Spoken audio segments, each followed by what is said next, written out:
Odyssey by Vance Moore. Book 1 of the Odyssey cycle. Chapter 1. The sun lay sullen to the west, hovering over the horizon. Its rays cast the hills in shadow. The pits lay ahead. Finally he was drawing near after months of travel. Kamal looked at the heart of the games and saw only a gaping hole of darkness. The twilight prevented him from seeing the city that lay in the hollow. Even as he watched, torches were lit, the dull red light emanating from the site of Kamal's future triumphs. From mountain obscurity he travelled towards his destiny. Kabul city was the largest in the continent's interior, but only a few signs of its size were visible from Kamal's vantage point. He could only just see a few roofs of the residential quarters' laundry hanging in the still air. The city was held in a huge rocky crater, its sides uneven and highest on the western outskirts. The glow of torches and streetlights near the great dome of the arena began to colour the walls of buildings as Kamal moved closer. The flare of both ordinary fire and magic lit the streets, but the dark shadow cast by the crater walls shrouded most of the city in darkness. The barbarian started down the shallow incline at a slow run. He breathed easily, even with the armour in his pack and the Greek sword strapped to his back. Skin the colour of brass showed no flush or exertion. His smooth, beardless features were calm, no sweat dampened his inky hair, and his violet eyes were clear. Living in the mountains had given him good night vision, and he looked through the increasingly dim light to the town's gate. The road began to rise, and he breathed harder as he neared the city limits. The crater walls were notched, and the entrance reminded the barbarian of a pass through the mountains, though far smaller in scale than the peaks of his childhood home. Drovers hurried a string of camels into the city, their whips snapping as they moved the animals through the high gate. Merchants from across the continent come to satisfy the tawny crowds, the warrior thought. Kamal breathed deeply, the prospect of the games exciting his blood more than the run. Years of mastering the fighting arts lay behind him, and now he rushed to show his skills before the wider world. Veteran of many a duel in his home mountains, he wanted more than the championship of an alpine valley. The best fighters on the continent converged on this tourney, and he belonged there. His stride lengthened as he left the hills, his boots pounding into the road's surface. The guards waved the merchants through, uttering only a few threats to increase the bribes offered. They turned their attention to the jogging figure, his light throwing axes softly rubbed against Kamal's wallet. He had run for days, approaching the contest, and lost what little fat he might have. The strict regime of exercise had refined him down to an essence. He pulled up to the gate without any sign of exertion except his deep breaths. "Another jack," muttered a guard as he took a firmer hold of his halberd and moved out of the gate. Kamal frowned, for the soldier had used the term for an arena fighter as if it were an insult. He was a champion, and the only obvious inferiority of the speaker prevented a demand for satisfaction. The man looked nervously at a stack of orders. The rest of the troops had withdrawn inside to the guardhouse. Two stout men at arms slowly lugged a crossbeam to brace the gate when it closed for the night. The road led directly into town, with only a portcullis to bar the way.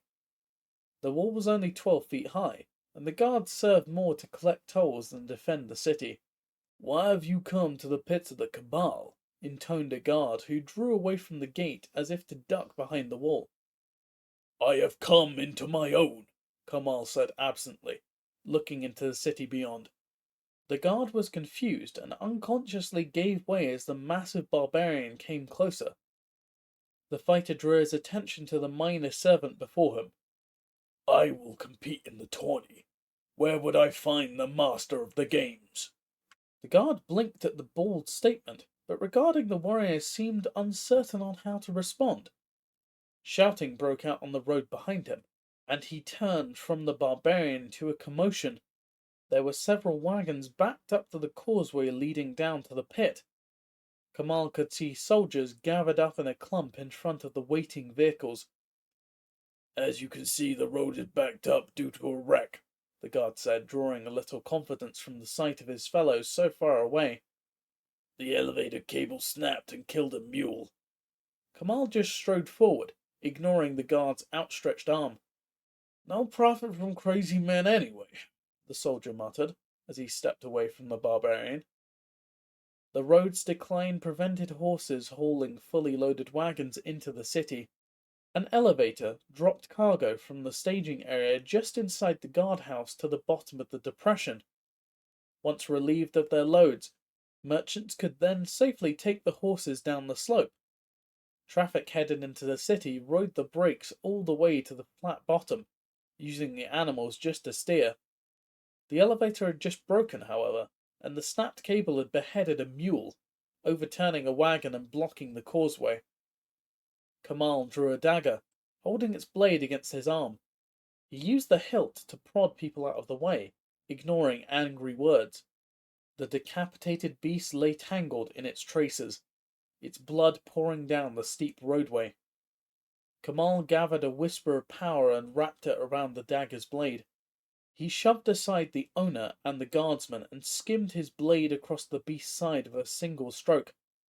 Harness leather and chains parted in the air before the blade, singing as the tension released.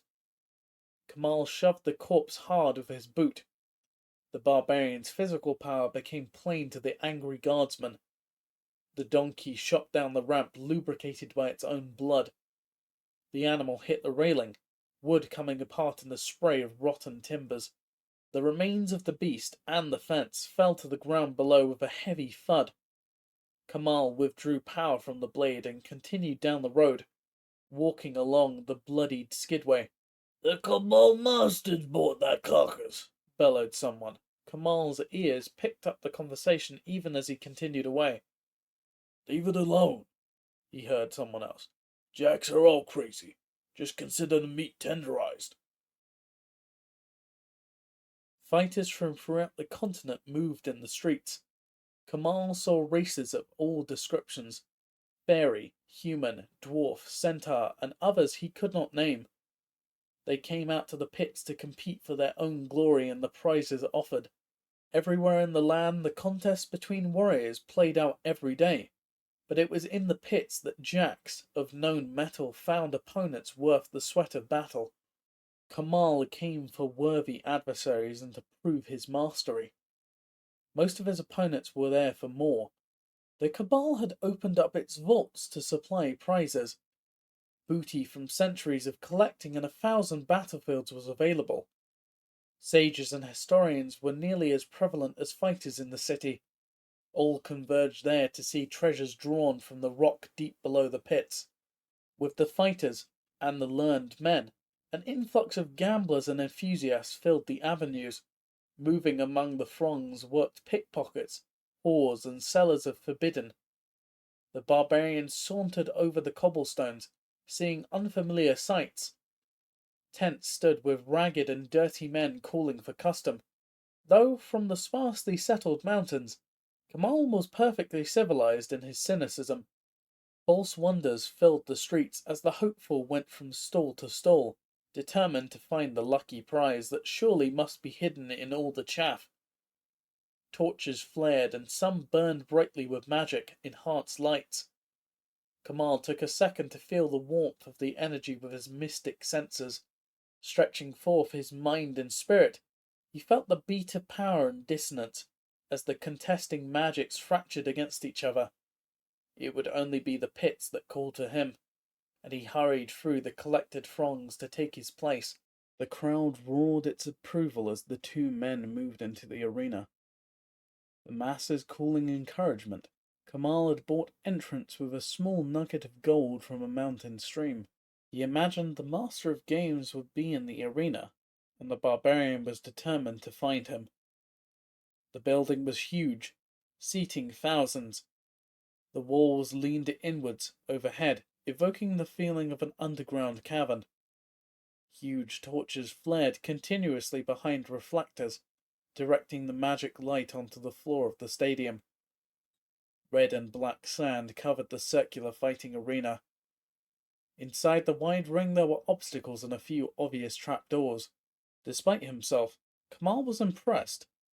For the first time he was in a building that made him feel closed in, even though it was several spear casts across.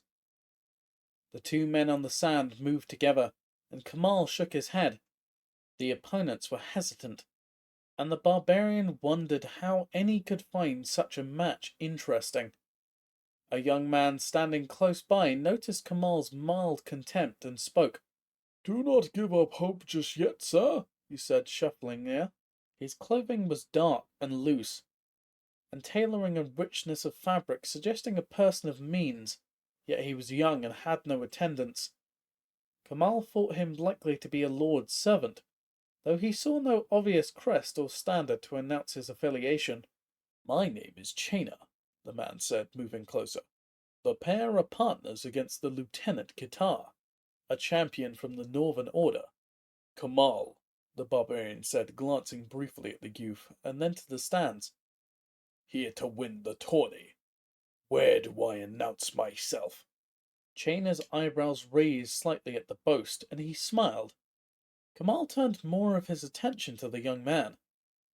The youth still had a trace of innocence on his face, but already the fighter could see some of the hardness and cynicism that characterized city toughs.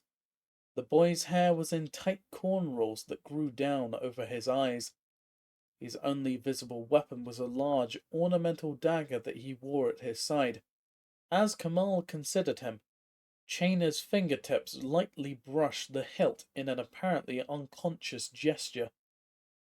"You'll want to speak to the Master of Games, then," Chainer said. He pointed across the enclosure to the box seats across the arena. "There's the Master now, talking to the Mir ambassador." The other side of the building held a host of individual boxes, most of which were empty now, with these being the early elimination rounds. Kamal could see separate floating pods hovering over the boxes, clustered around doors and narrow platforms high on the arena wall. "Those are only used by high officials and wealthy patrons of the games," Chainer said as he followed Kamal's eyes. "Usually the Master of the Games oversees from over there, but with so much work still to be done, he's holding court where messengers can easily be received and sent." At the mention of a court, Kamal turned his eyes down and looked at the official's box. There sat the arena's ruler, rotund and covered in drapes of expensive-looking cloth. However, it was his companions that fixed the barbarian's attention. Two figures stood out against the backdrop of aides, guards, and servants. Kamal's teeth clenched as he considered the Mir seated to the right of the Cabal official. The ambassador looked remarkably human. Kamal could see his two small, silver-capped horns against the blue skin. The different skin tone was barely worth mentioning. The barbarian had learned something of the greatest world in his years in the mountains. Those born of and allied with the sea were well known for their monstrous and bizarre appearance. The only oddity except for the blue skin was the ambassador's clothes. The wraps of cloth lay plastered over his azure flesh. While Kamal looked on, a servant slowly poured liquid over the limbs of his master. The ambassador absently presented a leg for additional treatment, never turning from a conversation. The massive figure off to the side fitted Kamal's idea of what Mir citizens should look like. A sideboard piled high with food lay open on the box patrons, but only one person took advantage. The barbarian could think of two reasons for a single eater. First was the dangerous look of the diner. Kamal was reminded of a giant frog. The hulking figure would have overtopped the barbarian by at least a foot, but until Kamal compared him with the other patrons of the box, he thought the frog quite short. The amphibian was a mass of muscle, so wide that the mind made the creature shorter than it was. The creature's brilliant blue and yellow skin was dotted with short growths that reminded the barbarian of spikes on a mace. The mouth gaped wide as a frog swallowed an entire leg of lamb with a single gulp. The second reason that the others might forego the repast was the thick slime dripping from the frog creature's webbed hands. The excretions covered the food as the amphibian grabbed up more to eat. "The ambassador's champion, Turg," Chaina offered, a hint of distaste in his voice. "He competes for prizes in the ambassador's glory. It is said that his race is one of complete savagery. The frog is a testament to the money and time the ambassador has spent training him." Kamal looked to the arena floor, where the two novices shifted uncertainly. If such as these could compete, he thought, then he should have no trouble. The city man saw his look of dismissal. "They may not look like much, but those willing to risk certain death are sometimes in short supply." He pointed towards the posted standards and gates. Whether or not the quarter may be offered is posted by where the standards hang, and which gates the opponents use. Kirtar always passes through the gate of no quarter. The master of the games must be flexible in scheduling opponents for the lieutenant in the opening bouts. Experienced fighters are usually closer to the final round before they choose death matches. The arena also tries to save death matches for the final days of the competition, lest a capable fighter be killed off too early. You could find a death match easy enough, but to be considered a serious competitor you must be known or impress the officials with your power. The growing murmurs of the restive crowd drew Kamal and Chaina's attention back to the arena floor. The team of mountain mages was looking more confident now as cries of forfeit began to rise from the stands. Their opponents still had not appeared, and Chaina snorted in disgust at the lack of a champion to oppose the pair. The chant stopped as a near-naked figure moved onto the field. "He shows his contempt for the games?" Chaina muttered as the catcalls rose from the stands. "Trust a member of the order to belittle the honor of a tourney." Kamal was no worshipper of pageantry, so Qatar's failure to obey the forms did not upset him. But the arrogance that the figure showed as he walked nonchalantly towards the opposing pair put his teeth on edge. An aspirant to the victory circle, Kamal ached to show Qatar that he could show respect for the other fighters if not the venue.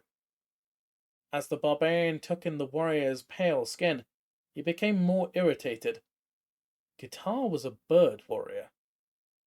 Centuries before, a race of free people had fled from the other planes to Dominaria. All three had descended from ancestors who could fly, though most had lost their wings. The furthest from their winged forebears were the Ellen. These giant humanoids stood 9 to 10 feet tall, with massive legs of near solid bone. Slow and ponderous, they provided the muscle for the society, though in war they served only as mass troops of little status. The Rapin lay at the other end of the size spectrum. Dwarf-sized creatures with withered legs ending in prehensile feet. They could still fly with their innate magic, and magical feathers covered their long, distorted arms, giving them, for short periods of time, the freedom their ancestors had known. Kirtar's milky skin and massive hands identified him as an Avon, the warrior caste of a militant people. They had joined the Northern Order en masse. Though not prolific, they rose to many positions of power in the north, and many a party riding into the western mountains was led by a bird warrior. Mountain societies respected strength, but that respect must be individually earned, an honor conferred on the basis of personal achievement. The order advocated the submission of all the movement's leaders. Kamal, by birth, training and inclination, bowed only to those who were more powerful. His whole life was dedicated to proving that now, in his prime, no one could order him about with impunity. To give up your will to others, all of whom lacked the power to beat you or claim your respect with their own deeds, grated. Kamal regarded the bird warrior narrowly as his possible opponent in the tourney walked into battle. The two mountain mages attacked simultaneously. They separated in a fast shuffle. Their mountains slowed as they called upon their magic. Neophytes, thought Kamal. The one on the left appeared to be a shaman. Furs and small amulets fluttered as he scuttled to one side. The boy's dark skin contrasted with his blonde hair. The spell that followed was slow to form. Eventually it congealed into reality as the universe created a creature in response to the youth's wishes. With a roar, a slavering troll stalked towards the bird warrior. The emaciated monster approached warily, showing a degree of cunning unusual in the breed. The head darted from side to side, pausing to take in great gulps of air. Seemingly satisfied that nothing threatened it, it jumped at Qatar. Kamal realized the bird warrior had not even bothered to raise power until the monster actually leaped. Golden energy erupted from his skin, coating his head and upper torso. It solidified into armor, even as the mouth of the troll opened wide, the teeth and jaws of the monster seeming to leap out of the massive mouth. The beast stooped down to devour the warrior, but the bird warrior's armor did not give at all. Vainly, its jaws clenched and its claws scratched, like a dog worrying at a pole. The beast tried to throw Qatar to the side or gnaw through. Now the other young caster entered the fray, clad in piecemeal armor. He was shorter than his companion, as if he were his partner's negative.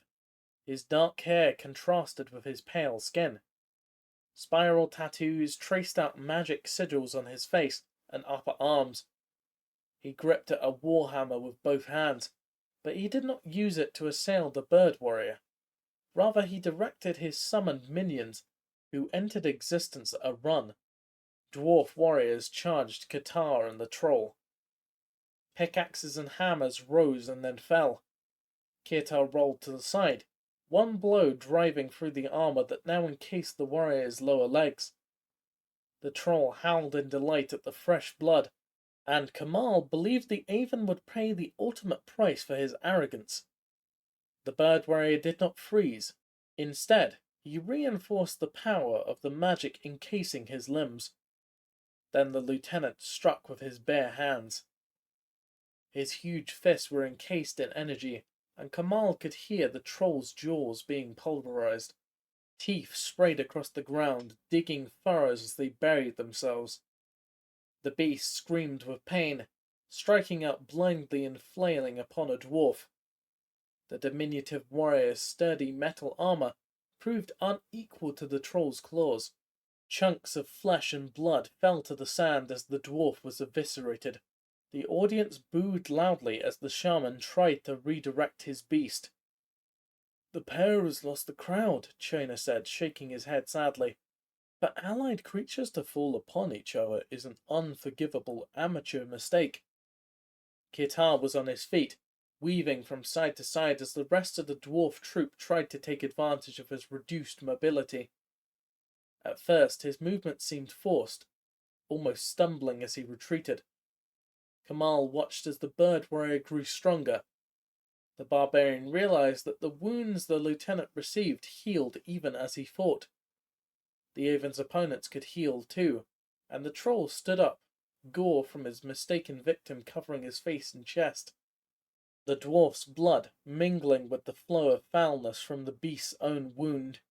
The wound diminished as the troll re-entered the fray.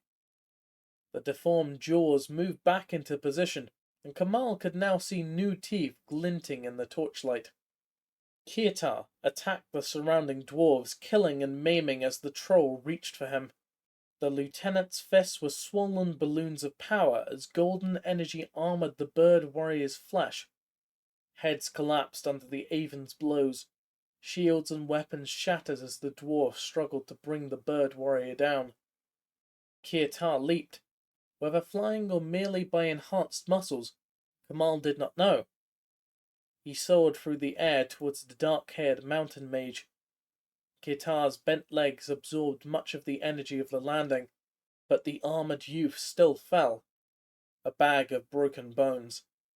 The barbarian thought the mage might survive with proper care. Then Kirtar battered the man's head with a slap. The new corpse was not decapitated, but the Major's head lolled off one shoulder, leaving no doubt of the man's death. The troll ran at Kirtar, a high cry of a bestial rage sounding, and the few remaining dwarves vanished at the death of their master. The shaman coaxed fire from the air, and a few small balls of flame hurtled towards the bird warrior. Most of the spell wasted itself upon the open ground of the arena.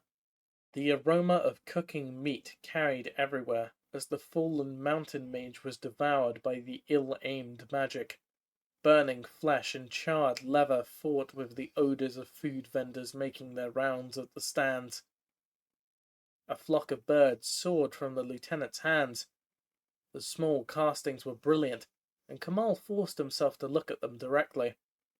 Slightly translucent, they rose up into the air, drawing near the upper booths. Patrons fell silent as the small energy spirits turned. The flock dived towards the floor of the arena, converging on everything still alive.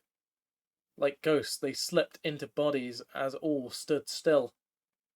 Bursts of light shone forth from eyes and open mouths. The troll's rays cast a giant shadow of the bird warrior against the far wall of the arena. The last mountain mage was a fallen star, shafts of light erupting from his skin. All except Kirtar collapsed. There was a moment of silence, and then a thunderous applause filled the arena. "So you think you can compete in the games, do you, my boy?" the Master of Games said. Kamal restrained his irritation with difficulty.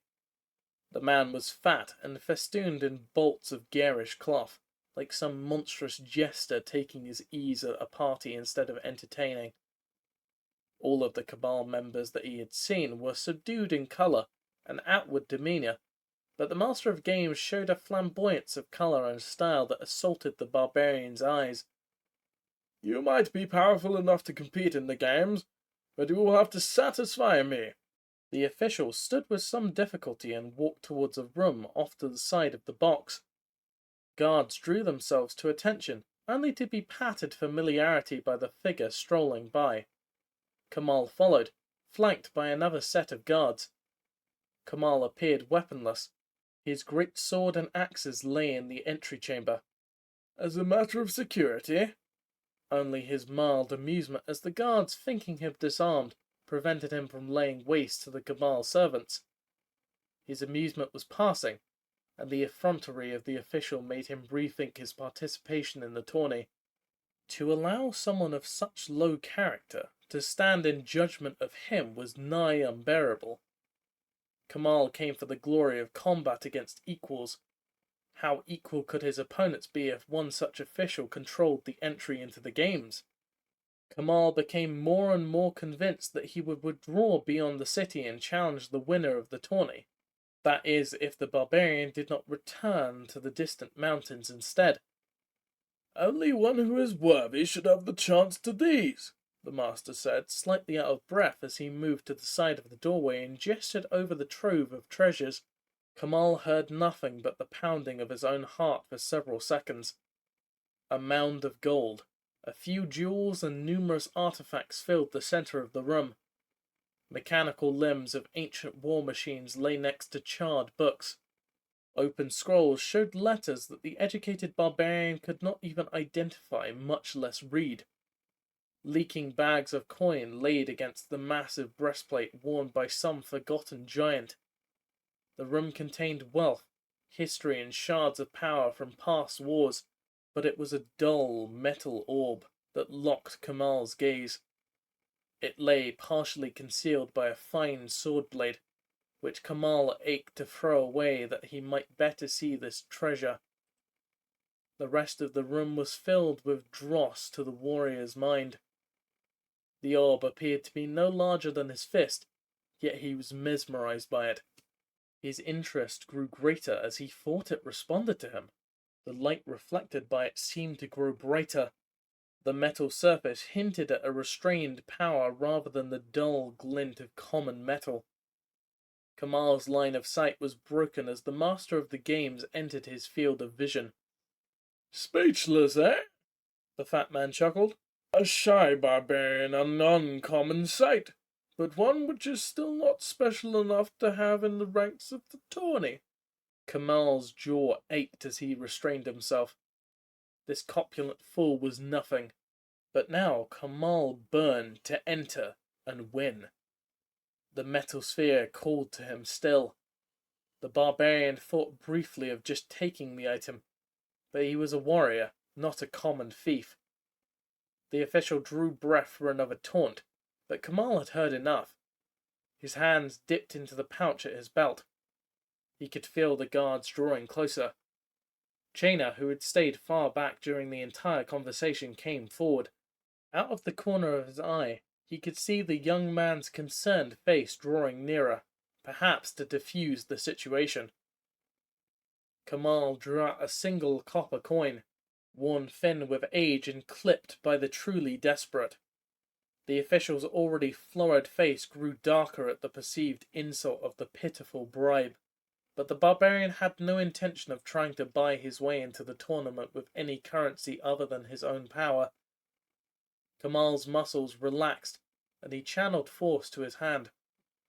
The copper brightened as the patina of age and wear sloughed away from the metal.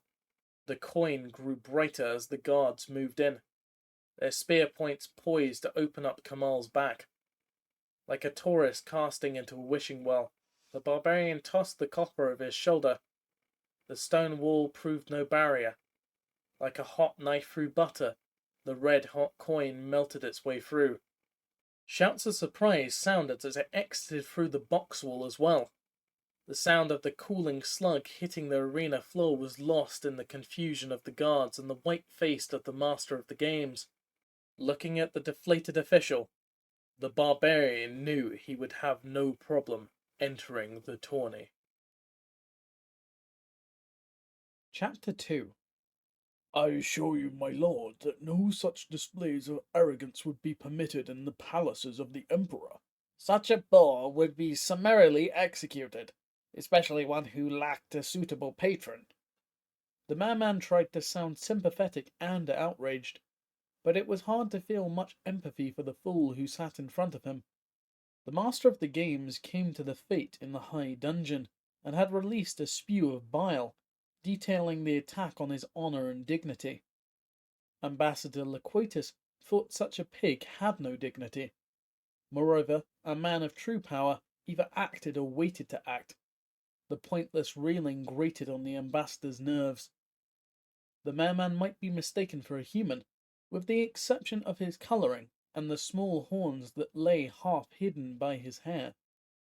Of course, under the sea, his ancestry was much more obvious. At a mental command, his legs transmuted to a great fish's tail. The long couches he favoured recalled the decadence of lost civilizations, but also allowed him to recline when transformed. Long gilded nail extensions flashed in the subdued light as he spoke and gestured. I assure you, Loquatus, that your sympathy and hospitality at the end of this difficult day will not be forgotten. The Cabal officer almost gushed as he relaxed and turned to consider the temporary court that the ambassador had established. The merman offered only a nod before looking back upon the revel before him.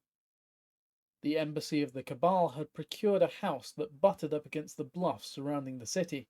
A huge cavern had been dug out and expanded. In the middle of the excavation, a huge pool was filled with salt water and sea plants carefully transplanted. The ambassador would feel the waves of energy that moved through the water, warming it and sending gouts of mist into the air. The life in the pool relied on constant infusions of power from the ambassador's mages to live and even flourish. Brilliant corals and anemones lay in the water waist deep, their colour and motion suggesting beds of flowers. The sulphuric compounds they released acted as invisible poisons to the minds of those not rendered immune, yet the revellers in the pool showed no signs of ill health. The large lagoon was full. Competitors moved in the water, dangerous but temporarily safe to all. Like carnivores after a full meal, they appeared logy. One fighter saluted his host as Loquatus's gaze swept over him. Burly and covered with scars, He waved a prosthetic arm in greeting. The metal arm ended in a serrated pincer that rasped together softly as the athlete picked another goblet from the circling waiters. His companion for the evening only cooed appreciatively as the arm gathered her in. For the amount of money the ambassador paid the escorts, he expected nothing else. The mechanical limb of the fighter was nothing unusual. Loquatus could see many other examples of grafted limbs in skin. Pit fighting was dangerous, and those lucky and powerful enough to survive often left the floor of the arena with less than they entered. Mechanical parts salvaged from ancient war machines were used alongside limbs and hide from exotic beasts and fallen warriors. A few Cabal-sponsored fighters circulated as well. Loquatus curbed his pout of distaste. Many of the local champions sported limbs from zombies and the dead. The rotting stench was almost completely covered by the perfumes filling the air, but nothing could curb the disgust that many of the guests showed. The Cabal fighters relied on a steady supply of shattered bodies and dismembered fighters to supply them with new parts, as the ones they reclaimed eventually failed. The pit frog Turg lurked in the shadows, crouched behind a miniature reef, with only his bulbous eyes showing above the water. The ambassador's champion had stuffed himself to the point of immobility, and Loquatus cursed his personal failure to curb the creature's insane appetite. It was so easy to be lost in Turg's simple pleasures of the flesh. The official noticed Loquatus's lack of attention and cleared his throat loudly. The merman's manners and style automatically equated him with the nobility in the eyes of his guests. His background, in fact, was not distinguished, and the human good looks were a strike against him in the Mer Kingdom. The Emperor and the Empress resembled the octopus of their house flag. Their malleable bodies and 8 limbs were standard for the court, and he was far from the current definition of beauty. He was banished from the land like a malformed child, hidden from sight. He felt the injustice of his exile and contempt for the landlocked with which he must interact. Loquatus speared a small fish that swam past. His long finger extensions were often filled with poison at the undersea court, and it amused him to use such deadly devices for harpooning snacks. The small blood slick lightened his mood, and he regarded the boar next to him. "How terrible of you to say! The barbarian destroyed the wall of the vault," Loquatus drawled. He had, of course, already received a full report from his spies. Kamal's casual display hinted at another powerful champion that had entered the contest. Perhaps new alliances were in order. "I am terribly sorry, but I do see Caster Fuller over in the corner alone," he interrupted the official, who had continued to drone on like an inconsequential insect. "I would be a poor host indeed if I did not look after all of my guests. Why don't you join me in extending greetings?" "No, no," the official said hurriedly, rising and moving away, enough to leave a wake of disturbed water. "I have things that must be done," he tossed over his shoulder. Loquatus was not surprised at the swift withdrawal. He transformed back into his legged form, his fins absorbed back into his body, and his tail splitting to form the limbs he had to use away from the sea. Small fish swirled around his submerged limbs as scales and destroyed flesh temporarily fouled the water. He rose with initial care and waded across the pool. Turg rose from concealment in response to the mental command and moved towards the ambassador's back. Dealing with dementia casters was often dangerous. Their grip on reality could become quite tenuous as they grew more powerful. Caster Fuller was very powerful indeed. "Hello, my dear," the ambassador exclaimed. "I am so glad that you accepted my invitation." The caster turned, and he waited for her eyes to focus back on the present. Caster Fuller Braids appeared a weathered 30 years old. Her dark skin and clothing seemed in perpetual shadow, and Loquatus felt a faint increase in tension as she looked on him fully. Her right arm brushed the short sword at her side, before extending towards the ambassador.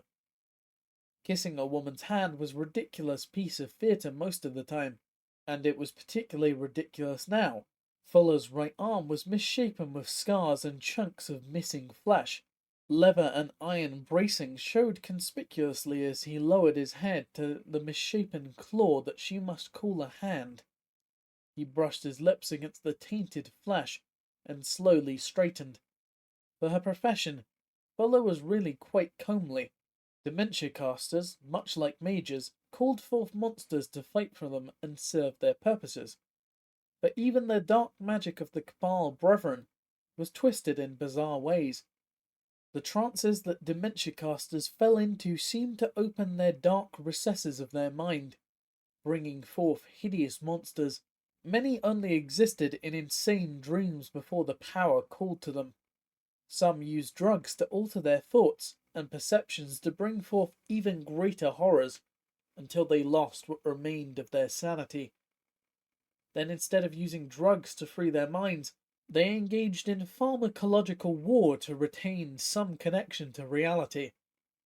Loquatus hoped that such a fragile grip on existence would offer the handhold he needed to twist her into his service. "It was something to do," Fuller said in a dead tone.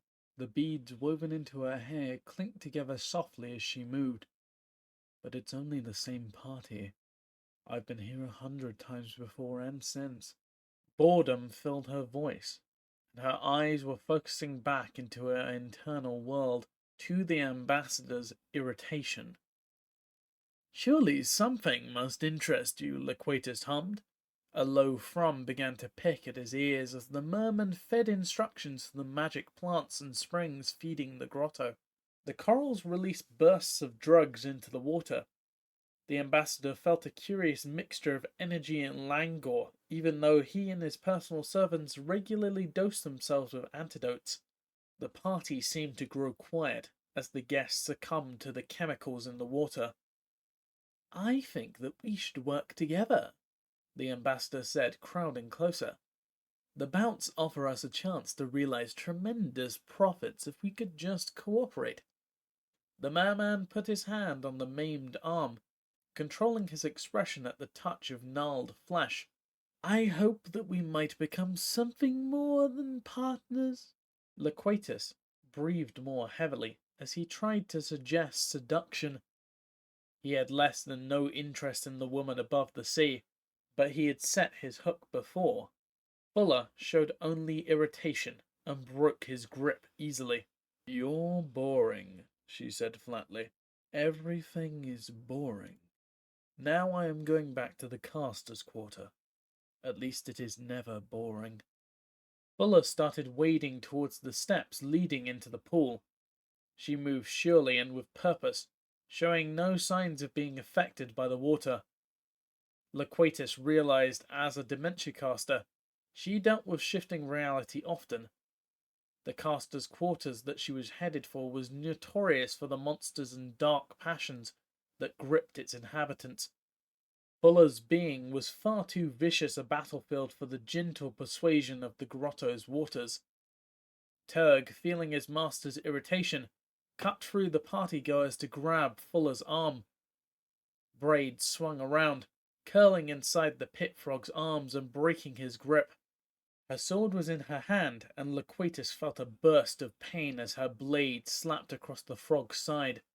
The ambassador could feel the bestial rage of his champion surging to dramatic levels as he tried to force the beast to calm.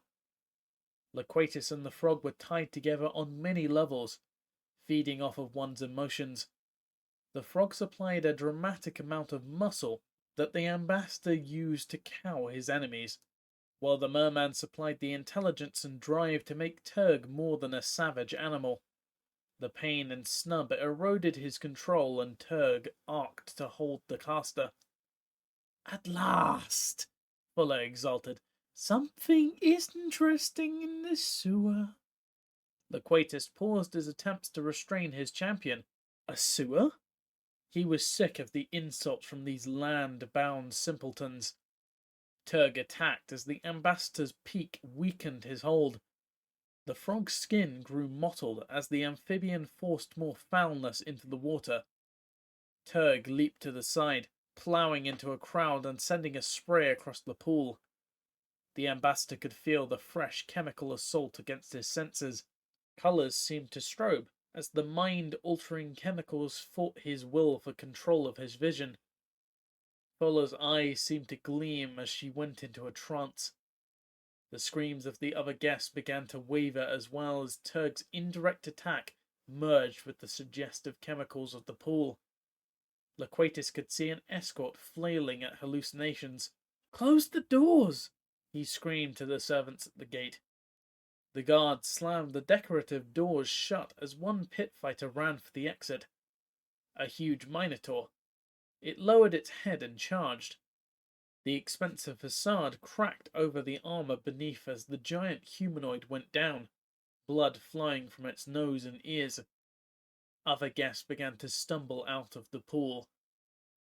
Turg erupted from the water beside Fuller. His skin was silvery, and he was almost impossible to see. Like the octopus and cuttlefish of the ocean, the frog could blend against many backgrounds. Braids was a veteran of the pits, and her skewed mind edited out the madness surrounding her. The frog's attack met a summoned creature that threw the combatants apart as if a bomb had exploded. The eel that wrapped itself around the frog showed bones and frayed flesh. Turg spun to throw it off, but the weeping skin seemed to glue the creature to the frog. The amphibian's wild gyrations threw gobs of rotting meat across the chamber, which rained down on the guests and struggling servants. The ambassador could see blackjacks applied freely by his mercenaries as they struggled to contain the growing riot. Only their fight with the imaginary demons prevented a total bloodbath, as pit fighters went down under the swinging sacks of lead shot. Loquatus felt Turg's pain as the eel struck again and again, pumping venom into the humanoid frame. The frog tore off portions of its own hide, but hurled the writhing eel away into a group of musicians the ambassador had hired for the evening. "Enough!" Loquatus snarled. A bolt of energy erupted from his hands, and a ribbon of power connected the merman and the eel. Flesh boiled under the attack, and the popping of exploding bones could be heard over the cacophony of screams and curses filling the chamber. The hired servants trembled, and their bones cracked as the overflow of energy created a circle of death. Loquatus ignored them as he destroyed the last of the eel. Their cooked bodies fell beneath the waters as the ambassador cut off the stream of power. Braids gaily laughed from the side of the grotto, her knees drawn up like a little girl's. "A wonderful party," she yelled as she towed a drifting corpse away. "You must invite me again." Loquatus heard his teeth grinding as he restrained himself, and the amphibian warrior crept up behind her, his fists raised high. "I will send over a supply of oysters you so enjoyed," Loquatus said, his eyes locked with the confused merchants. "I'm sure a regular shipment can be arranged within a month." His eyes slowly cleared, and the man looked down at himself. He was dressed in waves of sea silk, the draped cloth more appropriate on a young maiden than a stocky man of 50. "Thank you for the loan," he mumbled. "I can't believe that I fell in the punch bowl that ruined my clothes. I promised to pay for any damage." His eyes were clearing, and he looked at the outside of the embassy gate. The ambassador could see him trying to remember what exactly he had done. The merman sent another tendril of deceit into the man's mind, reinforcing images of drunken debauchery. "Keep the cloth as my gift. I only regret that I ran out of clothes for the other guests." Loquatus forced out an indulgent chuckle. "A party without a little damage is hardly worth going to. I'm sure everything will be shipshape by morning." "Ha ha ha!" His jaw clenched as he shook the man's hand and sent him on his way with an escort. His mind drifted back to the grotto. The decomposing eel had killed off the coral and filled the cavern with an inexplicably foul odour. The dead were packed into the sealed barrels, which must be disposed of immediately. Worse, the entire cavern must be rebuilt into a completely new environment. Loquatus was sure the false memories he implanted in the survivors would withstand those reminders of the violent episode, but it made no sense to tempt fate. The expense would be tremendous, but he could afford no flashbacks by guests at future affairs. His face grew forbidding as the last guest left his sight. He started back to the cavern, but near the entrance he drifted off to the side. The pulse of energy he directed at the tapestry activated the quiescent spell, and he drifted through the wall. He could feel the defensive spells slamming back into place as he stepped through into the small room. Loquatus was alone with his thoughts. His ties to Turg cut. The amphibian was sleeping off the exertions of the fight, and the pain Loquatus had inflicted on him to prevent the amphibian from killing the dementia caster. Braids had proved entirely resistant to the merman's attempt to change her memories. Only the full attention of the Cabal, if such a powerful figure died, had prevented Loquatus from ordering a full-scale attack to kill her. She was completely insane, but she showed no agitation, and in fact seemed more in good spirits when she left. However, she was a chink in Loquatus's armor to deceit, and must be dealt with in the near future. Perhaps the pits would prove particularly dangerous in the next few weeks. The room was crudely mined and showed none of the fine workmanship that formed the rest of the embassy. Its construction had been long and laborious as Loquatus procured a stream of disposable workmen. He was forced to install the winch and thick trapdoor in the centre of the room himself, with only Turg providing the muscle to ship the equipment. The merman cranked the heavy cover-up, the rust falling like red snow. The remnants of some long-destroyed fortress gate, its metal shielded the swirling pool of energy beneath. Without a double system of safeguards, magic users throughout the city might sense the power of the portal. It was vital that he kept his true strength hidden as long as possible. Loquatus removed his ambassadorial robes, glad to strip himself of the rags that landmen expected him to wear. He dived into the pool. The shock of hitting the icy water surprised him as always, and his entire frame shivered for a few seconds before he could take stock of his new surroundings. The darkness of the environment glistened with the bioluminescence of various creatures. Many of them came from the depths of the ocean, and had been transferred from the deep-water caves underlying much of the continent. The shimmering pool of light that he dived into was replicated as a glowing vertical portal. The magic bridge, a gap to a nearly 1,000 feet. Here, unknown to the city above, an army gathered to sally forth in the name of the Mer Empire. Loquatus floated blissfully for a moment, relishing in the fact that only the Emperor carried more rank than the ambassador in these caves. Above, he played the exiled noble, but here he was the state. "My lord," a quiet voice seemed to whisper behind him, the tones swirling through the water. "You were not expected for some time." Loquatus turned in the water, careful to show no surprise. A small humanoid moved from the darkness of the overhang. Long whiskers twitched, searching the waters for scent and movement. Its body was small and its limbs spindly. For a moment it appeared harmless as it moved into the light. Then the ambassador again saw the cruel claws on its hands and feet. Their sheer size always startled him, but it was the head that was most disquieting. Huge and stuffed with glassy spear-like teeth, the mouth beckoned his gaze. There in the center danced a tongue, endlessly undulating and shifting color. Blank eyes without pupils looked blindly at him as the creature swam closer. Loquatus tore his eyes away and looked to the side.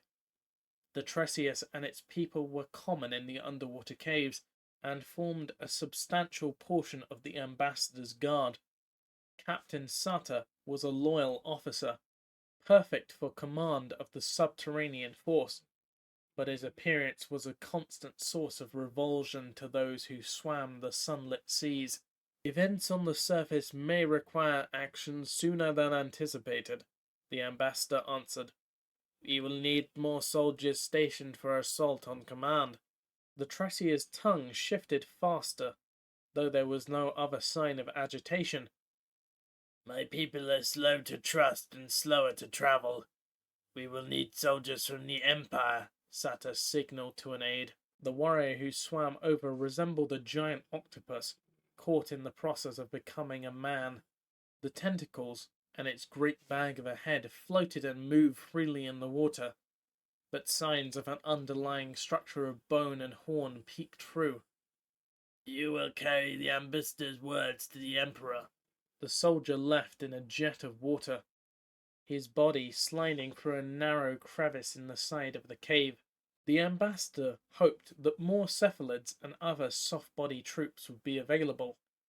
With malleable bodies, they could move easily through the caves and take the shortest routes. The advantages of such a heritage and its beauty made him jealous as he watched the trailing tentacles disappear. That the Emperor should be blessed with such a form while the ambassador should look so human? How have the tunneling crews fared? He asked Satas, focusing on the unsightly captain to occupy his thoughts. The engineers of the Empire were continually opening new routes in the natural caves that underlay the entire continent. Connecting the largest underground rivers would allow for rapid movement of the large bodies of troops and the giant warriors from the open seas. But the secret ways were twisted and full of dead ends. The mapping and connection of suitable caverns was a meticulous and slow process. Weeks before the way clears, Satas said, drifting back to the wall. However, 2 more mages have mastered the door spell. The Tresius moved suddenly, his whiskers wisping, as he struck the blind crayfish swimming out of a small crevice. When more soldiers arrive, we can open enough portals to flood the city with troops, he whispered, and then devoured the tender morsel alive. Chapter 3. I will need the winnings before the matches end tonight, Kamal said seriously, maneuvering through the crowds in the arena. Chaina crowded closer, raising his voice to be heard. Why not tomorrow? The young man asked, slapping a youth whose fingers reached for his purse. The gesture was casual, but the boy fell down under the feet of the crowd. Kamal could hear slurred cursing growing fainter as they moved towards the preparation rooms. The price of my lodging is due tonight, and I dislike arguments about money, the barbarian responded. His massive metal gauntlet nudged a too-eager fighter who tried to enter ahead of the pair. A cool stare by Kamal forced the warrior back into the milling crowd as they entered the fetid air of the common preparation hall. The barbarian entered the city with enough money for normal times, but the tourney had inflated the prices of food and lodging far above what he expected. The last of the fighter's funds were totally expended in placing a bet on the matches today. What will you do if you lose? Chaina asked with concern. The young Cabal employee had warned Kamal of the dire straits that the destitute would be forced into. The pits devoured a steady supply of the indignant to perform jobs too disgusting and dangerous for workers with any means. There were darker rumors that Kamal heard hints of, but Chaina had not commented on them. You are in multiple party matches. The other fighters could combine against you. I never considered losing, Kamal said. He smiled and motioned the Cabal employee to leave and place the bet they discussed. I also failed to consider a Phyrexian invasion destroying the city. The barbarian chuckled slightly as he moved to prepare. Losing in the preliminaries before the champions even entered the lists? He laughed at the implausibility of it as he moved towards the entrance of the arena. The screaming and cheering crowd was continuous background noise, overridden as the last competitors staggered in and were carried from the field. One lizard man lay on a stretcher, laid open like a butchered animal. His hands grasped at the wooden poles with desperate strength, and Kamal could see life ebbing from the grip in time with the pulses of blood. The fighter expired as he was ferried past. "A shame to die so badly," a deep voice commented. Kamal turned and could only see a wall of fur. He stepped back, his eyes rising to look at the speaker's visage. A centaur looked down on him, smiling with his lips closed in apparent friendliness. He was huge, towering over the other competitors, waiting for their matches. He stood at least half again as high as the barbarian. His features were simian, with glimpses of fangs showing as he breathed through his mouth. The lower body was cat-like, though in sheer size it reminded Kamal of the Dree House. The fur all over the body looked short and coarse. The barbarian could see the play of huge muscles under its hide as the creature shifted. The gigantic club in the centaur's hands was a mass of wood and banded iron. A small granite boulder capped the end, and the warrior lowered it to the floor as he offered a hand in greeting. "I am Seton, from the Crozen Forest." The barbarian gripped the massive hand, showing no hesitation or fear, even as he felt the power in that grasp. "Kamal is my name," he answered. The barbarian gestured to the dead competitor being carried out. "Death comes to all. The lizard man lost, and defeat often exacts the ultimate price." The centaur squeezed hard, but seeing no response, released Kamal's hand. "Defeat is often terrible, but the lizard man was the victor of the round." The centaur held his weapon tightly, twisting his hands as he watched Kabal's servants, clearing the arena of corpses and raking in fresh sand. The smell of old blood and rot wafted in through the lower entrances of the fighting arena. Kamal dropped his pack to a bench along the wall. Other fighters, some almost green with fear and dreadful anticipation, made room for him. The barbarian undid his cloak and put it in his pack. A massive armored belt went around his waist as he moved his purse and non-essential items into the pack. "A victory that leaves you dead is no victory," the barbarian opinioned, moving his massive sword from his back. The sword was a remnant of a massive artifact from the invasion. The fighter he had defeated swore it was part of Urza's staff, but Kamal had his doubts. Still, the double-edged great sword channeled power exceptionally well. Its only flaw was the lack of a good stabbing point. "Better yet is to leave even your enemy alive to grant you homage and spread word of his defeat. Dead bodies feed only crows." "Dead bodies do much more in the hands of the Cabal," Seton spat to the side, the spittle running down the wall and across the Cabal symbols on the side of the doors. "Unless you have made special arrangements, the necromancers will raise your corpse and feed it to their monsters. If you fall, I will make sure that you don't end up depending on their tender mercies," Kamal answered, his confidence such that he felt compelled to relieve the other's mind. "Why do you care what happens to me?" the centaur demanded, anger displacing the worry in his tone. "Do you make some claim for me?" Kamal was calm as he sealed his pack and kicked it under a bench. The Cabal's servant, overseeing the room, caught the barbarian's eye, and he pointed to his gear with a forbidding expression. Power flowed from Kamal's hand and danced over the wire interwoven in the cloth of the pack. The centaur was almost snarling as Kamal finally turned his attention back to Seton. "I came to fight the best," Kamal replied, checking the fit of his armor. "I want to beat the best. Victory would be less pure if my opponents worried about what would happen to them after they lost." The centaur swelled at the sheer arrogance and effrontery of the barbarian, and then exploded in laughter. "You are confident, hero," Seton laughed. "If you fight 1/10 as well as you boast, you will walk away with every prize. Ha ha ha!"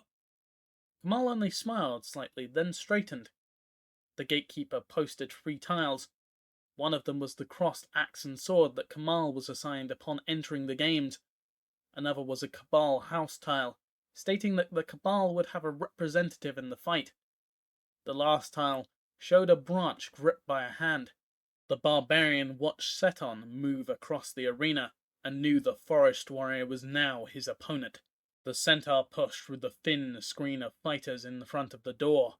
"Both against the Cabal fighter first, Kamal," the centaur called to him. "After the undead are dispatched, you and I can discuss who should be the winner." Seton spun his massive club like a light baton, sending the others scrambling away as the small boulder seemed to whistle through the air. The barbarian smiled and nodded, moving up to stand by the mighty forest dweller. He showed no concern as the club began to spin even more wildly as they were directed into the arena. The crowd noise heightened, and Seton put on a show for the crowd. Kamal attracted little notice, as he preferred to save his energy for the fight. The Cabal opponent entered from the opposite side, heading for a platform. A dark and stattered pennant drooped limply from a metal flagstaff. The barbarian remembered Chaina's recitation of the arena practice and how it echoed the ceremonial fighting practiced in the mountains. The Cabal fighter was fair game during combat, but the simple act of taking the flag would expel the house fighter from the match. The rule allowed overmatched house fighters to retreat and lose a flag rather than their lives. Several matches Kamal saw earlier in the week involved the Cabal fighter losing to a stolen flag, as they were overwhelmed and forced to protect themselves first and foremost. One novice Cabal fighter pulled the flag himself as he was overwhelmed. The fighter lived, but the shame of his cowardly act would undoubtedly make his life a living hell. The contestants not with the Cabal had no flag to lose. Only total defeat or humiliating surrender awaited them should a Cabal fighter prove superior. The barbarian heard many complain that the Cabal lost flags more often than lives, but he planned to win, so not having an alternative way to be defeated did not bother him. Kamal ignored the Master of Games' speech. The light from the flaring torches along the rim of the arena made it almost impossible to see the crowd. The viewing pods floated down from high above the wall, as few of the important game patrons watched the bout. Kamal could see the ambassador of the Mer Empire and his champion taking their ease. The ambassador gave him a languid wave, and the barbarian gritted his teeth, feeling his color darken. The Order champion Kitar was in his box as well, and laughed at Kamal's discomfiture. The lights brightened as Cabal mages fed more power to the torches, and the crowds and boxes were washed away in the flood of light. The barbarian focused, ignoring the sound of the crowds, blocking out superfluous noise until it seemed as quiet as the highland of his youth. The Cabal fighter was a woman, her hair braided with beads and bones. She looked disinterested, even as Seton bellowed a challenge, waiting for the fight to commence. Whatever the signal to commence the bout had been, Kamal missed it in the charge of the centaur. His club spinning, the giant advanced in great bounds, hoping to close before the dementia caster could react. But his charge proved too slow as groups of fighters congealed in front of the Cabal fighter and her flag. Though humanoid, the creatures showed bug-like qualities.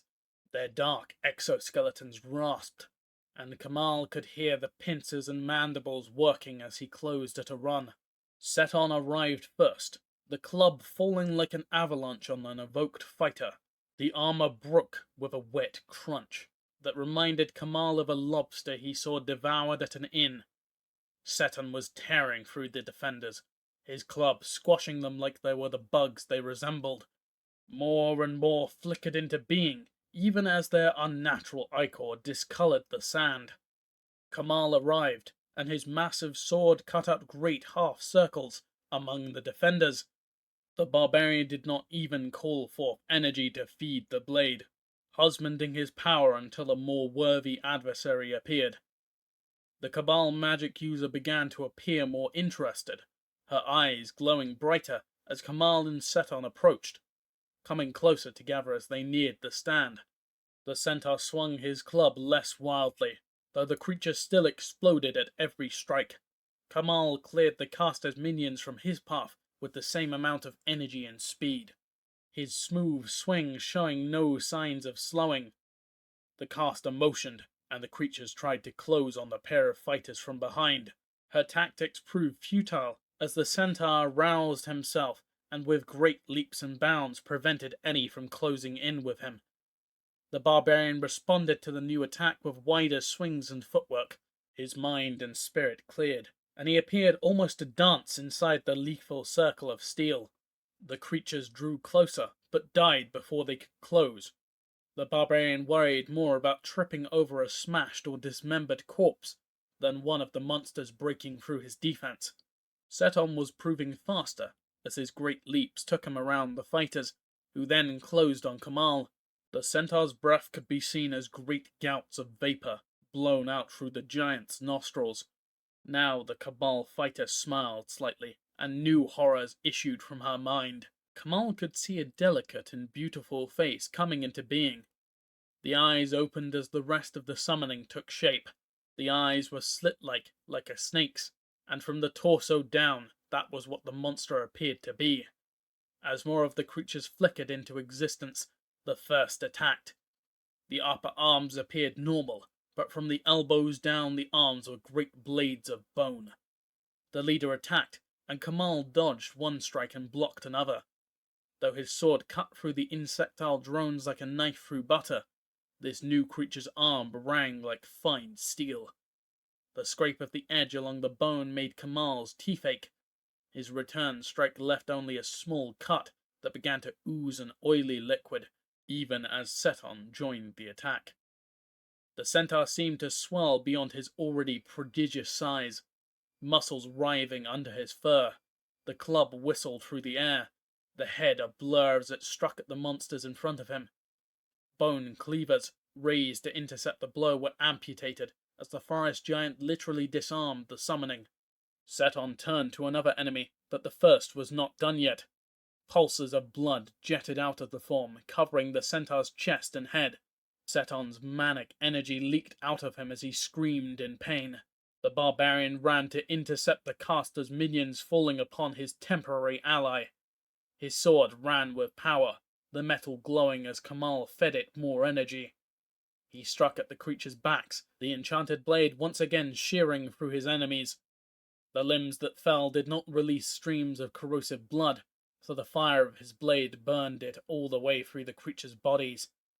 The corpses piled up, streams of fire burning through the skin as they raced through the veins and arteries. Seton slowly rose as the barbarian protected him. The scream he gave was deep and filled with pain, but the centaur could move. The club rose and fell weakly, but it freed Kamal to act more aggressively. He chopped his way through 3 of the demons and came back to protect Seton's flank. The centaur wove like a drunken horse, the fur on his chest slowly growing back through bloody strips of skin. But it took too much time, and Kamal realized that the centaur was a liability. The fight needed to end soon, or the centaur might yet fall to the Cabal warrior. Kamal looked up to the platform. The flag flapped loosely as the new creature came into being. It was the smell that hit the barbarian first. His nostrils curled, and he breathed through his mouth. The creature was enormous, taller at the shoulder than the great buffalo that roamed the plains. In appearance it reminded Kamal of a great mole. Its sharp snout quested in the air even as it moved towards Seton and the barbarian. Kamal ascribed the hesitation to its lack of eyes. Empty sockets set in rotted flesh and exposed bone left the monster without a means to see. Whether it had ever had fur, Kamal could not tell, but it had none now. Its skin seemed gone, leaving only rotting meat and a thick layer of mold. Each step of the creature left a mark of foulness. Seton performed his own summoning. The whine of insects could be dimly heard through the cries of the crowd and the movement of the Cabal castings. A cloud formed, growing thick as insects came into being. One landed on the barbarian's arm and he flicked it away before it could do any harm. The green locust fell upon the dark minion. The barbarian absently killed the few creatures still in reach as he considered the centaur and the Cabal mage. The bodies of the fallen were covered in a moving carpet that flattened as the insects devoured the flesh. Bone peeked out briefly, but the enchanted mandibles on the insect swarm ground down even that. Seton raised his arms, his giant club held loosely in one hand. The cloud of locusts rose together, then fell upon the giant mole. The centaur moved towards the platform, ready to kill. Kamal came as well, walking around the locust that orbited the main mound. The attack on Seton was unexpected by the two allies. The insect-covered mole lurched into action, leaving a trail of twitching bugs. The creature humped itself up, its spine breaking through a layer of dead flesh and dying locusts.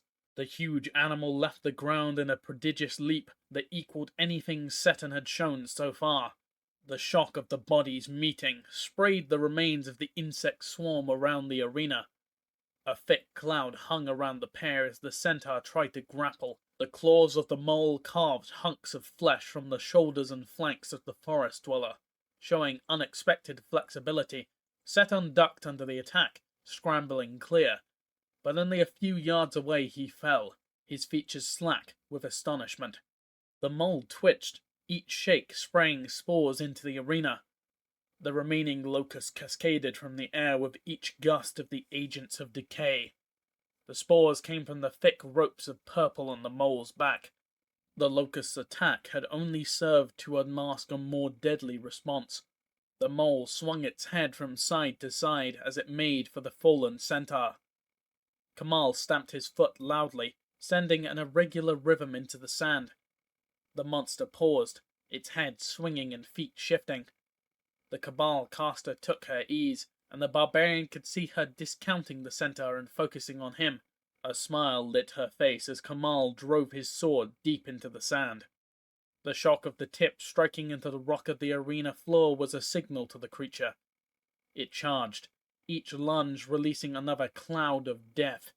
It passed the platform as the barbarian stamped his feet. The Cabal fighter ignored the spores as her summoning closed. Kamal's hands blurred as he moved, but not for the sword stuck in the ground. The barbarian plucked a throwing axe from his belt and cocked it back to his ear. Like a great sigh, power poured into the steel and leather-wrapped handle. The head flashed brilliantly, and then, as a comet, it flew towards the mole. The metal glanced off of the massive skull, and Kamal saw the Cabal warrior becoming still, summoning additional creatures. The barbarian closed his eyes as the axe reached the apex of its deflected flight. The detonation rocked Kamal back. The light was bright enough that he could see through his eyelids as the edge of the energy brushed him. The crowd was stunned into silence. The magic ignited the spore cloud, and the explosion sped back to the mole, devouring us as the moles detonated in sympathy with Kamal's attack. The dementia caster rolled on the ground, unable to stand. She had been flung back several yards, and the sand stripped most of her clothes off as well as much of her skin. Her teeth bared and bloody, she stood, gathering herself to summon more monstrosities. Kamal did not take his newly gained advantage. Though his other axe was in his hand, he pointed to the platform with the metal head. Scraps of the flag still fluttered to the ground, signaling the Cabal fighters' defeat. "You won more than 500, Chaina said excitedly. The young man gripped the bag of coins tightly, proclaiming to all in sight that he held riches in his hand. Kamal only smiled thinly as he waited for the other victorious fighters in the winner's box. The arena attendants seated those victors needing no medical attention in this box. The winning fighters watched the remaining fights and were observed in turn by the crowd. A steady stream of visitors and dignitaries cycled in and out, and some of them obviously tried to steal some of the fighters' glory. Chaina had come from the betmonger with Kamal's winnings. The barbarian held out his hand and was surprised by the weight of the purse. It felt much greater than the victory that had won it. "The betters know you now," Chaina said. "You will get much lower odds now that you have won." A voice interrupted the pair. "That's because the servants of the Cabal arrange stake luck for skill," taunted Katar. The lieutenant strode arrogantly through the other fighters, pushing some out of the way. Kamal noticed how the others took it, and realized that the Order champion must now be more powerful than the barbarian thought. Perhaps the lieutenant's lopsided victory had prevented Kamal from seeing the bird warrior at his best. Most of the fighters here don't realize how lucky they are to be competing with their better, Kitar continued, his pale skin flushed as he drank more deeply from the goblet of wine in his hand. I am surprised that you fight in these contests at all, Kamal said slowly. Surely you must realize how unequal you are to those who fight here. Kitar nodded his head, and then realizing that the comment was more easily read as an insult, advanced angrily. A massive webbed hand deflected his path. Turg patted the champion on the back as he led him over to the food. The ambassador smiling at Kamal and Chaina. You must excuse our friend, the Quater said. He fights out of duty. The Order considers it their task to rid the world of the symbols of past evil. Many of the prizes that he wins will be destroyed at the Order's headquarters. He is not my friend, Kamal said flatly. Chaina nodded slightly, a grim look on his face. And when he faces me in the arena, he will discover that I don't need luck to win. Kamal, still smiling, bowed his head, but his eyes were serious, not merry. Kamal turned as he felt a threat directed at him. Across the room, Turg looked at him even as he shepherded Kitab towards the bar. The amphibian's eyes held the same look of deadly concentration as the ambassador's. Odyssey, Chapter 4. Hail the conquering hero! Seton bellowed, ignoring the catcalls that quickly followed.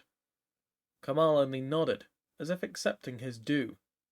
The centaur snorted as he saw the shadow of a smile on the barbarian's face. The other patients in the hospital could not read the mountain fighter, and their catcalls continued. Seton had been taken to hospital to recover from his wounds. Though the druids of the forest were known for their healing skills, the punishment they endured to access those energies reserved them for life-threatening injuries only. Though the poison mold laid the centaur low, Cabal's servitors administered an antidote within minutes of the fight's end. Those who survived the games were taken to the healing halls behind the waiting chambers. Kamal was told to return the next day. The centaur lay in a shallow pit, his side against a movable board that allowed him to lie as if on a hillside. Other than a tendency to turn one's head to match up with the patient's orientation, it allowed for ease of access for the nursing staff. It also made the conversation more convenient. The barbarian's eyes swung over some of the patients, and his worries for his friend continued. Amputations were common, and many fighters lay as if dead, their stumps leaking blood around the seams of their new limbs. Metal seemed to be the most common substitute, though mismatched furred limbs suggested other sources. Mold covered the wounds for some. Kamal watched a caregiver spreading a thick mud over the weeping sores of a dwarf who had wandered in with pain. The barbarian hoped the Cabal was trying to help instead of preparing a fresh round of victims for rumored rituals. He renewed his vow to avoid injury, or at least care for himself.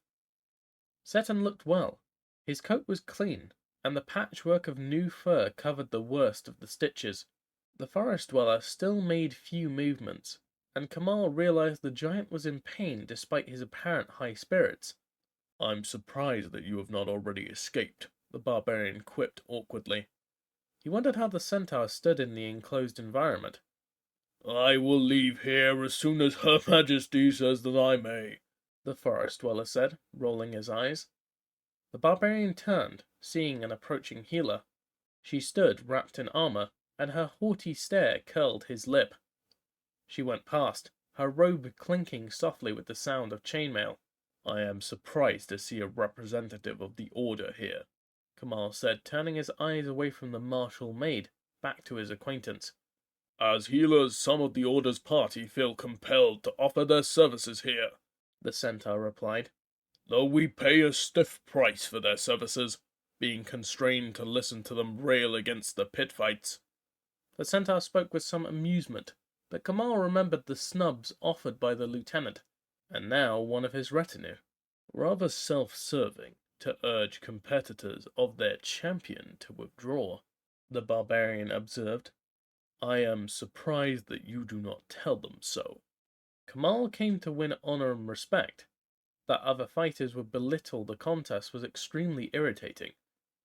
"We all come for our own reasons," the centaur said. He rolled further against the support board. He tripped a lever, and a clink of the mechanism sounded as he brought his side down. "The Order fights to destroy the prizes. I fight so I can meet the master of the games." Seton lowered his voice. "I'm not here on a lark," he said darkly. "What drives me is serious." Seton looked to see if any were listening. "The forests are violated, and their inhabitants stolen to feed the pits," he said softly. "Creatures vanish from under the trees, and nothing is done to stop them." The centaur shifted to bring his head closer to Kamal. "The forest will not suffer these raids forever. I know that one day the pit system will have to change, or it will fall. The wild will not allow itself to be bled dry." "I respect your convictions," Kamal said, keeping his voice even. "But I am not here to become part of your crusade. The pit provides the opponents I need to test myself." He turned and gestured to the crowds of the injured. "I have no wish to be hurt, but it is a risk I take to win a place in this world." The barbarian lowered his hands and hooked his thumbs in his belt. His eyes looked inward as he paused. "The mountains became too small. Winning a duel meant that a village or family gave you your due. Victory is sweet, but the portions were too small." Kamal shook his head sadly as he thought of his many victories. "And you think that the repast will be so much better in the pits?" Seton said crossly.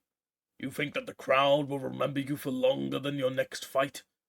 The centaur's voice grew louder, and the other recuperating fighters looked towards the pair. "I think that it is better that we each do as we think best," Kamal said, his voice growing tight. He did not believe this victory meaningless. "I apologize, Kamal," Seton answered. "I should not let my current injuries make me rude." The centaur waved his hand and only lightly groaned at the pain of the movement. "I have you to thank for all of this," he laughed.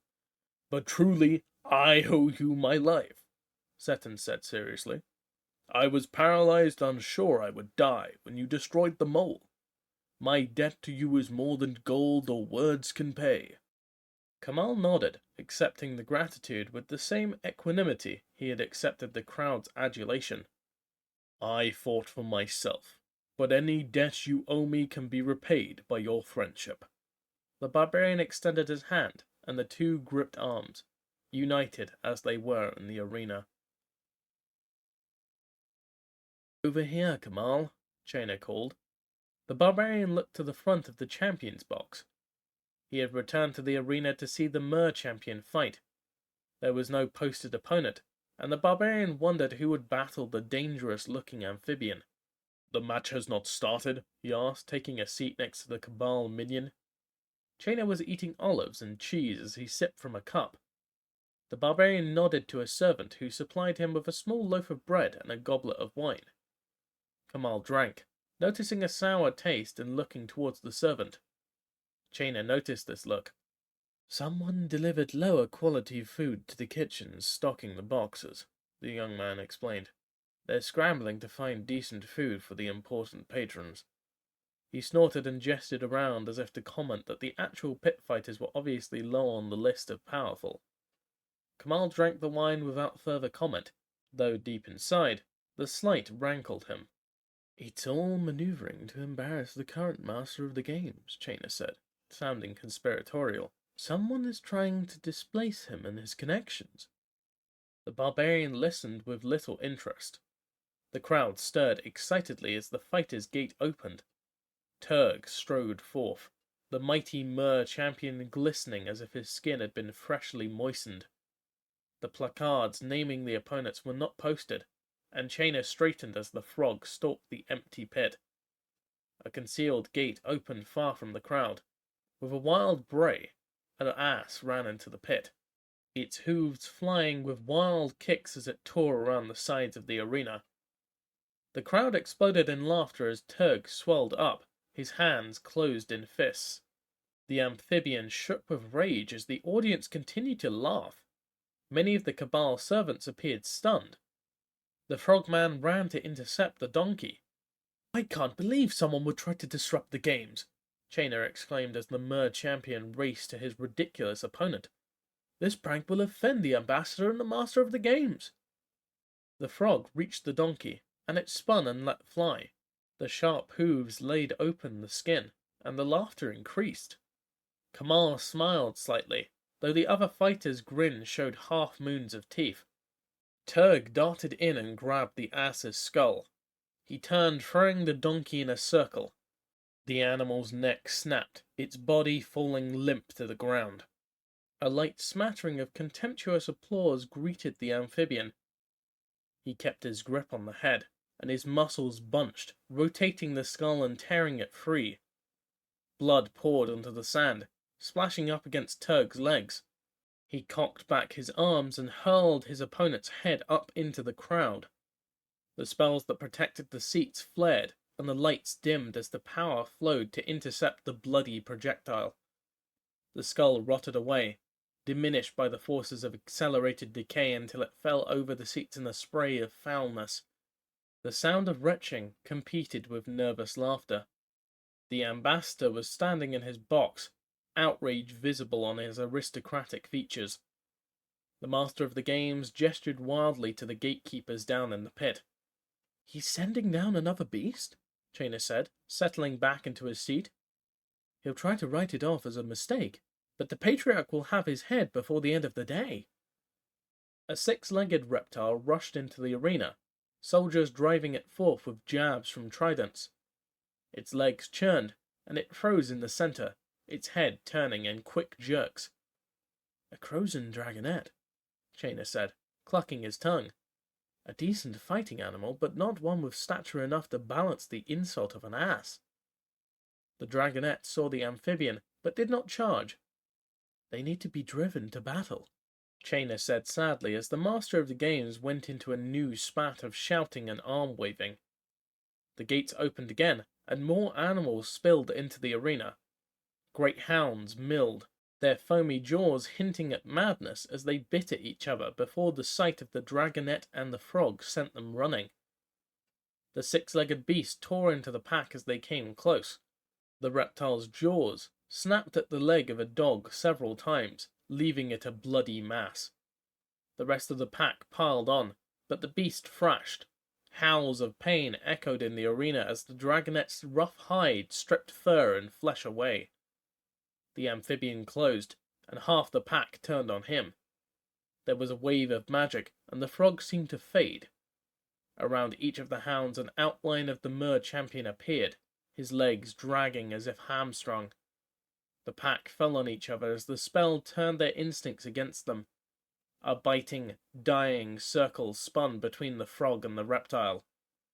The dragonet bled from multiple bites, the blood pulsing down its hide. Its long whip of a tail rose and then lashed into the dogs. A high yelp sounded as the reptile struck again and again. Each strike left an animal with shattered bones. The crippled were killed in an instant, so that the other ensorcelled animals fell upon them. Soon only the dragonet, frog, and a single bleeding hound remained. Turg snapped into focus and struck the last dog, his heavy fist destroying the skull. The dragonet lashed its tail, but the amphibian leaped to the side, once more fading as multiple images moved away from the landing place. The dragonet roared in bestial fury, its cry echoing up over the arena walls, its tongue flickering wildly. It stalked one image exclusively, ignoring the others even as several versions of Turg made short rushes against it. The illusions faded, as the Mer warrior realized that the beast's sense of smell made the illusions useless. Catcalls rose from the benches at the turn of events. The frog crouched, its arms spread wide. Power crackled across its arms, and small streamers of lightning trailed from the tips of the frog's claws. The two monsters leaped at each other, the crowd rising to its feet. The reptile caught the skin of Turg's thigh and lacerated it as the hands closed over the beast's eyes. Both the frog and the dragonet screamed now, but the cries of the ocean warrior's opponent were full of pain and despair. The calls grew shriller as the six-legged beast tried to escape. its bellows becoming more plaintive and fearful. Kamal's magical senses could detect Turg's power forming a circuit between the reptile and the amphibian's own flesh. The frog's own magic made its flesh shake, but the surge of energy increased as the frog cooked the dragonette from the inside out. The mer champion shouted in triumph as it fed off of its own pain. The ambassador across the arena shook in sympathy as his champion bellowed in a self-induced orgy of pain. Some of the crowd threw down tokens of appreciation, the valuables reaching the sand floor as the Cabal servants curbed the defensive spells protecting the stands. Turg ripped a hunk of the steaming flesh free and swallowed the meat, reaching for another handful as the applause slackened. The mutter of the crowd asking for the next fighter was heard as Cabal minions posted the new placards. Then a cry was heard. Kamal stood, and the bellow repeated. The echoing call was filled with rage and came over the arena wall. The sound beat against the barbarian's skull as it grew louder. He looked to Chaina, but the youth seemed as confused as any. The barbarian made his way for the exit, pushing his way out through the other fighters, the cries continuing unabated. Kamal slowed as he recognized the sounds. Though louder and far deeper, they were much like those Turg's dead opponent gave forth. Though the dragonette lay dismembered, a response to its dying cries filled the arena, and perhaps the rest of the city.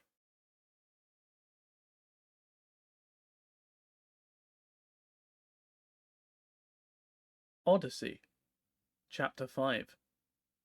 "Something is breaking into the city," screamed a voice in the ambassador's ear. Loquatus struggled from the depths of his trance, his senses assaulted by the troubled noises of the crowd. The merman shook his head, still confused. On the sands below, Turg bellowed and fell into a feeding frenzy, losing any sign of civilized restraint. Again a cry filled the air. The rage and despair in its tone gave the ambassador's spirit a little burst of joy. Something was in great pain, and Loquatus could always smile at the pain of others. The erstwhile town criers moved on, and shouts continued down the line of boxes. "Hear what the noise is about," the ambassador said to a guard standing nearby. The mercenary nodded and left at a run. The merman stood, shaking the stiffness from his muscles. The amphibian continued to eat voraciously, and Loquatus saw the difficulty of reining Turg in. Better to let the amphibian feed. Usually the ambassador lost himself in the frog's sensations when the opportunity presented itself. However, the tumult outside continued as crowds drifted out of the pits. "See about getting the arena gates open," he directed a Cabal servant who came into the box, looking for a way to please the ambassador. "Tell the master of the games that while I blame him for nothing, I want my jack allowed to leave the field." Loquatus paused for a second. "Right now," he said emphatically as the servant stood there stupidly. The servant left at a run, his sandals loudly drumming on the stone floor. "I wonder if the fools will think I have forgotten the insults offered me," Loquatus asked himself pensively. The assault on his dignity burned, lying like a bed of temporarily banked coals, ready to flare up at any moment. Whoever drove the ass out onto the field would pay a hideous price, as would the person who gave the order, their households, and any other with close connections. Loquatus idly wondered if the city should be razed to assuage his honor. Perhaps not. After all, he had plans for the Cabal and the pits. But the image of burning buildings and corpses seemed very attractive. Turg's savage appetite bled into his consciousness. Perhaps a minute passed before new events broke his reverie. Messengers returned with news. The one sent to the master of the games speaking first.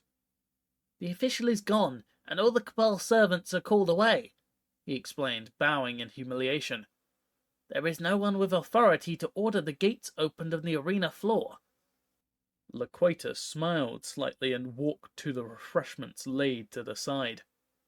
A variety of seafood imported at great expense lay cooling in shaved ice. Loquatus reached for metal tongs used to crack claws. He grabbed the man's hand and grasped the finger quickly. The muscles beneath his aristocratic facade showed themselves as he broke the finger like a twig. The servant went white as the ambassador stepped back to the table.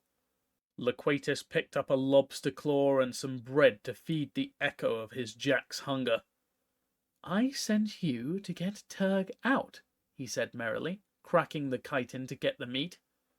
The servant turned even paler at the sound. "I have confidence that you will get my frog free before I run out of fingers." The man swayed, and Loquatus's personal retainer gave him a wide berth, waiting for him to go down. Now, Loquatus clucked, lightly rapping the man's cheek with the metal tongs. "You don't want me breaking more bones to wake you up, do you?" The servant shook his head rapidly, bowing and backing away as he stumbled to the door. The ambassador smiled and motioned to the retainer. The man smiled as nastily as his master, his bald head flushed with excitement at the cruelty. "Follow along, and if he collapses, make sure he receives medical attention." At the disappointed look, Loquatus chuckled and waved the man away. How could he punish someone for a failure if he died from shock? These landmen were such unthinking brutes. They had no sense of style. He invited the other messenger forward with a wave of his hand. "And what is the commotion outside?" the merman asked. "A riot? A revolution? Come, he said, as the Cabal servant gathered his composure. "Use your tongue, or I'll have it out." "A monstrous beast has broken through the city wall and is making its way through the town," gushed the man. The ambassador briefly considered using the crushing tongs again, but business before pleasure. "Why the excitement?" Loquatus asked. "The arena teems with monsters every day. Surely one should not provoke such disarray." "The beast, my lord," the servant said quickly, "is huge. It overtops buildings, and can clearly be seen from outside the arena." The ambassador nodded, intrigued enough that he decided to see the monster for himself. The runner screwed up his will enough to speak once more before making for the exit. "It also resembles the beast your champion just killed." Then his nerve broke and he left at a run. The guards made as if to block him, but the ambassador stopped them with a barely perceptible motion. The messenger was of no importance, though his words were intriguing. He waved to a skybox, calling it down. The pilot promptly complied, and the merman soon stepped onto the small floating craft with a single guard. He looked to the rest of his household. "Go back to the embassy," Loquatus said, and dismissed them from his mind. The skybox was one of the smaller ones, but any affording such luxury were rich and important. The seats were of the finest leather. Though it had no buffet, there was a collection of rare liqueurs stowed against the side. The mage directing the craft was clad in black regalia, while the obvious patron of the box wore an understated tunic and trousers of deep purple and black. "I am so glad I could give aid," the owner said, moving to the side to grant the merman more room. "I am Tostos, an importer of animals for the games." "I thank you for your courtesy," Loquatus smiled back, wondering if he should send the two over the side. "I am the ambassador of the Mer Empire. In the excitement, there seems to have been a mistake. My Jack Turg has been abandoned on the field of victory." He shook his head sadly. "If you could direct this box to pick him up, I would be highly appreciative." The importer nodded, and with a look directed the box down.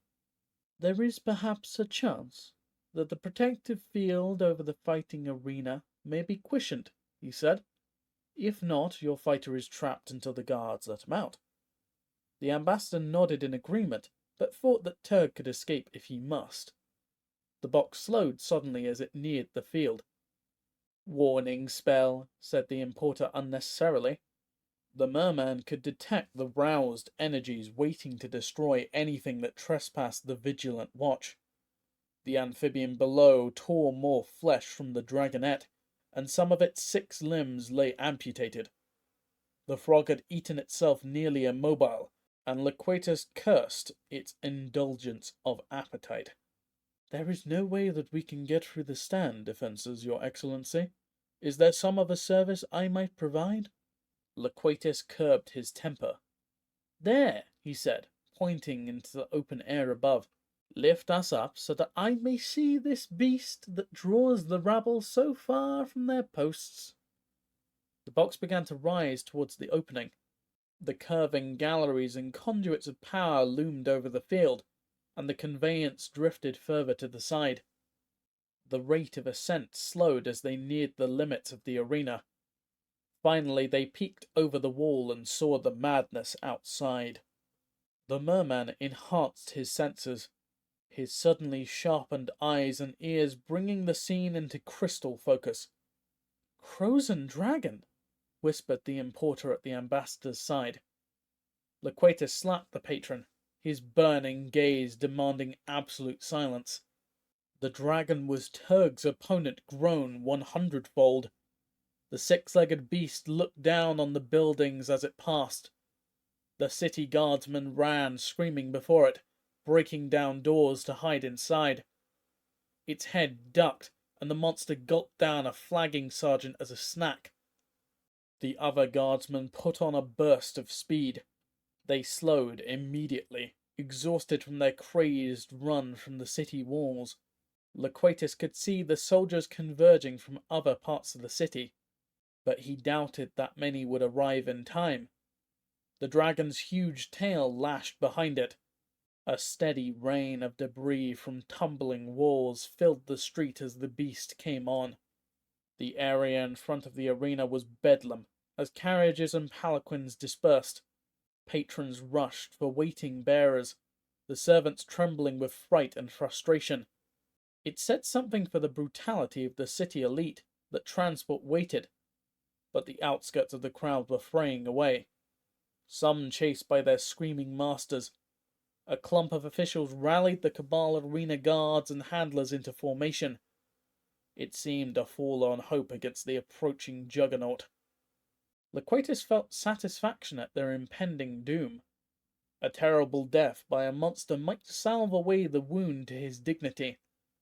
He thought of Turg below, a slumbering fool in somebody's scheme, and he hoped the entire Cabal would be slowly eaten alive. A dementia caster below opened reality to her madness, and a stream of undead stumbled up the street. They formed the parade and advanced, laughing, their clothes trailing rags showing hints of past colour. Rusty bells rattled, and a chorus of tinny horns sounded as more approached the dragon. Unholy mirth dragged sodden laughter from their rotting chests. One bellowing voice overrode the noise below, and the ambassador looked down to see Lieutenant Kirtar directing the action. The Order representative oversaw the retreat of those patrons still trapped into the arena. "If necessary, escape through the rear exits," Loquatus heard through his enhanced hearing. The officer waved pit fighters to join the city guards as non-combatants retreated inside. Down the avenue, the corpse's merriment reached its peak as the parade met the beast. The street opened into a square, and the zombies surrounded the dragon, throwing themselves at it. The monster's tail began to sweep in rapid strikes, each movement leaving a trailing bundle of rotten flesh. Some zombies seemed to explode as they thudded into the thick building walls. Others disappeared inside weak facades, though the sound of collapsing walls suggested they were not spared destruction. Those undead that missed buildings entirely skidded across the cobblestones, shedding flesh and bone until the remains looked as tattered and strewn as the mouldering grave clothes. Some avoided the tail and reached the beast. The giant body thrashed from side to side as a wave of guardsmen followed the undead and reached the great reptile. Spears leading, they charged in support of the merry corpses. They appeared to battle their way onto the monster's hide, and Loquatus for a second increased his sight a magnitude before it blurred back to simple enhancement. The green fur that seemed to cover the reptile was in fact a blanket of vines, wrapping the huge beast in innumerable strands. The greenery protected it with a thick covering of long thorns. The figures Loquatus saw clinging to the animal's hide were nailed there as solidly as any crucified slave. The zombies tried to crawl onto the dragon's head and left a trail of their few remaining threads, then what remained of their skin. Still, the summoned corpses laughed and trembled in crazed mirth. The lieutenant and his supporters advanced, the power creeping along their limbs and armoring them against thorns. Axes and swords glowed as they were enhanced, golden flames running across the metal. Spears and javelins arced high in the air, then pierced the dragon's hide. Enchanted metal cut deep, and the monster paused. Its mouth gaping wide, it poured out a green mist, the emerald haze flowing down the street. The ambassador could see it, but the scene was blurred. Only the frog's ground hugging nature and his high vantage point allowed him to view all of the combatants. For those on the street, everything was lost in the attack. The head of the dragon swung skyward, and the ambassador realized that the monster could still see. It came forward as the lieutenant hurled forces into the air. Burly warriors threw small rapier, their spindly legs trailing as they spread their deformed arms wide.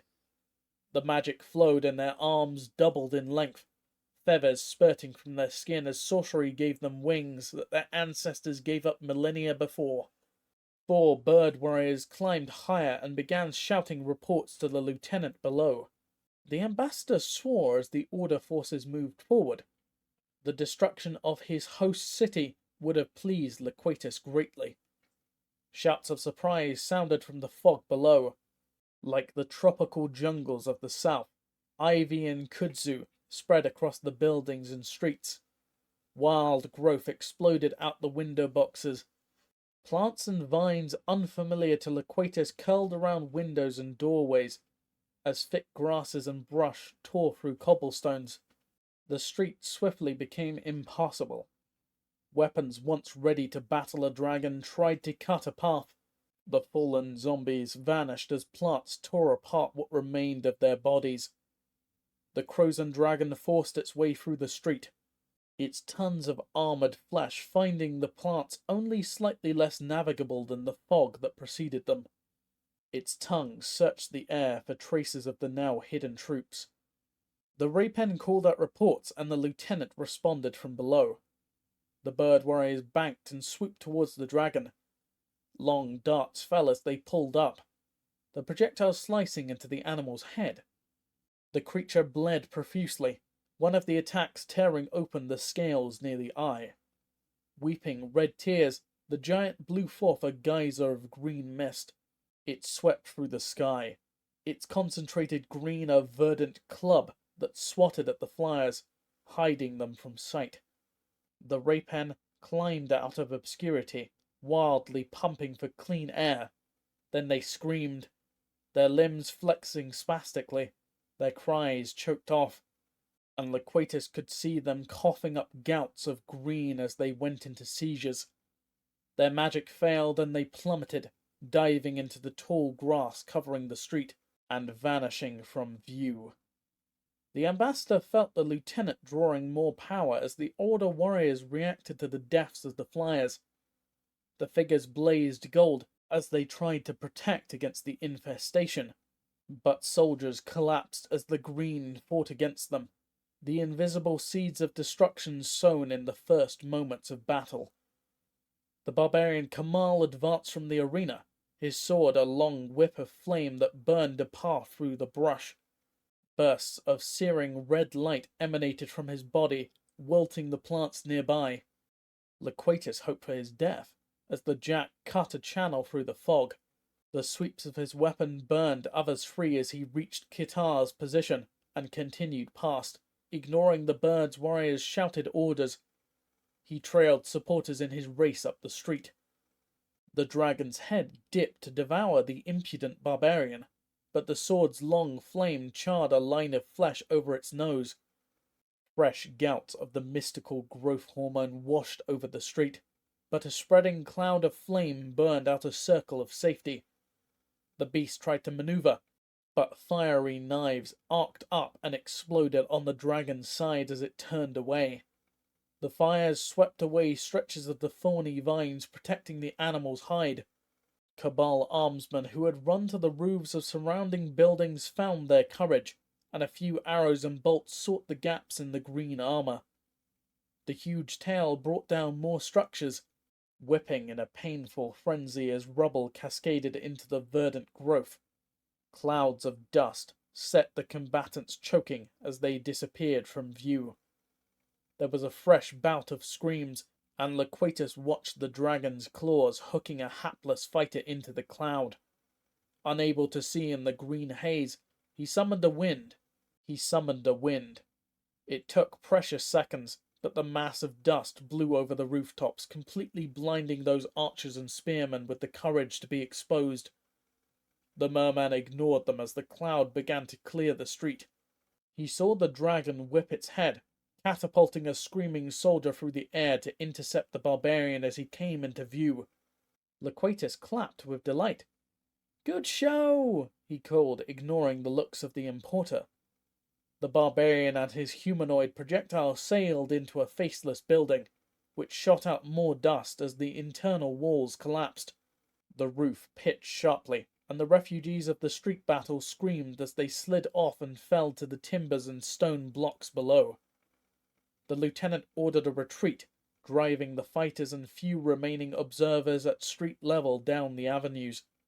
"We'll hamstring it as it tears into the arena," he shouted. Loquatus started as he saw the beast coming closer. The skybox began to drop. "Take us back up," he ordered the importer, furious at the interruption. It was the merchant's servant who answered him. "The energy to the transports is being redirected to the defensive shields," the pilot explained, directing the craft to cradle against the opposite wall. "They must be planning to drive the animal into the decay field to kill it." The ambassador could feel the deadly spell below growing more powerful. "Why do they think that the beast is headed here?" he asked. "Surely it will chase the cowards running away rather than attack an empty building." This time it was the importer who answered him. "It comes to answer the cry of distant kin," Tostos explained. The merchant was nervous, and the merman could tell the human tried to control his own fear by showing his superior knowledge. "It will break its way in and kill whoever it finds when it sees and smells the corpse of the dragonette." The ambassador looked to the sands below. Turg lay as if dead, stuffed to bursting on wild ass and the monster's collar. There was no way to raise him from his slumber, though Loquatus sent command after command to the amphibian's mind. His enhanced hearing could hear the slamming of bolts as every gate closed in an attempt to keep the beast inside after it broke through. "I am sure that they will kill it before it can devour your champion or reach us," the importer said nervously. The ambassador grasped him by the throat, and with a single motion threw him to the sands below. Maggot-ridden meat struck the floor, and the merman's guard did not even wait for the order, hurling the skybox's attendant over the side of the conveyance. The mercenary retired back, trying not to catch his master's attention. "I will trust these incompetent animals to protect me," Loquatus said to himself. "These dry, ungainly fools, unworthy of all responsibility." He screamed as the guard tried to make himself smaller. "I spit on these air-breathing tube-worms." The ambassador sent his call forth again, compelling absolute, immediate compliance. But his demands did not split open the skull of the comatose pit frog. Instead, the order passed through the rock beneath the arena, resonating in the caverns below. Loquatus felt a surge of power as his waiting armies prepared to attack.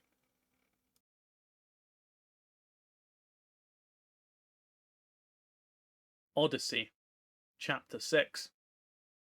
"Bloody hell," rasped Kamal as he opened his eyes. The fighter ached over every portion of his being. His mind was fuzzy as he tried to remember where he was. It came back to him as he coughed up dust and smoke. The fight with the attacking monster, the concealing clouds of dust and the impact of a thrown soldier. All of it surged into focus as he pushed his way back onto his feet. Plaster and lumber sloughed from his back as he looked to the gaping hole that his flight had left.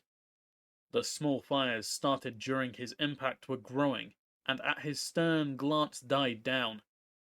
The smoke whistling through every crack in the house's structure as his will compelled the flames. Kamal looked for the soldier who had rammed him. A congealing pool of blood leaking from another pile of debris told the barbarian his likely fate. He shoveled away wreckage with his hands and exposed a dead face. A support beam nailed the corpse to the floor as firmly as a mountain. The barbarian could hear cries of the beast as he stumbled outside, his steps becoming firmer with every second. His sword hung from the outside wall, the blade sunk deep in oak. Kamal threw power into the steel and ripped it free in a hail of splinters. Armed and aware, he cut his way back to the street. The grasses and bushes that blocked his way had grown only a little after his unexpected withdrawal. Rubble from newly demolished buildings covered a lush growth that continued to push its way toward the sun. The barbarian climbed carefully up a slope of debris, accepting the risk of a fall for a better view. The tail of the dragon lashed across the street, each beat bringing fresh destruction. Kamal saw no sign of the other fighters and wondered if the beast had killed them all. The monster reared up against the walls of the arena, its front two legs digging at the stones. Thin panels of fine rock fell, revealing the brick that formed the walls. Kamal knew the beast would claw its way through in minutes.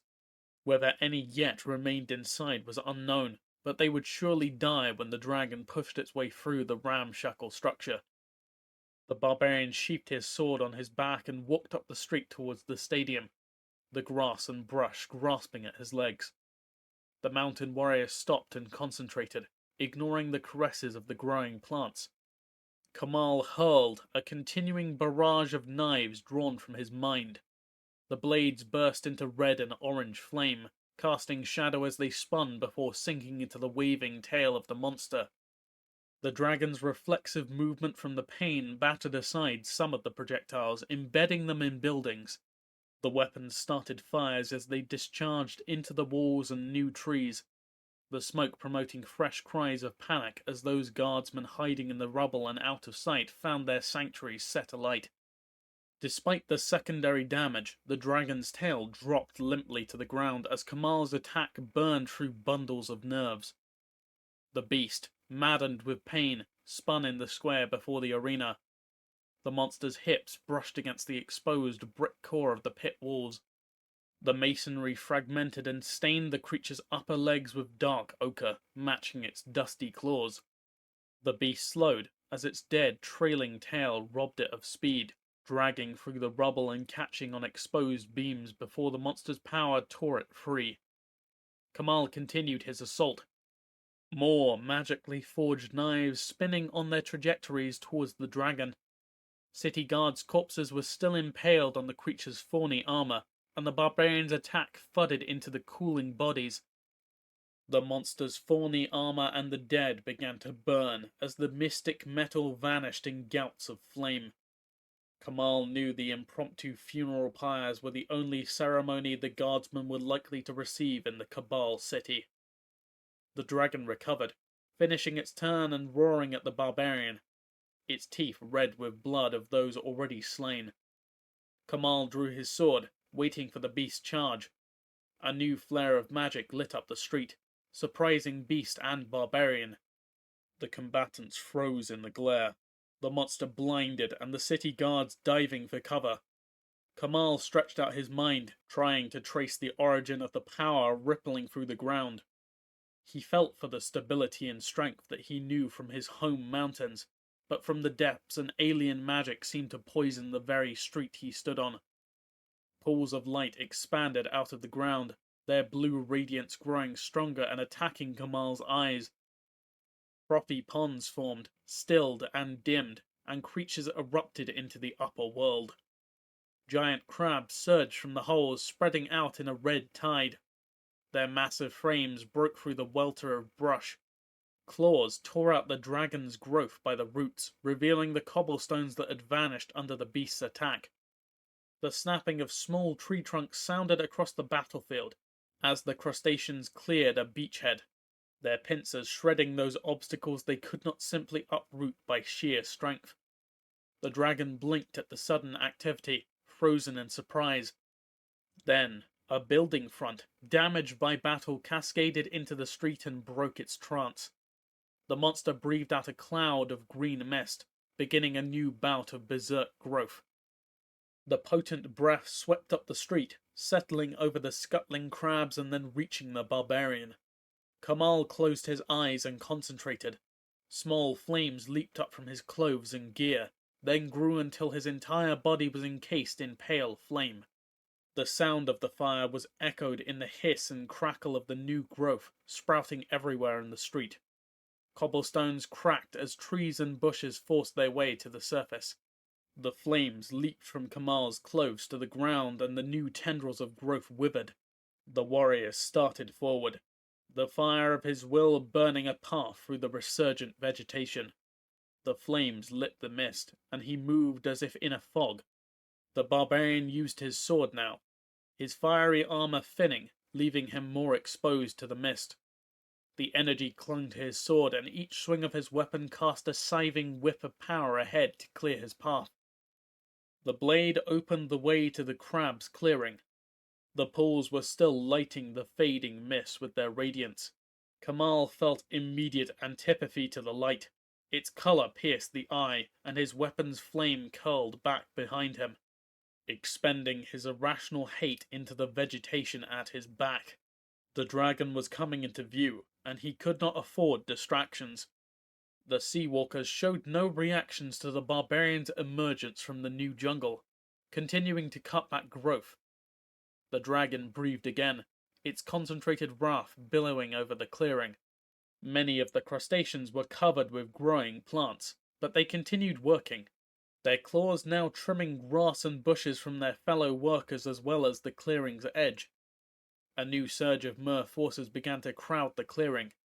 The crabs moved on, their claws now raised and threatening. Kamal cut his way along the perimeter of the encampment.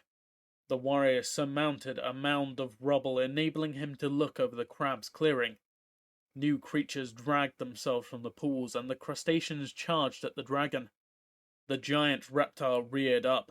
4 legs waved in the air as it spun, its tail skimming through the crabs. The sea fighters were thrown up against building fronts, their shells fracturing with a series of crackling sounds. The dragon's dead tail still had mass, and the reptile used it like a club, slamming it onto the structure's facade. Rubble cascaded down onto the broken shells. The giant monster moved into the arena's square, the street buildings blocking the barbarian's view. Kamal now had to skirt the new forces creeping out of the pools. Small humanoids with huge heads crawled out onto the surface gingerly, their whiskers trailing on the ground. The barbarian recognized the amphibians. The Tresias was sometimes found in highland caves. The street was filling with these new arrivals, and Kamal swore as they blocked the way. The blind creature's great claws scraped over the rubble and slashed mounds of mown grass into mulch. The barbarian was nearing the square, and his lashing flame blade scythed away the undergrowth. The dragon screamed and came back into view. It stomped a crab into jelly, and pounds of meat squirted out between the animal's clawed toes. It began to move up the street. The amphibian's oversized heads rose up, orientating on the giant monster.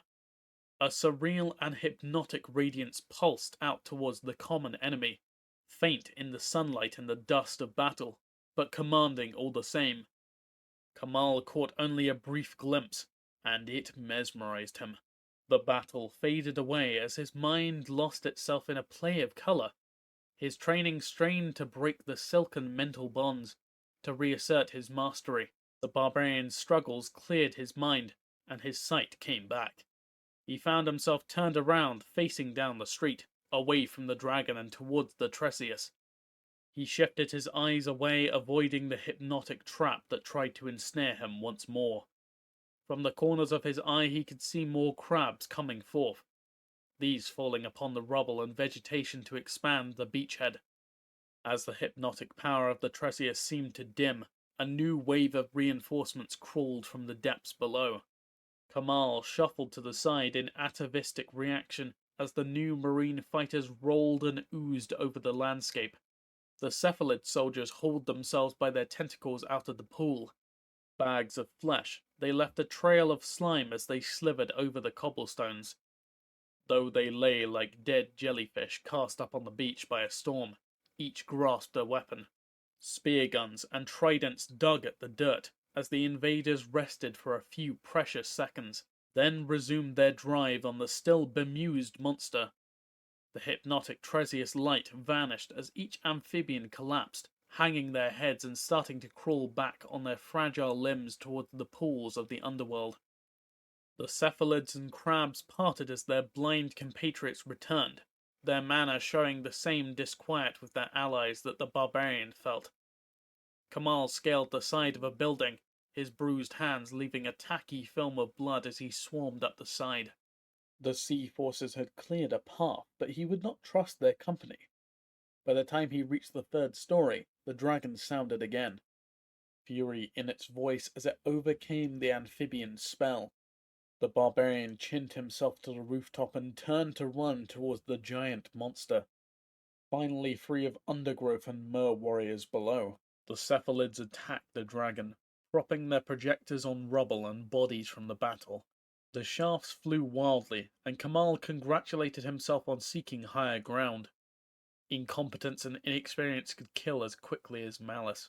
A few bolts from spear guns snapped into reptilian flesh, though most landed on rubble and cobblestone. The projectiles discharged showers of sparks, and the barbarian detected the same energies that fed lightning storms. The mountain warrior conjured an axe, and threw it with all the force at his command. The conjured weapon spun through the air and slammed into the shoulder of the convulsing dragon. A charred circle expanded as the magic destroyed the thorny armor to show the hide beneath. "There's an aiming point," Kamal shouted to the forces below.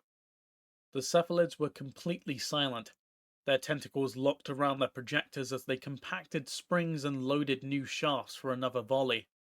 The barbarian forgot the clumsy fighters in the street below as he heard the battle cry of the order. Lieutenant Kirtar maneuvered from the rooftops as well, ceding the ground to the invaders from the forests and seas. Kamal could see city guardsmen coming up the other streets from his 4-story vantage point. The dragon was clawing down brick and timber over the cephalids and the remaining crabs. The sea fighters scrabbled to get clear as the monster tried to bury them. Another barrage of bolts sputtered and arced, but the huge beast seemed not to notice the pain. It hopped from foot to foot, crushing the crabs. Kirtar was a fountain of energy as he crossed the roofs. The Order champion's attack slammed into the giant creature's hip, tunneling all the way to the bone. With a crack audible throughout the street, a joint gave way, and the creature's rearmost leg spasmed and then dragged. The giant tried to breathe more fog, but only a few wisps came out. It tried to back out of the square as everyone closed in for the kill. Kamal was accelerating as he jumped to the final roof and conjured another weapon in his free hand. He hurled the axe at the creature's side, aiming for the thickest remaining patch of the beast's thorny armor.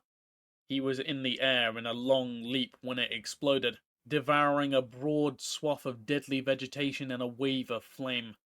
The barbarian's sword smashed into a mound of muscle as his jump landed him on the beast's side. His plunging sword burned a deep wound and the dragon screamed again. The giant tried to scrape the mountain warrior off against a building, inflicting more damage to itself in an instinctive response to the attack. Kamal levered himself up and over the rise of the animal's spine, his sword and axe acting as pythons. The rumble of cascading rubble drowned out the barbarian's angry cry as a barbed tendril of the creature's remaining armor sank its thorns into the fighter's thigh. One hand held his buried sword and the other tore the vine free. Below him the beast heaved and pitched as the warrior cupped his hand and drew flame into the world. He clasped the summoned fire against the wound, hissing at the pain. A wave of cold swept his body as his flesh tried to shrug off the burn. As he lay panting, the mer forces attacked again. Soft-bodied sea warriors raised their spear guns, discharging magical projectiles to little effect. The dragon's head dipped and its claws scrabbled, tearing apart some of the tormentors. The mer eeled their way into mounds of rubble, and others suctioned their way up to the outsides of buildings.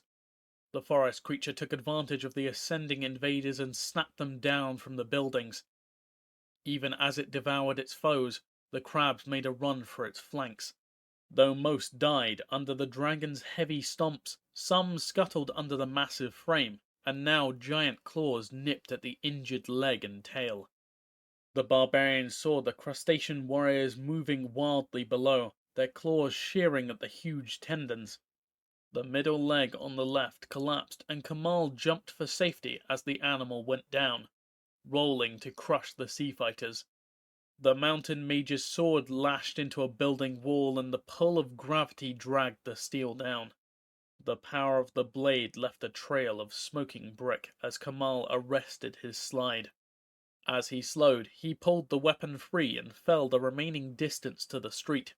His leg protested, but he ignored the shallow wounds. The back of the beast lay towards him, and he could see the street coming apart under its pounding mass. He closed in on the downed beast. Lieutenant Kirtar called for forces to finish the monster. A mer fighter finally showed some marksmanship and shot a charged spear beneath an armored eyelid. A shower of ocular fluid soaked the fallen grasses, pouring from the empty socket as the dragon writhed. The few remaining crabs began to climb the body. The barbarian watched the cephalids retreat back into their pools, then could only see the monster. It filled his vision as it tried to rise to its feet. Kamal raised his sword and plunged it near the spine. The beast somehow got its legs under its bulk, and the barbarian was nearly catapulted free. Only his grip on his sword allowed him to stay with the monster. The dragon was stumbling away from the arena and up the street, headed for the sea fighters and their pools. The crabs tried to climb the slack tail, but they failed as the giant swayed from side to side. The beast was killing the warriors almost by accident as it crushed both hard-shelled and soft-bodied fighters from the sea against the broken bricks of the Cabal city. Kirtar stood opposite Kamal on a building roof, sure-footed despite the slope of the crumbling structure. The barbarian saw a predatory grin as the Avon unleashed another flight of his conjured birds. The mountain warrior swore and breathed out a cage of flame, concentrating even as his uncontrolled mount tottered beneath him. The golden sparrows swooped down and swept over the great reptile, their wings of light shaving away the remains of the dragon's thorny armor before rising to the sky. The spell-wrought creatures threw themselves as living knives at the beast's head, vanishing in concussive bursts that carved away hide. Determined to get the kill, Kamal forced power into the long blade of his sword. Inside the monster, a scalpel of flame cut its way to the backbone. Massive vertebrae parted as the barbarian's will sought out the thick cable of armored nerves. New magic impacted on the dragon's flanks, but Kamal was locked in directing his final attack. Bone and nerve sundered under Kamal's lethal surgery, parting the spinal cord and killing the beast. The mountain warrior turned to jump clear, but he was crushed against the beast's back as a huge crab came from the rear in a wild rush. The crustacean had finally managed to climb the dragging tail, and now its vain attack only put the barbarian at risk. Kamal was bowled over and barely avoided the huge claws, which clutched for something to hold onto. The dragon fell, and the barbarian could hear Kirtar shrieking victory. New attacks impacted against the already dead flesh as additional surges of magic burrowed into the slowly collapsing corpse. Fighters left off their attacks, running for their lives as tons of flesh gave up life. The barbarian snarled, trapped under the crustacean. He forced his way through legs, the spindly limbs landing like clubs as the mer fighter panicked, and then the pair began to fall free. The barbarian and the crab were directly under the beast and both bolted for the closest bit of clear sky, trying to race under the beast as the wall of descending flesh loomed over them. But the panicked crab yanked the barbarian back, its claws gripping his armored belt as it tried to pull itself to safety. It only managed to doom them both. Pressure threatened to smash Kamal like a bug, and his breath exploded out of his mouth. Pain flared all over his body, and he fell into darkness, his senses fading as blackness smothered all. Odyssey, Chapter 7. The stench of burned flesh and destruction was sweet in Kitar's nostrils. The aroma was nectar the bird warrior savoured as he stood with his eyes closed. The crackle of fires soothed his hot blood. The destruction of the Cabal structures an unexpected benefit. The beast had torn a great wound in the city's fabric, and like draining blood, the citizens flowed into the streets. The attack had caught him deep in the arena, and it had taken precious minutes to force his way through the crowds. The plaza had been a madhouse, bleeding guardsmen forming defenses to manage the crowds. With his warriors still lost in the clearing stands, the lieutenant took control, instilling order into the fleeing cowards, clearing the way for the coming battle. True, he was forced into a tactical retreat, and the sudden arrival of the Mer Empire forces turned the contest. However, it was his own blow that laid the beast low when all was finally done. The bleating of the wounded irritated him, and he directed those of his order with healing skills to ply their trade among the injured. He pointed to the Mer forces to receive healing first. The monsters of the deep were at least brave fighters and far more worthy of aid than the corrupt gamblers of the city. The lieutenant moved down to the street level as he saw his orders being relayed. The few Cabal officers he saw looked thoroughly cowed, and none disputed his authority. "This is the natural order of things," he whispered to himself. The crabs dragged away the corpses of their dead, despite the Cabal servants' furtive attempts to secure the bodies for the city's use. The crustaceans sorted through the rubble, their immense strength allowing them to move all but the largest beams. The exposed corpses not from the Mer realm were discarded on the rubble piles to be snared by guardsmen. Kitar made a note to have his own forces collect their dead in Cabal territory. A centaur staggered to the street, the simian face visible over the high grass. He started towards the order officer, carefully trying to find a clear path. Kitar's mystic senses detected a change in magic. The arena's defenses, still unbreached, were coming down. Servitors slowly walked towards the growth obstructing the streets, holding staves. One took the lead, and his staff of black wood and iron passed among the stalks. The plants withered into brittle husks as the lieutenant watched. The other Cabal reinforcements joined in. "We're the street cleaners," the champion called out with derision. A few of the workers bristled, but none challenged his appraisal. Kitar expected nothing more from such cravens. "Lieutenant!" called the centaur, moving into the cleared street, barely avoiding a mistaken swing of a withering staff wielded by an angry guardsman. The centaur bared his fangs and shook the huge club that he used as a walking stick. Kitar recognized him as the fighter allied with the barbarian. The injuries he had sustained appeared half-healed, and the officer assumed that was the reason the forest fighter had not joined in the battle. He confessed to himself that the warrior Kamal had at least shown rash courage during the fight.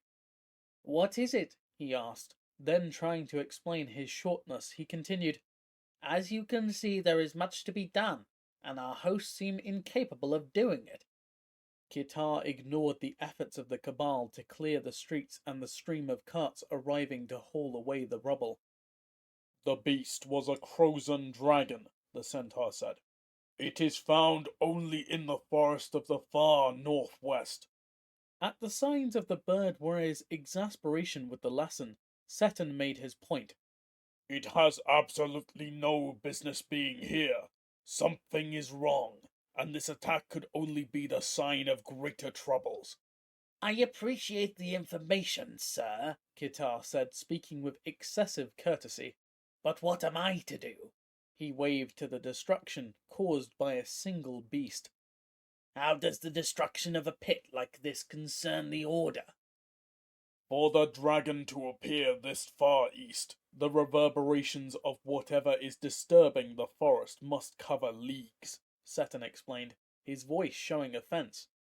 As an officer in the Order, sworn to protect the northern reaches and hoping to extend your authority south, I thought you would be grateful for the insight. Excuse me if I misunderstood your seriousness. With that, the centaur moved away, the heft of his granite-capped club beating a tune of anger on the cobblestones. Shaking his head at the vagaries of forest warriors, Kitar turned back to supervision. There was little to do.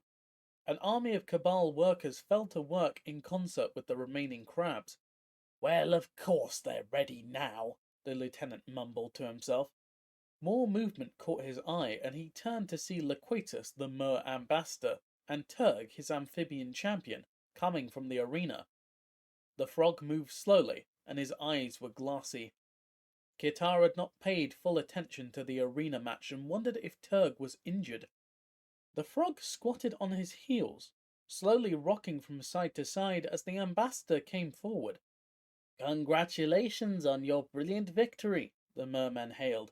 Loquatus gave a short bow, but good manners demanded the lieutenant return. The beast would have surely destroyed the city if not for your quick action. The ambassador looked pained as he said it, and Kitar felt obligated to inquire. Did you take injuries during the battle? The lieutenant had seen nothing, but it must have been a madhouse inside.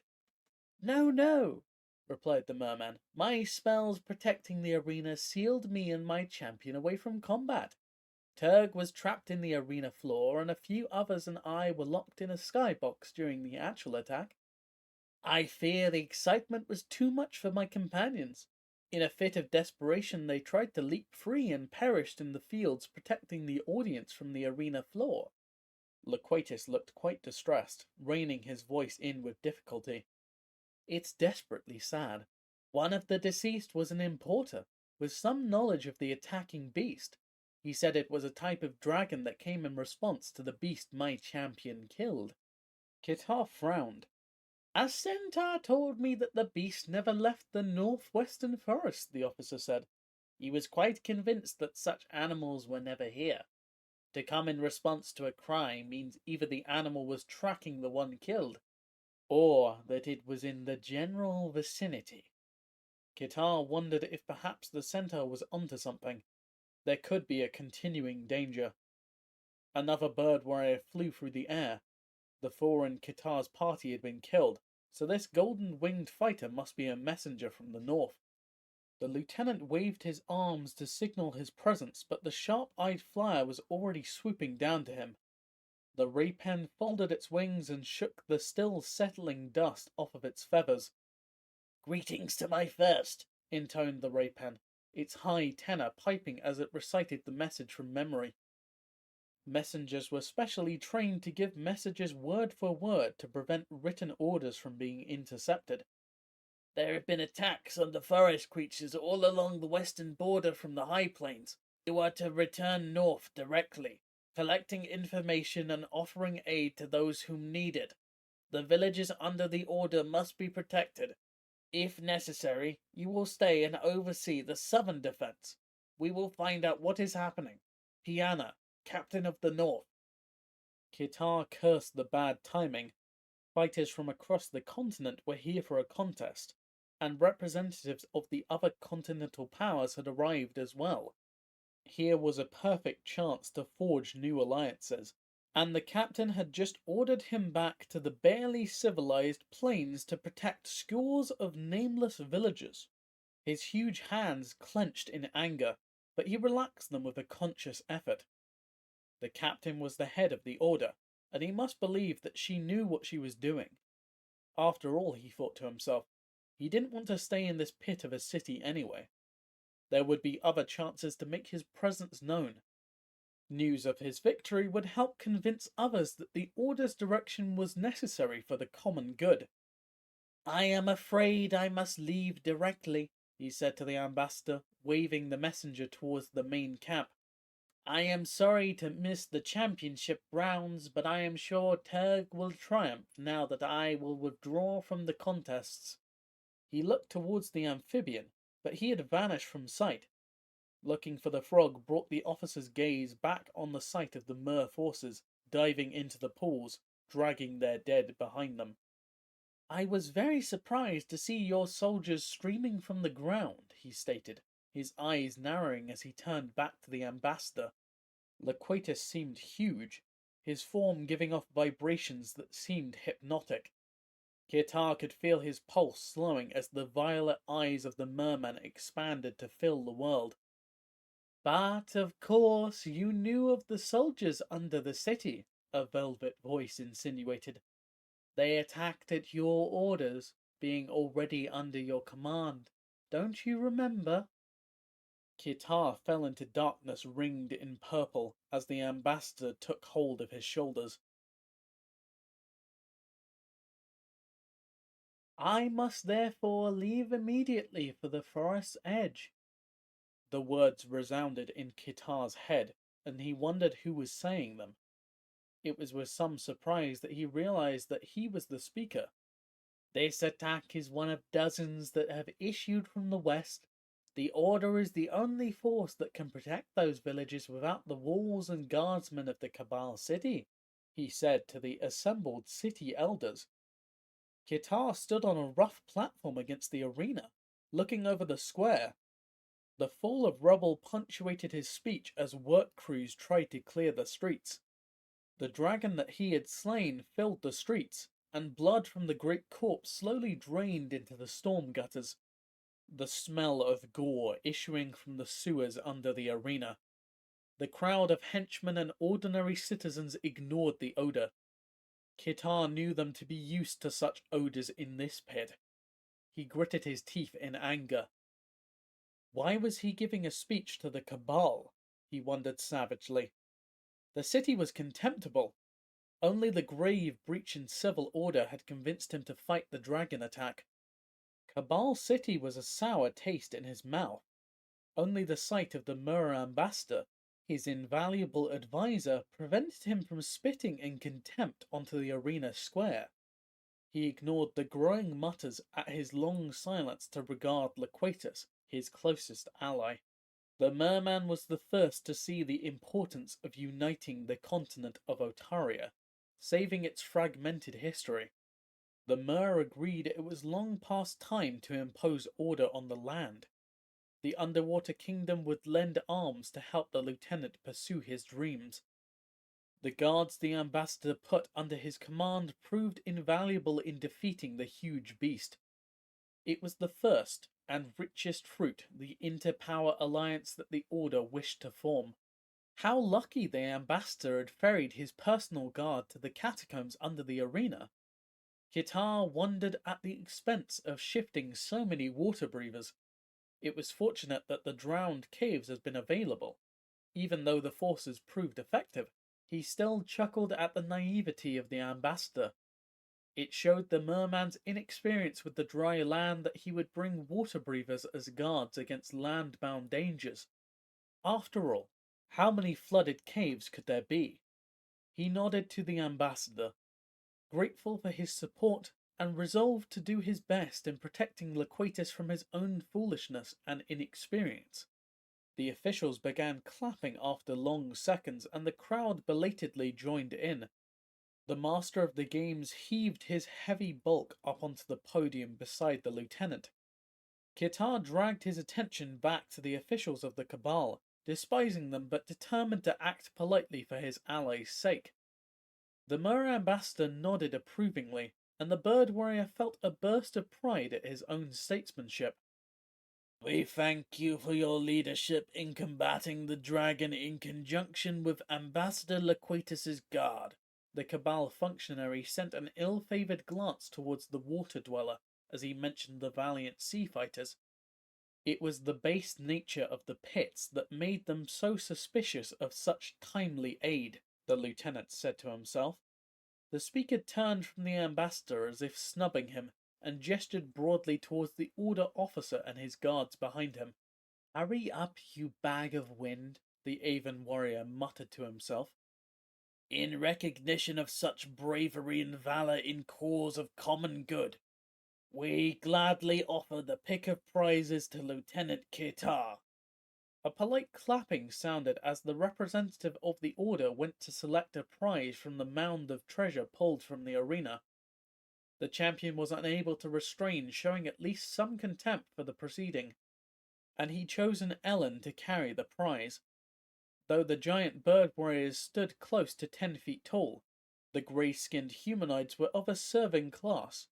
The lieutenant doubted his hosts were intelligent enough to read the insult of the great-robed figure going through the prizes like a rag-picker, searching a garbage pile.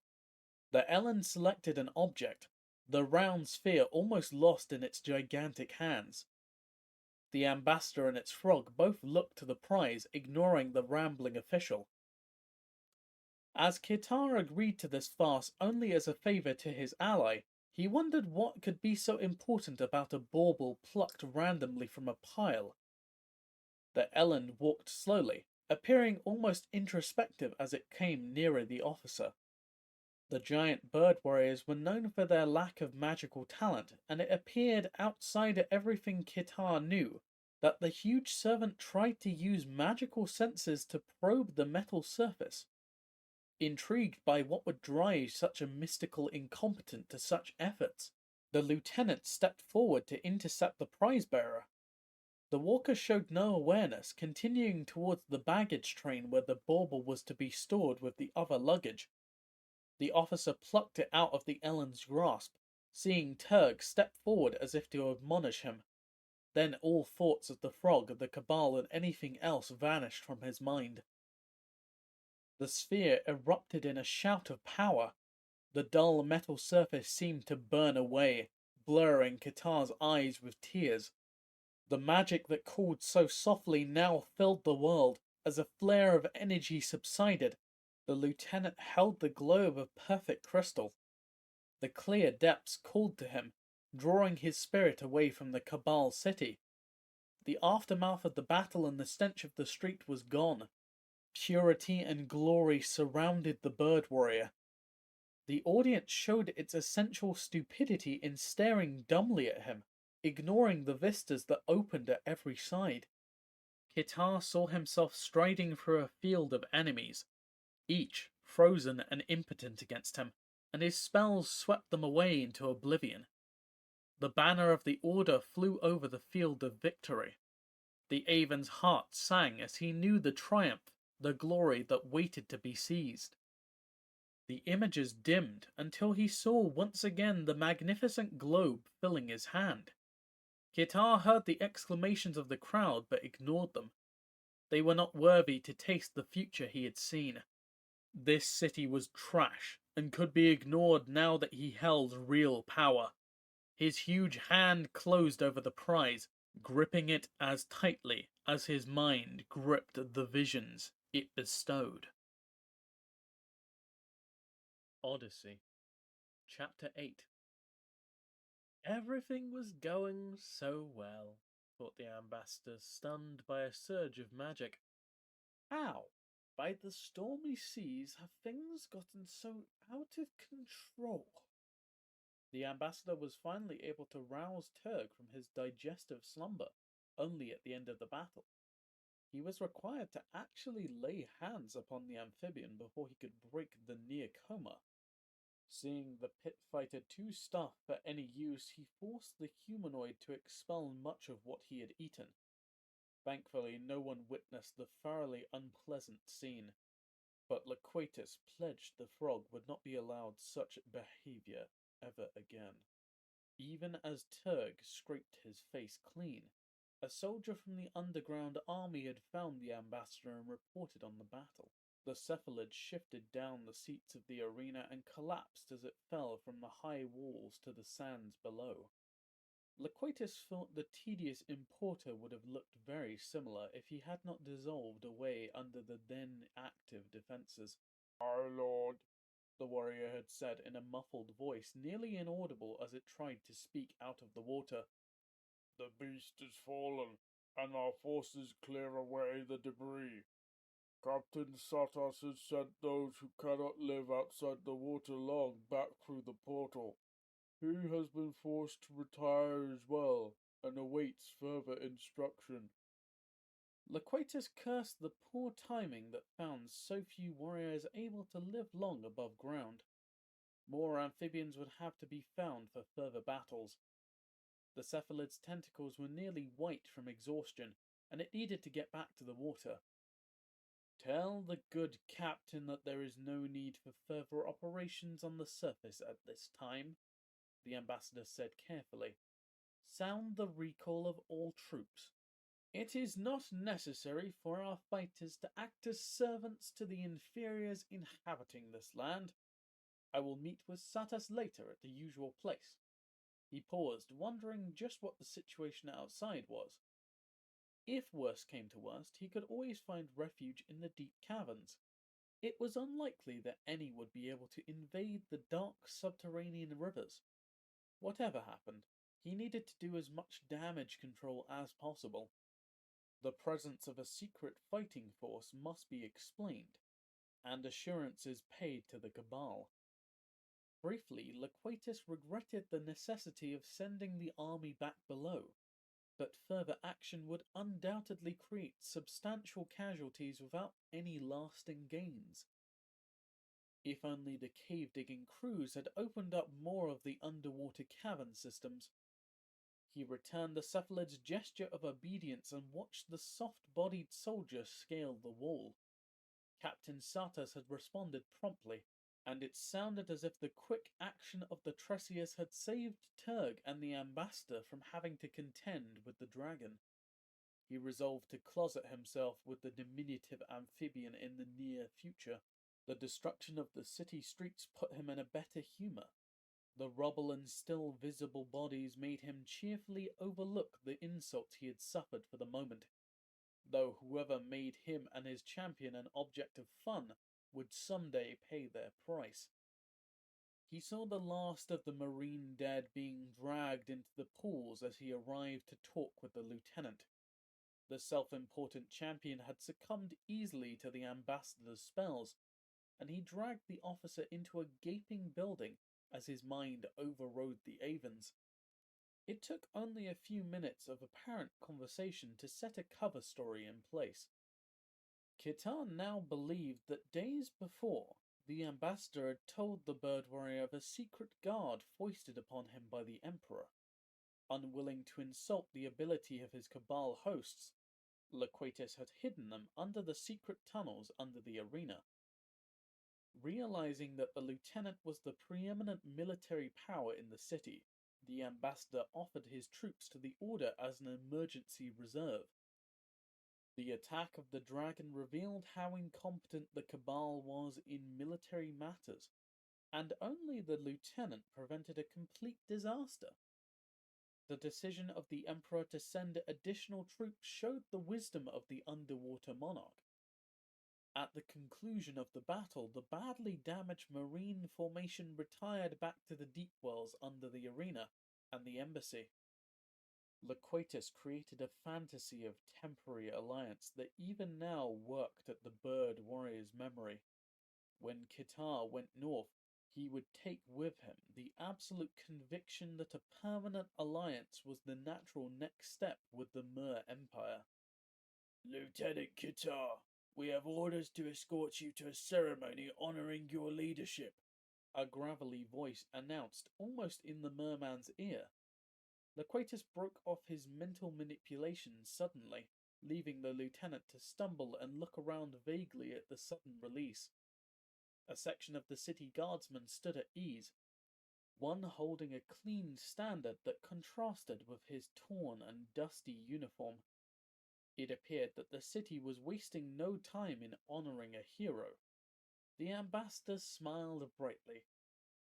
"A great honor indeed, Lieutenant," the merman said, gripping the bemused warrior's arm and starting off for the square. He ignored the guardsmen who had to step out of the way or be trampled. The Order's men had been very unwilling to interrupt a private conversation, but the city's soldiers seemed much too arrogant. "Perhaps an object lesson is in order," the ambassador said to himself.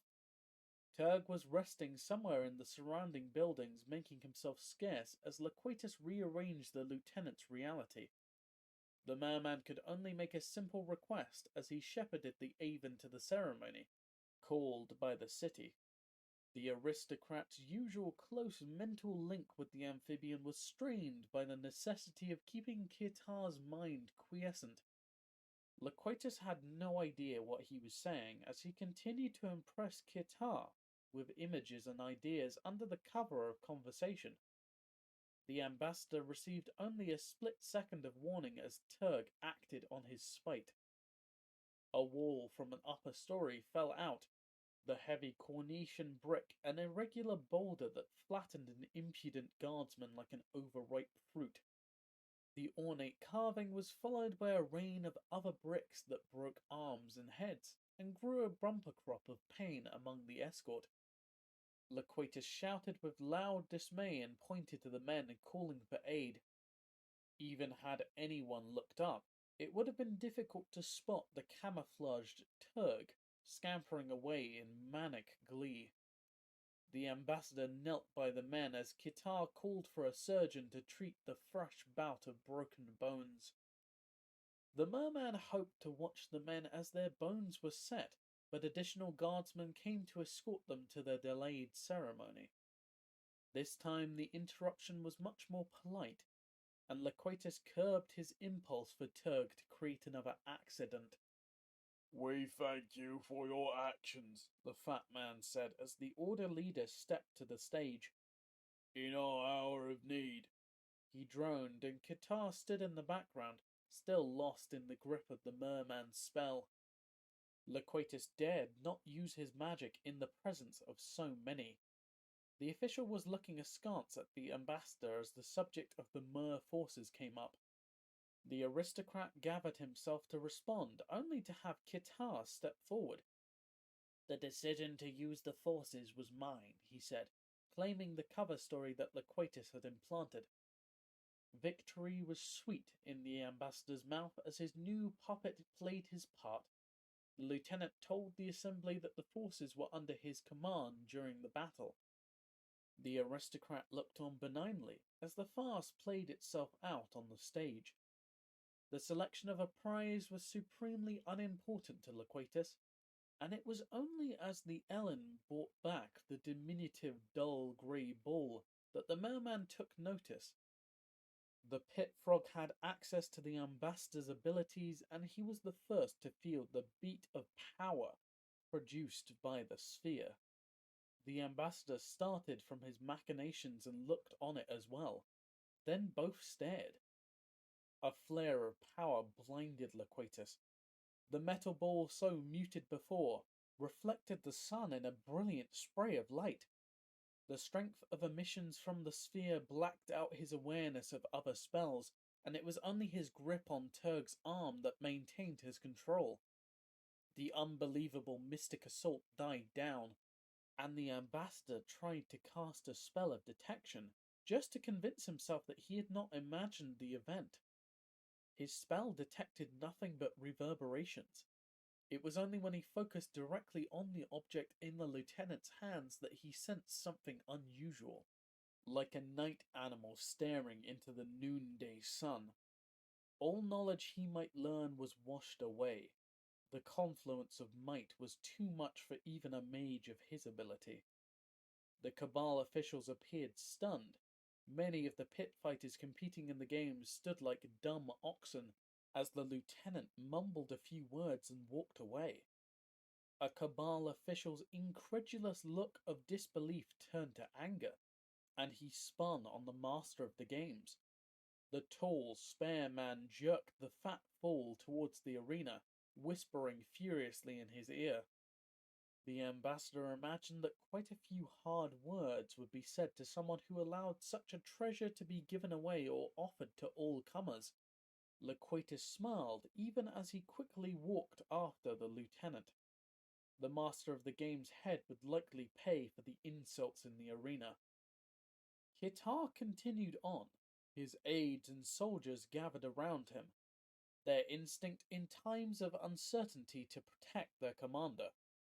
The ambassador tried to close with the bird warrior, but the press of people prevented him. "Lieutenant, we need to talk," he shouted, but the officer was still lost in his contemplation of the object.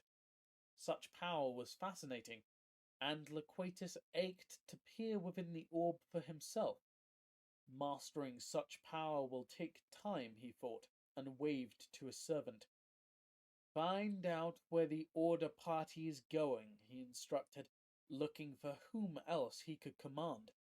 "Meet me at the embassy as soon as you have information. Find one of your fellows to keep watch if there are any changes." Loquatus was almost at a run as he headed for the embassy. The sphere was a completely new factor in his plans, one that upset his machinations in the city. The challenge was exhilarating. By the time the servant returned with a report of the route, the embassy was a madhouse. Workers rushed about, closing up rooms while the permanent staff was locked over blueprints for the new architectural wonders. If the ambassador left the city, he would take advantage of his absence and expand the residence. It was becoming too cramped for his ambitions. In a city of spectacle, his home must be the most impressive. A system of waterfalls with a twisted channel of pools will be most interesting, the ambassador said to a harried chamberlain. "You will have to construct a spur to the aqueduct and bribe the Cabal to divert enough water." "Most impressive, your excellency," the man said subserviently. "But where shall we procure the funds for such a great expansion?" Loquatus waved the concern away. "The coastal shipping fees are being collected by our agents for the quarterly ship to the treasury. Divert all your needs from that source," the ambassador said, feeling expansive. When he gained control of the sphere, he would need a dwelling to reflect his new status, and perhaps it was time to accelerate his plans for re-entry into the undersea court. He looked over to the drained grotto, the artificial reefs being broken by slaves with sledgehammers. He had been chief fish in a small pond for long enough.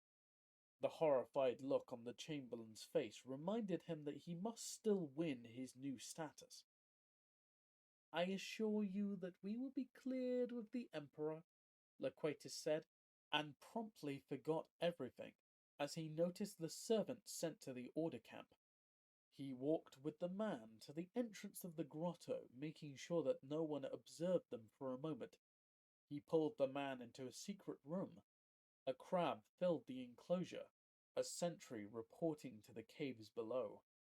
After the ambassador had closed the door, the crustacean lifted the cover and vanished into the pool. Captain Satas dragged himself clear moments later. The Tresius paused for a moment, then moved towards the ambassador and messenger, drawn by their nearly imperceptible movements and breathing. Loquatus shifted as quietly as possible, but the Tresius adapted, altering his course. The merman was unimpressed with the Tresius' performance during the battle, but it appeared as if the captain and his kind could adapt well to the land. "How may I serve, my lord?" the small amphibian said in his quiet, dead tone. The ambassador waved the spy to speak, noting that his hand's passage in the air was tracked by the captain as well. "The order will be travelling west to the forest edge to catalogue the reported predations of the woodland creatures," the man said, opening a pouch and taking out a map. I bought this off a Cabal servitor able to sneak down into the main tent. He laid it on the floor and weighed it down with a dagger and a few coin. Then he looked at the blind amphibian, flustered how to use this acquisition. The ambassador also wondered how the Tresius would know how far the cave system ran. To Loquatus's surprise, instead of calling for a sighted retainer, the cave dweller chuckled and drew a stone from his own pouch. The sound of paper and the mention of routes suggest there is a map lying on the floor, Satas started, rubbing two dull gems between his hands. I have always found such methods of little use, and came prepared with a substitute. The short creature tossed a jewel to the ambassador, who caught it. A spell whispered new knowledge to his mind, a variant of the false memory spell. It left him with a sensory map of the explored caves and cleared tunnels. The underside of the continent was suddenly more familiar to him than the memories of his childhood home. Captain Satus's skin broadcast his amusement, but, entranced with the novel method of information transmission, the ambassador did not feel anger. He did, however, experience irritation as he pulled his new memories and the map of the lieutenant's path together. Kitar's route led west. The underground rivers did underlay the route, but they were unexplored and sure nearly impassable. Miners connecting the underworld to the sea would have to be moved farther inland. The lieutenant planned to swing north, and an explored cave system lay nearby. Loquatus could catch up with the party and capture the newly revealed power source. Captain Satus, the northern caves allow us to intercept the group of landsmen and crush them. It is absolutely necessary that an amphibian force be available for extended action out of the water. Find me soldiers and send them to the Cave of Knives. The memory of sharp stalactites and stalagmites in the north prompted the name. I will send what forces I can, but we are very short on long-duration patrols, Satas said, in a pun, the unintentional humour irritating the ambassador. It may be necessary to find air-breathing slaves to meet you and supply bodies to soften up the adversary. Loquatus nodded reluctantly, regretting the lack of forces able to operate out of the water. He dismissed the officer and thought of whom he could meet in the forests. Perhaps the Cabal would be of aid. He smiled and clasped the spy's hand. Excellent work, he cried and hugged the man in apparent fellowship. Loquatus raised power and cut into the other's psyche. Experiences withered, and memories grew confused. He worked at the servant's mind, creating a false shadow of drunkenness and nameless female companions. It was hard work, and the fellow proved fairly resistant. It took real effort, and Loquatus wondered if death wasn't a better solution. But as his talk with Satas proved, he lacked walking servants. He continued to mutilate memories, just wishing that he had the resources to kill the fellow and swim away. Kamal breathed and was struck by déjà vu, buried twice in one battle. I am no mole, he muttered. The warrior coughed and tried to turn over. He could not. Pressure prevented him from more than breathing. Even his head was locked in position, his cheek pressed against stone. The barbarian could remember the dragon falling and the crab getting in his way. I despise seafood, he muttered. More sensations intruded, and he could feel multiple small points of pressure digging into his back. He remembered the crustacean's armor, and realized that he must be trapped under it. He tried to move again, his muscles bunching in agony, but nothing shifted. He remembered the great dragon falling as well, and with a shock understood that two great beasts lay atop him, their mass making a mockery of even his powerful muscles. It was a miracle that he was not pulped as well. The cobblestones underneath them seemed jumbled, and over the smell of the dragon and the crab he detected strong odours of mould. He could hear the dripping of water and the scuttle of a rat. The street must have collapsed under the weight and crushed a sewer.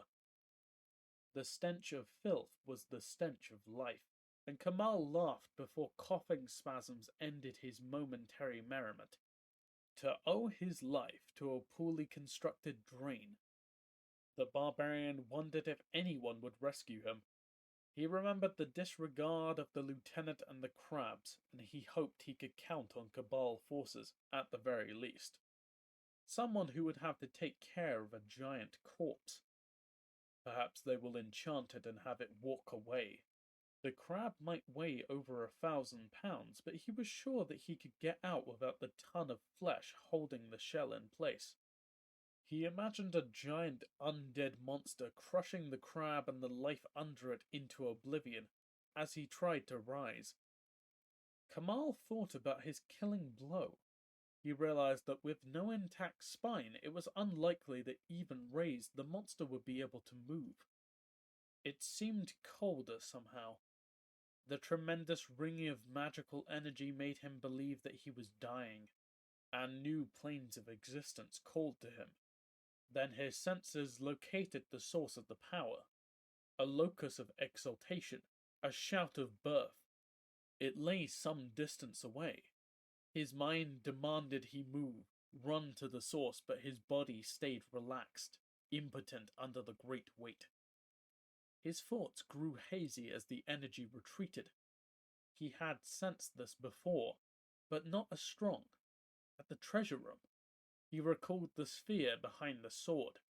Someone else must have seen its value, and called forth its essence. His mind swirling, he tried to imagine what champion might hold it now. It was harder to think, the air thicker. He could not call power. The pressure on his body seeming to squeeze the magic out. Just a few more minutes of rest, and then he could cut his way free. After all, a victory without being alive to enjoy it seemed pointless. Just a few minutes more. The sound roused his attention at once. The rhythmic cuts of a sharp edge into flesh transmitted themselves through the corpse.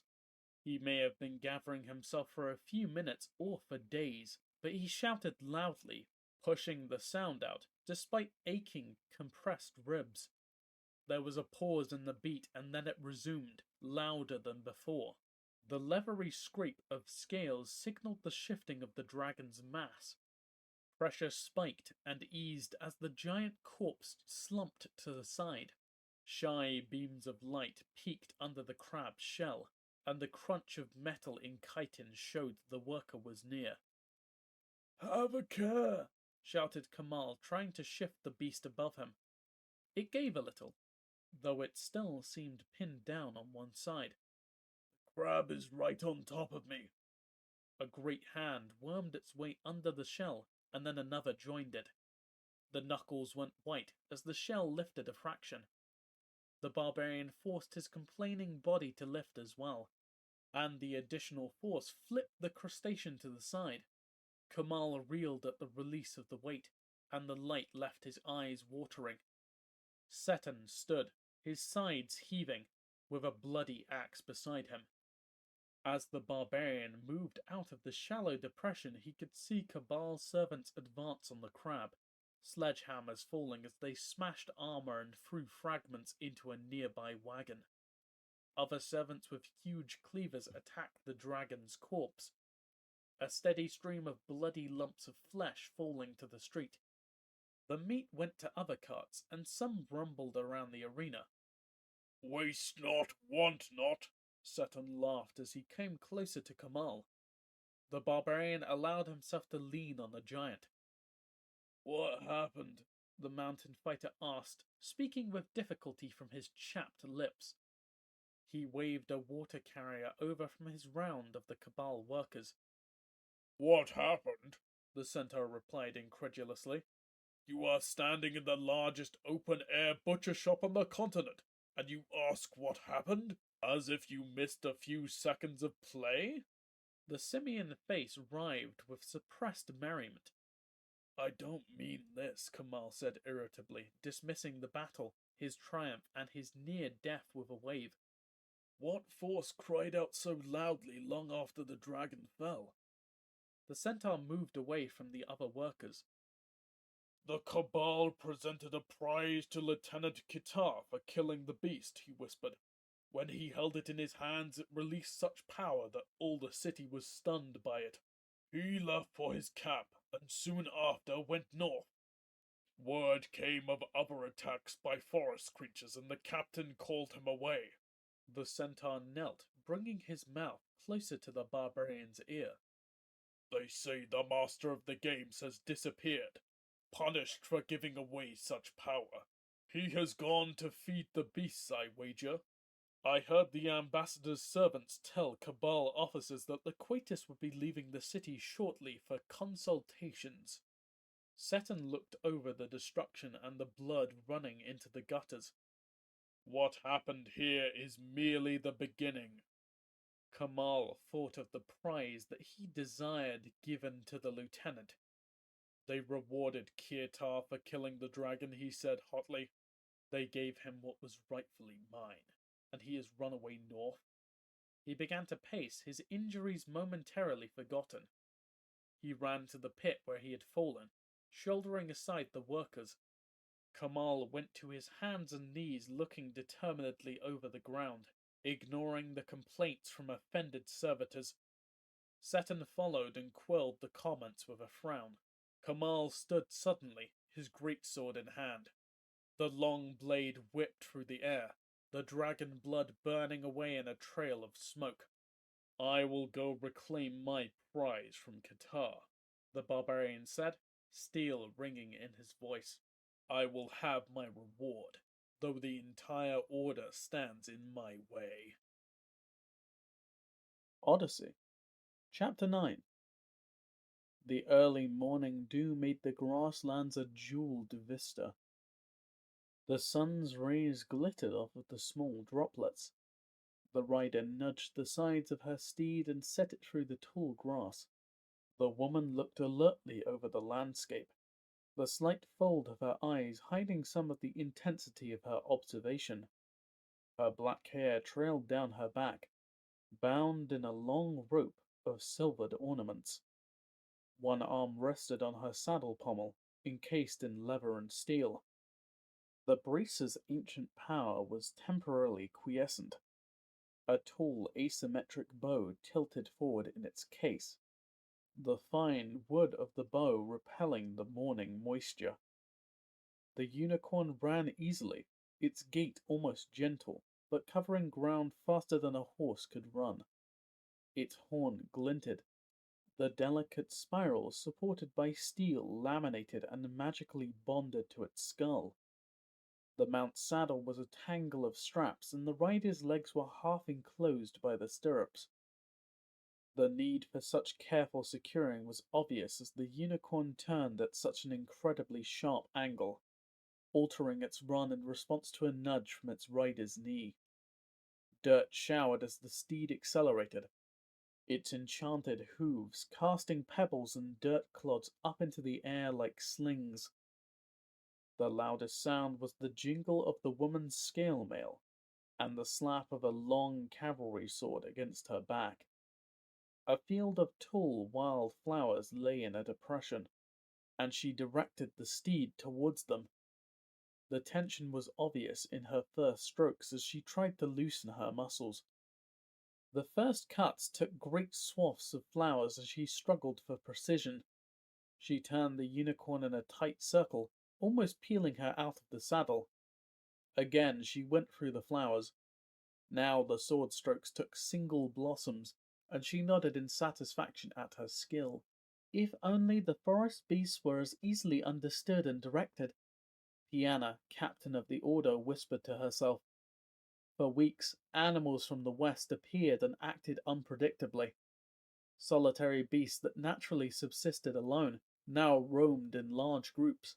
Skittish herd animals became insanely aggressive. Beasts ploughed through the field and villages of man doing destruction, but only sporadically, leaving some settlements completely alone, while only a few miles away, numberless herds destroyed everything. She sent messengers to druids and other holders of wisdom, but no answer issued from the forest. Only more animals that pursued some unknown path or goal. The purposeless attacks were becoming the Order's crucible. For years she had extended the Order's message of a new unity, and now it was being put to the test. Unfortunately, it was a test the organization was failing. The raids continued despite her best efforts. There seemed to be no plan or direction to the strikes. Animals and monstrous plants appeared at villages and struck out in frenzy. Sometimes the attacks stopped before much was destroyed, even if a hamlet had no real defences. Other times the assaults continued until they were all destroyed and the inhabitants were dead. The Order-sponsored militias were swept away by the unrelenting aggression. For a moment, Piana regretted the lack of war machines imposed by the strictures. In the past, mechanisms might have turned such assaults without casualties. Her losses were precious members of the Order. But such machines breed more destruction and contempt for life because they are so easily replaced, she reminded herself. The legend of Urza provided a chilling lesson of the madness artifacts led to. Armies of unquestioning automatons fought wars for centuries, stripping the world down to a husk from which it was still recovering. Even after a century, there were still vast fields of machines being found. The rusted and crushed instruments of a world's destruction. Each one an opportunity for evil, to be rebuilt until an unquestioning army might march again. The Order might be beleaguered, but it was still the living expression of noble ideals. She fingered the sword at her side, her hands running over the pommel worn smooth by generations of commanders. It had belonged to one of the original members of the Order, a symbol of authority transferred from leader to leader, its steel in service for hundreds of years, but it acted on the choices of its wielder. It was an extension of her soul, not a free-ranging engine of destruction. Her skill was what controlled it, and before every fight she dedicated her life and ideals to the Order. If it could act on its own, such a servant would dilute her involvement in her soul's journey. In such a case, she would throw it in the crusher that very second. The crushers were devourers of the past, great engines the size of a manor, their interiors filled with swinging hammers and blades. Their power derived solely from the great wheel turned by knights and squires. The engine were an extension of the individual like a sword, or so the captain told herself. Piana hoped that the machines were not corrupting the Order, even as they tried to save the world. Those artifacts and instruments of the past, which had led the world so astray, were committed to the bowels of the device, ground between wheel until only small scraps remained.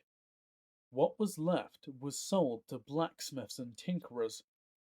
What corrupted the world was devoured by the forge and rendered into simple blades and pots. Those items of unusual lethality were melted down and cast into ingots and metal bars hidden in Order fortifications or dropped into the deep waters of the ocean. Better to rely on one's own humanity than sacrifice it for soulless fighters. The unicorn's hooves carried her far as she ruminated, and her shadow on the ground lengthened. On the horizon a line of trees was visible, stretching several miles across. The mount accelerated as the captain used her heels, her hands checking her equipment as they leaped forward. The wood lay in a section of the plain, exposed like an outrunner of the forest. The copse was only a few miles across, but the trees soared hundreds of feet into the air. Villages grew nearby, and races of all description tried to make a living through the forest's bounty. Those brave enough harvested the wood, depending on the isolated nature of the grove to prevent attacks from the dangerous animals found in the forest proper. But Piana had recently received disturbing reports of animal attacks and missing villagers. A small detachment of the order followed behind her, but farther west.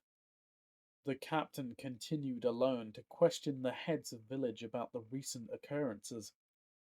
The forest was a wall, and she still saw no sign of the villagers. Where was the smoke from the cooking fires or signs of timber wagons working the forest's edge? It had been years since she came this way, and perhaps her trail sense had misled her. The road might have shifted, or the loggers moved to a new ground. She doubted such rationalizations and drew her bow from her case. The laminated layers of wood, horn, and metal were smooth in her hands. She checked the tension of the string, and her pluck sounded almost lyrical as her various components vibrated and provided a rich tone. Her spirit settled, the single note calming her worries. Her quiver was full, and her bow strung, her mastery practiced and ready. She moved laterally along the forest edge, the sure hooves of her steed laughing at the fallen trees and gullies. Still no sign of life, and she nudged the unicorn to a faster pace. Howls seemed to rise from the ground as she rode around the green peninsula. The stumps in the clearing revealed a deep cut into the forest. Dozens of dire wolves ran from the forest, joining a giant pack that surrounded an isolated tree. In the branches of a giant pine, a group of loggers waved their distress. A grove of whisper trees sighed softly in the breeze, their branches swallowing the yells of the men and the screams of their horses. Whisper trees grew in small numbers, and somehow the movement of their branches muffled sounds. Such groves were notorious for traps, but there was a large market for paneling that absorbed noise, and it was in high demand in the larger cities. Men of wealth lined homes to cut off the bustle of the town, introducing pastoral quiet in the most densely packed markets. Plotters and conspirators paid a premium to line rooms where their counsels might be kept from prying ears. Prisons were said to have rooms where the screams of starving and tortured souls were never heard. But now the loggers might pay the price for their craft. She knew that there would be guards to protect the loggers somewhere nearby. Harvesting trees from the forest was dangerous and often disturbed creatures that only well-armed fighters could discourage. Her own troops were across the forest, and Piana doubted they would arrive in time. Only the vagaries of the afternoon air had allowed her to hear anything at all. There were still loggers scaling the lone tree, trying to get out of reach of canine teeth. Ropes swarmed with men as a circle of wolves around the trunk contracted. The rotten, gaping wound on the tree trunk explained why it had not been harvested. A lurch of the bare branches suggested that it could not bear its current crop of panicked men for long. Most of the wolves seemed little interested in the men, rooting through the wagons scattered and overturned in the clearing. Red jaws howled silently as the beasts rose from feasting on the draft animals still in their traces.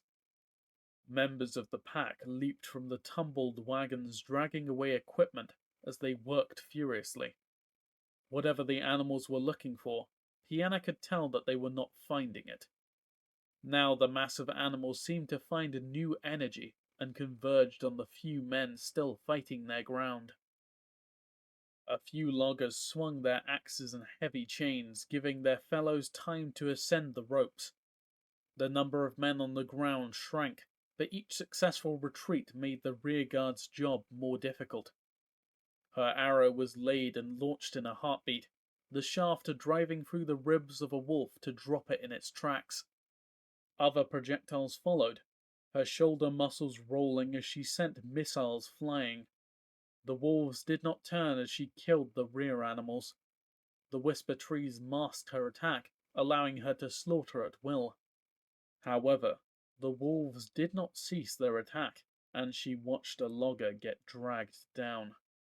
The dire wolf was the size of a small pony, and the man came apart like a sickly rabbit as the canine head tossed his body. Piana could hear no screams thanks to the surrounding trees. Power flowed through her veins and into the threads of the metal in her bow. Her bracer glowed brightly as she let loose another arrow. This one flew to the head of the pack, and its discharge was blinding. The flash leaving wolves writhing as their eyes tried to adapt. The loggers were blind as well, and one went down, tripping over a rolling wolf. The animal did not attack, but the man's own axe laid his leg open. His enemy's lolling tongue lapped at the blood as everyone's vision cleared. Piana drove the unicorn closer, more magic singing through her bow. Now the projectiles swelled until they seemed like javelins, nailing the wolves to the ground. The animals still did not react, bizarrely intent on the men on the tree and around the tree despite the ample carrion everywhere. The captain drove her steed into the rear of the pack. The unicorn's horn dipped and punctured sides as the pair tried to turn the attack from the loggers. Finally, her slaughter made the wolves react in self-preservation. The beast spun and tore at her, but the Order leader's magic rose as a shield. Golden light encased Piana's legs and the unicorn's sides as she tried to draw the pack away. Her steed was a kicking and screaming demon, its hooves shattering skulls and ribs as the wolves tried to overwhelm them. The captain swore she saw that there were a few loggers on the ground. She rose in the saddle and fired back towards the tree, killing a beast that was tearing off a logger's leg. 2 wolves leaped as she provided covering fire to the final men. Power still flooding her bow, she swung it like a stave. It struck, destroying the animal's ribs. The other beast's jaw stopped inches away as the unicorn twisted its neck with sinuous grace, stabbing its horn deep into the wolf's side and piercing the heart. The weight of the forest hunter nearly toppled her steed, and the equine weapon flared with power as it shook the corpse free. The pack was converging on her, and Piana spun the unicorn on its rear legs to ride free. She killed an attacker as it tried to duck under her steed. Another wolf tried to hamstring her mount, but the invoked armor defeated its teeth. More converged, but the unicorn's acceleration stopped them from being buried by the pack. One beast nearly defeated the captain as it clambered on top of its fellows, and leaped to snatch Piana from the saddle. The unicorn reacted to the captain's sudden signal and turned again, flattening into an all-out run. The wolf's outstretched paws hooked her quiver and tore it open. It was only the strength of the unicorn and the semi-locking stirrups that prevented the leader of the Order from being dragged to the ground. The unicorn's pace took it out of danger, but Piana hauled her steed about, looking to see if the pack still followed. The wolves were turning back to the men at the base of the tree. The branches looked overloaded, and desperate loggers cut the ropes to the ground, spilling a few straggling climbers. One person in the crown had a light crossbow and loosed a bolt. The projectile did nothing more than return the wolves' attention back to the encircled woodsman. Piana cursed the man's vain attempts even as she circled her steed and raised more power. She was not as strong as her lieutenant in the mystic arts, but bursts of power left her bow despite her lack of arrows. More of the canines dropped, the shafts of energy burning away limbs and exploding inside the animals. Many of the crippled animals were torn apart by their fellows as the beasts raged out of control. In a second, the circle around the tree was breached and the men on the ground died, despite the captain's flurry of arrows and rain of impromptu weapons from the loggers above. The animals were insane killing machines, snapping at everything. Piana turned her steed to ride out of danger now that the men on the ground were dead. A branch broke, and 2 men fell to their deaths. Each extracted a measure of vengeance as they crushed the wolves they landed on, but they died by the jaws of the others. The captain's arrows swept the successful killers away, but the pack did not turn. The animals threw themselves against the tree, which shuddered, revealing the rotting heart at its core. Piana saw the despair on the loggers' faces and sent the unicorn forward once more. The captain's bow shot shards of pure energy, but she paid a steep price for each shot. Piana's skill as an archer created arrows that enhanced her power in concert with her spirit, bow, and bracer. Now the magic flowed like a river, and drained away the mystic armor from her legs and steed. She was surrounded now, using her magnificent bow to club until it was dragged away by foamy jaws. Her sword arced out and cut down the wolf that thought her helpless. Now bare steel carved into the pack as Piana directed all her power into armor. The mesh of power over her and her steed grew as tattered as lace as her last reserves of strength drained away. The silence of the battle made it seem like a dream as she readied herself for death. A shower of javelins and spears fell from the sky, promising life like spring's first rain. Piana drove towards the tree, her sword cutting through the snarling wall as more weapons plummeted from above.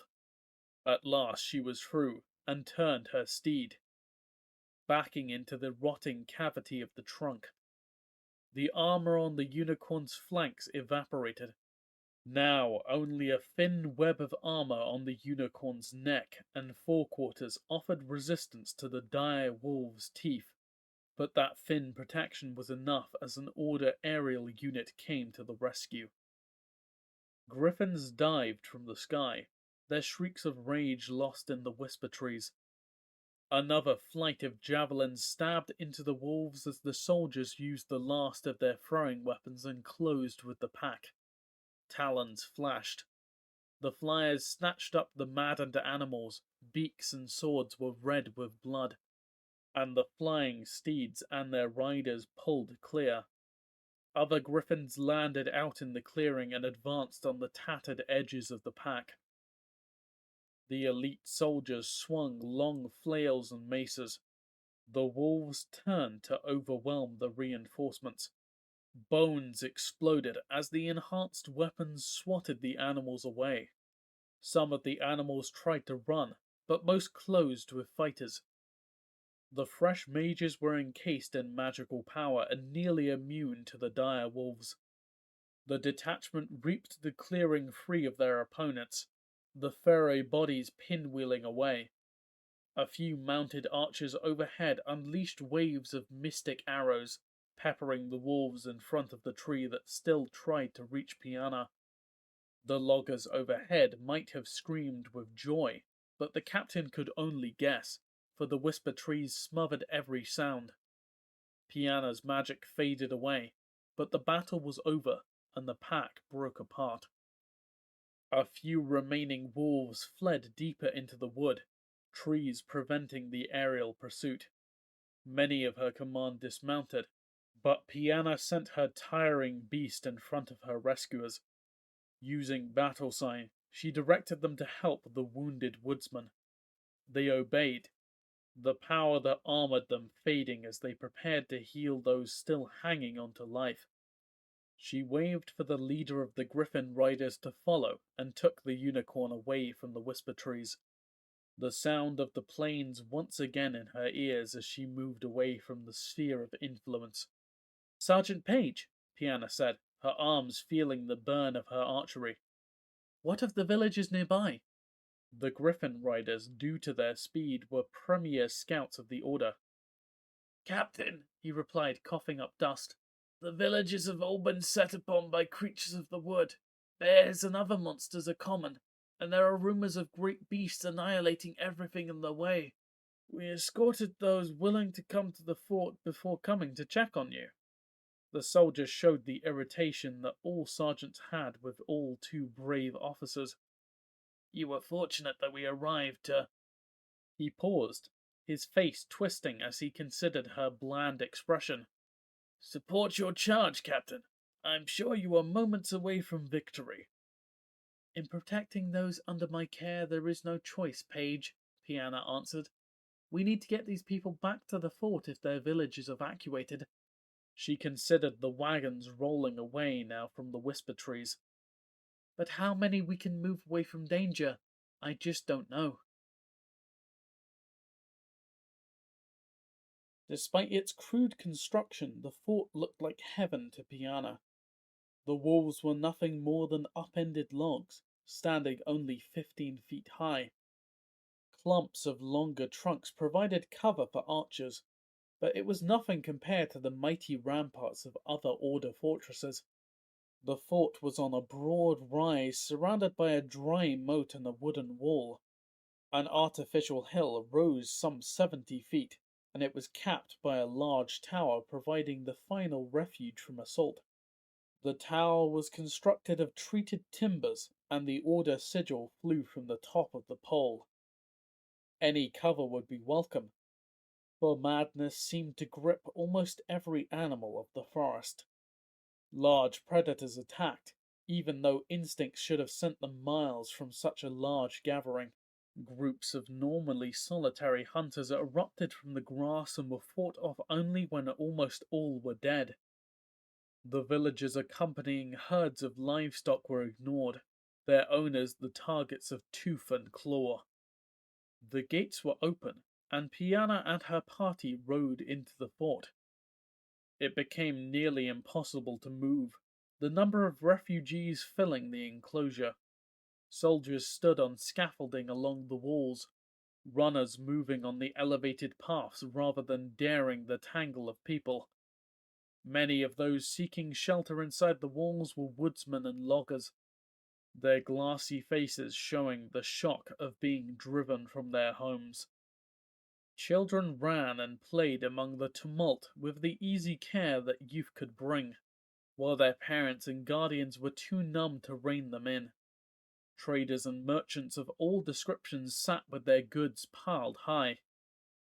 Piana resolved to cache such cargoes outside the walls. A group of hunters stood by, their clothing and manner marking them as Cabal minions. They laughed at the crowd, and each shocked face going by provoked a new burst of merriment. The keys and chains in their stack of gear told the captain they were pit hunters. The Cabal paid well for a fresh flow of creatures from around the continent. Piana had, in scouting the forest edge, come across the leavings of such beast caravans. Starved and sick animals were abandoned without even the benefit of death.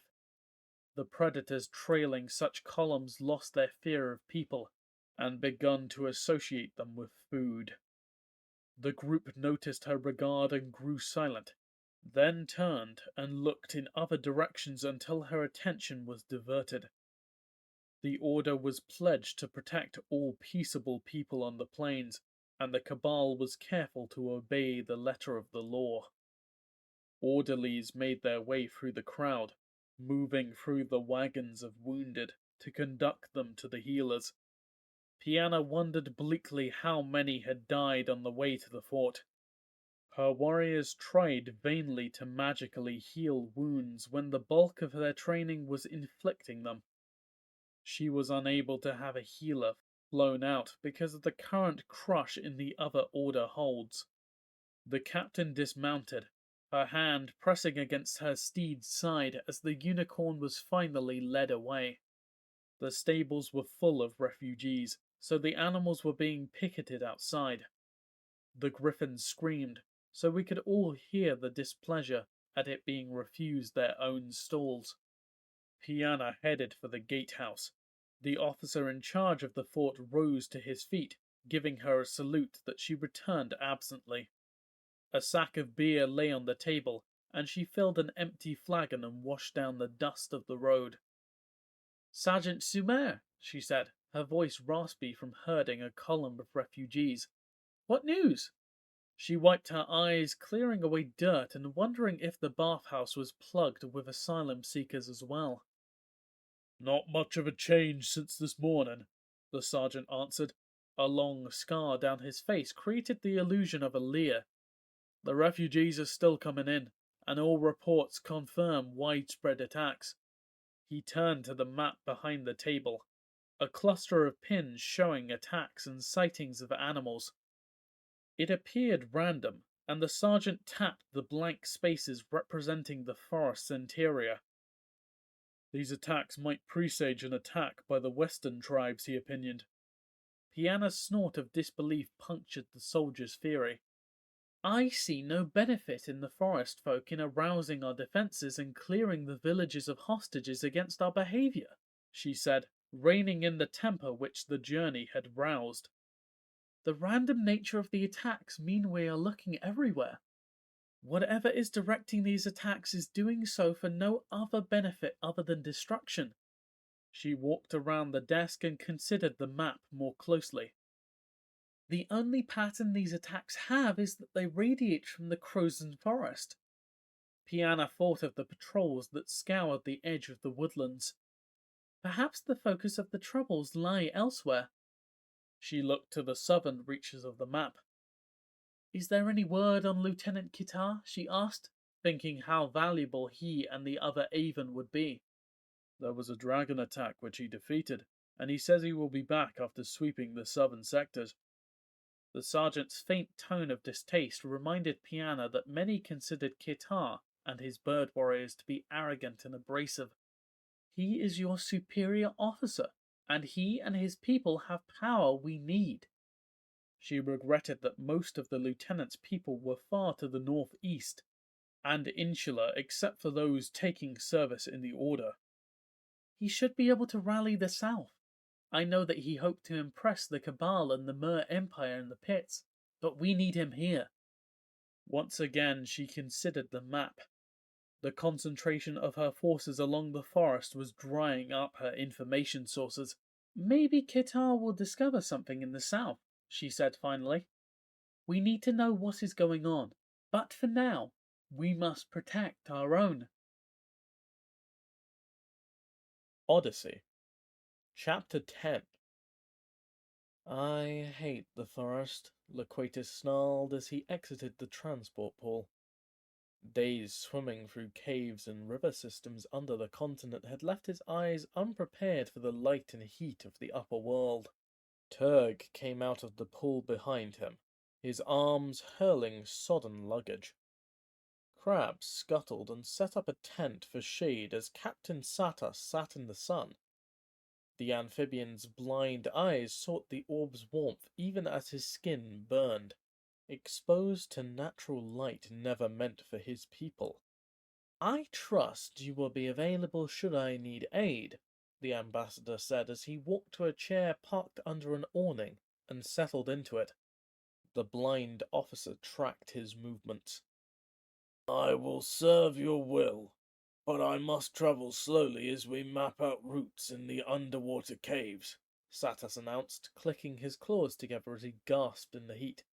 "Until more warriors and miners arrive from the sea, you must depend on hirelings," Satas said, his skin beginning to peel away, his eyes growing dim and sunken as he stayed in the hot, dry air. "Turg can handle any small difficulties, my good captain." Loquatus sipped from a goblet left by the chair.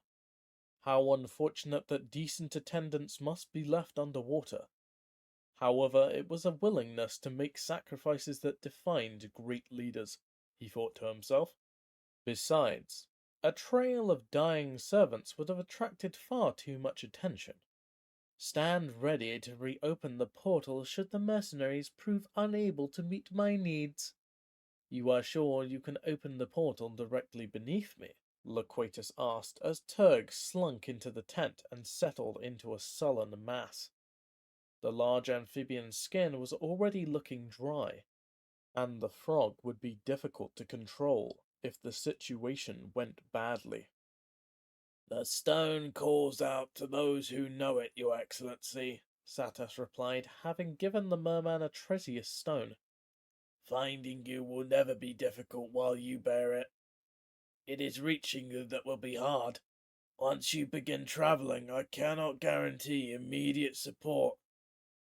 The ambassador only nodded, before remembering that Satas was blind and dismissed him and his men. Though he appeared at ease, in reality Loquatus seethed with anger and frustration. The lieutenant's path kept him from the explored system of caves and the underground rivers. Those that did exist were clogged with falls and tiny diverging passages. To truly develop the underwater roads would take decades of effort. So instead of leading an attack by mere forces, he was condemned to once more work with dry landers. The lands were hilly and dusty, a buffer between the plains and the forest to the west. No buildings or civilization as those above water considered it. Turg moved in the tent, and Loquatus heard breaking glass. The gurgle of pouring liquid told the ambassador that Jack had found his cache of seawater. He considered disciplining the frog, but the heat of the day drained away all initiative. His hatred festered as he wondered how long it would take the mercenaries to arrive. The first scout into the camp surprised the ambassador, interrupting the merman's sulk in his heat. The man was small and covered in more warts than the aristocrat's jack. He dismounted and bowed. "Your Excellency," he began. "Surely there is a spokesman less repellent than you," Loquatus interrupted, looking back the way the scout had come. "I pay for the best, not the worst." The merman watched teeth grind as the man reached for a sword. Actually, the discolored skin reminded the ambassador of a certain breed of fish, but he was bored and needed entertainment. "I will return with my captain," the red-faced mercenary ground out. Loquatus waved and watched the fellow jerk himself into the saddle and start up the trail. The ambassador went into the hot tent to rouse his protector. Turg lay somnolent, broken glass all around him. Loquatus found an unopened bottle of salt water and smashed it on the tent pole bracket, ignoring the shards that fell on his champion. The merman took a long draught and poured the rest over his body. Already the frigid waterways down below seemed like a dream in this heat. He kicked Turg viciously in the ribs, driving him up and outside. Loquatus saw the broken glass slash the frog's feet. He followed, resigning himself to only petty cruelties until he could once again call upon more mer warriors. The village was the only wide spot in the road, completely overwhelmed by the caravan camped outside it. Loquatus hammered his heels into his steed and sent the long-suffering mare forward. The brisker pace cooled the ambassador down, his sodden garments losing heat as they dried. The mercenaries leading him watched sourly as he passed, water dripping down to the ground. The aristocrat had appropriated and emptied most of the column's canteens. The fighters' drinking water dribbled down the ambassador's back to the dirt as he passed. The mercenary leader was lost in a cloak, trying to seal off the heat. Loquatus could feel Turg closing in from behind as he sprinted from a mud hollow to get into the camp. The hot breath of the amphibian seemed to fill the merman's lungs as he crowded against the column commander. "All the hunting parties bring their captures here," the man said, pointing to the swath of activity. The encampment was swollen with the cries of animals and people. Bears, cougars, and wolves were caged, as well as fawns and crows and dragonettes. A huge elk, nearly the size of an elephant, was secured to a stake by a nose ring. Though the noise enveloped them, it was without the frenzy expected from wild animals. Many seemed docile, even lost as they lay within their enclosures of steel. The hum of controlling spells called to the ambassador. The merman felt his champion slowly entering the camp behind him and drifting towards the pens. Loquatus broke the spell, and Turg started at the surge of will. The amphibian ran to his master, goaded by the aristocrat's bad humor. Sorry, Ambassador, called Loquatus's escort as the mercenaries peeled off for other duties, leaving him and the amphibian with only their baggage for company. It takes some effort to avoid the magic controlling the animals. Loquatus nodded in recognition. The Mer Empire specialized in spells of control and illusion, and a profitable business was made in training and equipping the hunters who entered the forest. Without the spells provided by the Empire, it would be impossible to manage those animals, the ambassador muttered, taking control of the giant elk. His mental bludgeoning sent it rampaging across the camp, its painful cries of no interest to the ambassador. Despite its matted hide and sores, it still had enough power to rip the stake out of the ground. He nodded at the ease of which he could hijack the spells. The leader of the caravan approached. At least Loquatus thought of him as a leader in his finery. The man was tall and slender, his clothes of sturdy leather dyed in subtle hues with fancy stitching. A sword with a jewel-encrusted handle hung at his side, and in his hand he carried a quirt made of bone or ivory, wrapped with many shades of leather. The merman could feel the quiescent magic humming in the tool as the man came closer. How may I serve you, my excellency? He said, bowing and sweeping his hat low, as if at court instead of a dusty camp. The mercenary knew Loquatus as the backer of the caravan, having been hired in Cabal City.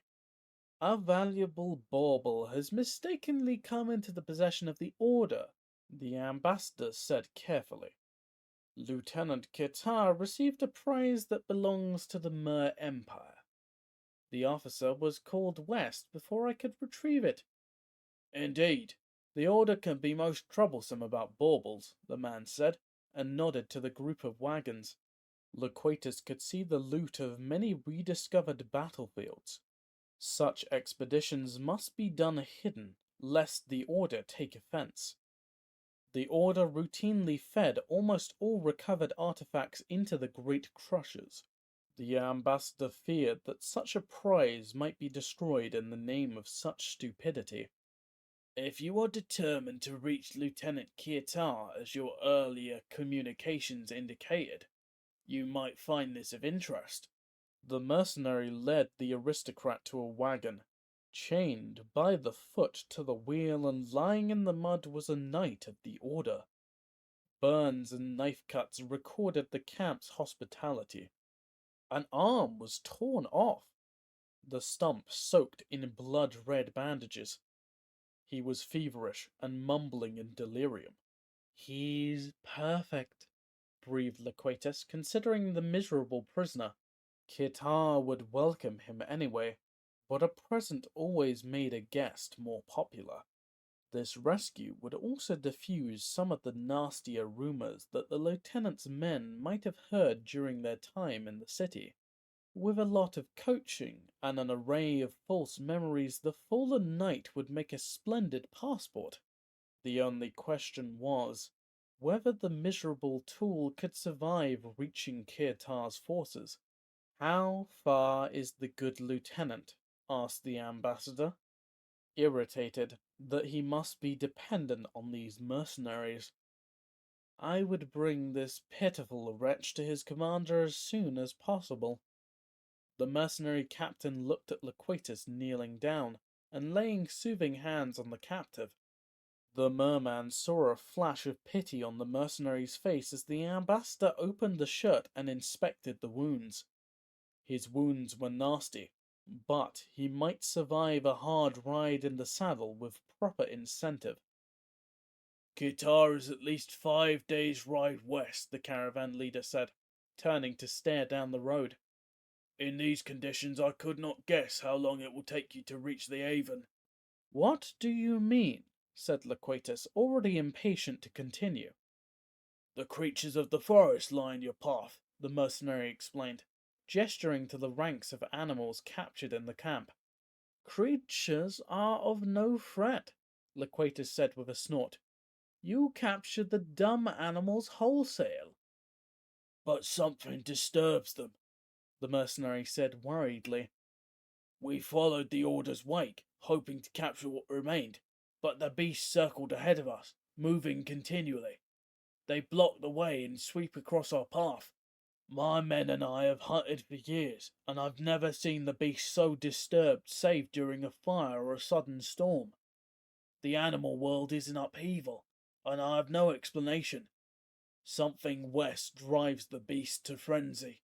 Yet you control your camp, the ambassador said acidically, standing up. If this was an attempt to extract hazard pay, it would go hard for the mercenary.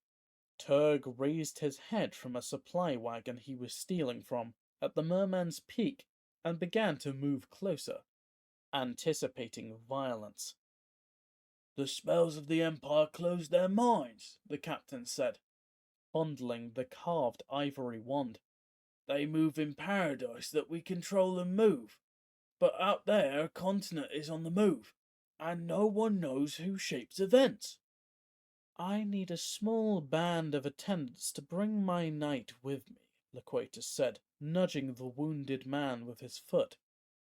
The ambassador let his silence at the mercenary's wild outpouring show his contempt.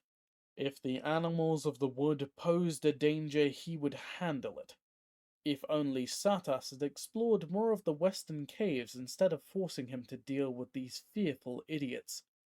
The mercenary called to an aide and gave orders for a small group of riders to accompany Loquatus and the prisoner. Does the order know that you are in this village? The mer aristocrat asked, looking beyond the camp to the few houses. There were no signs of the inhabitants save for the smoke of the chimneys. The caravans had a bad reputation. The ambassador knew that on occasion his employees took slaves for use and sailed to the pits. Qatar's scouts are orientated west. I doubt they know that we're here, the mercenary captain said, looking towards the men selected, roused from eating and sleep. This brave member of the order will be useful in earning the organization's trust, Loquatus said, licking his thin lips. But the risk of witnesses telling how he chanced into my hospitality. No, I think it's best if this village and its inhabitants die now, unknown and nameless. Turg leaped towards the houses. The amphibian pushed camp workers out of the way as he raced to the closest cottage. The stone and timber structure was covered in moss. It hunkered down in the plain, the heavy walls stubbornly resisting the elements and those who would attack. The windows were small, and heavy shutters shielded the inside from view. The door was seasoned wood, thick and hung with care. The builder's attempt to keep the dangers of the world outside. Turg summoned his power, drawing on the ambassador's magic. A thin stream of lightning flared, blinding those foolish enough to run after the amphibian. The Jack closed his inner eyelids, cutting the glare as he looked through the thin shield of flesh. The lock and screws holding the door shut glowed as power arced over the door. An agonized scream sounded as someone in the house tried to brace the panel. Rock-hard boards sundered in quick succession, coming free in a series of concussions. Turg, impatient to get inside, smashed into the door, his hide smoking briefly as it touched the charred wood. Loquatus stood, lost in a rush of violence, savoring each death as the amphibian rampaged through the structure. The mercenary's distaste was plain, but he called to his men. "Clear them out," he shouted, pointing to the remaining houses. He drew a short sword to lead squads in the unpleasant task. Animals started at the noise, and the ambassador felt the animals' herdsmen increasing the strength of the spells, calming and misleading the beasts. Death and deception played out in the caravan and village, and Loquatus stood in appreciation as the Jack and the mercenaries began to kill off anyone who might derail his scheme to lull the order once again. An explosion shattered his contentment. What fool was employing such spells in a simple bout of murder? The merman looked to the perimeter. Bodies popped as flame burned its way free of fighters in his employ. As the mercenaries fell, Loquatus could see 2 riders charging. No, not riders, but instead a centaur and his mounted companion advanced on the camp. A glimpse of brass-coloured skin placed the pair. Seton and the barbarian fell upon the caravan, killing without hesitation as the village was massacred. "Destroy them!"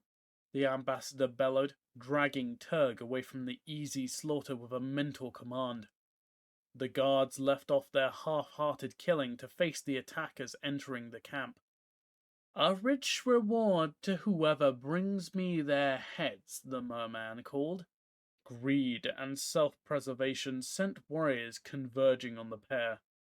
The merman laughed, sure that murder would solve most of his problems. Odyssey, Chapter 11. Kamal closed his eyes as the axe exploded in a ball of flame, the pulse of magic leaving an afterimage even through his eyelids. His horse shied, nearly toppling him, despite his precautions in turning the mare's head away from the spell. Seton roared and sprang, his ape-like features furious as he raised his mace and swung at the caravan guard. The man shattered under the force of the blow, blood spraying and spotting the centaur red as he moved towards a new target. The pair had tracked Kitar and his forces west for days. The order rode hard, and the barbarian and the forest warrior had closed slowly, if at all. Then the tracks were obscured by a caravan. Seton had sworn loudly as wagons and herds of animals obscured the trail. Casting along the road to see if Kitar had left the western highway consumed even more time. It appeared that the caravan followed the lieutenant, and Kamal stopped tracking and rode hard, gambling that Kitar would not change his path until they passed the obscuring travelers. They had hit the outer perimeter, and Seton watched the frog, Turg, break into a building and other guards from the caravan advance on the villagers. Such evil would not go unpunished. Kamal hurled flame. The magic congealed into dull red globes that sank into the bodies of the cowardly murderers. The caravan guards laughed at their apparent immunity to his attack. They came a few steps closer, then stopped and gasped as the barbarian's spell began to burn its way out. Kamal felt a wave of weakness as the mercenaries charred to ash. His anger was drawing too much power into the spell, and he paused to control his rage. His horse shifted under him, and he jabbed his heels, sending the mount into the fight. Seton rampaged through the camp, his club spraying his opponent's brains each time it landed. The caravan guards tried in vain to corner him, but the centaur's prodigious leaps carried him free. Seton then turned to take mercenaries from behind. He pushed his way through the herd of captive animals to reach their tenders. The barbarian could see his club raising high, then falling again. Kamal's horse froze, then began bucking under him. The beast that had stayed controlled through so much tumult went wild and spun.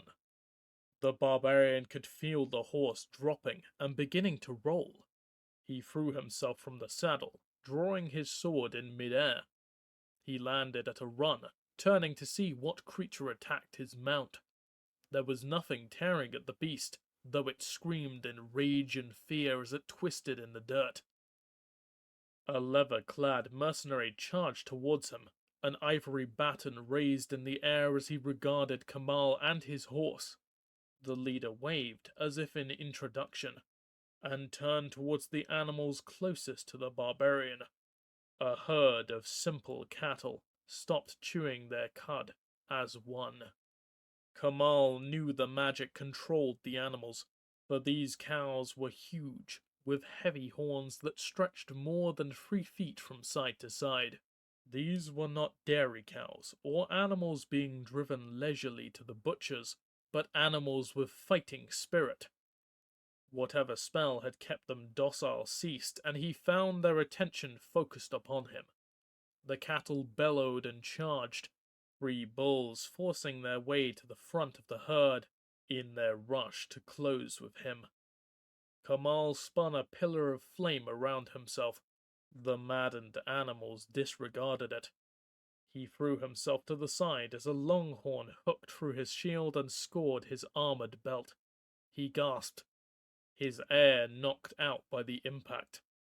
The barbarian did not want to play the butcher to livestock, and he ran under a wagon as the rest of the herd closed. The cow collided with the freight wagon, and he hobbled farther into the camp, gaining new strength as he shook off the bull's blow. A mercenary considered him an easy target as he struck from the rear. Kamal's sword sheared through the falling club and cut the man's arm free.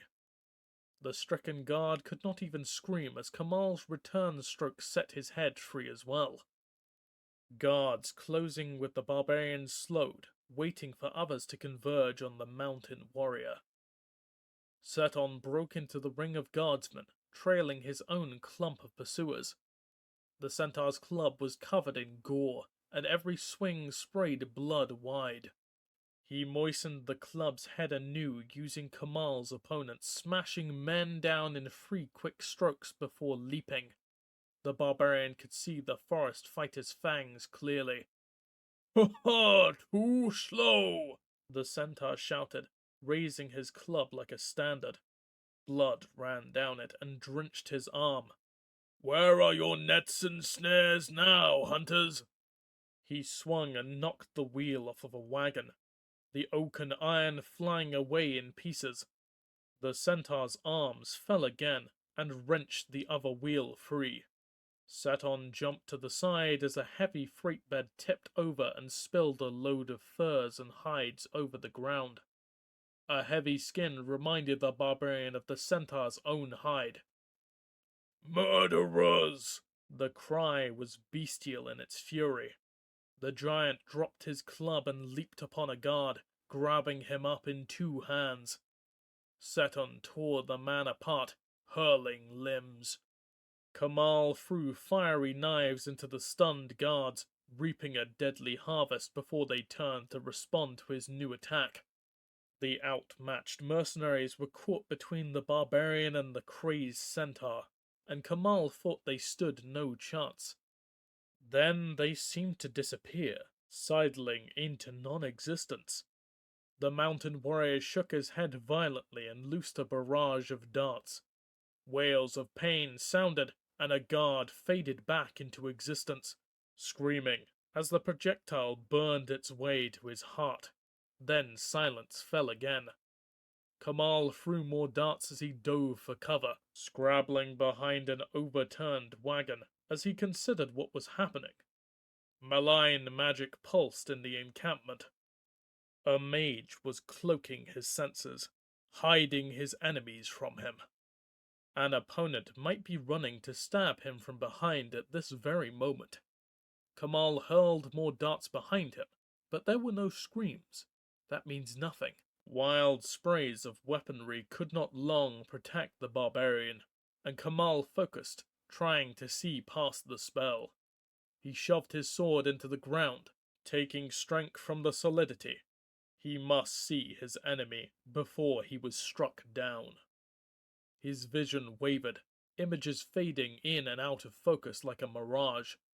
For a moment, everything was clear, and he could see the mercenary in fancy clothes stepping carefully over the corpses of his men. The ivory wand was raised, and Kamal focused on that as he willed the magical tool to combust, to explode into flame. The barbarian reached into the center of his own innate magic and brought it forth. The mountain warrior had to prop himself up with his sword as the ivory began to char. The panicked captain threw it away, and it blossomed into flame as it left his hand. The force of the magic took the man's arm, the fancy lever shrinking under the fierce heat and closing off the amputated limb. A fire elemental rose from the wand's remains. The summoning grew greater. The inferno seemed to float a few feet off the ground, its colors pulsing. Shafts of ruby red flame danced in the heart of the creature. The center of the elemental was in constant motion, and the tendrils of fire dipped down to the earth. The dirt fountained up as it burned, throwing off ash and clinkers. The soil had sand, and glass began to form. Obsidian began to solidify and merge with the debris orbiting the flame. The barbarian could feel his creature and its appetite. The elemental existed to burn, to devour substance. His hate, rage, and even fear had called with uncommon strength, and the fire creature crouched, ready to sweep away the enemy. Kamal watched it drift, and a lick of flame reached out to a guard. Before he could make a sound, the elemental was on him.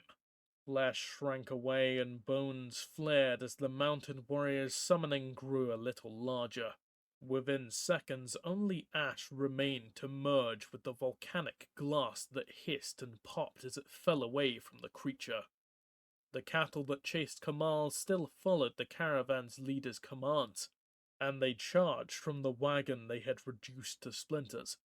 The elementals jumped to the herd, and the smell of cooking beef filled the air.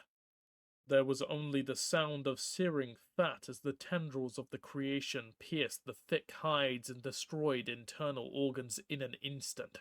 The elemental grew larger still as it rendered the animals down and sucked up their bones and horns. These danced inside the flame as hunger temporarily gave way to curiosity. The remains of the bulls dwindled away, shards of hoof and bone becoming encased in glass as the fire weakened and strengthened in new hunger. Such a marvel, Kamal said as he groaned in frustration. It was too strong, a creation to fight armies, and he had called this chaos. The barbarian looked around. Seton still bellowed, now some distance away, his club turning mercenaries into clumps of broken bones. The caravan animals were waking from their spells, and they voiced their confusion. A few houses in the village still appeared intact, but who knew how much longer that would be the case? His creature was hungry, and there were too few meals for its appetite. He caged it in its current place, ready to send it away. Regret at banishing so fine a creature filled his heart. Turg jumped from a crowd of animals, his fist drawn back as he swung at Kamal's head. This time the barbarian was not mired in spell, and he dodged. The mountain warrior's sword swung as he dropped, and only the amphibian's wild contortions in the air kept the monster from spilling blood onto the ground. The jack seemed to vanish as it landed in a pack of wolves. The beast circled him uncertainly, giving confused cries. Throughout the camp, animals vented their confusion, and Kamal vaulted to the top of the freight wagon to see if perhaps Seton was responsible. There were few living guards anywhere nearby. Kamal and the centaur had cut a bloody swath, and no one seemed brave enough to close with the pair. Seton was standing among stacks of cages. The barbarian could see him ripping off locks to release the confused animals inside. He looked for signs of Turk, wondering where the treacherous frog lay hiding. As his eyes swung back to the village, he saw the ambassador and a group of mounted mercenaries. Loquatus smiled. The merman waved and Kamal looked around, trying to see whom he was signaling. Mounted next to the ambassador was a knight of the order. The figure swayed, and the barbarian could see the man was missing a limb. He wondered why Loquatus would include such a wounded man in his party. "I see you and your company decided to join our little expedition," the aristocrat called mockingly, his horse shying as more and more of the captured animals vented their distress. "It appears as if the centaur has found one of his relatives," he called. Kamal turned to see Seton back at the wagon, reverently lifting the pelt of one of his people from the dirt. "You will die," yelled Seton, laying aside the hide and grabbing up his bloody club. The few mercenaries not with the ambassador were running from the camp, leaving everything behind to avoid the oncoming battle. "There are more important matters than you to attend to," the ambassador called back. "Besides, you'll be far too busy taking care of all these animals to worry about me." The ambassador was casting a spell, and it echoed over the encampment, redoubling in strength as old commands combined into new purpose. Kamal felt it coming and crouched into a fighting position. The animals that had milled so uncertainly minutes before turned towards the barbarian and the centaur. Bears that Seton had just freed from their cages snapped at the druid. Kamal could see the surprise on the giant's face as beasts turned and saw him as an enemy. Animals screamed in the remaining cages as Seton moved away. The malign spell picked up intensity, and a giant elk charged the centaur from the side. Its sore, matted hide still covered impressive muscles, and it threw itself at the druid with horns lowered. The line trailing from a ring in its nose caught the wagon wheel, and a heavy oak circle skidded through the dirt as it came at Seton. The centaur threw himself sideways, his flanks heavy with effort after the fight and his grief. Kamal threw spears of fire that formed a barrier against the approaching animals, covering the druid's escape. The barbarian looked to his penned elemental. The boundless hunger of the primal being, perhaps the only answer to the carnivores that struggled from cages and pens. Bears, cougars, and wolves moved together towards the pair. Two Crozon dragonets struggle from their enclosure, the six-legged reptiles ignoring the surrounding carrion as they closed. The mountain warrior eyed the ambassador. Perhaps killing the merman would end the unnatural animosity. But the aristocrat and his escort had already disappeared, lost behind some piece of landscape or illusion. He readied his sword and the elemental, the coming slaughter of spellbound beasts a foulness to his soul. "On my back," Seton commanded, as he threaded through the flaming barriers Kamal had formed to stop the animals. "If we stay, we only do the ambassador's will." The barbarian looked for his horse, but it was lost in the madness. "We can return once the spell has run its course, or I have turned it, but now we must be away." Kamal paused only to free the elemental from his call. "Another time, you will feed," he promised the flame. The ruby shafts in the creature seemed to pulse in agreement, and then the glass and ash collapsed to the ground in a superheated pile of debris. The barbarian sheathed his sword and swung himself up onto Seton's back. The centaur's muscular body was as wide as a draught horse, and Kamal resolved to reclaim his mount as soon as possible. "We will meet again, Ambassador," he promised. The animals came around the flaming barriers. Seton left at a run. Odyssey, Chapter 12. There was a stillness to the air around the camp. Lieutenant Kitar sat in his tent wondering if he dare look into the orb he had won in the Cabal city. The globe brought visions, dreams of glory and control. He had imagined such possibilities throughout his life.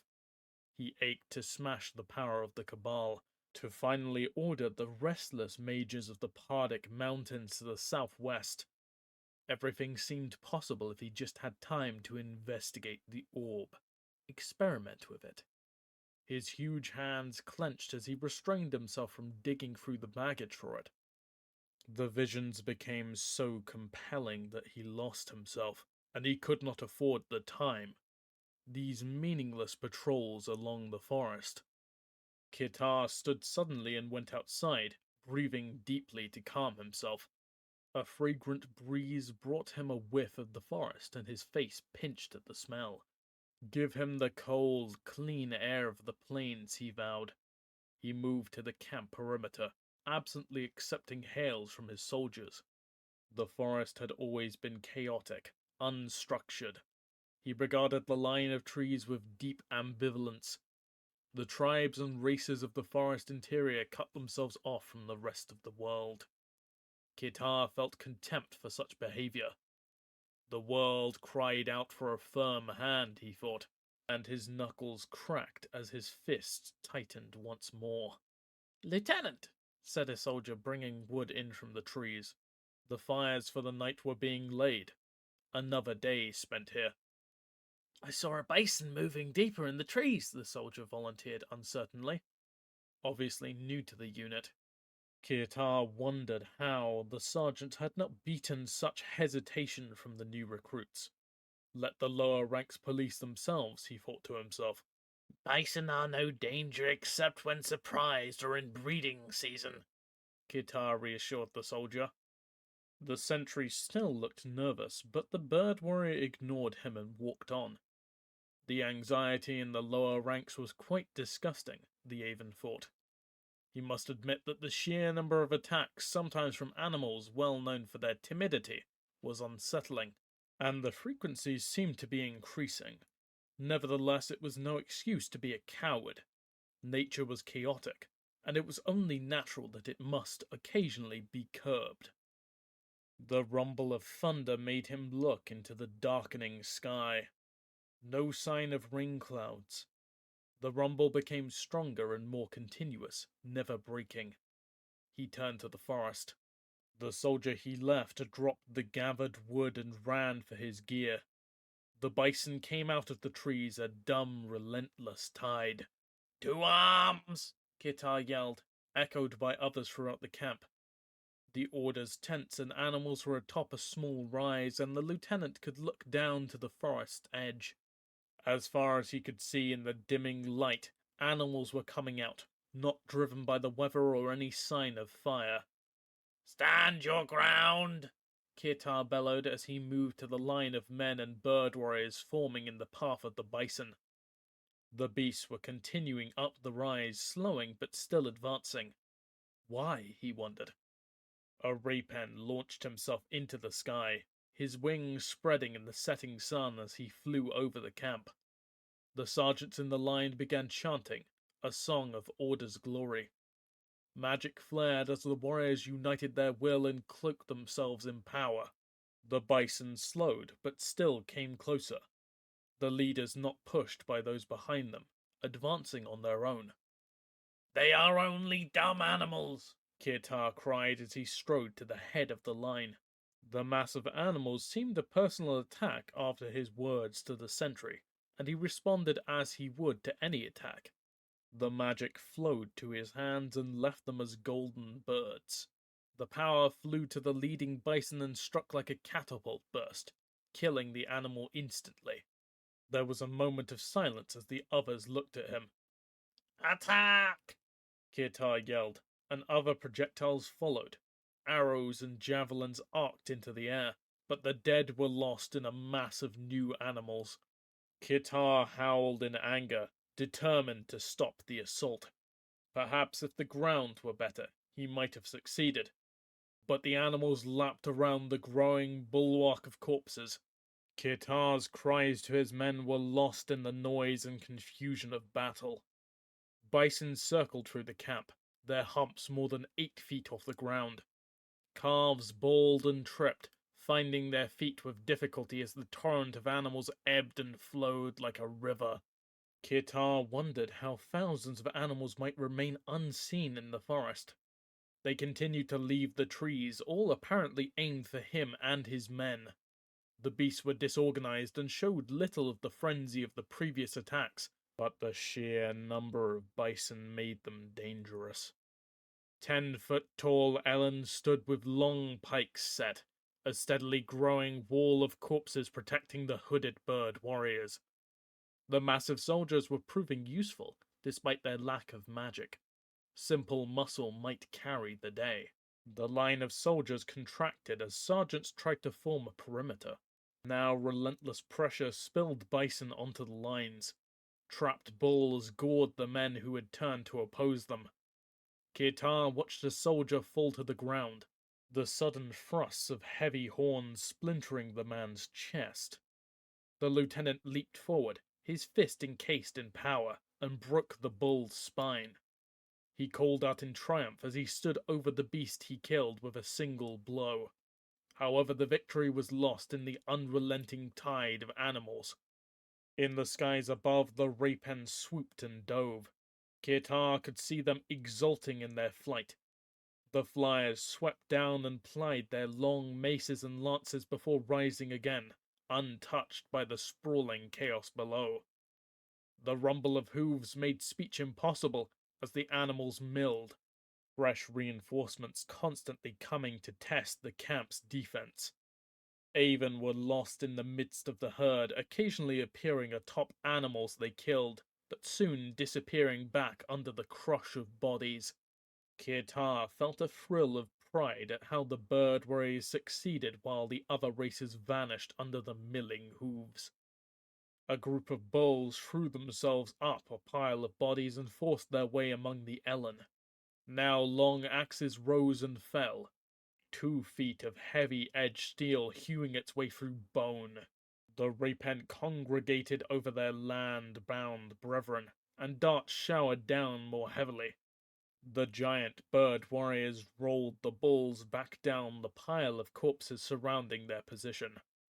The lieutenant saw it all from his perch at the center of the camp, poised on top of a light wagon. A steady stream of power flowed from his hands in the shape of golden sparrows. He directed the magic to support his fellow Avon, a flock falling suddenly to create barriers of cooling flesh. The buffalo still flowed over the rest of the plain, their numbers seemingly endless as he was forced to direct more attention to protecting himself. Kirtar had been fighting and patrolling ever since leaving the Cabal. Most of the attacks were over in seconds, and the monsters that destroyed towns were rarely sighted. A series of pickets and militias pushed the incursions back, but these waves of buffalo were unprecedented. Now he received reports of vast herds washing over positions, their numbers absorbing all the power that the Order could bring to bear. Lines of small trees along the forest border cracked and were trampled as more of the bison came out of the woods. The rapen swooped and trailed flails behind them. The iron bars rang against the bony skulls, but the stampeding animals came on regardless. "Use your magic!" he cried, and a single bird of power flew to take down a small cow. The rapen wheeled in the air, their feathers dim as they exhausted most of their energy in enhancing their attacks. "We will bring back aid!" they cried and flew away east. Kirtar cursed them tiredly, though he knew that they had spent themselves into impotence. At least the elephantine Ellen still fought, but he could tell by the turning of their hoods that they watched their brethren flying away.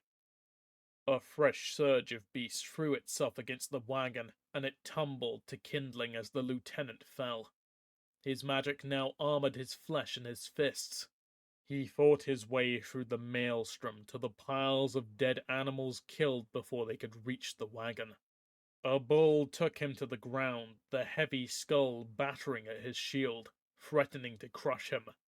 2 strikes of his dagger marked the animal, and it was swept away. He threw himself between 2 huge corpses, wondering for a moment if he could just hunker down, wait out the attacks, and protect only himself. The snapping of tent poles changed his mind in seconds. He should have been unable to hear the sound of breaking ash staves, but some portion of his being had waited for the sound throughout the battle. The lieutenant's tent had been erected amongst a clump of boulders, and by happenstance the silken walls withstood the tide of animals, even as warrior mages fell. Now its respite ended, and the structure collapsed, shrouding the bull that had torn its way into the tent. Fresh strength thundered through the bird warrior's limbs as he thought of the sphere, the wondrous bull whose power inspired such visions. The Order's future, and his as its Knights Champion, was in danger. He came out of hiding like a striking snake. A lance of golden power burgeoned from his fists, and the point parted bone as it stabbed relentlessly. Without the power of a steed behind it, the golden spindle still exploded through ribs, the showers of blood churning into the soil as still more buffalo swirled into the combat. He held the lance high, calling for his warriors to rally, but his brothers were trapped behind the wall of corpses. He was alone, and the herd still tore through the camp. As stubbornly as any bull, he forced his way closer to his former pavilion.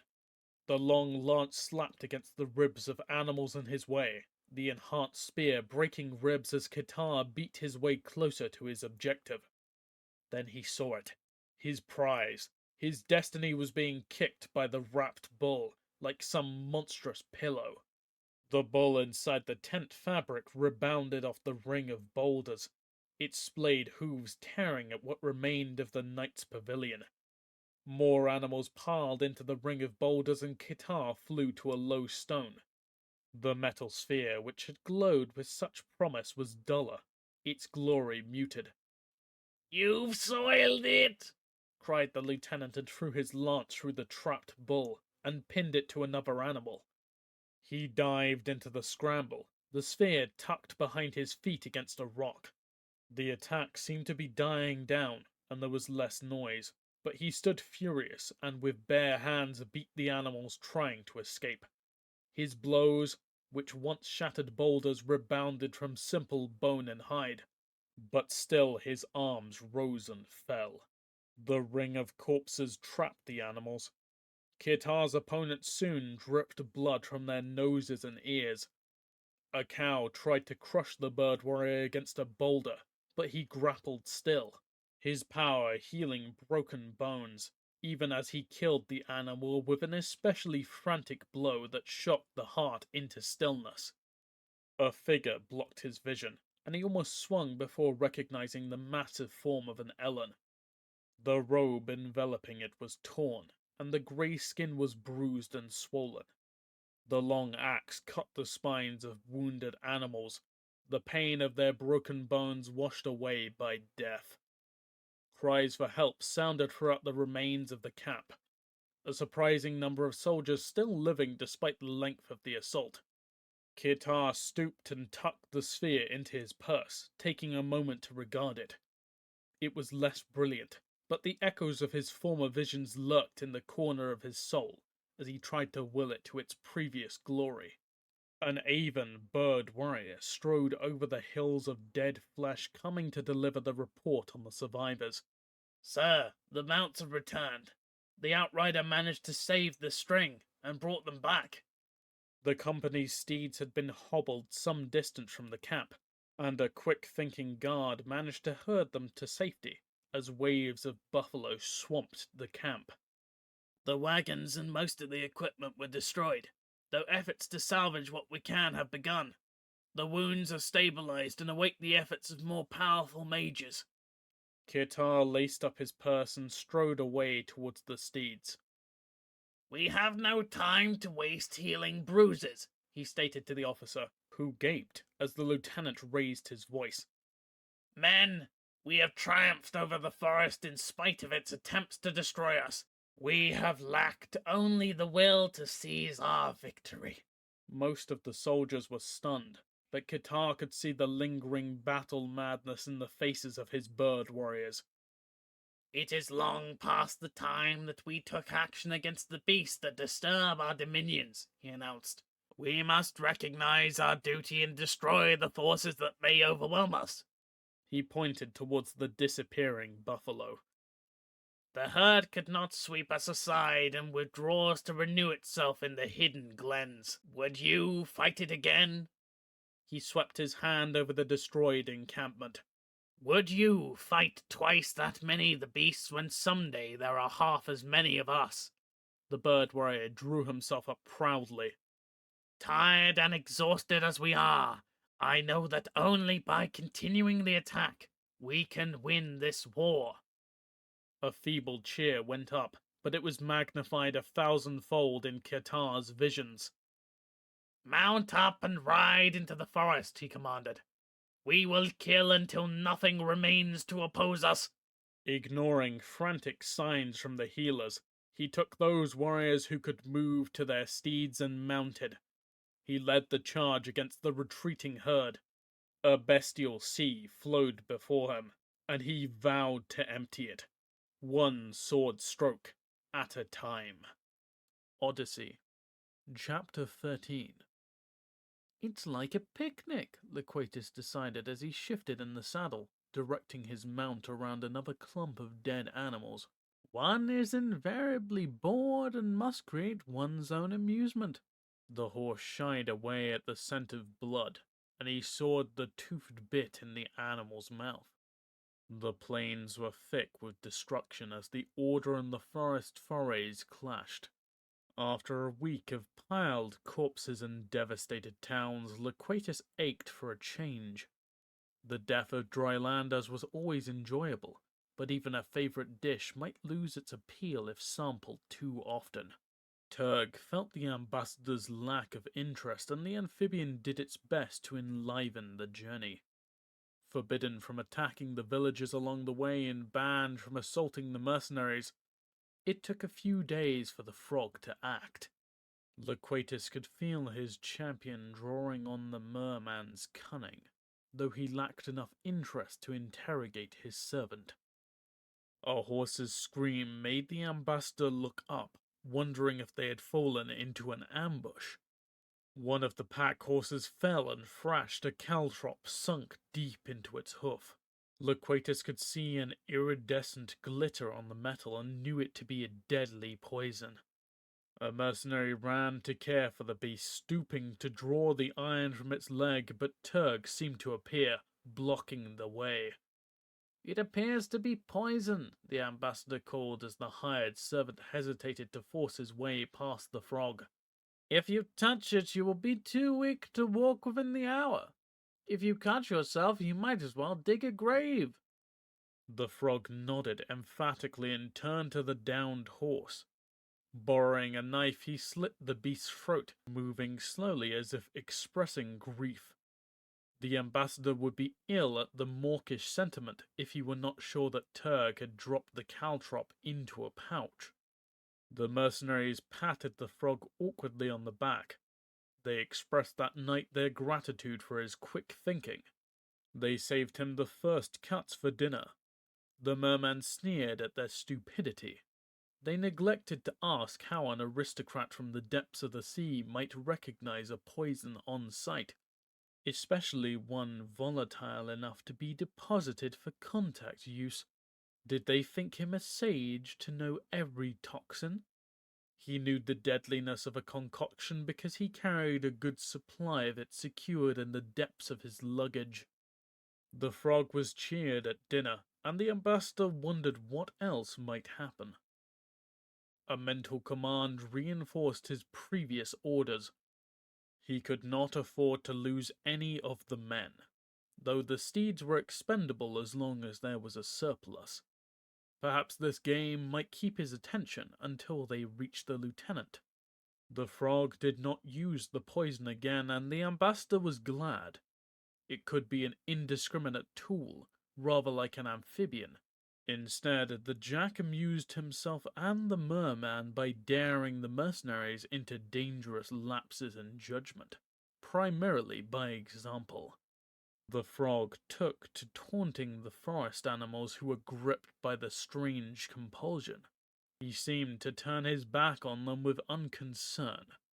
Loquatus knew the champion's peripheral vision was extraordinary, especially in seeing movement, but to the ignorant, and there were few air breathers who were not, he appeared oblivious.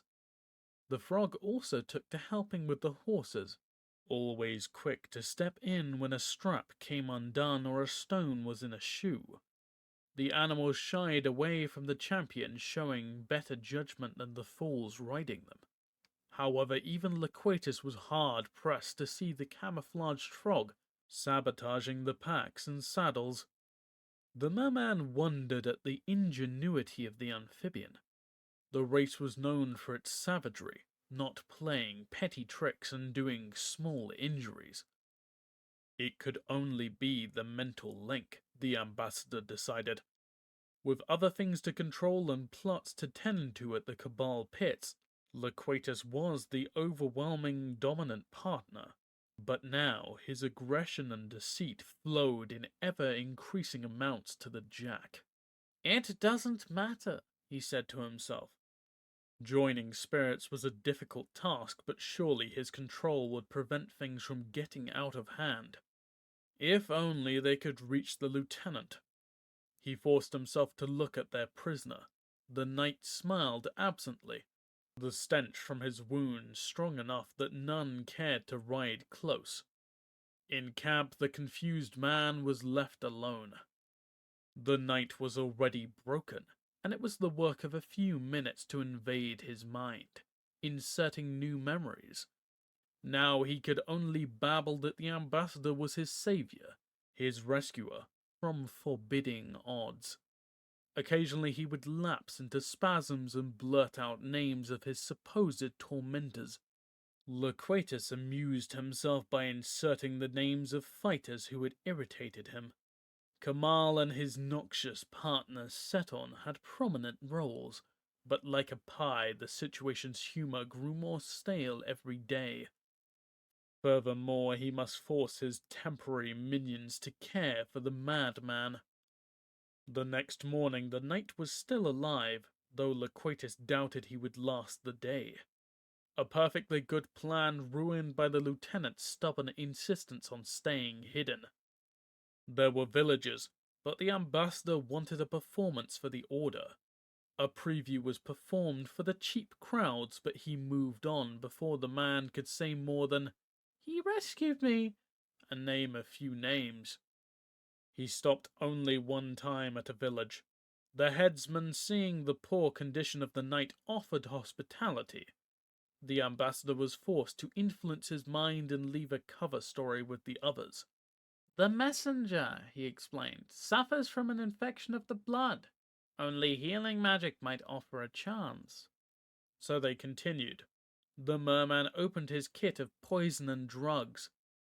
Some elixirs were deadly, but in minuscule amounts could give temporary strength. The knight rallied, his eyes growing brighter. No longer did he lie strapped like a sack to the back of his mount, his arms tied to the bridle. He tried to sit up, to move with his steed, but it was a feverish energy that gripped him, and Loquatus knew they were running out of time. Turg was free of scrutiny as the ambassador worked on his project. The malice that the merman planted in the Jack took full flower, and blossomed as Loquatus mixed another stimulant for the night. The mercenaries set up the midday camp, making a bed at Loquatus's orders for the night. The dying man was cut from his saddle, the ropes parted to let him fall on the piled blankets. "We must continue," the wounded warrior insisted, trying to rise only to fall back. He attempted to push himself up with one of his hands, forgetting somehow that he only had one.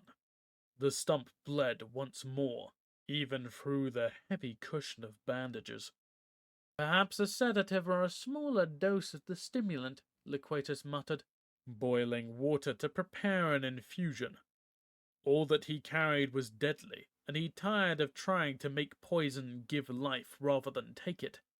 Rarely had he worried his potions might be too effective. Liquatus tried to calm the knight's spirit even as he worked to rebuild the body. False memories and commands were increasingly useless as the captain's mind lost itself and could not remember the impulses he planted. He mixed more powerful drugs, knowing that he was buying hours without sustained rest or magical healing. The merman needed time to mix the potions properly, and he went to the perimeter of the temporary camp. He concentrated, tying a spell to the line he traced around the tents and mounts. With each step Liquatus took, a subtle cry sounded from the ground. "Look elsewhere," it seemed to say. "There is nothing here," the magic whispered. The wards were based on misdirection, and would keep beasts away from the camp. The ambassador had grown, piqued at being unable to command the bizarre attacks of wildlife. He could no longer command the animals by his magic, but he could mislead them. Turg and two of the hunters made for the perimeter, watching for signs of danger. Liquatus mixed the poisons inside the tent. He wielded the mortar and pestle, selecting the herbs and sealing everything into a porous bag. Then he went to the fire, to the eyes of that ignorant that he was brewing a healthy tea. He wondered how long they would survive if he invited them to share with the patient. His champion watched a swarm of insects pass, their buzzing creating background noise. Like a rolling cloud, the tiny warriors dipped and flew over the plain. Sometimes they moved with the wind, and at other times against it. Barely aware of them, Liquatus measured out a cup of the tea. Screams sounded from the perimeter, drawing everyone's attention. One of the soldiers was outside the wards, twisting on the ground. A mercenary ran outside to help him and swatted at the air. Stinging insects boiled from the ground, settling onto their would-be rescuer and pumping venom into his body. The first man down convulsed. The rest of the soldiers took a few steps to help but stopped, unwilling to risk death for one already doomed. The warriors still standing turned and came back to the camp with a drunken stagger. The mercenary's face swelled up until he was blind. He called for help, his bulging throat choking off the cry in mid-word. Turg grabbed a spear and put out the butt end. As the dying man came closer, he pushed him, the jack's muscles sending his victim reeling head over heels backwards. Unable to stand, the man crawled. He set off away from camp, having lost his bearing in the fall. After only a few yards, he collapsed and was still. "Stop!" commanded Liquatus, as the other mercenaries grabbed weapons, closing on the frog. He poured the tea down the knight's throat, ignoring the sputters, sure that his minions would hold until he finished this unpleasant chore. Swords whispered from scabbards, and he stood up, livid, seeing a few fools edging closer to the champion. Turg stood hunched over with arms spread wide. The ambassador could see the gloating on his face. The merman threw the filled teapot at the bravest fools, the hot metal burning a man and putting him down. "I said stop," Liquatus bellowed. He stalked to the edge of the ward, slapping armed men out the way. "Leaving the camp is death," he shouted. "The moment those two men stepped outside, they were dead." He stalked to the leader of the mercenaries and hissed into his face. "If your incompetent minion had crossed back into the wards, they would have fallen. We would all be kicking our last," he said, inches from the warrior's face. "Now tell these fools to sit down and wait until the insects pass." Fear and loathing was in the other man's eyes, but he nodded curtly and stamped back to the fire, his hands holding an animal prod. Those still standing against the frog saw the hatred rising off the man and slunk away, not wishing to call attention to themselves. Loquatus moved back to his tent and put away his poisons. Once his equipment was packed, he called Turg to him with a mental command. The moment the amphibian let the tent flap close, the ambassador bludgeoned him immobile with a mental assault. "You have had quite enough fun for one trip," the merman whispered, looking into the frog spirit. The flow between them had changed the jack. The amphibian's intelligence had soared, and mentally he bore little resemblance to the near animal he once was. Loquatus pondered the champion, wondering at the signs of familiarity the new creation showed. "Aye, it's me," the ambassador said. His murderous impulses and controlling nature had bonded with the frog's savagery. Like a baby taking its first steps, the amphibian was manipulating the people around it. Like a proud parent, the ambassador admired how far his offspring had come in luring the mercenaries to their deaths. But sadly, like a child, the frog had no grasp of the larger plot. With a faint sigh of regret, Loquatus channeled power along their connection. Turg screamed, his body thrashing as a flood of energy scoured his mind. "Just stay out," the merman said to the panicked questions from the mercenaries at the tent flap. "I am working with Turg on a question of discipline."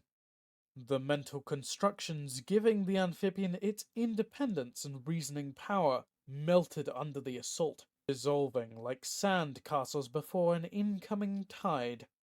Loquatus scarred the frog's mind, crippling its ability to grow mentally.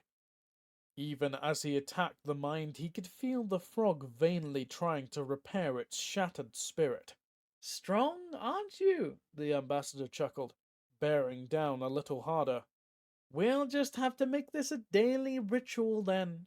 He tore at the soul, pleased by the jack's agony.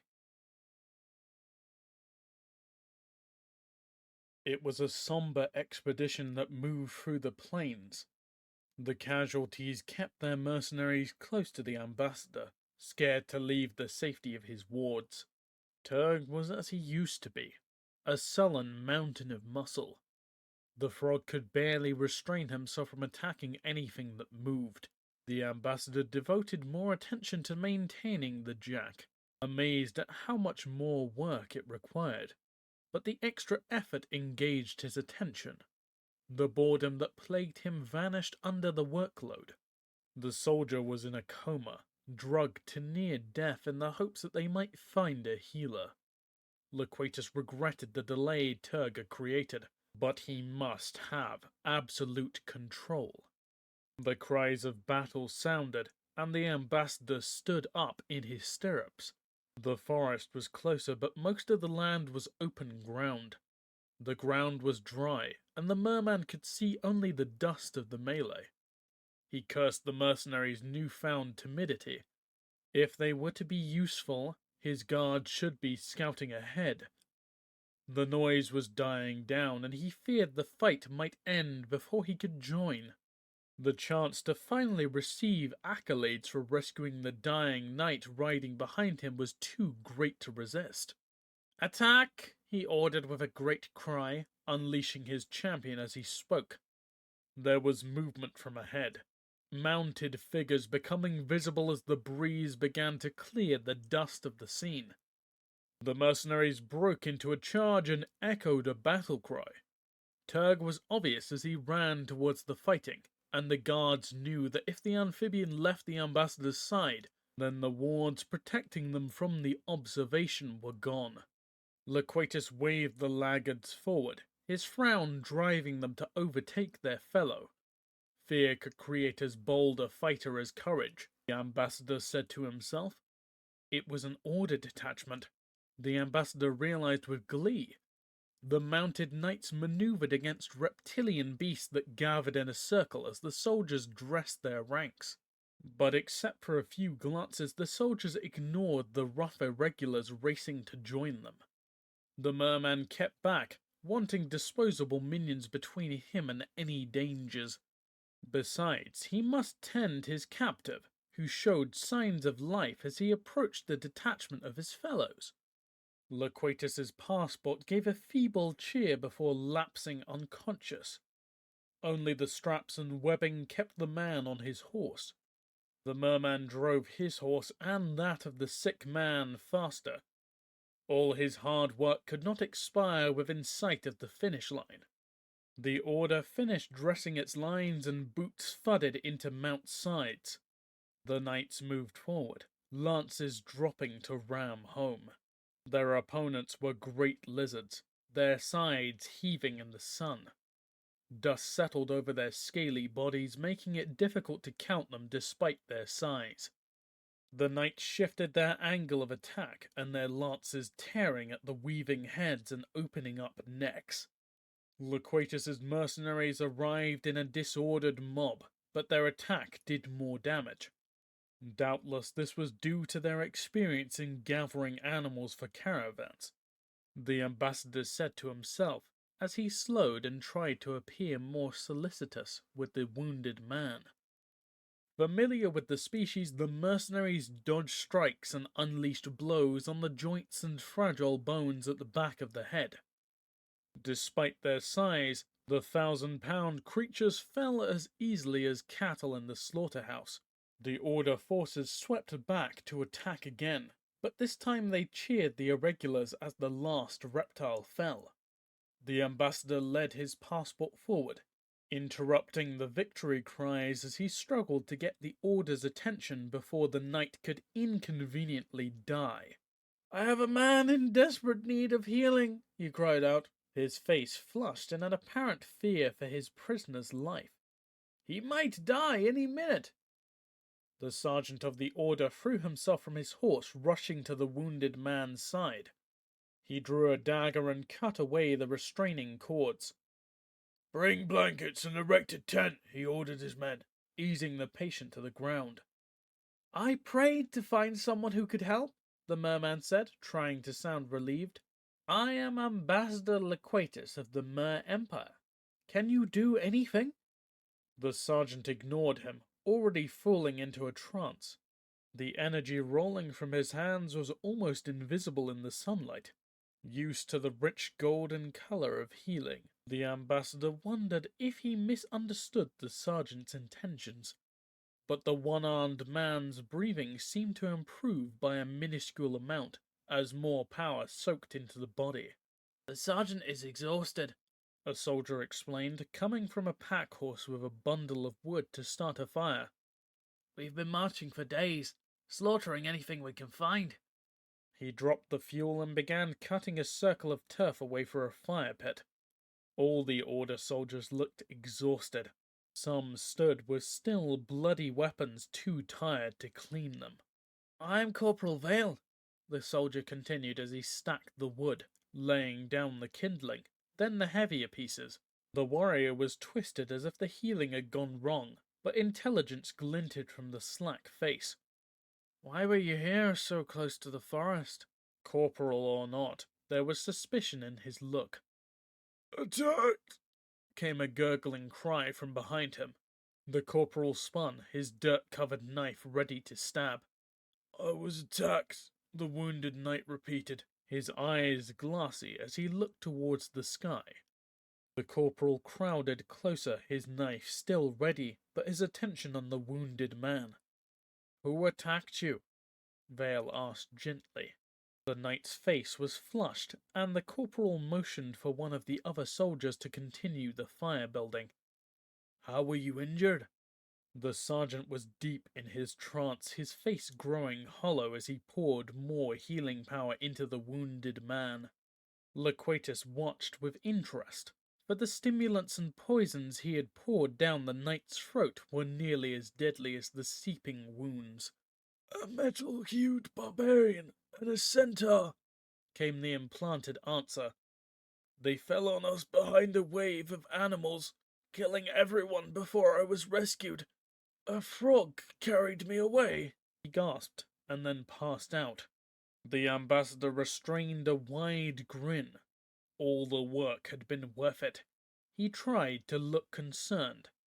He means my Jack, Turg, he said, pointing to the battlefield where the amphibian tore away raw flesh and gulped it down. I was coming after Lieutenant Kitar when we happened upon the ambush. We were only able to save the one man before being forced to flee. We were lucky to make it to you alive. The corporal grunted, then knelt to catch the sergeant as he toppled. The healer looked as wasted as his patient, and Loquatus wondered if they would both die. Vale looked lost as he held his superior's head, already tucking blankets around the drained figure. Kitar is 5 miles farther in the forest, he said distractedly. Follow the main path and you will come upon his camp. He turned to the ambassador. If you could leave a few men to help protect the wounded, it would be greatly appreciated. Of course I can, Loquatus said expansively. He waved 3 mercenaries over. I will leave these guards here with supplies and food, if you could give me at least one man to lead me to Kitar. Vale nodded, exhaustion catching up with him. Even 3 unknowns would be an infusion of strength to the weakened command. Toltus, he called. A soldier stood up from the fire building. Escort the ambassador and his men to the lieutenant. Tell him of the aid they provided. The soldier made no protest, looking like a sleepwalker. Loquatus accepted the guide, for the rest of the command looked like the walking dead. The detachment appeared asleep as the ambassador's men and their guide left for the lieutenant. As they proceeded, the ambassador looked for further signs of the forest's aggression. He kept a ward up to deter attacks from whatever they might meet. Scattered groups of animals lay piled, killed by the order. The guide took them around the corpses, too tired to speak. Turg jumped to inspect each mound, but Loquatus kept firm control over the frog's appetite. They came to the main order camp, nearly abandoned, except for 5 guards.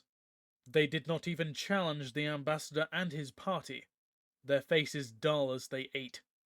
The distant sounds of battle could be heard, and Loquatus and his mercenaries drew weapons.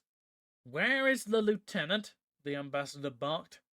A soldier eating beans gave only a vague wave towards the noise. Loquatus looked at his guide, who was glassy-eyed and swaying in his saddle. "Stay here. We can find Kitar on our own." Too tired to argue, the soldier dismounted and slowly walked over to the cookpot. "Come on, man," Loquatus said loudly. "The lieutenant might need our help." He put his heels into the steed's side and moved out at a bone-jarring gait. Once they were out of sight of the camp, he slowed down. "Pull up, you fools," he said to the mercenaries. Caught up in the moment, half of the riders forgot he was no friend of the order. "We will slowly scout out the situation, and if Kitar truly is in trouble, we will finish him off," Loquatus said coldly. "If he appears to be winning, or there are flying messengers, we will act in support. But do nothing until I give the order." At a mental command, Turg faded from view. His camouflaging skin mimicked the small undergrowth on the border between the forest and the plains. Loquatus fed more energy to his wards. The mercenaries and the ambassador moved slowly ahead while the frog sent mental pictures back to the merman. Loquatus threw his reins to a mercenary and slumped in the saddle as his champion's visions filled his mind. There was a clearing in the brush, and inside it the order lay siege to the herd of giant animals. They appeared reptilian, and as large as dragons, though without wings or signs of magical ability.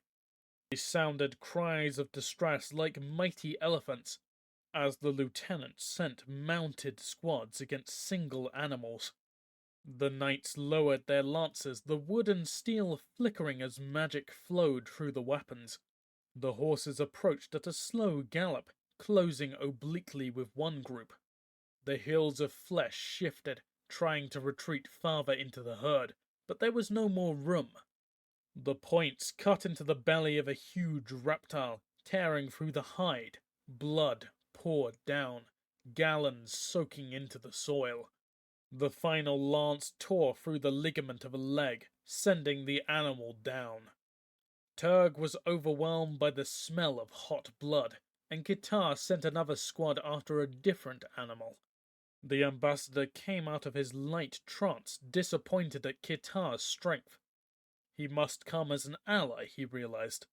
He drew his personal weapon, a trident, and called softly, "We will support the lieutenant, men." They came out of the concealing brush nearly opposite the order. Loquatus sent his steed around the perimeter of the clearing to link up with the lieutenant, seeing little point of charging into battle before making sure the effort was appreciated. Over the bellow of the giants, the screams of griffins carried on the wind. A flight of order soldiers came down, their weapons ready to be unleashed. However, instead of charging the herd, a woman dismounted. Kitar saluted her, and Loquatus realized this must be Captain Piana, head of the order. He enhanced his senses and drifted back to the brush. "Captain, you are just in time to join us," Kitar said. The bird warrior standing proud, in contrast to his men. He seemed alert and eager. The captain drew off her helmet and handed it to a mounted subordinate. "I need to speak with you alone," she said, her voice flat. Kitar looked to the animals, as if to mention the lack of time. "I'm sure that your butchery can wait." She walked away, her sword of command sheathed over her shoulder, providing an easy way for Loquatus to track her movements through the detachment. Finally, they were far enough away that she stopped and turned to Kitar. "What by all the stars in the sky are you doing here, Kitar? What insanity drove you to attack into the forest? I directed you to scout and protect the western villages, not to initiate a war." She looked over the slaughter and the dead animals. "The forest and its creatures are part of the natural order. Why would you order needless killing that goes against our basic ideals?" She asked passionately. Loquatus focused his attention on Kitar, hopefully that he could use the answer to good effect. "To protect the plains, the enemy must be destroyed," the Avon replied, his tone growing hot. "These attacks are only a symptom of the chaos deep in the forest itself. It is a long past time something was done to tame the West and its beasts. For now, only destruction can protect our land from the contagion here." Loquatus chuckled to himself as the captain stood stock still. "Rank hatred and insanity," the ambassador whispered lovingly. "I can make use of that." Piana rallied and pointed to the lieutenant's men. "Setting aside your unique views of handling the current problems," the captain said carefully, "there is still no excuse for the condition of your men. I just came from your camp. After a flight of griffins landed, I was forced to wake up your guards to find out where you were. Your men are completely spent. Their magic dissipated in these pointless attacks." She pointed to the few remaining herd animals in the clearing. "You have dragged your pickets so far forward that you are beyond support. You have nowhere to fall back to in an emergency. We should be back where the militias can act in concert, not driving for the depths of the forest." The few remaining animals broke their instinctual response to band together for protection and started for the woods. The lieutenant's men moved to attack, sending their mounts in pursuit of the giants. Their lances dropped parallel to the ground. Piana called out for the men to stand, but only a tired bloodthirst remained in their mind, and they did not obey. Loquatus fought quickly. The captain might obey the order strictures and destroy the prize. He sent Turg to find the sphere in Kitar's camp, burning the need to stay concealed into the frog's mind. He raised his trident and shouted, "Kill the animals!" The mercenaries followed, The ambassador sent his troop to head the beasts off. Only after the charge began did he realize the true size of his opposition. Just the whales and the great sea beasts were larger, and he wondered if the mercenaries could do anything with their swords and spears. But these men, they hunted the forests, and they were ready for such foes. A few nets flew up, trailing long ropes to land against the reptilian sides. They stuck, the throb of magic bonding them to their targets. The entangled beasts trailed long lines behind them as they bolted. The net tore trees from the ground, but the lizards fell as they became tangled with massive rocks. The order followed, and their lances pierced the unprotected bellies, letting out rivers of lifeblood. The ambassador swung his trident, power snapping among its tines. A lash of lightning danced along the lead beast's side, the current destroying nerves and locking up muscles. Tons of flesh piled up as the Order and the mercenaries worked together in the slaughter. Loquatus turned towards the leadership, the lieutenant and the captain already mounted and closing. The griffins spread out in a half-circle behind the leaders. "Always glad to be of service," the ambassador called out, enjoying the rage threatening to boil over from the captain's demeanor. "We met a detachment of your men after rescuing one of your knights. Arrived here just in time to help you deal with these animals." The captain visibly forced herself to be polite. "Thank you for your aid, Ambassador. We are thankful that you could come, but it would be best if we adjourned back to the base camp," Iana said with a tight smile.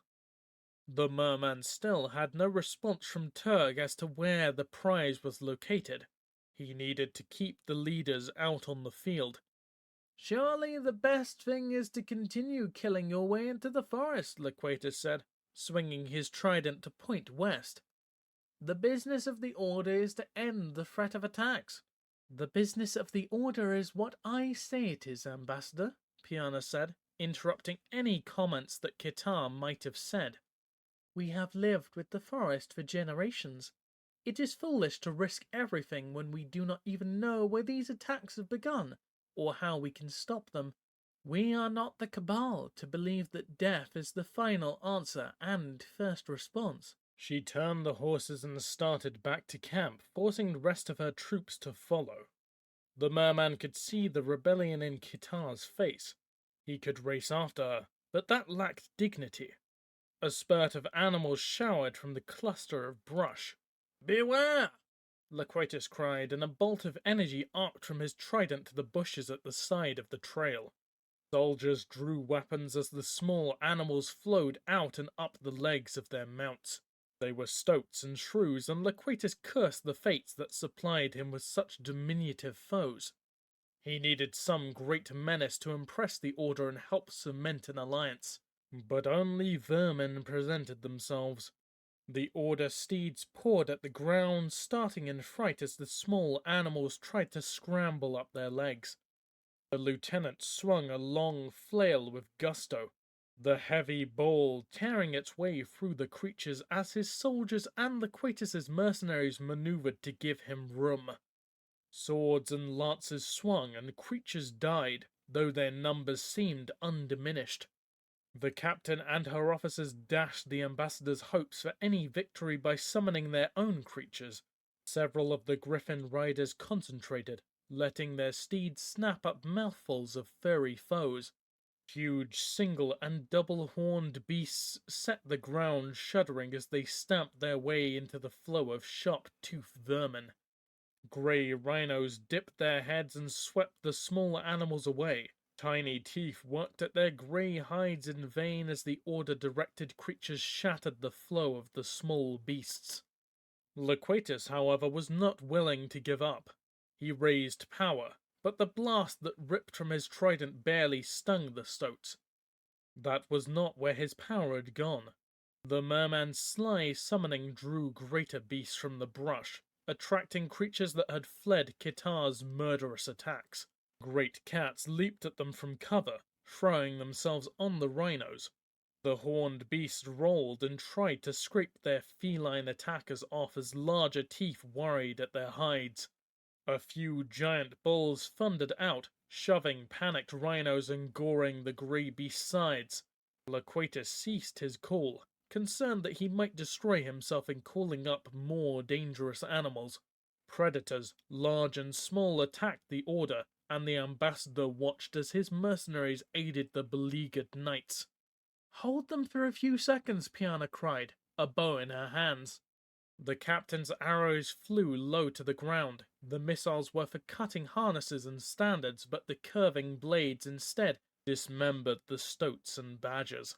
Then the razored half-moons lodged deep in the legs of bulls coming from the forest. The small animals were so easily killed, the ambassador lamented, and not even poisonous. Loquatus threw arcs of energy that leaped from small animal to small animal, stunning them. He drove his horse among the unconscious creatures, cursing his horse as it failed to trample enough.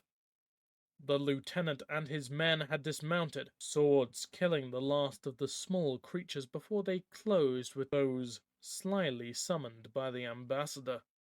The rhinos returned, finally free of the great cats. Huge horns sundered ribs, and the bulls died quickly.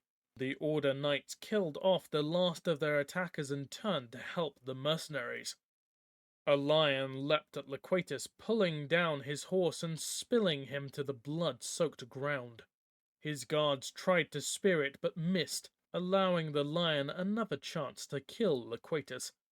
He laid his image over the horse, sacrificing the beast as he rolled away. The gaping jaws locked on the equine throat as the merman's steed did him a final service. The ambassador called for his champion, regretting that Captain Satas and his dependable minions were far to the east, still mapping their way to the Order citadel. Odyssey, Chapter 14.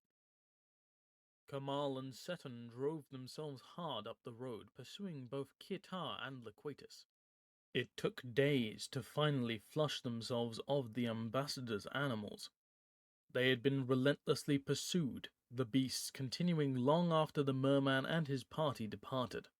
Only the combination of the barbarians' flaming barriers to impede pursuit and the druid's constant effort to break the spell finally won them through. Each time the druid erased the implanted commands, he turned the creatures back to the forest. The repetitious contact with the animals led Seton to suspect that something beyond the ambassador and his lackeys was affecting the creatures of the west. Riding in the wake of Kitar's forces confirmed that something was wrong. They returned to the village where they had battled Loquatus and his minions, but the site was deserted. Kamal found his horse grazing in the deserted field and moved to a narrower mount, much to the relief of his legs. They continued west, looking in vain for the ambassador and his minions. Whether by magic or good trailcraft on the part of Loquatus's mercenaries, they could not track the aristocrat and his murderous cronies. Soon enough they did find a trail of the Lieutenant Kitar. Dead animals and markers for fallen Order soldiers began to appear. Within a day of leaving the village they came upon a gravestone. The marker was nothing extraordinary, a simple boulder with the sigil of the Order and a troop name. "The warriors of Eglin," Seton said, identifying the unofficial symbol of the lieutenant's command. The soldier was interred in frozen ground. The dirt was enchanted to be resistant as iron, denying scavengers an easy meal. The resting place would be recorded for eventual reburial in the mausoleum of the Order or the graveyards of the soldiers' people. Filled with hope that they would soon meet Kitar and their search would be over, the two continued on. Instead, they found more of the Order's passing slaughter. They followed long runs of animals hunted down by soldiers until there was nothing left alive. The barbarian and the centaur were forced to backtrack as the trails ended in piles of dead flesh. Soon they neared the edge of the plains and entered the realm usually ceded to the forest. The killing of animals continued even as the villages were left behind. angering the druid to greater and greater heights. There is no sign that these animals threatened anyone. The Order destroys anything in its path, perhaps, he said, darkly. The waves of animals are right to kill, with such enemies waiting to come within the trees. The barbarian rode with his axes loosely tied to his saddle, instantly ready at hand. Such destruction seemed pointless to the mountain mage. The Order had the right to protect itself from attack, but such indiscriminate slaughter must provoke a reaction. Seton assured him that the peoples of the forest were not behind the current attacks. The killing would not curb further animal incursions, for the beasts lack the intelligence to react to such dangers. To kill every dangerous creature would be the work of decades. Even though the barbarian had spent his life in the mountains, he knew that one roused the forest at his own peril. The random attacks could change into a real campaign of destruction. The dust and the cries dragged the pair onwards, both desperate to see at last the events whose aftermath had filled the land for days. Seton went forward, his face sick and angry at the slaughter. Kamal followed, hoping to finally catch up with Kitar, or the ambassador. A camp with exhausted Order soldiers appeared as they rounded a corner of the road. The centaur charged through, drawn to the combat beyond. Kamal followed, knowing that both of those he sought were more likely to be near the tumult of battle. The barbarian looked to the camp as he passed, seeing a line of wounded stretched out. His heart raced as he saw the face of an injured knight. The fighter he had seen with Loquatus, but the man was down in the dirt, a surgeon and orderly working on his wounds. The knight's shirt was cut away. Festering sores and weeping gashes lay open to the dusty air. Kamal directed his steed forward more strongly, trying to regain the time lost due to his pause. Seton slowed unexpectedly ahead, allowing Kamal to come closer. The big centaur crowded a man on a horse, fear and strain plain on the guard's features. The druid's club was in a carrier strapped to his body, and rather than waste time fumbling at the straps, he used his hands as he had back at the caravan. Murderer! Kamal heard him growl as he swept the mercenary off of his horse and turned his head until the fellow could see behind him. The dead man's steed stood placidly, apparently accustomed to death in close proximity. Take a centaur's hide and die, Seton spat. Kamal assumed that the centaur had found another member of the ambassador's party. The druid dropped the corpse in the road and reached back to draw his club. Kamal looked, but no one else saw the killing, and the dead man faded into the background with the other corpses. Such a criminal deserves death, the barbarian said as Seton breathed heavily. But perhaps vengeance might wait when we find the others, especially if they be in the company of the Order. The giant grimaced, but nodded reluctantly. The pair advanced more slowly, the detail of the fighting beyond becoming clearer as they rounded a clump of trees. Animals of all sorts, both large and small, moved chaotically between riders and infantry. Seton turned his head, waving off a bobcat as it ran at him, and tried to climb to higher ground on his back. Sheer madness, he exclaimed, and Kamal agreed with him, turning his horse from a badger headed straight for the trees behind him. The druid moved tentatively into the confusion. The mountain warrior could feel the energy hum as the druid neared a pack of wolves. The beast snarled, and Seton snarled back, reinforcing the sound with a wave of the club. Kamal stayed close to his friend as the druid tried to drive the animals away from the killing field. Difficult, huffed the druid as the bull elk threatened him with its antlers. The centaur tried to nudge the animal on with his club, but the beast fenced the stone-tipped weapon with its velvety antlers. Kamal whipped a fire lash into the ground at the animal's side and it broke away. The centaur grunted and tried to control other animals as the barbarian raised a line of flickering flame that began to prod the animals to the side. Kamal ached with the effort of controlling himself, but the druid wanted to stop the battle, not join it. and the barbarian felt constrained to honor his friend's wishes. The pair worked their way through the animal refugees, turning those outside the fighting back to the forest. Now they crowded the Order soldiers. Kamal stayed the peacemaker, though more and more he ached to smash the profane soldier to the ground. This fighting was wrong, and they must stop it. The barbarian's frustration mounted higher, and with it relief that he found another member of the ambassador's party. Turg announced himself by springing from ambush as he had so often before. The faint flames Kamal used to herd animals roared higher, drying the amphibian's skin as the creature came at him. The barbarian ducked as the frog's hind leg thudded into his mount's shoulder. His sword out of position, the jack threw himself onto the centaur. The frog was red with blood and gore from the battle. Kamal wondered if the champion's fury was directed at him for following the ambassador, or attempting to quell the slaughter. Regardless, the amphibian jumped to the druid's back and tried to rip his throat out.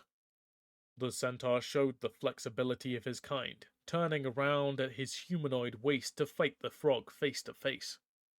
Kamal saw them gripping arms, and he waited for parts of the amphibian to fly over the battlefield. As massive as the frog's muscles appeared, they were dwarfed by the forest warrior's mighty shoulders. He turned to his own defense as he left the centaur to his. Without Seton's will, the animals swung back to fight. Two bears and dragonets converged on Kamal, and now the barbarian's fire lash burned away fur and scales. Other animals came closer, some fleeing battle, the others seeking it. The Knights of the Order came together, and a new summoning burned through the magical ether. New creatures shimmered into being. They seemed like huge mounds of crystal, some over 20 feet high. For a moment Kamal wondered if the Order forces were trying to construct a fortress. Then the apparent masses of rock began to move. Ponderous legs swung into new positions as the creatures started across the field. Light began to glimmer inside the crystals, rotating wildly before leaping out to engulf animals. The magic congealed, slowly trapping its victims in golden layers. Bison and great bears struggled as if in tar until the bands of golden light hardened and left their victims immobile. The monstrous creatures knew their allies, and rhinos ran freely through the trapped creatures, trampling and goring the helpless animals. The megaliths moved their crystalline masses over their captives, both living and the dead, and settled down for a moment. Then their legs raised the crystal bodies, and new bands of magic jumped forth to trap fresh prey. A cow kicked and thrashed as the energy tightened and locked it rigid, waiting for a rhino's killing thrust or a crushing death from the advancing giants. The megaliths had moved far enough that Kamal could see the lane they left behind. Every drop of blood, morsel of flesh, or sprig of plant was gone. A floor of corpses lay in front of them, and the crystal grew rosy as the mineral creatures helped the Order sweep the field clean. "The drive is broken," Sutton croaked from behind Kamal. The barbarian turned to the centaur. The druid's face was black with oily liquid, and water wept copiously from his eyes. Of Turg there was no sign. "The ambassador's jack vomited this bile into my eyes as we struggled," Sutton said, peering myopically into Kamal's face. "I wrenched his shoulder and would have pulled his arm off but for the burning of its juices." The centaur tried to wipe his eyes clear, and Kamal pulled a canteen from his gear. The forest warrior tilted his head back and poured the water directly into his eyes. "I think the battle is nearly done," he gasped, and handed the nearly empty container back to the barbarian. Animals fleeing the conflict proved the centaur's word good.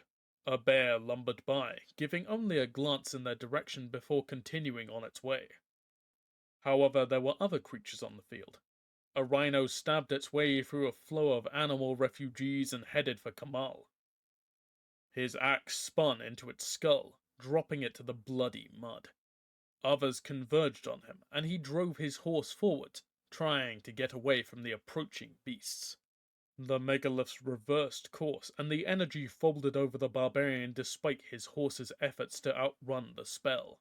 The mare's gallop suddenly stopped, and the horse tumbled to the ground.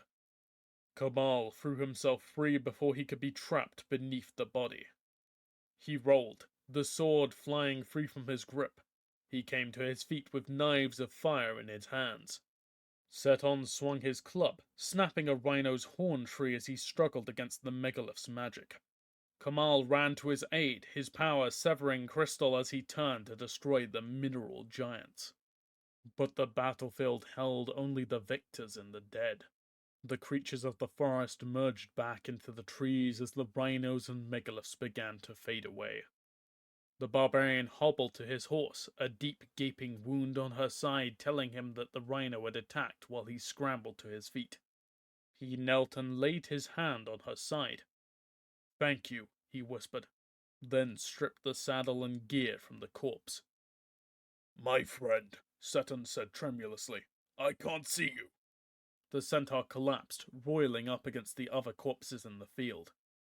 Kamal paused for a second, and then threw away everything, racing to find a healer. Kamal did not know how long he searched before he found someone willing to help his friend. He was sure that the exhausted sergeant came more because of the barbarian's sword than belief in his story. Once he checked to see if Seton was alive, the Order soldier fell into a healing trance. The mountain warriors struggled to clear the centaur's eyes, scouting for water among the fallen to wash away the poison and quench the druid's raging thirst. Kamal waited, wondering if he should fetch others to help, but the cries of the wounded could be heard in the distance. The barbarian counted himself lucky to have found the sour sergeant. "I have done what I can," the Order soldier announced suddenly, standing up and moving away from the patient he had lavished so much care over. "I do not know how to repay you," Kamal started to say. "Don't bother," came the gruff reply. The man stretched his back, cracking at the movement. "I saved the eyes. I don't know if he'll be able to use them. Bring him to the main camp when he feels able to walk." "I will thank you as soon as I can guide him up the road," Kamal said. "I will do it right before I speak with Lieutenant Kitar." The sergeant laughed harshly. "I won't be seeing you then. Kitar has been recalled. The captain was going to haul him back to the Citadel to explain his conduct. If I know Captain Piana, he was on Griffinback within a minute of the battle's end. All that riding and he must have missed Kitar by only minutes." The barbarian stood rigid, wondering how he would catch up with the lieutenant now. Kamal sat in his camp eating a piece of travel bread. Despite the tons of meat lying in the field, he had gathered none of it. Besides being no scavenger, he could not afford the trouble a fire might bring. Seton recovered some, and the barbarian was able to lead the centaur to the Order camp perimeter, though he did not follow the druid to the healers. He left the giant and returned to his solitary tent. He waited for a day, eating dry travel food and ignoring the stench. The barbarian meditated, but the core of his anger made his attempts to find peace meaningless. On the second day, Seton returned. The druid's face was discolored, the ape-like features splotched with what looked like blue and black dye. His eyes seeped a steady stream, and he advanced slowly into the camp, watching where he stepped. "It looks worse than what it really is," the forest warrior said. "The healers believe that with time my sight may improve." The giant tried to sound cheerful, but it was obviously difficult. The barbarian came closer, gripping his friend firmly by the lower arm. "I have not wasted my time in the Order camp," Seton explained, lowering himself gingerly. "The lieutenant was called to the Citadel to explain the policy of slaughter. The captain sent word that all forays into the forest would cease pending further information. There is talk that the bird warrior might be demoted or transferred far to the east." Seton paused, speaking more seriously. "The Mer ambassador and his jack have also left for the Citadel, hoping to resolve the current difficulties. the druid repeated, the bitterness plain in his voice. The quest must not end here, Seton urged. Reclaiming the orb or foiling the ambassador's plans, your journey must continue. The druid stood and picked up Kamal's gear. This was not my first stop after the Order's healers released me, the woodland fighter said. I was able to secure you another steed. Come and I will introduce you to him. The centaur picked up Kamal's gear with a single hand and headed into the forest, not bothering to wait for a response. The druid walked through the trees, his huge strides tentative, but still forcing the barbarian to step rapidly to keep up with him. They arrived at a foot of tall cliff after a long walk, one that obviously taxed the giant's strength. The vertical rock face climbed hundreds of feet, the limbs of trees seeming to peek over the edge of the ridge. Unless this steed can fly or is invisible, I do not see it, Kamal quipped as he reached the centaur's side. The druid chuckled painfully as he dropped the barbarian's gear and looked blearily to the sky. Emerald, he called. Your rider is here. A head popped out over the top of the cliff, eyes swiveling separately to peer down at the two below. A lizard stepped out onto the side of a sheer wall, standing vertically a moment before it started down.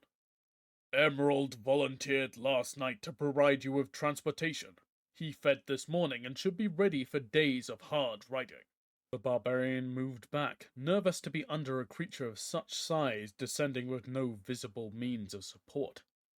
Do not worry, said Seton. Emerald's kind can walk on a ceiling as long as the surface can hold the weight. The lizard was at the bottom of the cliff and stepped to the ground. Its body stood as high as a horse, though it was much longer. Emerald's long tail beat against the rock. Exactly how am I going to ride it? Kamal said as he approached the beast.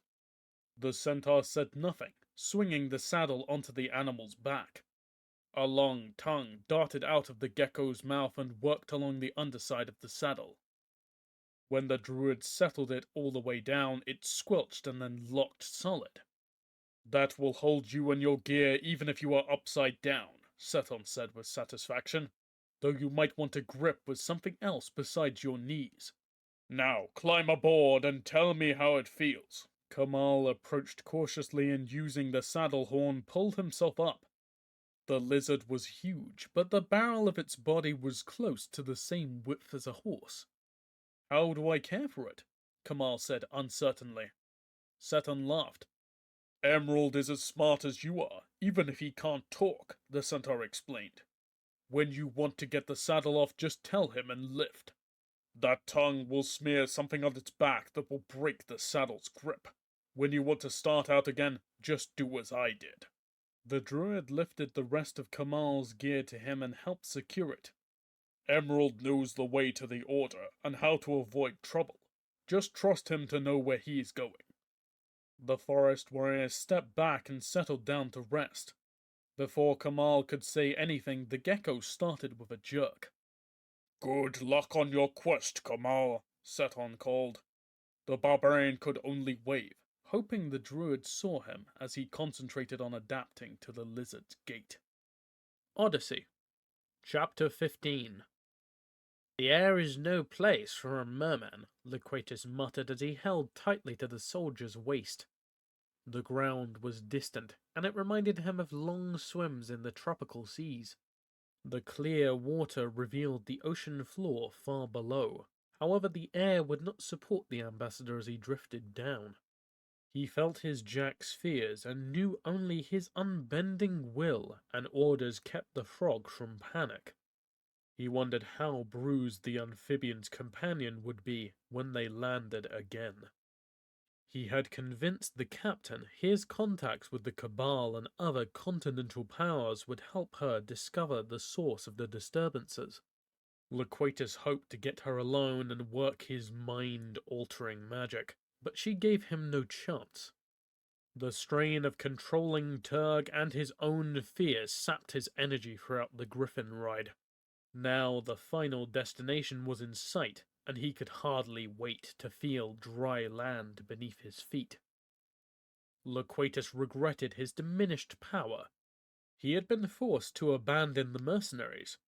Piana was barely willing to allow the ambassador and his champion to accompany her. The merman hoped the underwater explorers had finally reached the citadel. The promise of sea warriors and competent minions made the loss of mercenaries bearable. The citadel was a massive conglomeration of stone. The castle itself was on top of a rocky hill, the only visible road to the gates exposed to attack from above for its entire length. Double walls of stone reinforced with dozens of towers enclosed the top of the mesa. The central keep was less martial, the fineness of the stonework contrasting with the crudely worked blocks of the outer walls. But however brilliant the white rock appeared, Loquatus still noticed bars on the windows. There was a town at the base of the hill, tucked between the living rock and a stream flowing down from the north. The slate roofs and tall houses nearly hid the cobblestone streets. The avenues looked crowded, and the ambassador could see wagons and tents in the town squares. The griffins had often soared over long caravans of refugees headed to the citadel. The merman wondered where the additional people could be placed. The courtyard that the griffins aimed for seemed clear of any but order officials, and Loquatus tried to guess how much longer that would be the case. The landing was a blur as the ambassador closed his eyes. The skybox had felt rock-solid in comparison to a living steed, and he wondered if his sudden fear of heights would be temporary. The griffin landed with a lurch, and it stumbled to a halt. Loquatus turned and watched Turg's ride land. The moment the flyer's claws touched the ground, the frog was off, running his hands over the solidity of the cobbles. It took the merman several moments to dismount, his legs locked with cramps. Finally, he commanded his champion to aid him to the ground. The Order soldiers showed disgusting ease as they hurried to unload their steeds of cargo, saddles, and harnesses. The stablemen moved slowly, as if listening for news. They looked at the pit frog and the ambassador with wide eyes, and Loquatus wondered what wild rumors would be circulating by day's end. The officers and their guests stepped to the main keep, the several-story building looming over the merman like a cliff. They moved into a darker room, Loquatus's eyes adapting easily to the dim light coming through the narrow windows. Food was laid out on trestles. It was an example of the journey's hardship that Turg did not immediately fall upon the buffet, but rather squatted down at the ambassador's side. The hugeness of the hall seemed to siphon the noise of its few inhabitants away. The ambassador carefully enhanced his senses and ached at the sudden cacophony. He carefully reined in his energy, hoping that the casting of his spell was undetected. The journey had taken quite a toll on him as well. The officers were off at an isolated table, small portions of food set before them, though neither was eating. The merman's enhanced vision could see the irritation on both of their faces. The rest of the Griffin scouts gave them a wide berth, and the server left a flagon of wine at the table, rather than standing ready to pour. The ambassador was assaulted by thunder, and Turg stood with a threatening gesture. A serving man stumbled back with a tray of bread and wine. "Give it here, and then leave me alone," Loquatus grated out. The impertinence of the man to disturb him while he was concentrating. Only the importance of eavesdropping prevented him from calling the servant supervisor. He made note of the man's face for punishment at a later date. His attention shifted back to the officers in mid-argument. "I did not return to stay behind these walls," Kitar said, with obvious exasperation. "The fight is to the west, against the creatures of the forest." The bird warrior looked at the captain as if the stupidity of their original question could not be believed. "I ordered you back to oversee the development of militias. Your fighting has changed nothing, besides strewing corpses among the trees." Piana drank quickly, trying to gain breathing room to the ambassador's eyes. Ever since your entry in the Cabal tournament, you have lost interest in the Order. Have you succumbed to the lure of wealth and prizes? Wealth is a tool we can use to build the Order, Kitar said, hammering down a goblet with a peal that split Loquatus's ears. As for the prizes, I procured one that was worth any number of villages that fell while I competed. The lieutenant ignored the captain's indignant gasp and opened his pouch. Piana looked down into the pouch, her eyes locked on the sphere. The lieutenant's fingers cupped it and raised it before her. The room fell silent as Order mages detected the throb of contained power and looked towards the officers. Loquatus felt a surge of envy as the lieutenant pushed the sphere back into his pouch. The ambassador was surprised by the sour expression on the officer's face and could barely hear him mutter. It's dimmer still. Impressive enough, the captain said agreeably, and I can understand your fascination with it. But what have you done since you received it? The silence seemed to echo in the merman's ears. I see, continued Piana as several seconds passed without response. Your prize was not used nor provoked any response other than influencing you to ignore your recall and engage in indiscriminate slaughter. She shook her head sadly. You are less than you were when you left, she stated emphatically. You had plans, but once you held that power in your hands, you could only use violence. It corrupted you without doing anything but offering you magic you had not earned. Bitterness and resolution filled her tone. I have never seen a better example of an artifact curbing and shrinking a soul. You must give it up. I will not, replied the lieutenant hotly. It is only that I don't know how to use it, he confessed, his pale skin flushing in the dim light. It was bright with glory once, but every time I look at it, the visions grow fainter. I don't know what to do. I know only that it is valuable, and it represents the salvation of the Order. It is a chain that is dragging you down. You speak of what you can do, what you know, she said gently. You must give it up, even if it must be destroyed. The bird warrior started, but with visible effort stifled his initial response and nodded. The Order and the strictures must come first, he said reluctantly. Only give me time to examine it a little more. You are right that I have done nothing with it other than let dreams of glory lead me astray. Give me a chance to investigate it a little more before we give it up to those who use the crushers. The captain nodded doubtfully as Loquatus tasted his heart in his mouth. Give the orb to the fanatics who thought the past should be erased, those who spurned objects of enchantment and condemned wonders to the grinding wheels of their one sanctioned machine? He would see the citadel ground to dust before he allowed the orb to be damaged. Kitar excused himself and left. It took a moment for the ambassador to break his trance and sent his jack after him. Perhaps it would take an obvious intervention to take the sphere from these fools. He hoped the underground explorers would find a route soon. Turg lurked behind a pile of heavy canvas, waiting for the lieutenant to speak. The frog had followed the officer and stayed at a distance. Loquatus soon begged off any further talks with the captain or her representatives, citing his exhaustion from the journey. Now the ambassador rode the frog's spirit, nudging him closer to hear the conspirations. At least that was the merman's belief. The bird warrior left, but instead of retiring directly to his room, he spoke to several knights before visiting the armory. Loquatus had a bad moment where he saw the shape of a great crusher filling a building's interior. Several squires pushed a capstan, driving the interior mechanisms. A robotic bird was thrown into the machine's gaping mouth, and a series of smashing collisions sounded, then died down as tiny pieces of the forbidden technology came out the other end.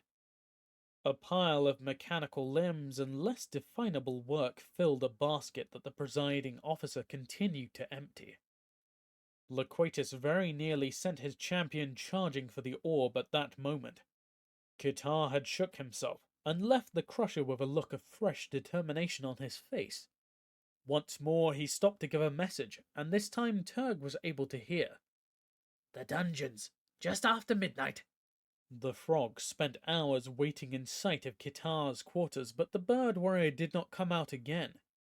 Dinner came and went, and the frog's belly grumbled. In camouflage, he raided the remnants of the evening meal, then headed for the dungeon. Rather than the vast cavern that Loquatus expected, just several empty cells in a tower's base served as the Order's prison. Only the distinctive smell allowed the frog to find it without asking for directions. Loquatus was heartened that even the Order's ideals could not negate the need for small rooms seeking of despair and filth. The frog breathed the odor in deeply before hiding behind stores in the main room. Kitar arrived first, inspecting the chamber carefully. Loquatus fed a minute portion of power to Turg, and the spell combined with the champion's natural camouflage prevented his discovery. Other knights arrived until 5 moved to a table. Loquatus noticed with little surprise that all were Avon bird warriors. Kitar spoke and the others listened silently.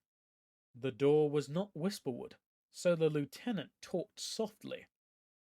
I and my fathers have served the Order loyally. You have all been warriors in the Order without any blemish on your service. None may say otherwise. Turg could hear the rustling of nods and crept out a bit beyond the bags to see the conspiracy. But to be loyal to the Order means that sometimes the strictures must be disobeyed. Ill-conceived commands that must be ignored. There were fewer signs of agreement, but there was an affirmative air about the group. I won a great prize while competing in the tourney, Kitar continued, while defending the helpless even in that evil city. I defeated a dragon. Another nod of assent, and a bit of pride showed among the warriors at one of their own overcoming such a beast. These are difficult times for the Order, the lieutenant said quietly. The forest has risen and assaulted our lands as never before. Aye, said grizzled voices as one of the others interrupted. So many refugees have arrived that they are filling up the town. The captain says that soon we will have to start bringing families within the citadel walls. Exactly, said the lieutenant, showing irritation at being interrupted. The captain has a good heart and believes in the strictures, but that is not enough in these difficult days. It will take boldness, and while Piena is no coward, she is not bold. The best way to protect the refugees is to stop them from being displaced. A murmur of agreement filled the room. We must take the fight to the forest. The dead silence through Turg's ears told Loquatus that this extreme step was not popular. The lieutenant seemed to know that, and quickly continued. The prize that the rumors speak of, I have it with me, he said, opening his pouch. The thrill of power shook everyone in the room. Turg's camouflage flickered, but such was the group's fascination that no one saw. The captain saw its strength, but in blind obedience to the strictures wants it destroyed. She would not consider using it, and never even held it. Touch it now, Kitar said, and laid it on the center of the table. Each bird warrior stroked it, and one and all were lost in some interior vision. Turg tensed as Loquatus wondered about attacking the gathering while they were stunned, but they shook out of their bemusement, all except the lieutenant with reluctance. Kitar looked dissatisfied. Once it filled my heart with peals of glory, but now it is only a ghost of what it was. Disbelief showed on the others' faces. I know what the problem is. I have let my own reluctance to use this power destroy the potential that originally resided in this prize. I can afford to wait no longer. The magic must be used, and we must take the Order in a new direction. The officer looked each warrior in the eyes in turn. Tomorrow I will take the captain's place, and you must all act to support me when I do. Turg retreated as the members of the coup left. Treachery. Always a popular choice with the subordinates, Loquatus mused as he directed his jack away from the plotters. This betrayal might be just what he needed. "There is no reason for these attacks, Your Excellency," the captain said to Loquatus. The ambassador had begged an audience with Piana, hoping to find some other angle to grasp advantage. Besides the excellent news of a power struggle within the Order, Loquatus had felt a whisper from the Treasiest Stone during the night. An explorer had finally proved a path to the citadel through the underground rivers. Further reinforcements followed to give Loquatus enough power to take action against the Order. The ambassador sent Turg below with the stone, telling Satas all that occurred and that he must bring soldiers as quickly as possible. It might be possible to pluck the prize right from the Order's fingers without any of the knights being the wiser. While he waited for the frog's return, he sat in the captain's office offering his services to the Order. "The lieutenant's incursion into the forest seemed to provoke even more of a response," she said, and showed the merman her intelligence maps.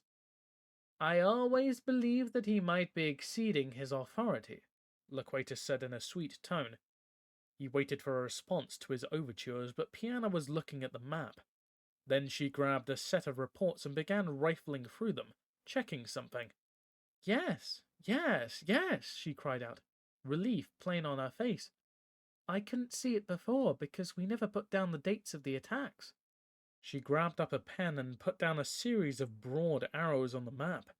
She ignored the rattle of pins falling to the floor. "We never saw a focus to the attacks because the center pulling the attack shifted over time. Kitar was what the forest reacted to." "The lieutenant?" Loquatus said nonplussed. "He can be irritating, but surely not an entire forest. Do not give him credit for being more than he is." "Not the lieutenant," Piana said. "It's that damn prize of his. He was awarded it where he saw the strongest attack, and the rest of them seem to be moving in his direction when he rode to the southern plains. We need to destroy that orb immediately." "I knew that would be your thinking," Kitar said as he moved into the room.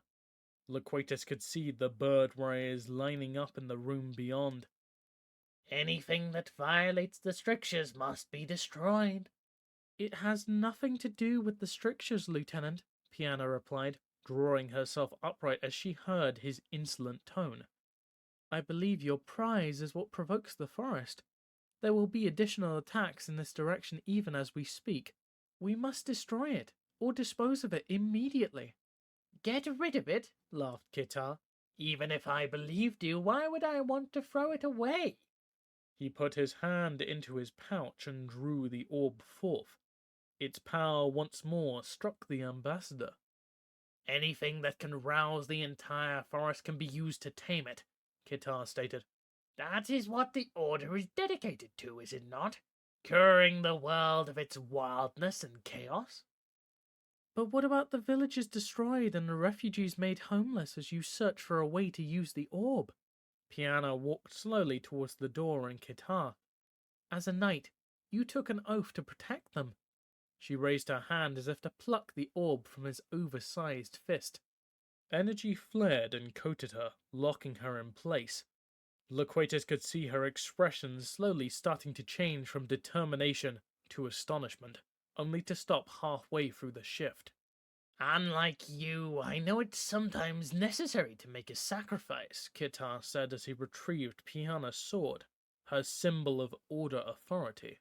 Power poured from the orb. A growing mass of purest crystal shimmered into being as Loquatus stood, feeling for his soldiers below. The throb of ocean magic reassured him as the lieutenant turned his attention towards him. The orb's magic seemed to light up the bird warrior's features, and the ambassador bowed slightly as if to acknowledge the Avon's superiority. "I trust there will be no problems, Loquatus?" The merman nodded, thinking how he could take advantage. The power continued to grow, and the ambassador wondered if the lieutenant was preparing to destroy him. But Kitar's look of victory changed to one of confusion, and then fear. The crystal around the captain pulsed and began to grow, inching across the floor as the bird warrior gripped the orb tightly, concentration freezing his face.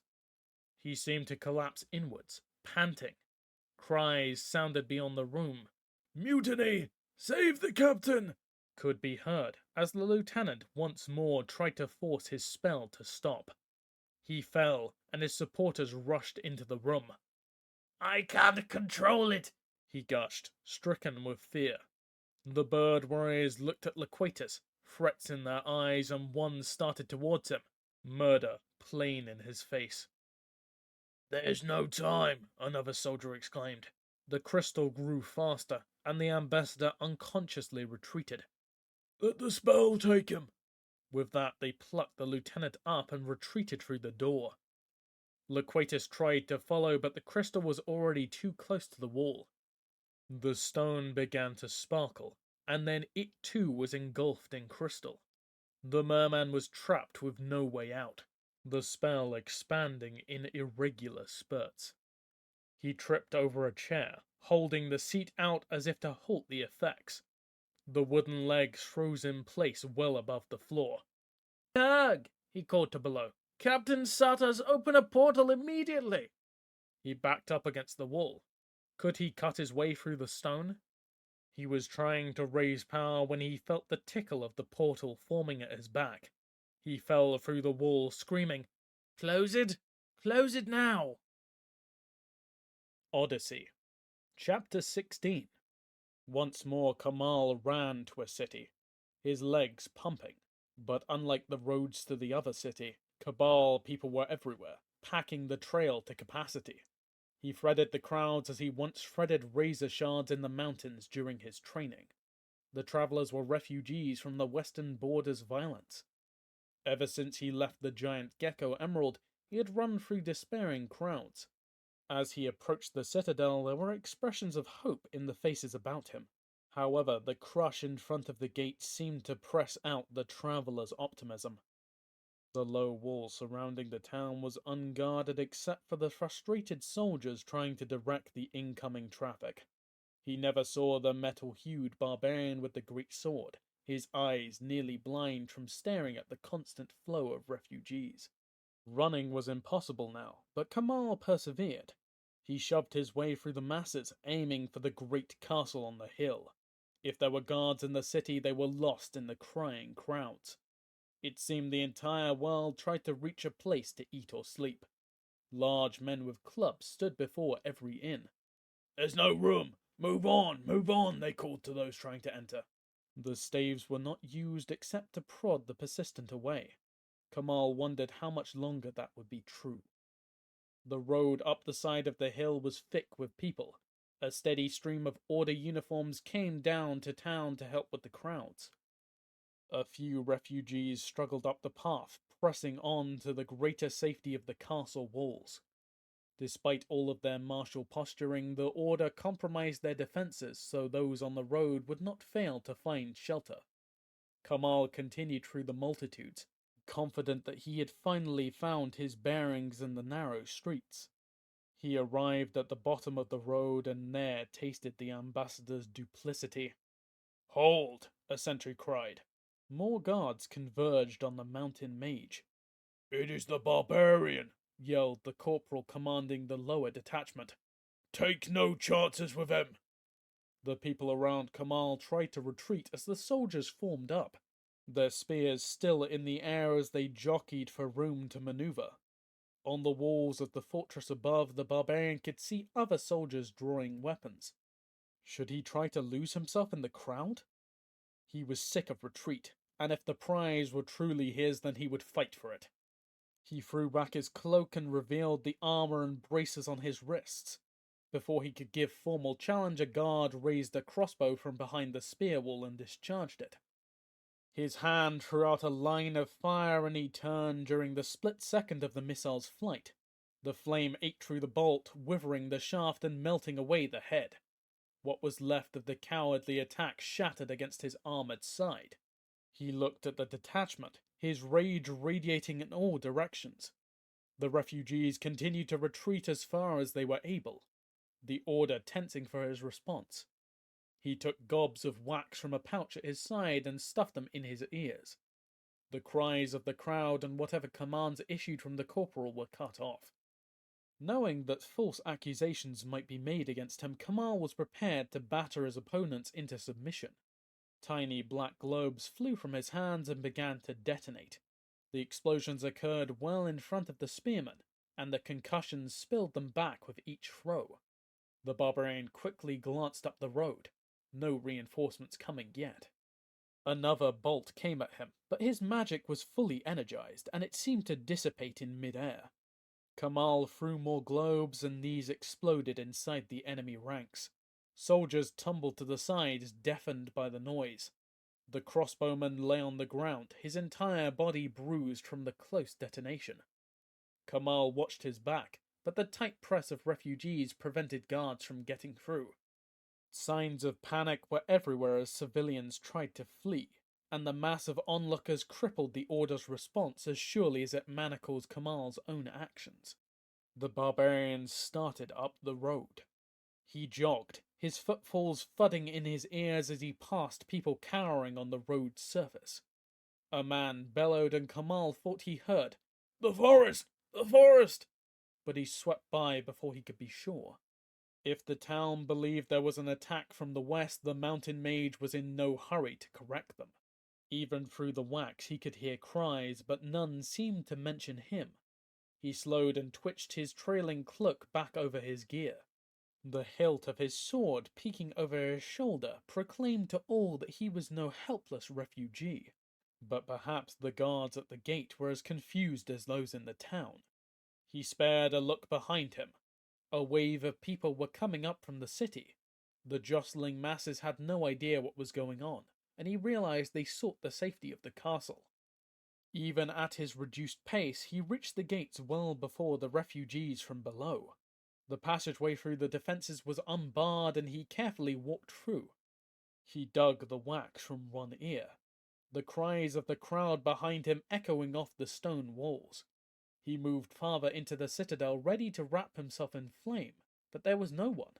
He turned a blind corner into the courtyard. There he found the Order. They fought among themselves. Bands of knights and men-at-arms squared off. A few bird warriors stood before the combatants wrapped in magical armor, glowing like the sun.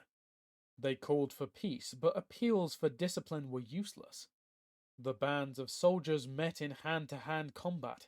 Flesh and fists, reinforced by mystic will, assailed foes wearing a shared livery. Bones shattered, and the fallen were dragged free without regard for allegiance by the Order's healers. The combatants bludgeoned each other, but abstained from plying their blades. Only their open hands were enhanced. The citadel made war upon itself, but a brotherhood of centuries would not be overturned in a single day. Individual soldiers began to come at Kamal.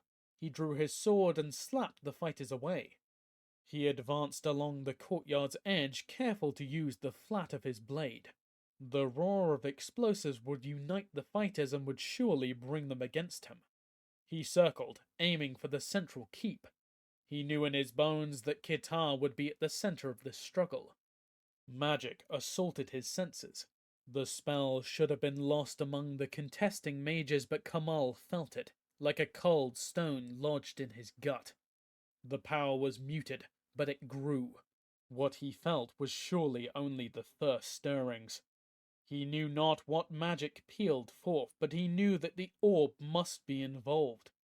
The purity and purpose of the spell lifted it far above the crude castings in the yard. He needed to reach Kitar and his prize. Disdaining the low profile he had kept thus far, he ran for the keep door, black pellets flying before him. The explosions wiped the guards away, leaving only a gate to oppose him. The great door had a smaller entry in one panel. His sword arced high and then cleaved its way into the iron-reinforced wood, cutting through latches. Through his one clear ear, he heard the cries of the crowds coming through the gates, only to be confronted with civil war within the walls. Another blow sliced the final latch, and he jumped through. The orb's spell grew louder and more strident in his mind. He looked for Kitar, but the main hall was empty. His peripheral vision caught a shadow of movement, and he raised his arm. Claws shrieked on the iron bracer, and he spun at the impact. Another strike fell on his back, ripping through his cloak and scoring the studded leather over his shoulder. He swept his sword in a circle, slicing through the air. The scrabble of feet led his eyes to his foe. Turg crouched just out of reach. Kamal lunged forward, his sword a ribbon of flame. But the frog jumped to the side, seeming to vanish as the blade curved to skewer him. The amphibian was gone, hidden, and Kamal dug the other gob of wax from his ear. He listened, but he could hear nothing besides the noise of the crowd outside. A movement close by registered on his senses, and he darted towards the foe. But the signs faded away, and his boots suddenly lost traction. Feet flying from under him, he fetched up against a wall. Turg flickered into view right over him, the amphibian's hands reaching for his calf. Kamal's dagger punched into the frog's thigh even as the claws started to shred his muscles. He tried to extend the thrust, aiming for arteries, but the amphibian vanished. A trail of blood leading to tables of food. A loaf vanished from sight, and the spatters stopped. The barbarian's own leg bled freely. He sent fingers of flame crawling over the gashes, sealing the injury as he screamed in pain. The hole was huge, and the frog might be anywhere inside of it. Kamal threw showers of flame into the upper reaches, burning brighter until the barbarian's eyes stung. A cluster of odd shadows appeared, and Kamal knew where Turg was. The barbarian charged an axe and let it fly, trailing magic as it sank into the stone floor. It vanished in a globe of destruction. Turg leaped, an arc of lightning streaming towards the barbarian. The power grounded against the wall and charred an arc to the floor as Kamal threw himself away. He rolled several times and came up with his sword ready. A crater showed where his axe had detonated. There was no sign of the frog.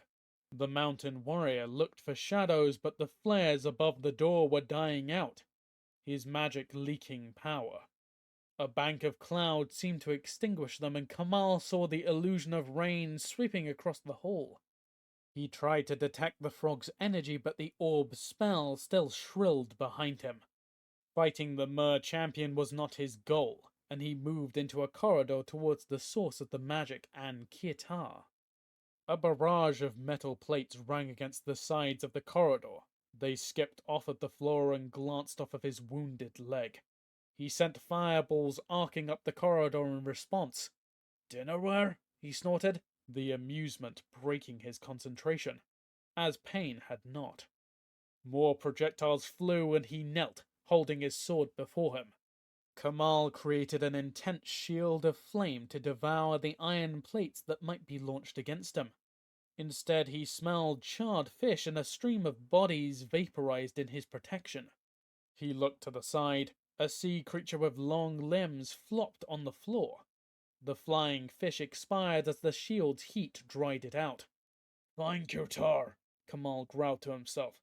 The shield broke into shards, and he sent them flowing up the corridor slowly, blocking the amphibian's advance. The barbarian hurried, remembering the orb and listening to the spell's strength. He reached a cross corridor and at last spotted the lieutenant. Kirtar looked nearly dead, his pale skin somehow appearing transparent. The bird warrior was being carried by another Avon, and his eyes swept over the barbarian without recognition. His hands cupped the prize. Kirtar, once so arrogant and proud, was dying before the barbarian's eyes. "It's still spreading," called a soldier, looking back the way they had come. "We need to get out of the posting gate before it cuts us off."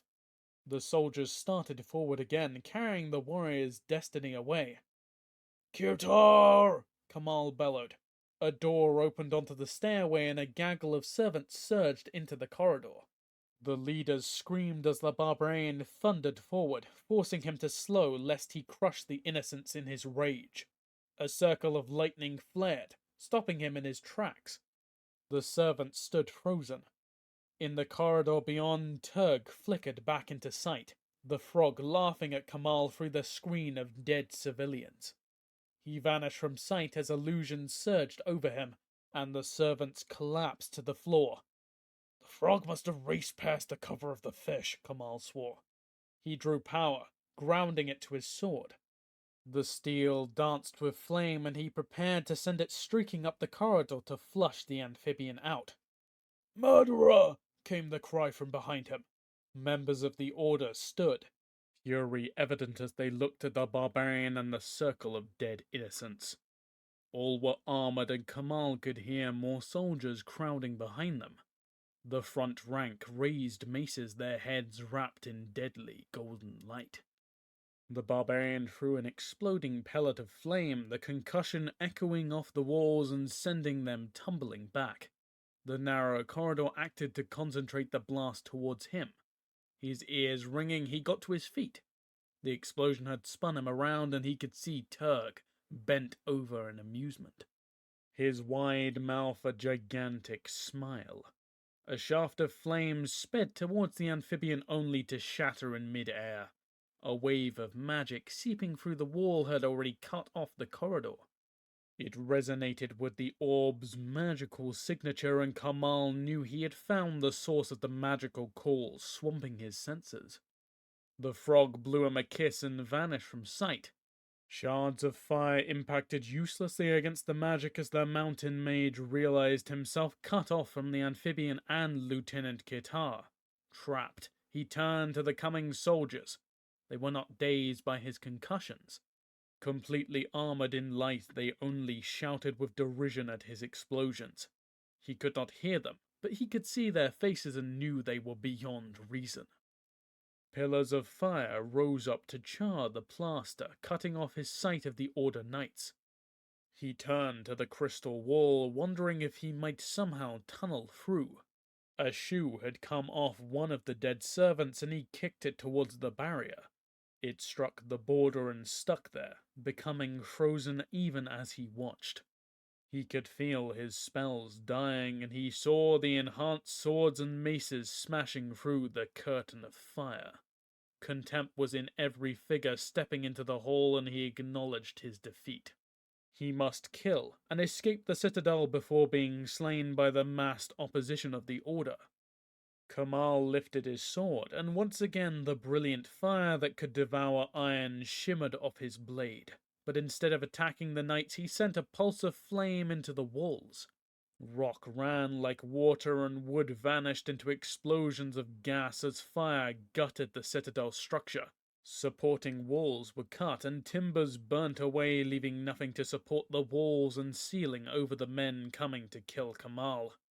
Rubble cascaded over the soldiers, burying them in a sea of dust and stone. The barbarian held his cloak over his face, unable to retreat because of the crystal wall at his back. The dust started to clear, and Kamal could see a sloping ramp of rock leading to the upper floors. He started forward only to be caught short as his cloak held him in place. The tattered train of his garment was already frozen in the crystal wall. He cut himself free with a knife, leaving the cloak to be preserved in the crystal. He scrambled up the ramp, the stones settling as he neared the upper floors. Suddenly reality quivered, and Kamal froze. The orb, its echo familiar to the barbarian, was active, but its ambience had changed. The new tone set his teeth on edge. The orb was different, and Kamal started up the ramp again, determined to find out what had happened. Odyssey, Chapter 17. Loquatus fell screaming through the portal, the icy water ending his cry as his body shivered through its transformation. Turg swam forward. Due to the merman's subconscious demand or of his own free will, the ambassador had no idea. The shock of the water cleared his mind. He thought of the orb in Kitar's hands. The lieutenant had been weak, barely able to stand. The Order fought among themselves, and the town was bursting with refugees. This was the moment of maximum chaos. Should he attack in force? A look at his soldiers revealed this to be an impossibility. The transport mage was present in a few Trezius, but Captain Satas and his squads of fighters were nowhere. They must still be traveling the last few miles. There was no time. He must act before the prize was destroyed or transferred to a more powerful person. Open the way to the surface, Loquatus ordered the transport mage. Just inside the castle walls would be best. He began to concentrate, building on his link with Turg. I cannot, your excellency, came the reply behind him. The merman spun, his composure broken as he bore down on the mage. Why not? Loquatus grabbed the amphibian's whiskers, knowing them to transmit pain, and he pulled them viciously. The mage hissed in agony until the ambassador loosened his grip. The spell that you've led touched the portal and drained my power, the mage said, pulling its whiskers through the merman's fingers. It will be some time before I can cast another spell. Loquatus wondered if the universe itself was against him. There must be another way to the surface, the merman raged, twisting in the water wildly, trying to think of a way through the rock above him. He felt trapped, dependent as he was on another to cast the spell. We created a permanent opening outside of the city, the mage said as its shivers of pain stopped. The blind cave dweller backed away as if to deny the ambassador further opportunity for violence. Captain Satas ordered a permanent pool to be opened in the rough country to ease the placement of spies and travel of messengers. Why didn't you say so earlier? The merman said. He gathered his champion and what guards were available and left for the permanent pool. Perhaps there was still time. In short order, they exited to the upper world, the ambassador racked with momentary disorientation as he transformed into a walker once more. Loquatus appeared at the foot of the citadel near the lower wall. Gullies and heavy brush backed the hill on which the castle sat. The thick growth made movement difficult, but infiltration fairly easy. The ambassador was surprised that the order had not placed traps or at least planted poisonous shrubs. However, he was willing to take advantage of the situation. There were no roads or paths around the hill to the castle gates. Knowing that time was of the essence, he sank into a trance, preparing to act once more through the jack. The camouflaged amphibian worked his way down the winding road, careful to be unobserved as he dropped from above. A surge of people ascended the path below him and soldiers came down from above. The ambassador sent pulses of illusion and misdirection, reinforcing the jack's camouflage as he climbed to the main part of the citadel. Explosions shook the air and Loquatus sent the frog up at a run, tearing through the gates. He saw Kamal force his way past the guard. Covering the intervening courtyard without becoming involved with the fighting was nearly impossible, but he did it. The jack threw himself rolling past the barbarian as the metal-hued warrior turned back to look outside. The frog made quite a bit of noise and he ran ahead lest he be caught in close quarters.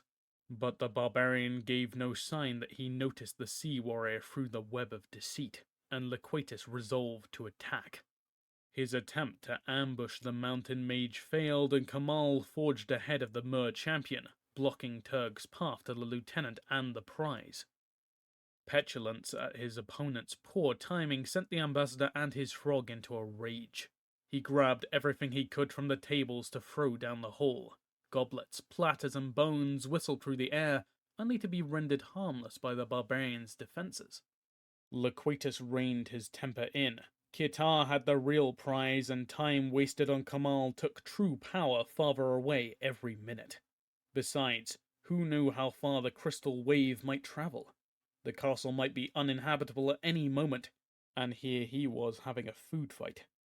Realizing how trivial the barbarian really was, he unleashed a school of flying fish as a distraction, passing the barbarian in a cloud of deceit.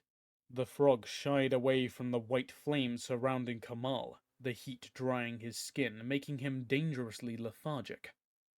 Once past, Turg wondered which way to go, confused for a moment as to where Kitar might be. Seeing a stairway, he moved into it. A barrel of water for washing the floor delayed Turg as he drank the filthy water down, his primitive instincts overriding Loquatus's sophistication. The ambassador re-established control with a burst of will. He must find the prize. While he wondered where to go, clattering footsteps descended the stairs. He faded into the shadows. He glimpsed Kitar, the object of his quest, carried past by 3 guards.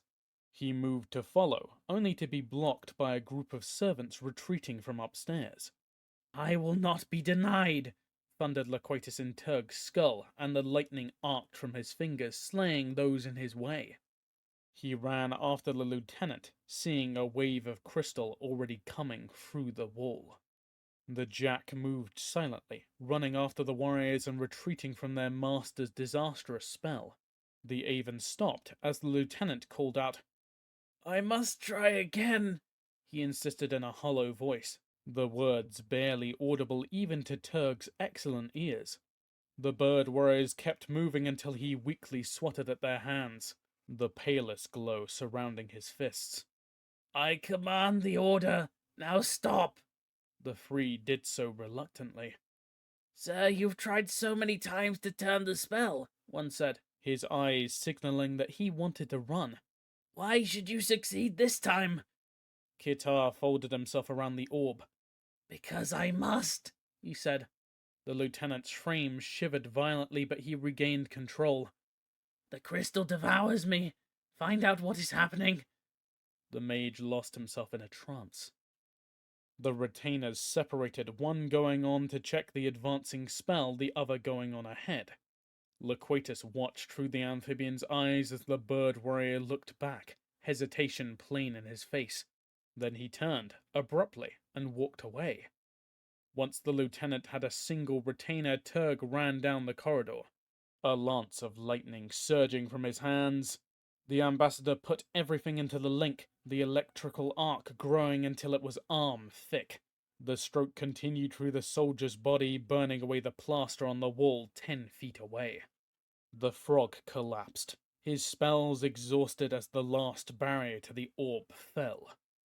Kitar's eyes were clear, jolted out of his trance as the amphibian crawled closer. The leader of the order lay slack, shock visible on his face. He began to tremble once more and pushed out his palm as if to command the world to halt. Turg glanced behind him.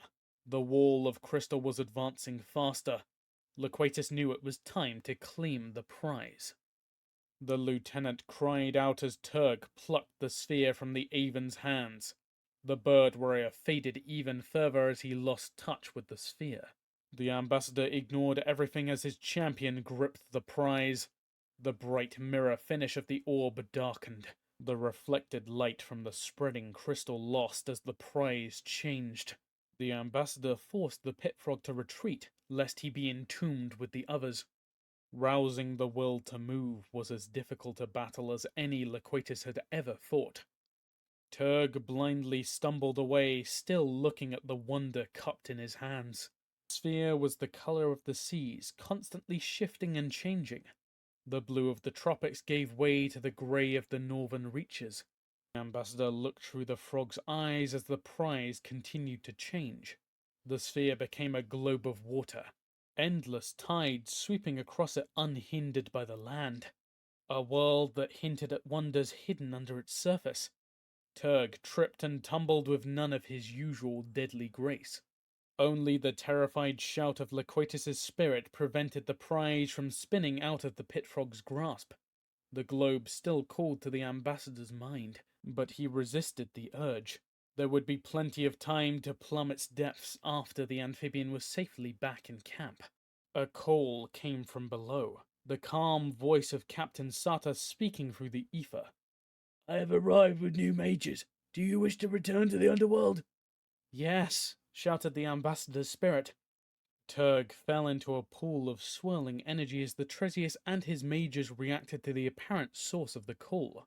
The shock of the passage pulled the ambassador's spirit back to his rightful body. He shook himself awake and looked around. He was out of the gully, his clothes torn and bleeding from abrasions. The travel mage held onto his arms and bruising covered the minion's face. "Why am I out here?" Loquatus demanded, slapping away the blind hands as he felt his minor pains. You left the entrance at a run, lost in your trance. You would not stop or respond, the mage said wretchedly. The others were too afraid to restrain you physically, and with my weight I was too slight to stop you. I tried to ensnare you in an illusion, but you went right through them. You moved without a direction, dragging me through the brush and bouncing off trees. I don't know where we are. Loquatus had driven Turg often enough to realize that his link with the Jack was bleeding back to him. As the aristocrat's spirit concerned itself solely with directing the frog, his own body responded to the echoes of those commands. He would have to exercise more care in the future. But even with blood dripping from his face, the ambassador was in a good mood. Who cared where he was? He had captured the prize. Do not worry, the merman said. I have succeeded in everything. The ambassador must have come hundreds of yards in his blind rush. Now a squad of griffins fell from the sky, their shrieks of anger reminding Loquatus that the order considered itself attacked from without and within. Zartas, he called through the stone, hide all signs of the portal and prepare to take me away. He waited precious seconds as the order landed in the clearing only yards away. I cannot, the Tresius said sorrowfully. Like his companion before, my transport mage is spent in pulling your champion away. We cannot rescue you at this time. The merman fought quickly, trapped with only his own resources. Send Turk to me through the permanent portal now, he cried through the mental plane. Keep the orb safe until I return. He commanded his champion to come. The frog resisted, still entranced by the sphere, but the ambassador owned his soul. With a despairing cry, the Jack came through the portal, running towards the ambassador. What incredible luck, Loquatus cried, stepping rapidly to greet the griffin riders as they came through the brush. Now the traitors are doomed, he said confidently. Confusion replaced the hostility on the riders' faces. What are you talking about? A soldier snarled, rage burning through his bemusement. The traitors are trapped in the citadel. We came to question you, he added, driving his steed closer. Monstrous! The ambassador howled as the sound of Turg breaking through the brush made the riders turn. My champion has been chasing the brigands, trying to cut off the barbarians' allies. Turg was torn and bloody, his wounded thigh once again seeping. We saw Kamal meet with warriors dressed in hooded robes less than an hour ago. We then informed Lieutenant Kitar of the notorious murderer and his confederates. He assured me that he would act to protect the order, said the ambassador. At that news, a few soldiers sympathetic to Kitar took it upon themselves to heal Turg. The detachment head appeared lost, uncertain of everything. The news of the mutiny must have been unbearable to most of the order, the ambassador knew. The captain was very popular, and Kitar was a fool not to kill her secretly. However, he knew any organization would accept outright lies to preserve the respect for its leaders. Take me to Kitar this instant, Loquatus demanded, betting on the bird warrior's death. He and his champion were mounted once more on griffins and they flew towards the citadel. Ambassador fought his fear of flying by dreaming up contingency lies. People streamed down the road from the castle, a few soldiers rushing from entrances. A hole was blown out of the upper stories. Damned barbarian, the sea mage heard his rider mutter. They landed and Loquatus and Turg were rushed to the current leader of the order, Piana's sword in his hand. Loquatus stepped forward to spin his tail, confident his story would be confirmed.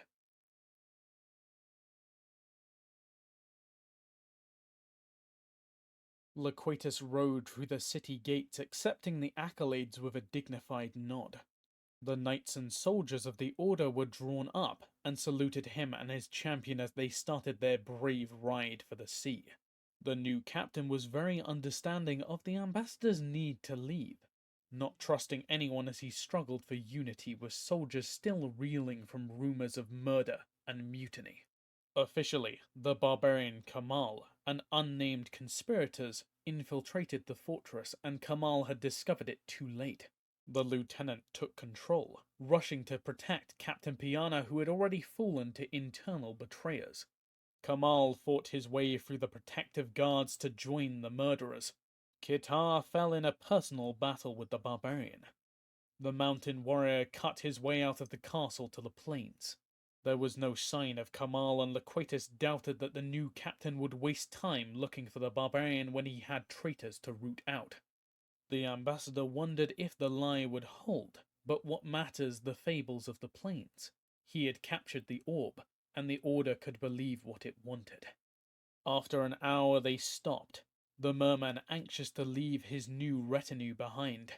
Loquatus conducted a series of personal interviews, and the convoy continued on without him and his champion. The ride back to the portal was torturous, the road seeming far longer. Turg moved in camouflage while the merman rode in a borrowed cloak. Selective illusions took them past soldiers and regular travelers. At last they left the path and headed for the portal open outside the city. It was dark as they made their way through the brush and into the gully. The pool gave off a feeble glow, the light caught by the overhang above. He re-entered the underground, sliding through the transformation with ease. Only a small squad awaited him, and he wondered where Captain Satas might be. "Where is the rest of my escort?" Loquatus called as Turg swam for a cache of supplies and fell to eating. Atresius approached him, and the ambassador noticed the heavy bruising that he himself had inflicted hours before. "Captain Satas has got ahead of the Emperor, carrying your captured prize," the blind amphibian said, keeping away from the merman. "He decided that such an important artifact must be conducted to His Imperial Highness as rapidly as possible." The small creature swam backwards and crowded against the wall, fearing an angry explosion. Loquatus did nothing. The captain led him by hours, and with his smaller stature and better routes he could not be intercepted before he reached the sea. The Tresius formed the backbone of the officer corps and the messenger system that he used to communicate with his forces. There was no way to reach his personal retainers. Perhaps he could fly overland and beat Satas to the sea, but he did not know the captain's route, and access to the underground was under the bastard's control. He might be unable to even re-enter the subterranean rivers. Prize had slipped beyond his fingers once more, and worst of all, it had fallen into the hands of the Emperor, his master. Odyssey, Chapter 18. Abashan, Emperor of the Seas, reclined in his palace listening to the courtier. The cephalid shifted his tentacles, sliding back into the throne. No mere chair. The pile of coral was covered with short growths endlessly moving over his skin. The organisms cleaned and fed small amounts of power to him drawn from the building's essence. He turned and let the multicolored polyps move over another area of his body. The brilliant azure of his skin completed the array of color on the throne and walls. His eyes idly moved as he luxuriated in the comfortable embrace. Tentacles made vortices through the water as he turned and sent a magical call to the fish colonizing the palace walls. An animal darted around and he caught it, appreciating its jewel-like colors before devouring it. The huge room was formed out of coral. The unique species excreted a dense mesh, becoming as tough and resilient as anything in the sea. 2 large doors opened out to the ocean, and several gaps in the dome's roof allowed fresh currents of water to flow. The ceiling and walls glowed as tiny plants funneled light through the structure and spilled it out.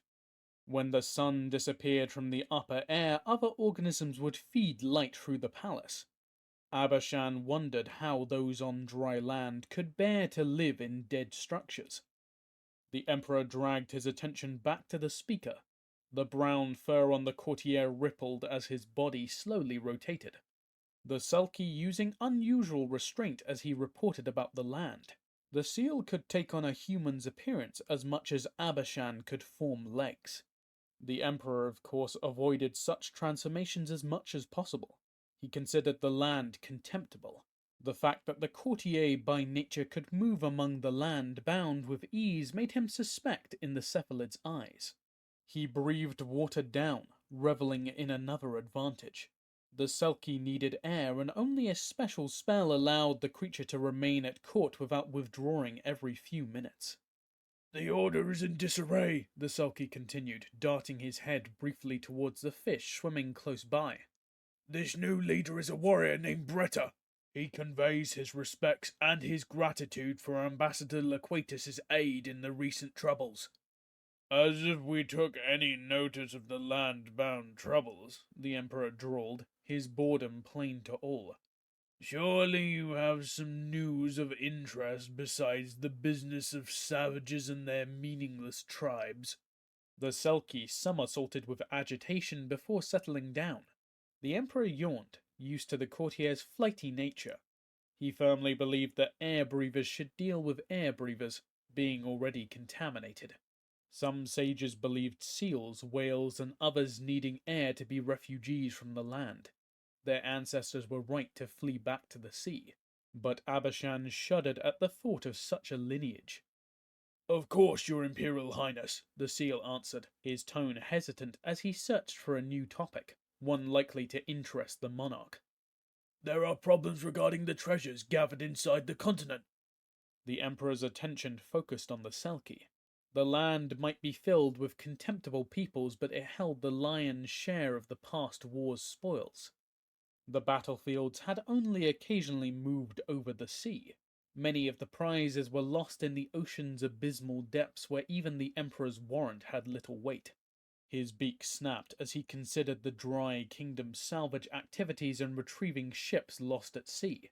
It was only proper that his nation empty the land's treasure troves. Our explorers and diggers locate and transport the reclaimed prizes easily enough, the Selkie said. Bringing them to the coast is not the problem, but now that we have to move more of the discoveries to the court, we are having difficulties. The seal spoke slower, for a thunderous expression grew on Abashan's face. The Emperor had instituted the policy of relocating the machines and objects of power from above the waves to below them. For decades, stretches of coastline and caves on rocky islands had held the Empire's loot recovered from ancient battlefields. The monarch had decided that such potential power must be brought under his direct physical control. Many of the mechanisms are delicate, and we find them difficult to repair, the Selkie continued. Fetishes are composed of materials that break down in the water. Worst of all, we have few trained to repair them. Perhaps it would be simpler to trade with the Cabal who is in a position to use them. Abashan swam free of the throne, his trident held in two tentacles as if to attack. The Selkie froze as the guards became more alert. The trident was a symbol of the Emperor's might, but now he used it as a simple weapon, laying the tines against the seal's neck. We find your suggestion unacceptable, the cephalid said, his voice freezing the courtier, as previous signs of displeasure had not. What we have recovered is for our use, he said. The trident's barbed points puncturing the courtier's fur. Blood clouded the water, and small cleaning fish from the walls swam to dispose of the perceived garbage. Abashan's weapon pulled free of the seal's neck muscles. An electric shock surged into the school, sending the Selkie into a series of convulsions as the fish died and floated towards the dome's roof. Hidden guardians appeared momentarily as they struck at the ascending food. The cephalid gripped the seal and pulled him closer, his suckers marking the hide as the frozen Selkie quivered in fear. The land dwellers have held the keys to the past for too long. Enough. We shall gather hold of power and harness it to our own purposes. He moved his tentacles, and the fur began to tear free from the muscle beneath. If you are unable to oversee the care of our treasure, then arrange it with the Cabal Patriarch for workers to come here. Now go, and let it be done. The Emperor swam back to his throne as the Selkie floated, then talked excitedly to an aide, which then left. Even air-breathing swimmers are incompetent, Abashan said to himself. He regretted asking for workers from the Cabal. However, the preservation of fetishes and totems were unknown in the Undersea Kingdom. Most objects of power were living organisms. The care of dead magic was a rare art. The door against the wall opened suddenly, a wave of ink surging into the room. The current began to flow faster. pumping more of the darkness among the courtiers. "Guards, defend your emperor!" Abishan ordered as he called up power. Huge cuttlefish moved through the doorway. Their sides flashed colors so quickly that the eye was uncertain of their shade from one moment to the next. More ink gushed from them, moving into the crowd. The darkness coiled evilly through the water, its touch paralyzing those who could not evade it. The Selkie swam for the upper openings only to contact a trailing cloud. It went into convulsions. Bubbles rose from its frame as it lost control of its body and the spell allowing it to breathe. The seal drowned in seconds, its lungs full of water and then poison. Sea warriors swarmed through the doors, their skin covered in a translucent gel protecting them from the ink.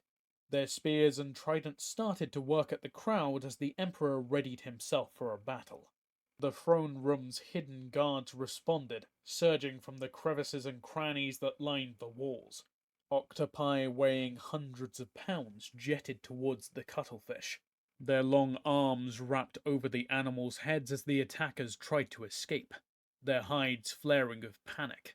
Huge moray eels swam out, their jaws closing over the waists and limbs of the attacking Mer. However, illusions swam into being, misleading the beast's strikes as their invaders continued towards the Emperor. A school of barracuda swept through the upper exits to the open ocean, directed by exterior guards. They flew into the invaders before the cephalids could react. Limbs separated as the living knives carved apart the attackers and a few of the paralyzed victims. Fish flexed wildly, smashing into the walls in explosions of gore as the diluted ink destroyed their ability to control their direction. Abishan gestured with his trident, and the current reversed. The water's speed intensified and the ink flowed to the outside. The paralyzed courtiers and the bodies of the slain swirled out through the gates. The Emperor stopped as he realized his spell prevented reinforcements from reaching the throne room. 2 attackers had survived every counterattack and closed on the throne, their weapons raised for regicide. Abishan swam towards one, his trident focusing his will. Water surged again, but in a much narrower area. A thin, liquid thread cut through the rebel's upraised weapon and the merman's torso. The jet dispersed blood and flesh in a huge cloud rolling towards the walls. The ruler turned, his weapon meeting his last attacker. They locked tines, the tridents contesting for supremacy. Abishan forced the rebel down, rolling the cephalid and disorientating him. He grabbed the helpless throat, his magic crowding through the enemy's body, rendering him helpless. Reinforcements came through the gates in the upper works, unable to find any living enemies. A few guards began gathering up the paralyzed, hauling them away to the healers for care and antidotes. The Emperor turned the rebel's head from side to side, studying it in hope of recognition, but he could not remember him. He shook the slack body violently, the eyes suddenly opening in shock and surprise. Abishan laughed as the rush of surviving sent him into a manic mood. "Who sent you?" he cried to the still face. "Who is behind this treachery?" The monarch eased his magical grip on the merman's nerves, and his victim gasped and grimaced as he regained some control. "No one had to send us," he rasped, his voice husky from the abuse Abishan inflicted on his throat. "You are everyone's enemy under the sea." The Emperor dragged his trident down the rebel's flank, letting blood into the water. "You lie," said the monarch, sending the tines deeper into the trailing tentacles. "You came at the instigation of our wife, Lawan. Why did she send you to kill me?" "The ocean is marred by your armies and forts," whispered the rebel, lines of despair evident in his face. "None may trust the other for fear of informers in your pay." He breathed in polluted water and paused. "The denizens of the upper ocean must bow to your will or flee. The cetaceans suffer from your contempt, and the whale songs grow bitter. How can any not rise up and strike you down?" The fighter began to talk with more strength, the Emperor's magical hold weakening as the offender further roused the imperial temper. "We are only the first lapping of a wave sweeping you aside," the captive said more boldly. You dare not leave your palace unless escorted by schools of guards. You cannot hope to chain the seas with your decrees. Abashan was bright red with rage, the muscles holding the trident quivering with anticipation. You shall fall, and Lawan, Empress of the Sea, shall reign in... The monarch cut the speech short, plunging the bronze barbs deep into the cephalid only to withdraw and stab him again. The Emperor's skin pulsed a howl of rage as he executed the prisoner.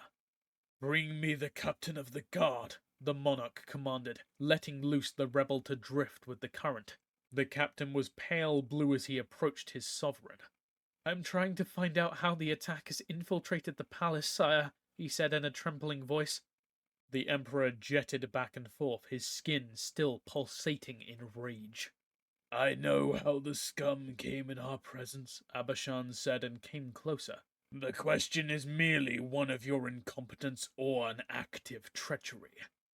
I assure you that I live only to serve you, Majesty, the captain said excitedly. The monarch regarded him narrowly, the pulses of colour slowing. We think not. We think you serve the self-styled Queen of the Seas, Lawan. He swam closer to the officer.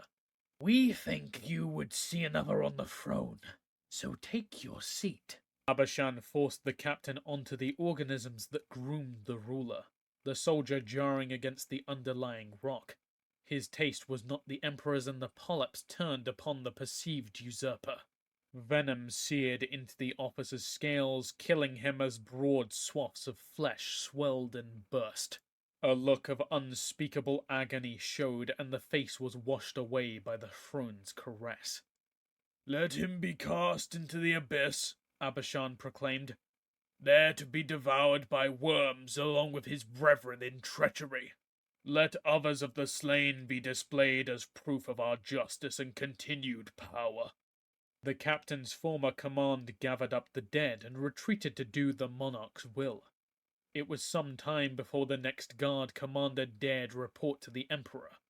Finally, a sergeant stationed in the palace came to speak to the monarch in his private quarters. Abashan had retired to regain his composure, though a clerk to conduct official business accompanied him. The imperial rooms were lit by light pumped from the upper world. Long kelp plants swayed in the currents, and small edible fish and crustaceans scurried over the floors.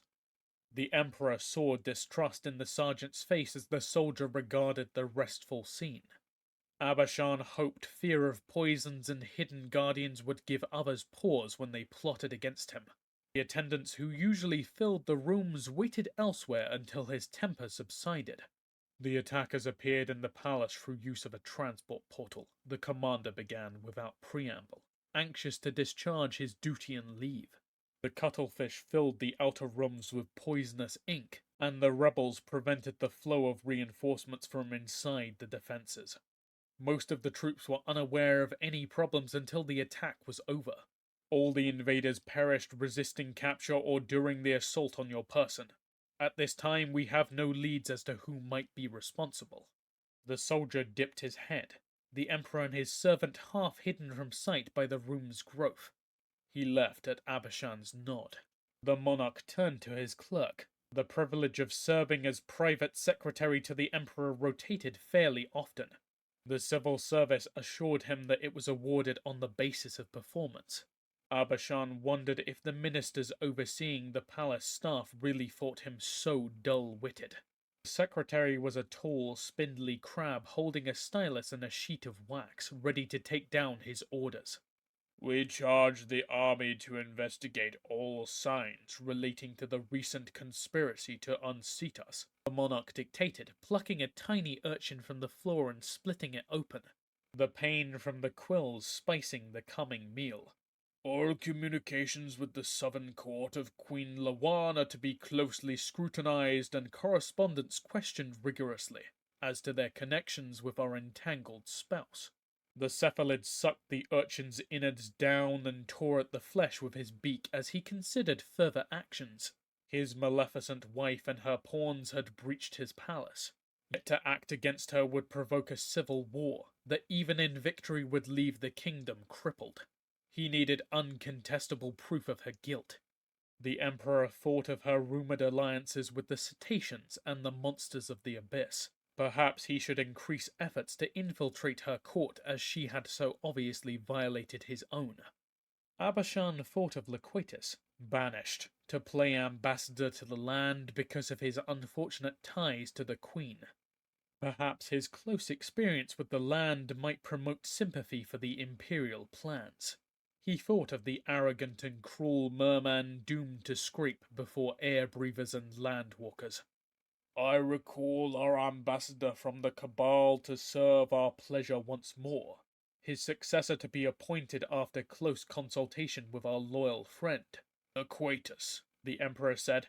He waved the crab away to convey his orders to the palace ministers. Undoubtedly, Loquatus would serve Abashan to regain favour. Most of the world waited for a ruler's firm hand. The monarch would establish a new dominion over sea and land. The Emperor's mirth showed in a shower of colours flowing over his skin, and so he rang for his maidens to attend him.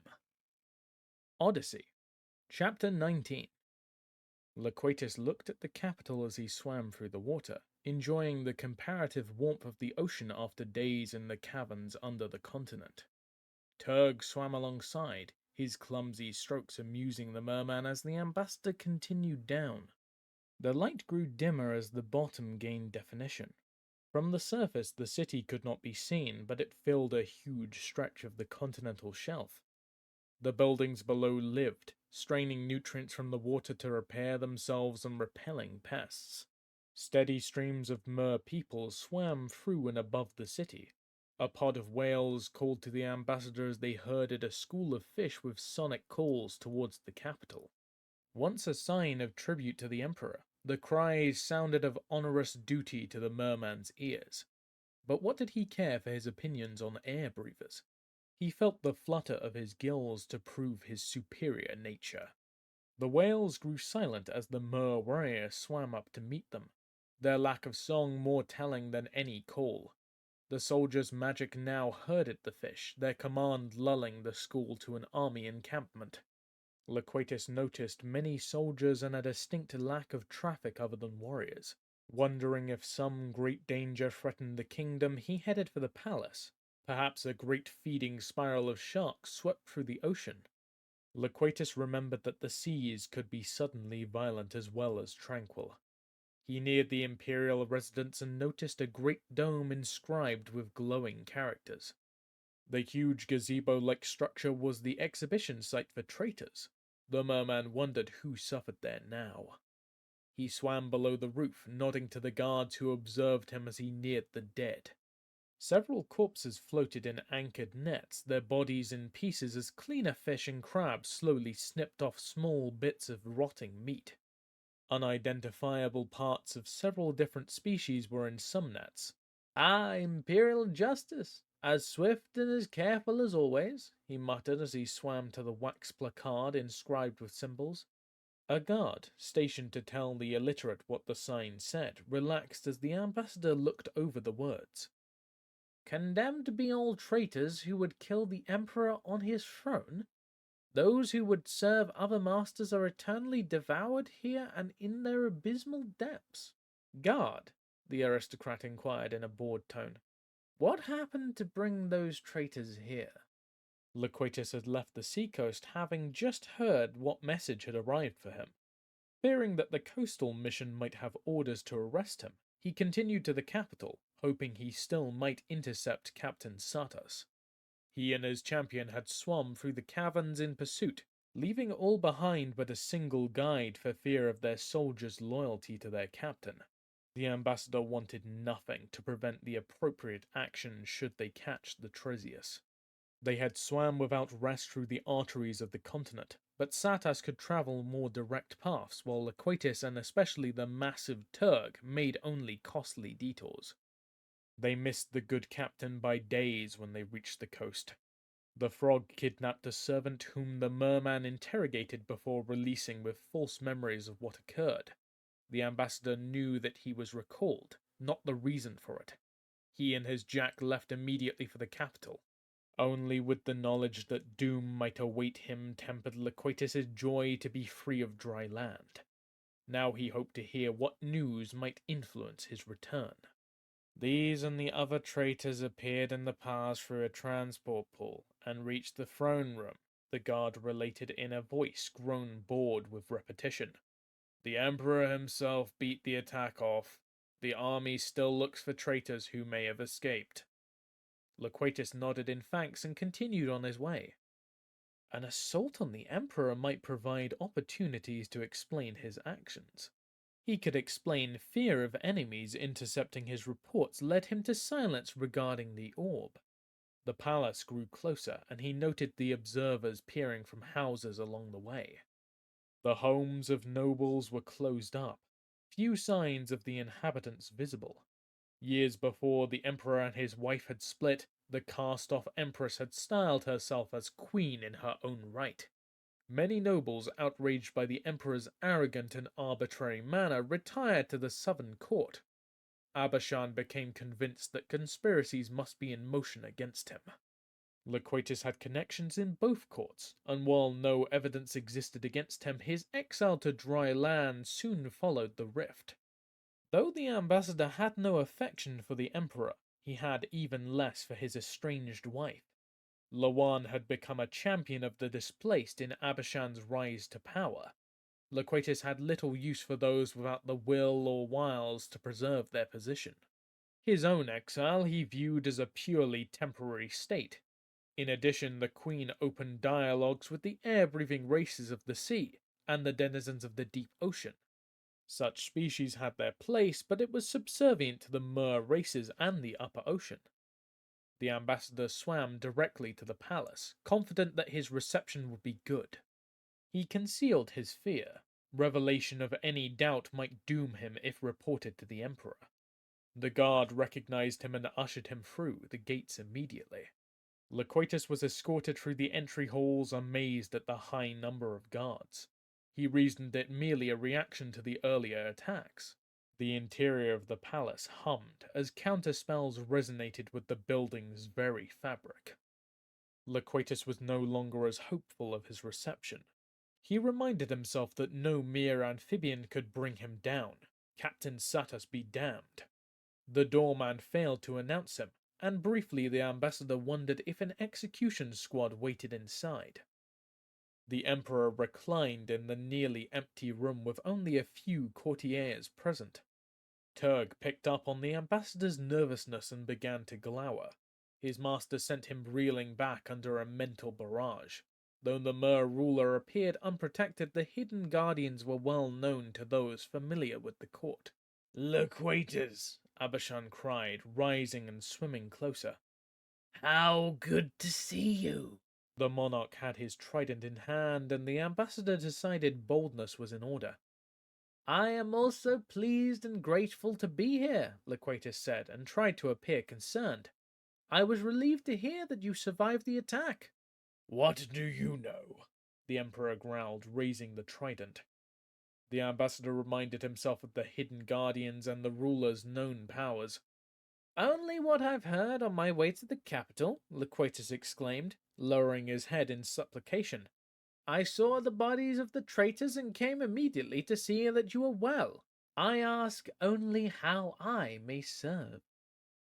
"They invaded through our court through those very gates," Abashan said angrily, pointing his trident.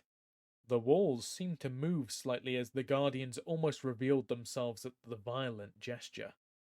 "We were alone. Our guards laid low by poison." The ambassador nodded without fear, finding it unlikely that the monarch would kill his audience. "We directed the waters to sweep our enemies away," the ruler said, his eyes lost in refined memory. "Our guards finally came in, but a half-dozen of the scum still swam for us. We killed them in close combat despite receiving grievous wounds. We questioned the only survivor, but he took his own life before we could force the Queen's involvement from him." Loquatus nodded, sure that the enemies would become an even dozen before the official account of the event was set down. Perhaps they would be immortalized in a living mural on the palace walls. "That brings us to you," Abishan said with a pointed smile. You have relationships with the Queen's court. You might provide us an invaluable service in proving her complicity. He swam back towards the throne, the ambassador following. Oh, I fear that my former acquaintances will not be so forthcoming, sir, Loquatus said, careful to stay well away from the Emperor's seat. My banishment to the continent may have convinced them that I am no longer in your confidence or in a position of power. A little of the bitterness at his exile leaked through despite the merman's best efforts to hide it. Easily remedied, Abishan assured him. We will give very public signs of our favor, conferring you upon suitable awards and titles. Then I fear those in the Queen's court will question my motives, Loquatus replied, drifting in front of his sovereign with his head bent in humility. Tell them that your long sojourn on land has made you more amenable to the southern court. We are confident in your abilities at deception. Loquatus could only humbly nod. The great windbag, the ambassador thought, looking back on the interview. The Emperor recited hours of conspiracy theories, searching for enemies everywhere. He called in secret informers who gave their most banal reports, which Abishan tried to turn into damning indictments. Only the Emperor's precarious hold on reality prevented him from unleashing pogroms. The monarch acted at once to rebuild Loquatus's political stature, awarding him with a gold medallion and appellation, Friend of the Emperor. The bauble was too heavy and the friendship would last until Abishan thought him conspiring with others or of no more use. Finally, the ambassador was able to reclaim his jack and pursue his true mission, locating Satus and his prize. It was with some surprise that he learned the good captain was gone. He left for the coast before the ambassador even arrived at the capital. Loquatus, using his new status, found the entry logs for the day in question. The guard who admitted Satus to the palace vaguely remembered the little amphibian. He recalled directing the Treasius to the treasure room.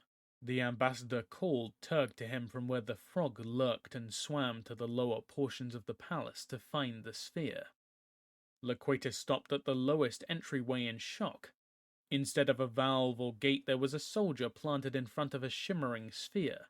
The guard had a humanoid torso, but instead of legs or tail, the rest of his body was a long stalk. The lower portion of the column flared out and merged with an outcropping of the palace. The soldier swayed idly, his hands gripping a short spear. He saw the aristocrat and his jack and straightened, his lower body altering color as if drawing force from the structure surrounding him. Inside the sphere, or more properly hemisphere, for it met the ground, was a dry rock and a trap door. Greetings, Your Excellency, the guard said, tilting his body down. How may I be of service? The ambassador still looked at the sight of dry land under the sea. Yes, it is something of a surprise, but it was necessary for the workers from the continent. His body bobbed as he looked at the merman. What workers? Loquatus asked, crowding closer. Why, the workers the Cabal sent in response to the Emperor's order several days ago. The guard said in puzzlement. The care of the treasure room needed specialized services that the caretaker could not provide. They became absolutely necessary when the previous holder died during the traitor's attack. Dry land is here?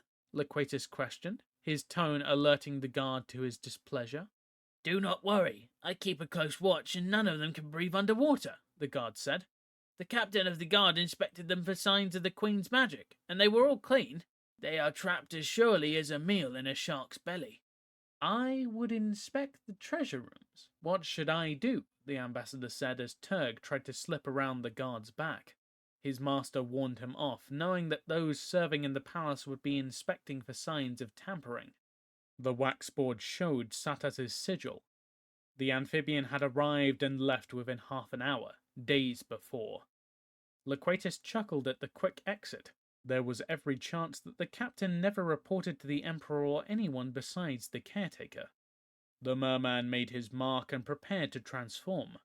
Turg was already in the bubble and standing up, preparing to pull open the trapdoor.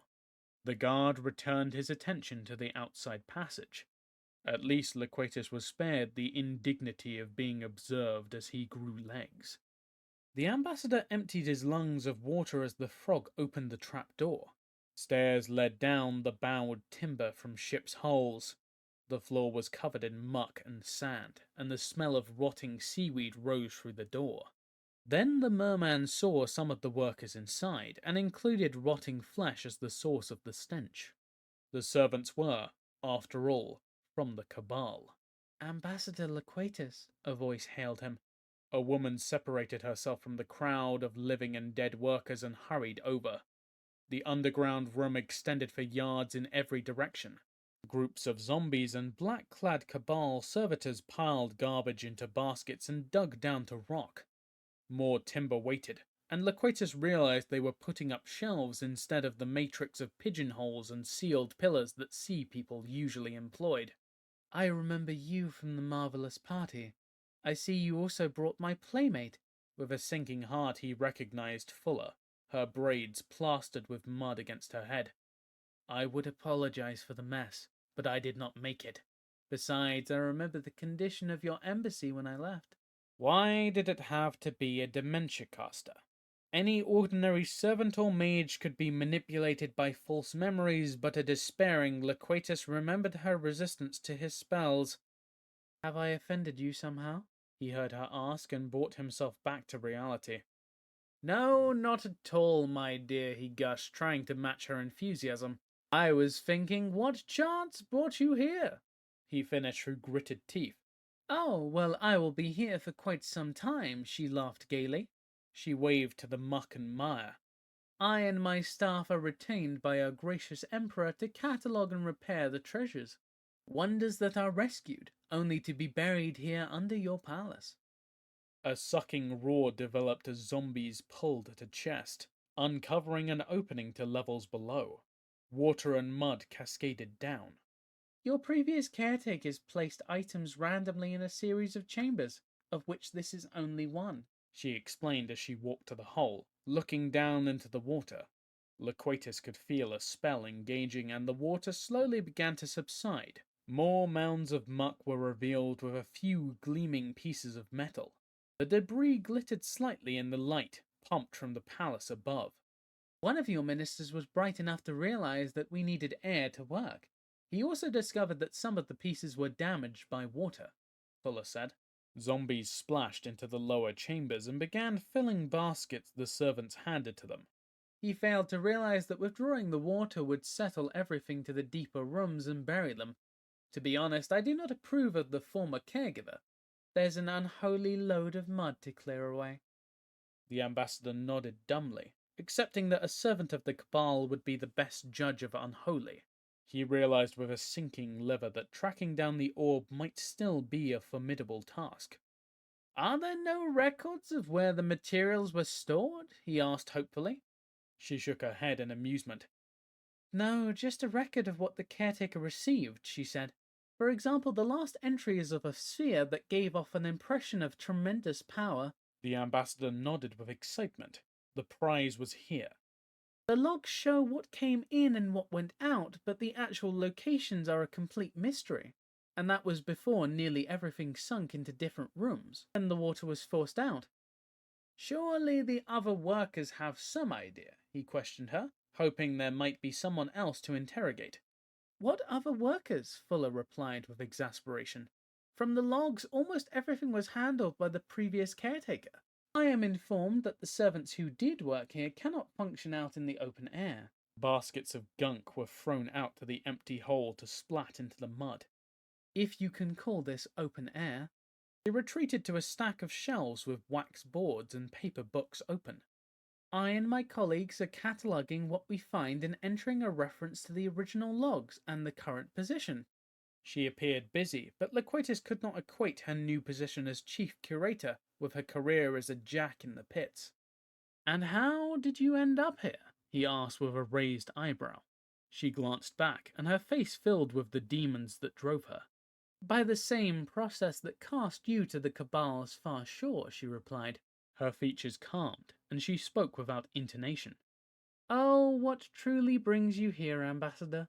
I doubt it was a quest for a close friend."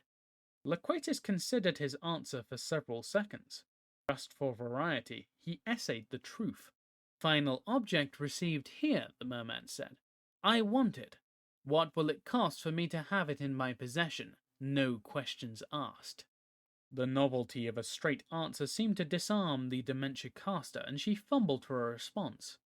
A great many pieces were damaged, she finally said, turning to the shelves. Some of them beyond repair, but even ruined they might be of interest to the Cabal for research purposes.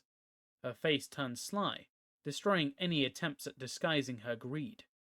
Done, Loquatus said simply. Hold the piece for me when you find it. In return, I will aid you in smuggling your loot back to the continent. He looked her deep in the eyes. Cross me and I will prick this bubble of air. Your bones can be catalogued by the next curator.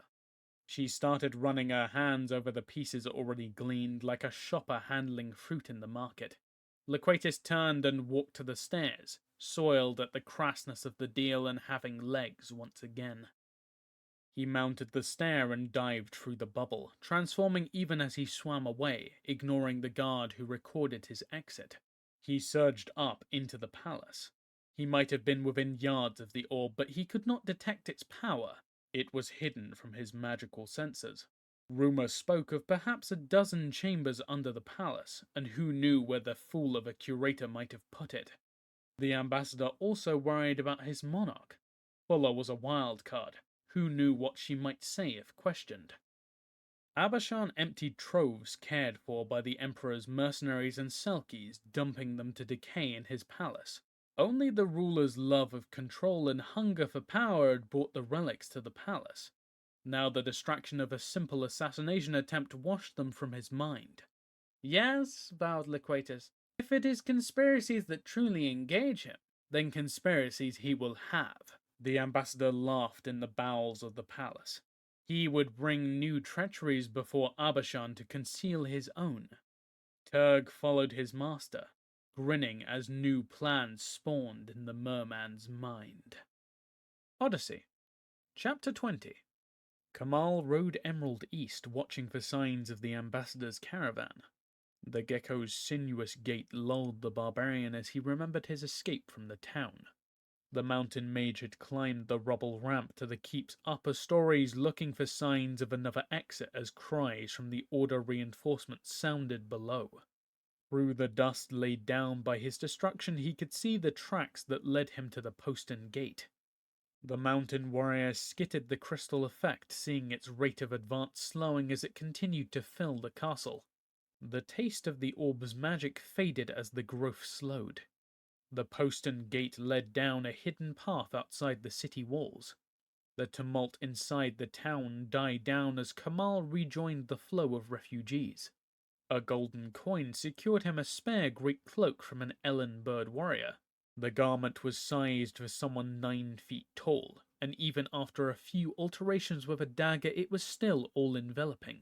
It was a measure of the people's unrest that he did not attract more notice. He moved into the old city listening for news, but rumor ruled the crowded streets, not the Order.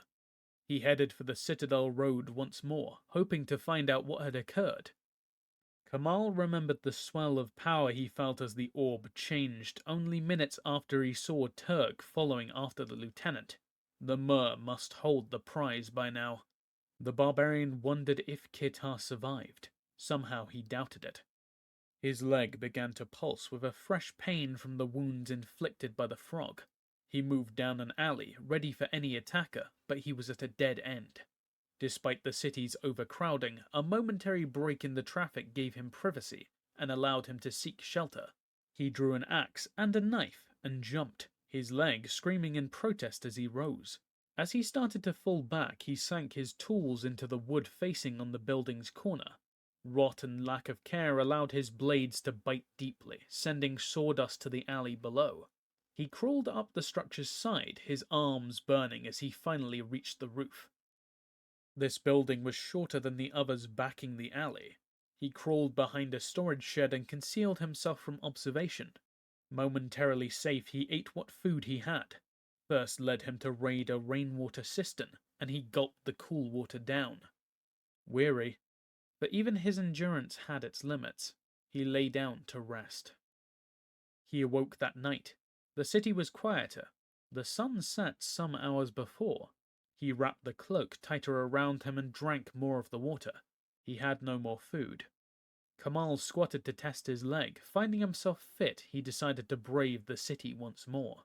He dropped into the alley, his lower limbs hurting at the strain, but healed enough for full use. There was still traffic on the street despite the hour, but not like Cabal City, whose denizens never seemed to sleep. There was a different feel to those pedestrians. They were more afraid and more furtive, even as they stayed close to the lights. Kamal remembered his friend Chaina, who seemed to know most about his city's secrets. The barbarian decided the best source of information might be one of the night birds flitting through the streets. The first lone walkers proved almost useless. His cloaked form emerged from the darkness, provoking two responses. They collapsed in panic or attacked with suicidal bravado. One man continued to fight even after Kamal slapped his weapons aside several times with his bare hands. Finally, he knocked the man out in disgust. Perhaps a more predatory type would be more amenable to conversation. A group of youths moved in concert through a street. The avenue was barely lit by damp wood burning in a metal basket. A copper hood reflected light to the ground. The boys split up, settling into positions outside the flow of traffic, their actions reminding Kamal of feral cats choosing their prey. The gang looked into the street and not towards each other. The barbarian picked a member off silently, covering the young man's mouth. They disappeared into the night, Kamal's cloak wrapped around his catch. The boy was ragged and smelled. A rusty blade thrust through his belt. The dirty pallor of his skin and the color of his clothes hid him from those without Kamal's night sight. Barbarian watched him struggle to exude confidence as he stood an arm's length away. "My friends will come looking for me," the city dweller said, staring hard at Kamal. The gang member's hand was on his blade, but the weapon was left undrawn. "Better for them if they don't," the barbarian said and stepped a little closer, forcing his captive against a wall. "All I desire from you is a little information. Do you know what happened at the castle today?" The impromptu informant relaxed slightly. "They say the Western barbarian and a group of conspirators broke into the citadel. They were the ones behind the animal attacks. The swine forced refugees into the city so that they could strike from the cover of the crowd." Kamal wondered how good his information could be with these falsehoods cast as truth. "The traitors managed to kill the captain and the lieutenant despite all efforts to stop them. The entire order might have been crippled if not for the Mur ambassador's warnings." "Tell me about Loquatus and his jack Turg," Kamal ordered, wondering if he should waylay an order patrol. Perhaps they might have more accurate information. "The merman and the pit frog were heroes," the young thug said excitedly. "They would have been feted for days if not called back to the ocean on urgent business." The city dweller paused. "How could you know nothing of what happened? The town has been abuzz for hours." He started forward, and Kamal shoved him back. "Why should I believe you know anything at all about the ambassador?" the mountain warrior asked, showing his teeth. "All you seem to know is rumor and innuendo." "Because I watched them leave the city for the east," came the hot reply, the injustice of being called a liar seeming to raise the boy's courage. Kamal's snort of disbelief further inflamed the informant. "I saw them leave this afternoon," he insisted, drawing his knife. "I watched the ambassador ride out of the eastern gate." He waited for an attack, but there was only silence as the barbarian melted away. Kamal drifted through the streets, heading for the city walls. The thug's affronted pride convinced the barbarian that the boy had seen the ambassador withdrawing to the east. Moreover, if the orb fell to Loquatus, he would have set out for sea. Kamal knew it might be a false trail, but whom could he question? The merman was as likely to lie to the powerful as mislead the masses. He would trust the word of a direct witness for now. The walls were low with ramps and ladders leading to the upper walkway. Like most defenses, the guards were more interested in keeping invaders out than townspeople in. He appropriated a coil of rope from a storeroom and wrapped it around a stone. In less than a minute, he rappelled down with a practiced twist and he pulled the strand down, leaving no sign that he had left the city. He doubted his informant would share his description. The boy seemed one who avoided the guards whenever possible. Kamal set off to see if Emerald still waited out in the plains. Kamal crept through the long grass, threading between the sentries. Avoiding contact felt strange. However, the barbarian imagined it as a challenge to see how close he could approach the Order camp without being detected. It took nearly a day to find Emerald, and knowing the Order believed him a bloody murderer, he kept his distance from the road and the other travelers. Only the gecko's incredible endurance and speed allowed Kamal to finally catch up with the ambassador's party despite the rough country and avoiding enemy patrols. The Order guards and the Mer hirelings flew the Empire's standard. Kamal's sharp eyes had caught sight of it as he paralleled them on the highway. He infiltrated the camp to see if Loquatus and Turg truly rode with the group. He had no time to waste on meaningless fights. If the orb was in the camp, then he would declare himself and win the prize in honorable combat. Circumstances demanded he fight tonight if he would fight at all. Some distance ahead of the party, an Empire caravan camped at the crossroads against a set of bluffs. As night fell, he took Emerald on a run, covering the miles in minutes. A large procession of the wagons had left deep ruts along the merging road. Dozens of captive animals sent up cries of distress as they moved in their cages and strained at their hobbles. These guards were more aware. Dogs as well as warriors patrolled the camp perimeter, preventing the barbarian from sneaking in. There were signs of nervousness, the mercenaries reacting to every rustle as an imminent attack. Kamal heard the men talking. When would the next attack come? How bad would it be with such a long pause between them? The barbarian realized with surprise that there were no fresh signs of rampaging forest animals or destruction along the road. True, they were much farther from the great trees and the animals that sheltered there. However, he understood the problem to be continent-wide. Why had an uneasy peace fallen over the two travelling parties and, for all Kamal knew, the rest of the plains? Such questions would have to wait until he first completed his quest.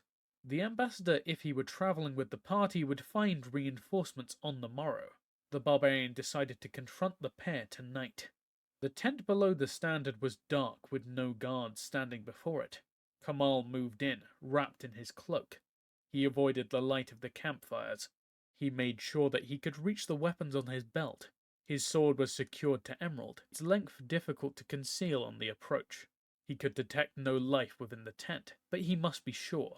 He had watched the caravan settling for the night without any sign of the ambassador or his jack. If they were anywhere in the camp, they must be here. He opened the flap, the rustling canvas seeming very loud. No one was inside. He saw only a mound of luggage piled on the floor. There was no sign that it had even been opened.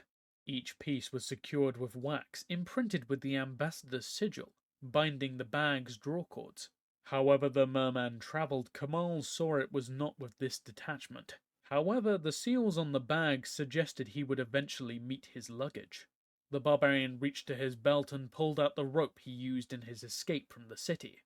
He was no thief, however stealthy he may be. The barbarian placed it on the baggage, returning it to the Order. The camp guards never saw him withdraw through their pickets on the way back to Emerald. "They were not there," he said in response to the gecko's quizzical look. "We'll have to meet them at the coast." The lizard seemed sluggish as Kamal secured his gear. The mountain warrior seethed at missing Loquatus and especially Turg. Though the night was chilly, he removed the Ellen robe, letting the cold flow over his skin. "However they travelled, I've lost them," the barbarian muttered as he hauled himself up into the saddle. Knowing that the cool air might slow his mount, he sent a small surge of power to the gecko. The lizard blinked in surprise at the warm air, but did seem sprightlier as he absorbed the magic. Kamal directed Emerald down the road to the bluffs, planning to use the lizard's ability to handle any terrain. The steed would take them past the pickets over the bare rock faces, riding above the caravan guard's eyes. The lizard slowed as they neared the large camp, Kamal vainly trying to direct the gecko's path. The lizard looked through the night at the stacks of cages and hobbled animals. Its body seemed to vibrate in sympathy with the miserable calls sounding from there. The barbarian realized he could not force Emerald to go anywhere. The gecko stared at the captured animals intensely. There were no large predators in the gathering, but rather numerous cages of small animals. The barbarian undid his sword from the gecko's side, shifting it up to his back. He looked once more back to the Order camp in the distance with the empty ambassador's tent. "We can't spend too much time on this rescue," Kamal said, pulling small axes from his baggage and slipping them into holsters hung from the saddle. The lizard's long tongue flicked back as if in agreement. Then the beast set off for the camp. The caravan was set up by the road, sentry fires out and burning in an attempt to cover the perimeter. Guards stood their post nervously, talking to each other to reassure themselves. Kamal wondered how the night-blind chattering fools planned to see anyone. The only danger seemed to be a pair of dogs that the guard escorted round the perimeter. The barbarian wondered what he would do if discovered, but found himself unable to feel concern. The camp looked about as deadly as a carnival, and easier to move in and out of. The gecko followed Kamal, the mount nearly silent, with only its tail sometimes touching the ground. The outer pickets saw nothing as the pair worked through the line, using the terrain. The lizard lowered itself nearly to the ground to decrease its height. The dogs made no alarm, and the barbarian wondered if Emerald somehow stifled their senses. The cages grew closer, the smell assaulting the barbarian as the guards had not. Moving into the circle of cages was challenging. But without the threat of the dog, it was only a matter of timing. He crouched by the cages after a slow roll from the darkness. Emerald followed, and the barbarian could scarcely believe this mount had crept into the camp as well. Hunters walked slowly among the captive animals in their cages and pens, lost in their own thoughts. Suddenly the joke fell flat to the mounted warrior. Loosing the animals silently would take far too long, and he was not inclined to waste the time. Kamal was tired of stealth. He drew his sword from his sheath on Emerald's saddle. He mounted, and a guard turned to behold him, a mounted intruder in the heart of the camp. The flat of his blade sent the mercenary crashing down unconscious. The first real warning the caravan had was the long whip of flame arcing down to blaze through locks and bars. The animals were maddened by the fire's closeness. The beasts battered at their prisons as they had done so often, but now the bars fell to the ground. Mercenaries closed from all points with shouts of alarm, but Kamal's sword streamed flame over the other enclosures, melting away iron. He ignored the guards as beneath contempt as he shouted and roused the imprisoned beast to escape. One caravan hunter came at the lizard's side only to be met by a long tongue. The muscle wrapped around his head and yanked him into crushing jaws. Kamal's steed spat out the corpse as his rider freed more of the captured. A chain holding a group of satyrs parted as he swayed to the side, his sword severing several links. The humanoids rose on their goat-like legs and fell upon the guards coming to recapture them. Heads down, they charged, their horns impacting the guards' armor. The forest fighters caused no serious injury but knocked their oppressors down. Heavy nailed hands dug into throats and joints as the prisoners fell as groups on single guards. Freeing the captured is useless, Kamal thought as he turned Emerald to attack, if they are caught again by these mercenaries. Now he used the sword's edge, but with no passion. There was little honor in such easy slaughter, and he looked for another means of diversion.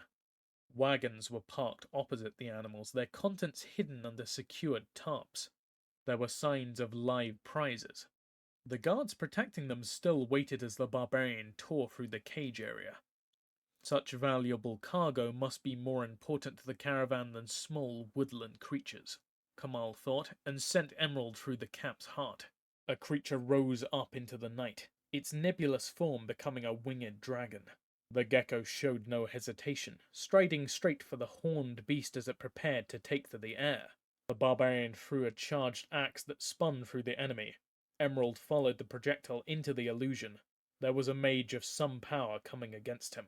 The barbarian looked around in interest as his missile discharged into the ground in an explosion of flame. The gecko paused in flight, its tongue flickering uncertainly as its eyes followed nothing. The mountain mage felt a hum of hostile magic and sent showers of sparks and embers over the tents to flush out the enemy. Fabric ignited, and the restraining spell on the lizard faltered as the other mage was surrounded by fire. The barbarian swung his sword, the steel birthing a circlet of flame that cut through the air in the enemy spellcaster's neck, decapitating Kamal's only worthy opposition in the camp. The gecko started towards the wagons parked away from the cages. The guards massed to stop the barbarian. The mountain mage simply bypassed them, hurling 2 axes high over the crowd to detonate amongst the freight wagons. A twisting pyre of energy and flame lit the sky, secondary explosions spreading destruction through the cargo. The guards were blown down, those not blown up. The caravan had been transporting excavated treasures from the sea. There were numerous rumors of the Mer Empire acquiring relics and fetishes from past battlefields. Items of true power must have been concealed among the wagons. Fires grew, and most of those still alive in the camp closed to extinguish the conflagration. Kamal withdrew, ignoring the calls of his enemies. The satyrs were gone, along with most of the animals. A few hunters looked through the wreckage, but the barbarian wasted no time on them. One stooped to peer into a cage, and a stream of weasels flowed over the man, biting everywhere. The mercenary tried to run as the animals swarmed up his legs and onto his head. His flight ended as the disorientated man plowed into another cage, falling down to die under the small teeth. Calls sounded from the perimeter. Golden globes soared into the sky, illuminating what the fires did not. Guards from the false camp down the road had come to investigate the disturbance. These were worthy opponents, but too serious for tonight's light diversion. The barbarian left the camp to the newcomers, Emerald running out of the light and into the darkness. Kamal's mount surged up the rocky bluff as the more intelligent investigators from the other camp fanned out to catch the raider. The barbarian leaned forward as the gecko went vertical, pulling away from any possible pursuit. The mountain mage signaled the lizard to halt at the cliff top. He crouched down and peered over the hunter's wrecked bivouac. The fires began to die down, the Knights of the Order using their magic against the flames. Magic flowed as a golden sheet over the burning wagons and tents, smothering the flames. The light died down as the blazes were extinguished. The barbarian saw no signs of the animals and hoped all of them were gone. "I hope that satisfies you," he said to Emerald, who seemed to nod in agreement. His mount's bloody jowls smiled, though Kamal was unsure if the fighting or the rescue pleased the gecko most. Below, the flames were dead except for the campfires, but more bad luck struck the hunters' camp. Irritated at being forced to come investigate because of the mercenaries' obvious incompetence, the knights looked through the camp. The angry would-be rescuers tore into the last sealed wagons and suddenly treated the hapless hunters as criminals. The soldiers cut through leather and canvas to display the mounds of forbidden mechanisms. The mercenaries moved to reclaim what remained of their treasure. They were pushed away to sprawl on the ground. A few started angrily forward but stopped as golden maces lifted in warning. The knights struck at wagons carrying recovered booty. Wheels exploded in showers of splinters as the Order guaranteed through blows that the fetishes would not leave the camp. A mercenary waved documents before a knight only to be ignored. The mountain mage turned the gecko towards the sea and nudged it into motion. Perhaps the Order was right in their distrust of the debris of past battles. Kamal knew his journey to reclaim the orb might have just barely begun. Why did he chase after it? Merely for the power it held? Perhaps, but more importantly, it was his by right. He would not let it be stolen away. Honor demanded he reclaim his lost prize. Odyssey, Chapter 21. The manor was some distance from the capital, its buildings in deeper water. In the world above, the sun was rising, the beams starting to filter to the undersea world. Turg held onto a harpooned fish's fin as the attack force surged ahead. The fish weighed thousands of pounds, its lumpy flesh rock hard under the frog's hands. The mouth gaped open, and a fish fleeing before the detachment swam too close to the monster. A long tongue darted forth, spearing through its target. The pinned morsel was pulled into the mouth as the predator accelerated. Turg felt a burning sensation as they moved through a cloud of digestive enzymes. The harpoon fish forced the caustic liquid into its prey whenever it attacked. The attack force closed on their target, the estate of a rich noble with ties to the air breathers of the ocean. Whales began to rise from structures on the seabed. Vast hemispheres of coral and stone held pockets of air, allowing the Lord's allies to stay beneath indefinitely. The whales began to call, the sonic calls of their cries beating against the amphibian's skull. The whales were pale blue and almost invisible in the water. Only their motion drew the eye. The animals were several times the size of the harpoon fish, but Turg felt only contempt for them. The air breathers rose over their allies' home, preparing to meet the surprise attack. The mammals vibrated with magic to the frog's mystic senses.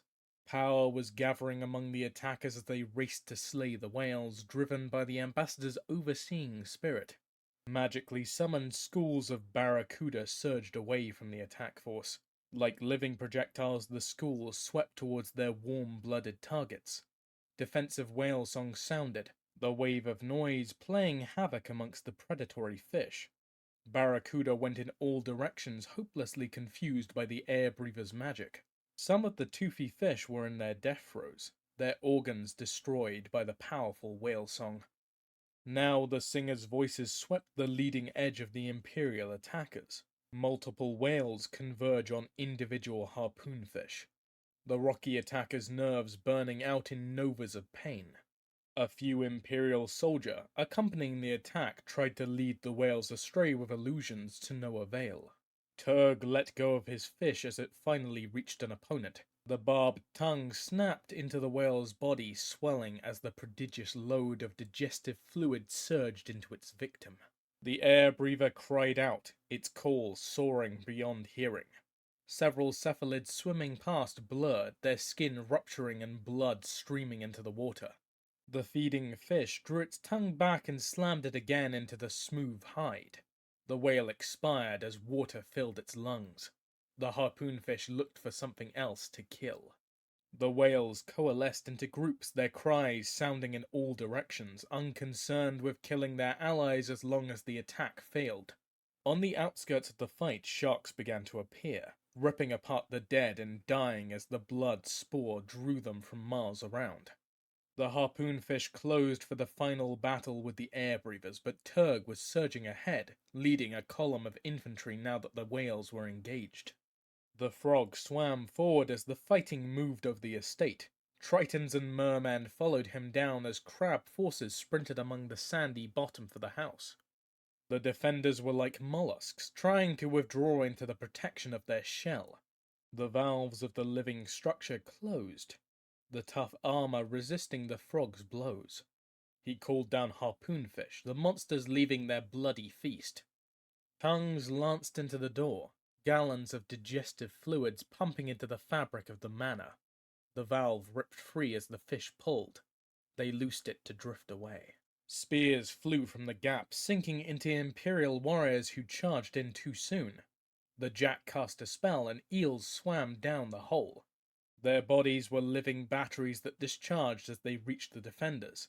Now Turg swam into the house. He ignored the twitching bodies of the slain. The crabs piling through the entrance began to corral the stunned. The house was dark, the defenders trying to use the lack of light to their advantage. The frog loosed streams of light emitting plankton that carried in the current still moving through the house. A triton was a hulking humanoid, its finned limbs sending it around the frog as they advanced. A spindly crab joined them as they penetrated the house. The porpoises emerged suddenly, diving from the upper floors in ramming attacks. The frog's hands glowed, and he stabbed into his opponent. The triton's barbed fins sank into its foe, and malign energy poisoned its system. Mermen defenders thrust tridents at the engaged invaders only to be met by the crab. Though not tall, its claws snipped through weapons and amputated a hand as the crab closed. More porpoises came towards the frog, and the Quatus struck through his amphibious minion. The counterspell attacked the magic, allowing the cetaceans to stay underwater. Tissues suddenly starved for oxygen, muscles flooded the bloodstream with toxins. The defenders started to race for the surface, knowing themselves doomed but helpless against their instincts. Soldiers ignored the retreating cetaceans to fall upon the remaining defenders. The frog and his companions moved ahead of the fighting, the inner rooms of the manor clearing as the manor guards rushed to the perimeter. A sigil spelled out in living flesh on the wall told Turg they had reached the noble's private rooms. The crab scuttled forward, its claws making short work of the interior partition. The quarters were almost stark in their simplicity. Only the huge number of pigeonholes and storage pillars showed the noble's wealth. The frog swam over, a spell whispering against the valves closing off the writing supplies. The container prized open and the jack leaned over. Turg spat the seal and the rings he had carried in his mouth throughout the battle. The planted objects were issued by the southern court, the queen showing on the crest instead of the emperor. The frog's spell ceased and the container snapped shut, barring itself to no one not attuned to its nature. The crab scuttled over, several cruciform sheets of wax in its claws. Another spell provided by the ambassador's spirit whispered over the old letters, altering some of the strokes as organic material responded to his will. The crab slipped them into the bottom of the storage column. Turg bled power as he touched the furniture.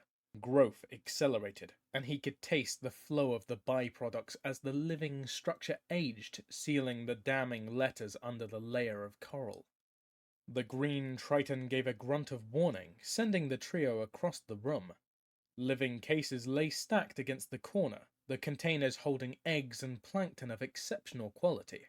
The crab cut them open like lightning as the frog and the triton grabbed up and devoured fistfuls of the delicacy.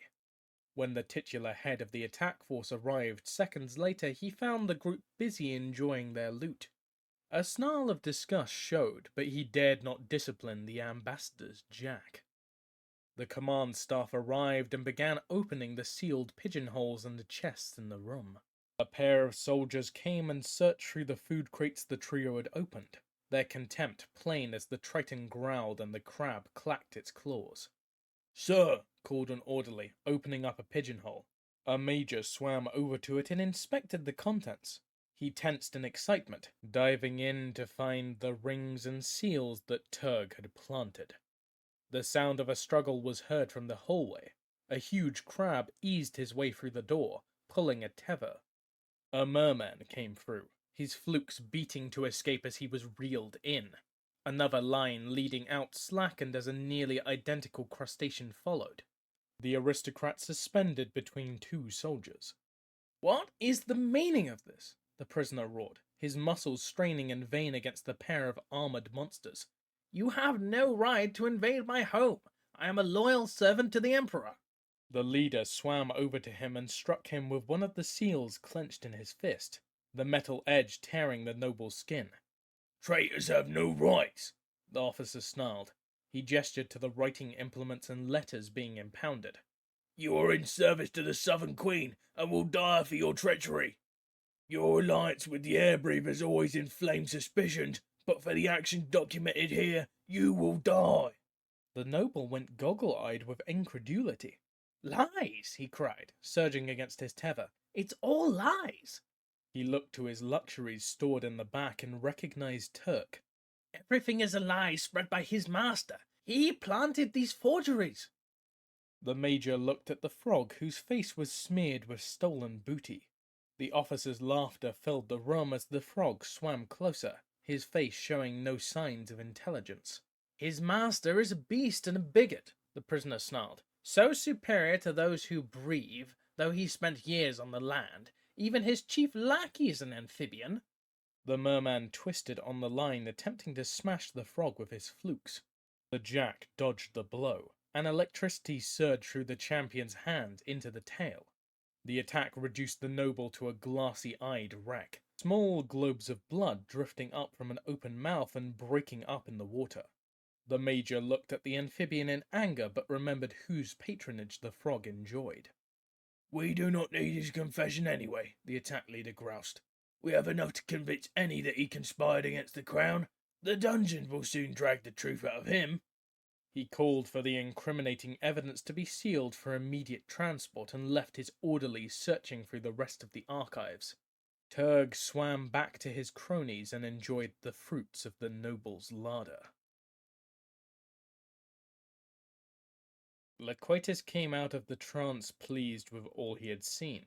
Riding the jack during the attack allowed him to frame the moderate aristocrat. He laughed at how close the merman's ravings came to the truth. The drive to find conspiracies was producing spectacular results.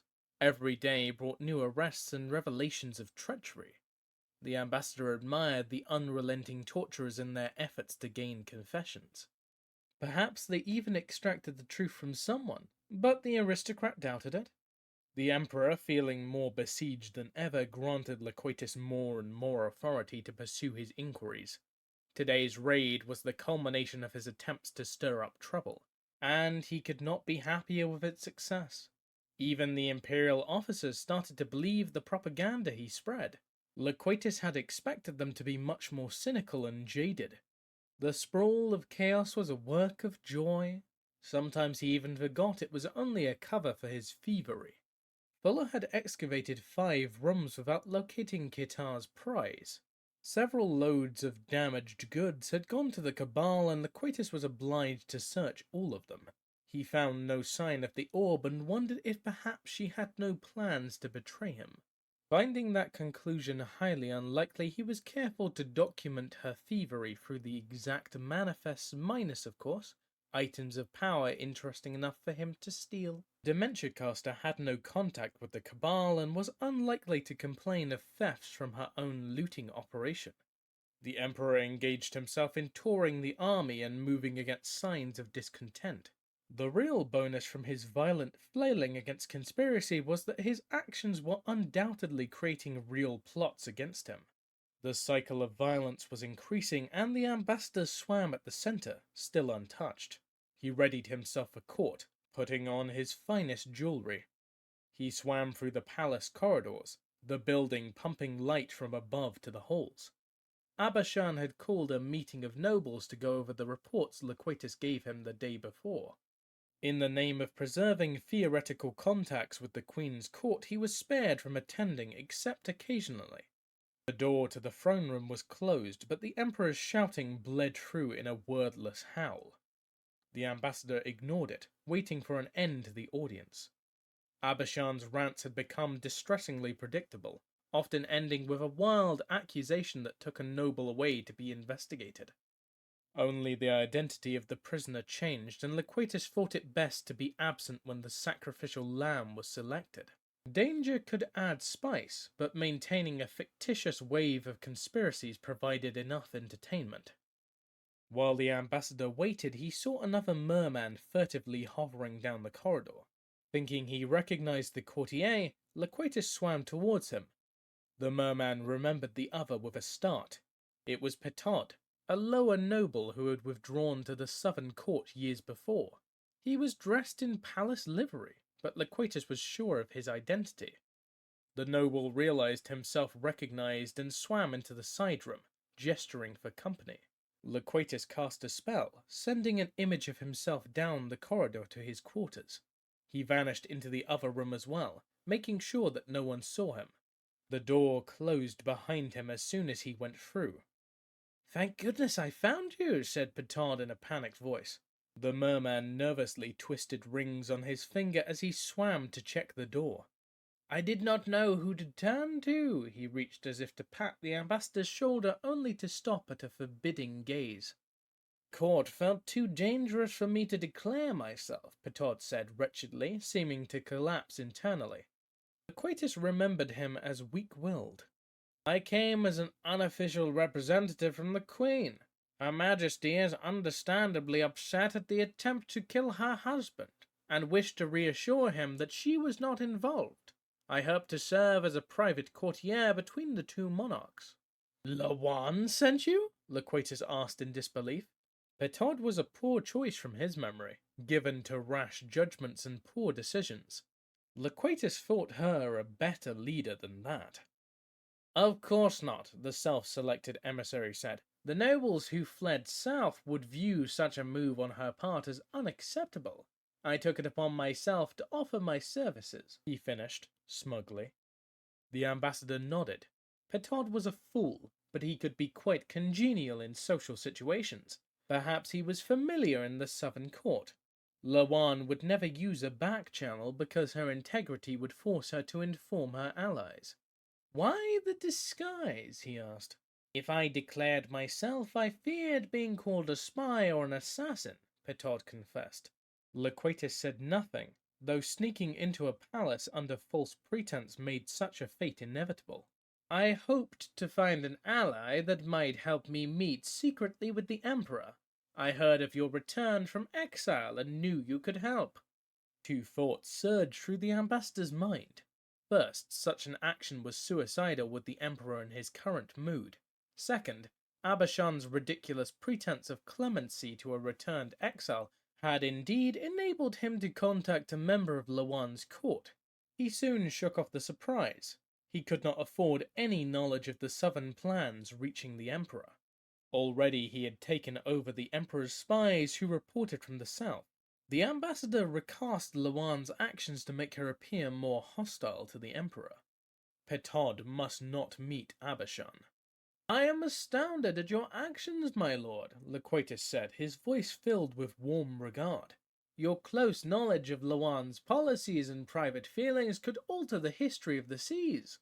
The ambassador clapped the young noble on the back, a jeweled ring cutting into the flesh on the shoulder. 1,000 apologies, Petard, the merman said, stripping the ring from his finger. It is a new piece and far too clumsy on my hand. Allow me to present it to you as a token of my esteem. No, I insist. Loquatus put the ring on Petard's hand, ignoring the young mer's stumbling refusal. The ambassador exercised great caution as he placed and released the ring. The self-appointed emissary rubbed at the puncture high on his shoulder, trying to accept the gift graciously even as his flesh went numb. Loquatus was in full court regalia, and that included poison for his jewelry. The southern noble gasped, water moving fitfully through his gills. He choked and gasped as he realized himself attacked. The ambassador decided his poison was not quite virulent enough. Too much time away from court had made his venom weak. He used his magic and called a stream of tiny jellyfish into being. The fragile cloud was hardly more substantial than the water in which it swam. He guided Petard to it, and his gills sucked the tiny bags of poison down. Toxins poured directly into his bloodstream, and Loquatus held him steady as his body locked. The torn flesh plugged the organs, and they ceased to supply oxygen. The ambassador banished the summoning as soon as he knew the courtier was dead. He swam back to the throne room, towing his dead victim behind him. He put on a burst of speed, wanting to arrive with maximum effect. The valve doors were open, the assembled nobles withdrawing as fast as they dared. The ambassador swam past them as gasps of shock echoed behind him. He swam to where the emperor reclined with a cluster of officers waiting around him. Abashan looked exhausted, his rage having consumed him during the audience. Guards surged from the walls and stopped, uncertain what threat a corpse might pose. Loquatus, the monarch said, looking at the dead Petard. What is the meaning of your companion? He waved a moray eel closer, and it snared the body, hauling it away from the monarch. An assassin from the southern court, your imperial majesty, Loquatus said boldly. I spotted him outside your very throne room, and when I went to investigate, he attacked me. Look, the merman said dramatically, pointing to the corpse being pushed back by the moray eel. Slain by the very ring he plotted to use on others in the palace. Dare I say, including your royal majesty. Abashan gestured with a tentacle. Show me the ring, he commanded. The eel was perhaps too literal, as his jaws snipped Petard's hand off and brought it near. The monarch regarded the offending appendage and threw it to the side. Is there no end to this infamy? The rumors you reported are true. Raids on some of our greatest nobles have revealed links to our shark of a wife. Now an assassin outside of our very throne room. Why did they plot against me? He cried, no longer using the royal plural. He collapsed back into the throne, and the ambassador could feel energy pulsing back into the monarch from the palace. Perhaps war is the only answer, A hesitant officer said, looking for support from his fellows. the Queen's forces are not so superior. Surely a surprise attack would put an end to these conspiracies. The emperor looked up wanly. Loquatus spoke quickly to squash the idea. Open warfare would bring the emperor's interest back to the martial devices buried under his palace. My emperor, he stated, striving for statesmanship, the queen and her alliances make open warfare too dangerous for you both. Her air-breathing allies and the creatures of the deep would surely come to her aid. As deadly as these conspiracies are, they represent the limits of her reach. Her assassin was incompetent. Better security inside the palace is the answer. Lawan dares not attack openly and must strike through traitors and other foils. Loquatus wanted Abashan consumed by internal problems. Moreover, the ambassador continued, open warfare would drag guards to the battle lines, weakening your security in the palace. We must root out conspiracies and make our own overtures to Lawan's allies. If we isolate her, then we can attack with impunity. We are so very Tired, the emperor muttered, lying back as more magic whispered into his frame. Our wife will fall, but our wrath must wait. We shall strip her of allies here and abroad. His eyes focused on Loquatus, decision swimming weakly in his gaze. Who will consult with our officers on crushing those who plot against us, he stated. He rose and began to swim for his private quarters. You have our warrant to do all that is necessary to guard our throne. The officers and ambassador lowered their heads as the monarch passed. Carte blanche, Loquatus exulted. Current and former rivals for power in the court would sink very soon. The ambassador promised himself. Still, perhaps he would begin by reducing the perceived threat lest the emperor strike out in panic against his wife. War would reduce his ability to control the situation and give too much power to the generals. Loquatus looked at the attentive faces surrounding him and knew hatred and envy must fill their hearts. He had displaced many on his rise to power, and now his enemies grew daily in number. If only Fuller would find the orb. With such an item of power, he might stop serving others' will and fully satisfy his own desires. He drew the officers to him, wondering how much longer he must rein himself in. Odyssey, Chapter 22. Kamal peered down at the sea. The wooded hillside overlooked the coastal town of Bourbon on the continent's edge. The town sat at the end of a major trade route, the last habitation before the open ocean. A long peninsula jogged out of the mainland, creating a protected bay. Like a single finger of hills, it beckoned to ships searching for port. Waterfowl and a few seals sunning themselves populated the last spit of land. The barbarian walked on the hilltop along an overgrown trail, soaring above the main road. The joint caravans of the Cabal and the Mer Empire broke apart many miles behind him. The animals went south, and a few of the wagons continued on to Bourbon. Kamal had parted ways with Emerald some days before, leaving the barbarian alone to walk into the town. A few small ships lay anchored in the bay, with only one pier stretching out into the water for the transfer of freight from small vessels. Out on the water, a single lighter accepted a net of cargo from a larger ship. Oars started to row the boat back to the docks and the warehouse. Well back from town, nearly in the surrounding hills, sat a small arena, nearly oval in shape. It was constructed out of wood, the large logs and rough-cut timbers whitewashed in the sun. It pressed against an outcropping of rock, the interior looking muddy from a distance. Sand was piled out inside the fighting ring. The color told the barbarian it was hauled up from the shore.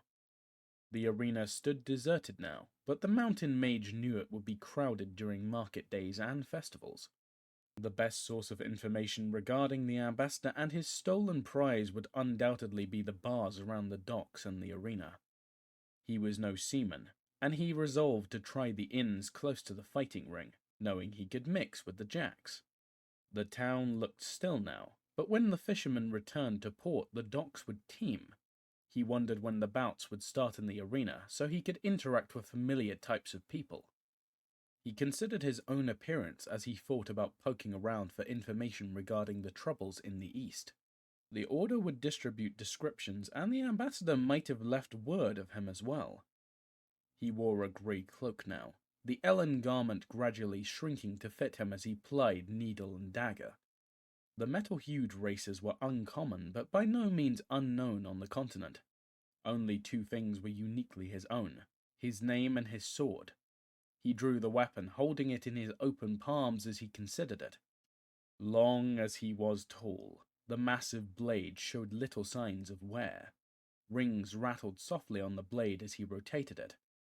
Ever since procuring it during his quests as a young man, he had carried it. The steel and fire evoked from the mystical metal had cut many an enemy low. But in the mountains, the sword had gained its own reputation, as fulsome as Kamal's, and was more unique in appearance. Regretfully, he decided that the weapon must rest here, above the town, to await his return. He walked to a tree, its roots wrapping around a boulder as if holding it to the ground. He looked at his sword and called power. It flowed into the steel, the energy streaming fluidly throughout the weapon. He set the nearly flat point against the rocks, the shallow edge still cutting the stone. His muscles ached as he pushed. Gradually the metal burrowed its way through the rock. Kamal strained until the hilt began to disappear. He exhausted more of his strength as he picked up a stone and set it against the hilt. The weapon's advance continued as his hands held rock rather than the familiar leather-wrapped hilt. Stone touched stone, and he closed the final inches. The smell of hot metal ceased as his granite pad disappeared into the rocky anvil. Kamal walked to his gear, looking at the pack and several bags. He realized he had grown too dependent on steeds.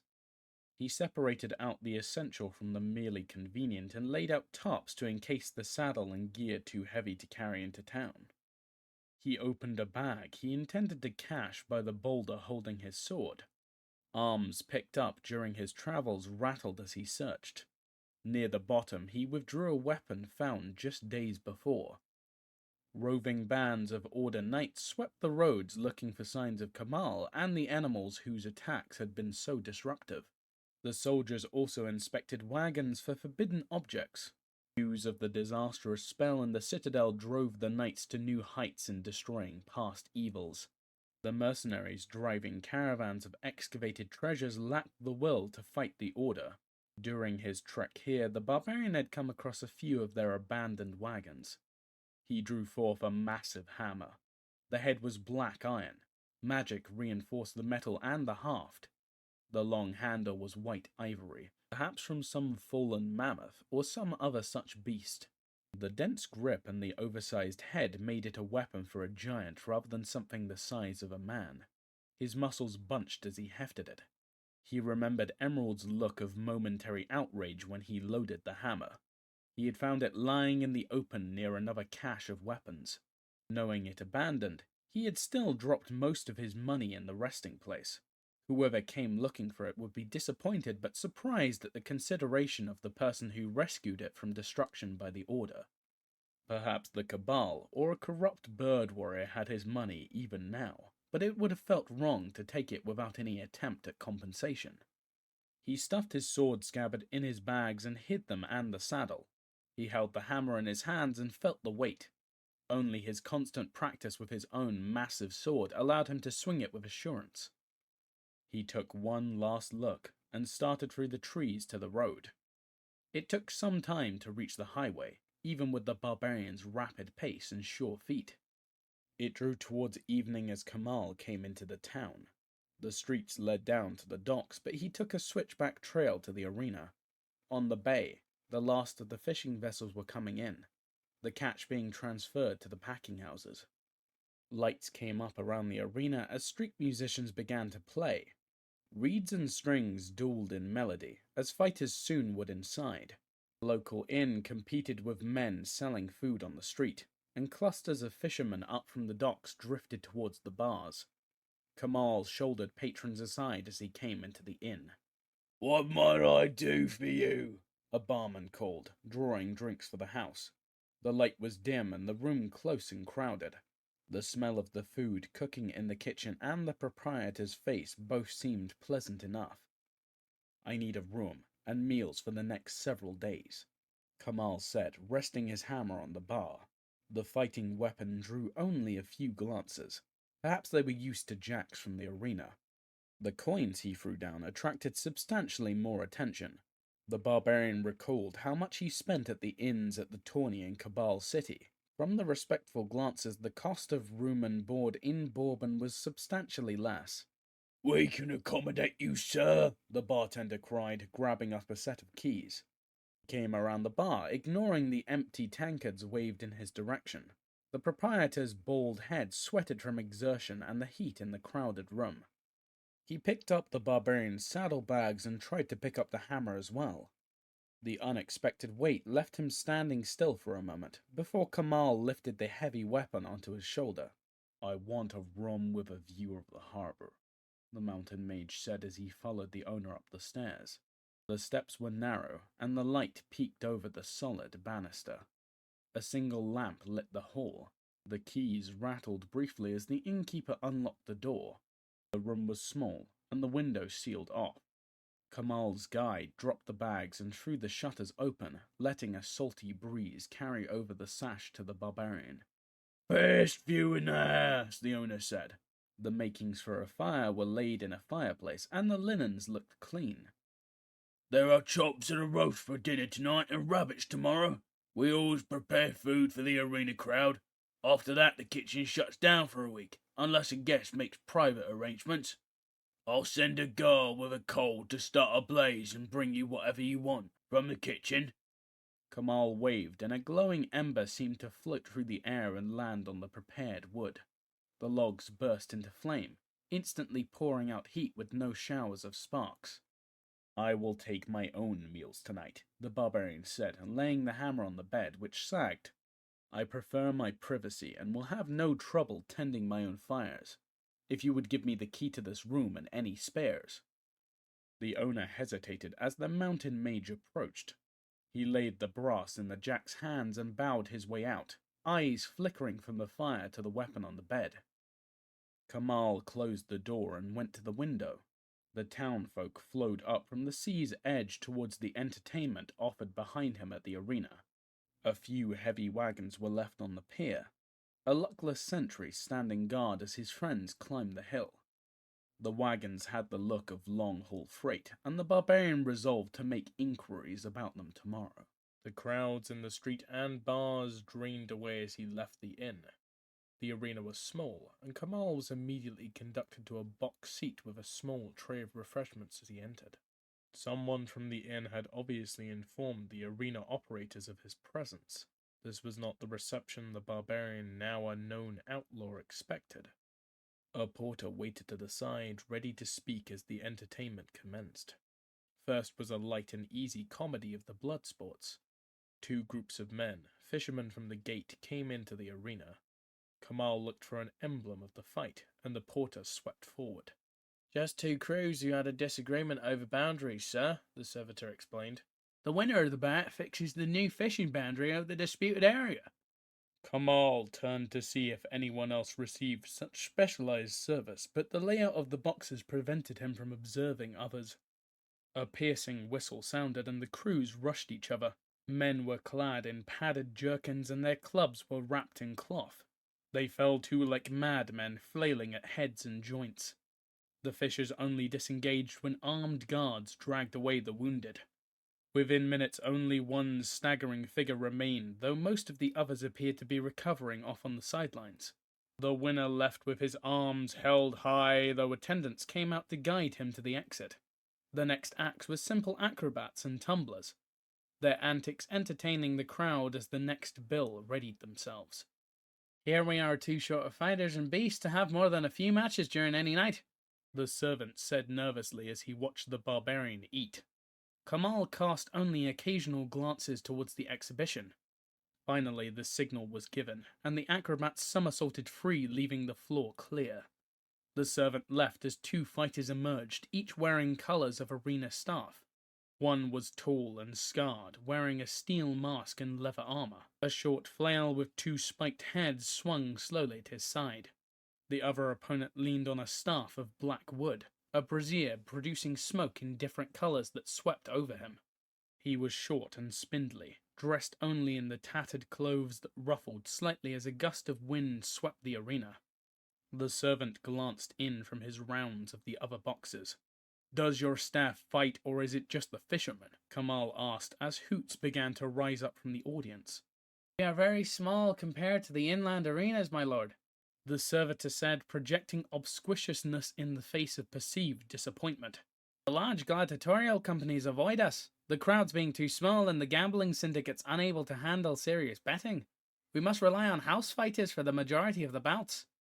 The signal to begin the bout rang, and the waiting dementia caster dug his staff into the soil. The shaft cast a long shadow, though no bright light existed to throw such a pole. From the depths of shadow came laughter. Then, several twisted monsters exited the darkness. Their flesh appeared parched, their hands showing bone as they shuffled about in a gruesome dance. The masked fighter swung his flail as the tall mage called for more creatures from his mind and raised the bones of the dead from the ground. The race of the corpses was impossible to determine because the flesh was in such a poor condition. The dementia caster soared his staff back and forth, the shadow racing over the ground. The black wave coated the flesh of the risen, drawing the moisture out. Their flesh shriveled as tendons and muscle grew too tenuous to keep the bodies together. The field cleared as laughing corpses fell on each other and dragged food back to the darkness from which they sprang. Some of the horrific creatures called forth from the dementia caster's mind ignored everything and staggered around the arena. Cries sounded from the gate guards as the dead beat on the barriers keeping them inside. Others turned on the masked fighter who began to fall back. The flail smashed bones, but the twisted dead continued snapping at his heels, their bodies coiling and rebuilding into even more twisted fragments of the short mage's imagination. A few of the creatures even turned on their creator, advancing on the staff. The shadow it cast began to sweep back and forth, the pole forming a cone in front of the mage. The rebelling monsters fell as their limbs spilled to the ground, their frames melting like frost on a skillet. The masked Jack fought harder as more of the laughing closed on him. Acknowledging defeat, the fighter knelt in submission, his mask dipping to the ground. The dementia caster withdrew his staff from the ground and knocked the brazier over. The summoned vanished like nightmares at dawn as the short victor bowed to the applause of the crowd. The crowd roared in the stands above as the workers tried to reassemble the dead. The arena operator and two assistants laid out the bodies of the slain. Some had been dead a very long time, and the smells smashed against the barbarian. Kamal had left his private box before the next bout to talk to the owners about fighting in their establishment. He found the master hard at work preparing for the next night. "Make sure that you find as many body parts as you can," the promoter told the groundskeeper. The arena owner's pale skin contrasted with the dirt and leather smock he wore. Splotches of blood and caustic burns covered his apron and sections of revealed skin. "There are rumors sweeping the docks, and sailors are asking for burial at sea again instead of in port." He shooed the servant away and regarded the Jack. "So, you wish to join our little family?" the pit boss asked, searching through a pile of limbs for an arm to complete a dead dwarf, preservative fluid dripping from the torn flesh. Kamal shook his head. "I wish to compete in the arena against your fighters," he corrected. He looked at the dead being reconstructed for later battles. "Your family appears quite big enough," he said with distaste. The promoter ignored the tone. You would be surprised how difficult it is to keep a large enough supply for Enoch and Apel, our necromancers, surrendering in his quest and throwing a random arm in the dwarf's case. We'll have to bury these tonight in the arena. Apel's zombies always cart off the dead, despite how short we are. We used to get sailors, but my brother forgot to alter one's looks. Now it's almost impossible to get them after they die. He moved on to the next casket, whose contents the barbarian avoided looking at. The crowds are growing very tired of the same old faces week after week. I am offering something new, Kamal said, stepping around to peer in the mild eyes. Someone whom your clients have not seen before. The proprietor waved to his assistants and walked to the back with the barbarian following. You understand that we rarely fight to the death here, the official said, hanging his splattered apron onto a hook before stepping into an office. Also, the deal is contingent on my brother's agreement when it comes to meeting with betmongers. I'll not put on a show, Kamal said, his eyes growing hard. When I fight, it will be for real. However, I need not kill your fighters. Understand that they can surrender when they are overwhelmed. The owner waved the demand away. A jack in a small arena has no use for a champion's heirs, he said, drawing forth a piece of paper. Now I will need your name for the criers circulating tonight if you plan to fight tomorrow. The barbarian paused before answering. It would be easiest to give a false name, but an outright lie stuck in his throat. Call me the Hammer, he said, sparking the proprietor's interest. Only by defeating me will someone learn my true name. The fat man nodded, seeing the possibilities. You will need to clean your armor, and we must design a suitable emblem, the owner continued as he led the barbarian away. A host of functionaries followed, all trying to mold Kamal to their own idea of what a fighter should be. He was brusque in refusing their offers of advice on how to fight and the proper attire to wear. He did allow the armorer to work on his protective gear, which had suffered during his travels. It seemed only minutes and he was standing in the center of the arena, the noise of the crowd merging into an unintelligible muttering. The grey cloak was thrown back, his iron shirt dark against his brass skin. Kamal swung his hammer, stretching out the kinks in his muscles. His first opponent was Appel, a short dementia caster. Knowing the reputation of such mages, Kamal wondered if the house fighter would follow the rules. The barbarian believed that the short summoner would soon be surrendering, but he must be prepared for a battle to the death. The crowd began to chant as Appel strode into the arena and lowered his equipment to the ground. The dementia caster stood on the sand, a burning brazier at his side. Appel threw power onto the glowing coals and a heavy cloud of smoke rose, making his features waver and change.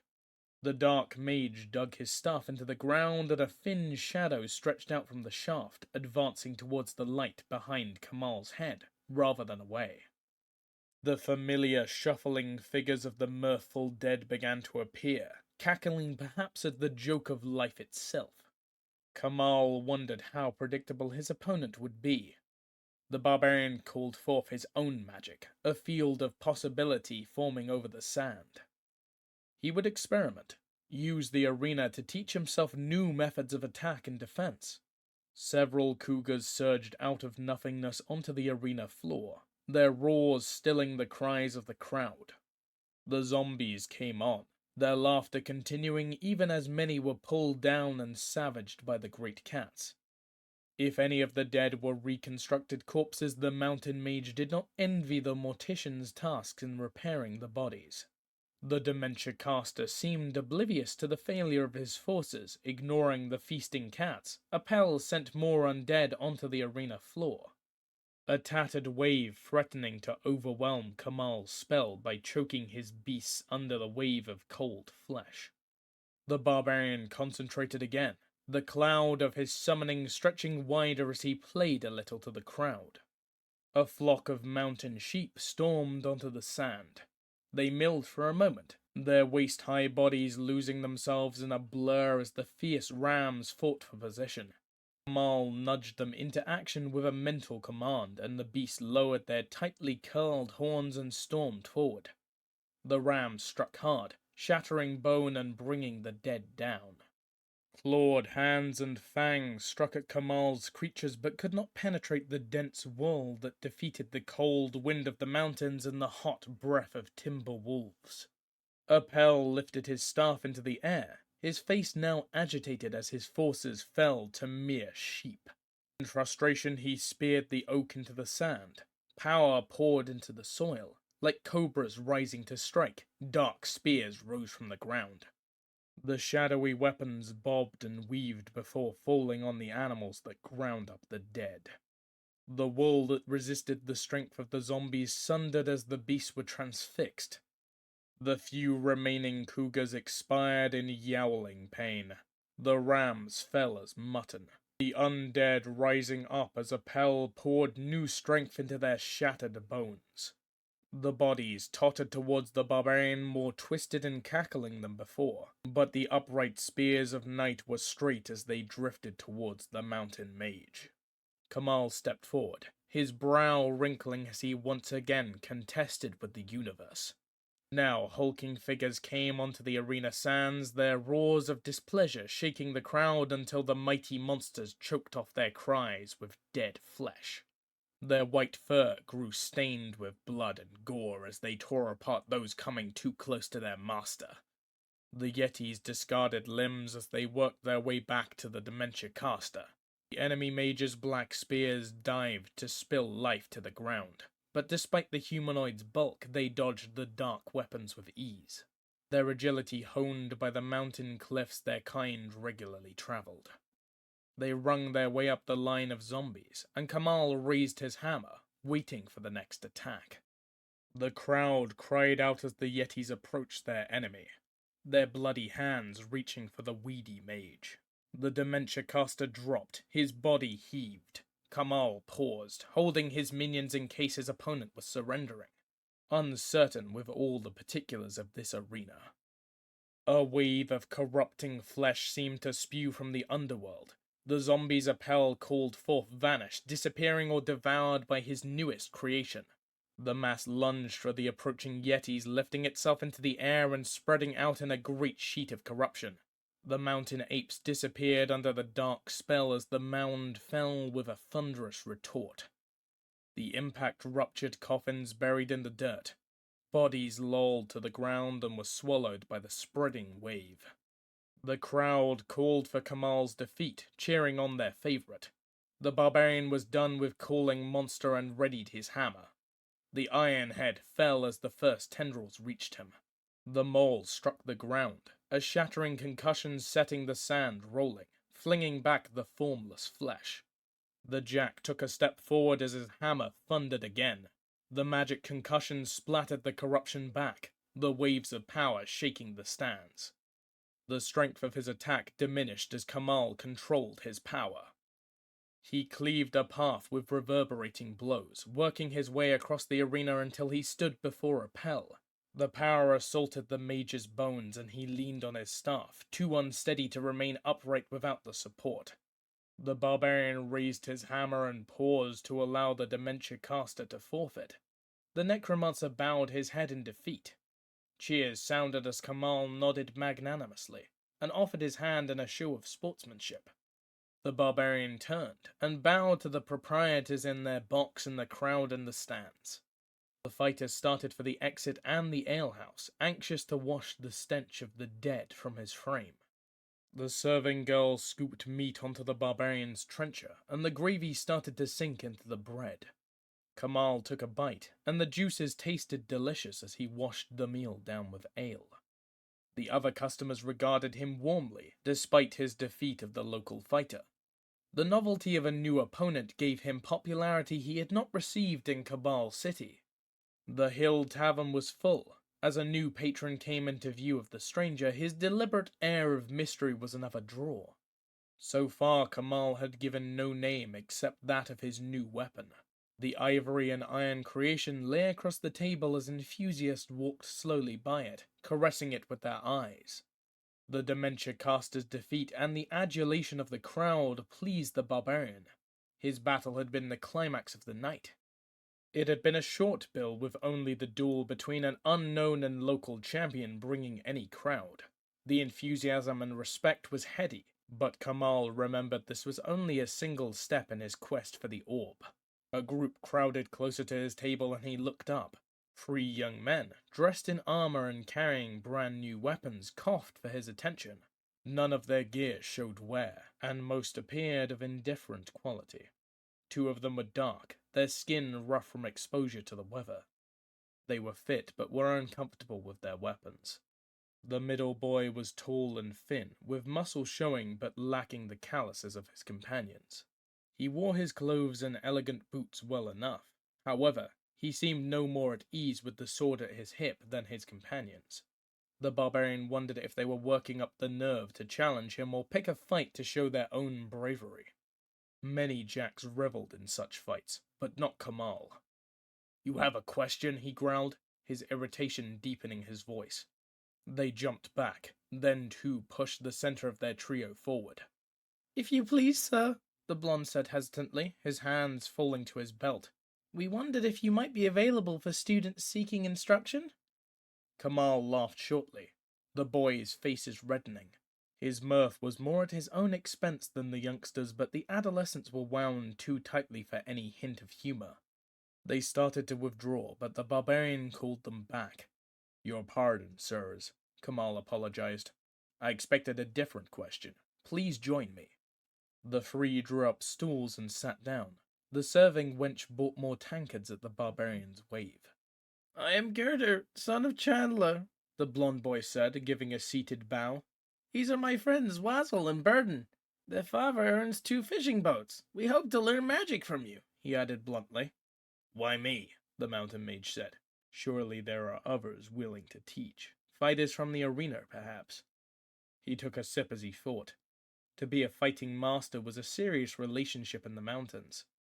He had spent years working with his mentor and could not see himself in such a role for now, but he remembered his own stumbling steps in search of magic. Perhaps he could help the boys. "We want you to teach us, because there are few willing to teach. Apple and Enoch will both take students, but we feel uneasy with calling on the dead. Besides, you are the first in quite some time to beat either of them," Goethe said, his friends nodding in agreement. "I don't know my own plans," Kamal said, playing for time. "I will offer my opinions on the available teachers. I have skill, but you need a master rather than a fighter. I leave soon. In any case, it depends on what I learn about the trade caravans." "My father is completely familiar with them," Goethe exclaimed, flushing with pleasure now rather than rage. "Our father sometimes hauls cargo under the caravans to the freight ships waiting at the bay," one of the brothers chimed in. "though there isn't much call for his services anymore." "Yes," said Goethe with a frown, reclaiming the conversation. "The number of wagons hauling cargo to the coast plummeted when the order cable were active. They stopped caravans across the continent, searching for stolen artifacts. They say that an agent for the Cabal stole a magic sword belonging to the head of the order. She had her throat cut in her sleep." One of the dark-haired boys the barbarian thought it Wazzle spoke with a certain amount of relish. "I heard the ambassador from the Emperor's court and his fighting frog stole it during an animal attack on the captain," his brother Burton said, determined to speak at least once. "They even say a metal-skinned barbarian killed the captain and a lieutenant and stole away a great treasure," Koda confessed, glancing towards Kamal. His friends looked nervously at the mountain fighter, who smiled back. "I never had the pleasure of meeting the captain." The 3 youths laughed uproariously as if Kamal told a great jest. "I am, however, interested in occurrences inland. Perhaps I will return that way. I also might travel by ship, so I would appreciate any news of the Empire. Please join me, and we will talk more." Kamal watched them wave for the waitress and wondered how many rumors and false trails battled with the truth. Perhaps he would stay in Bourbon a while, finding news sources from the Empire. One thing was certain: further travel was pointless without more information. Odyssey. Chapter 23. "Shall we come to order?" Loquatus called as the generals gathered around the table.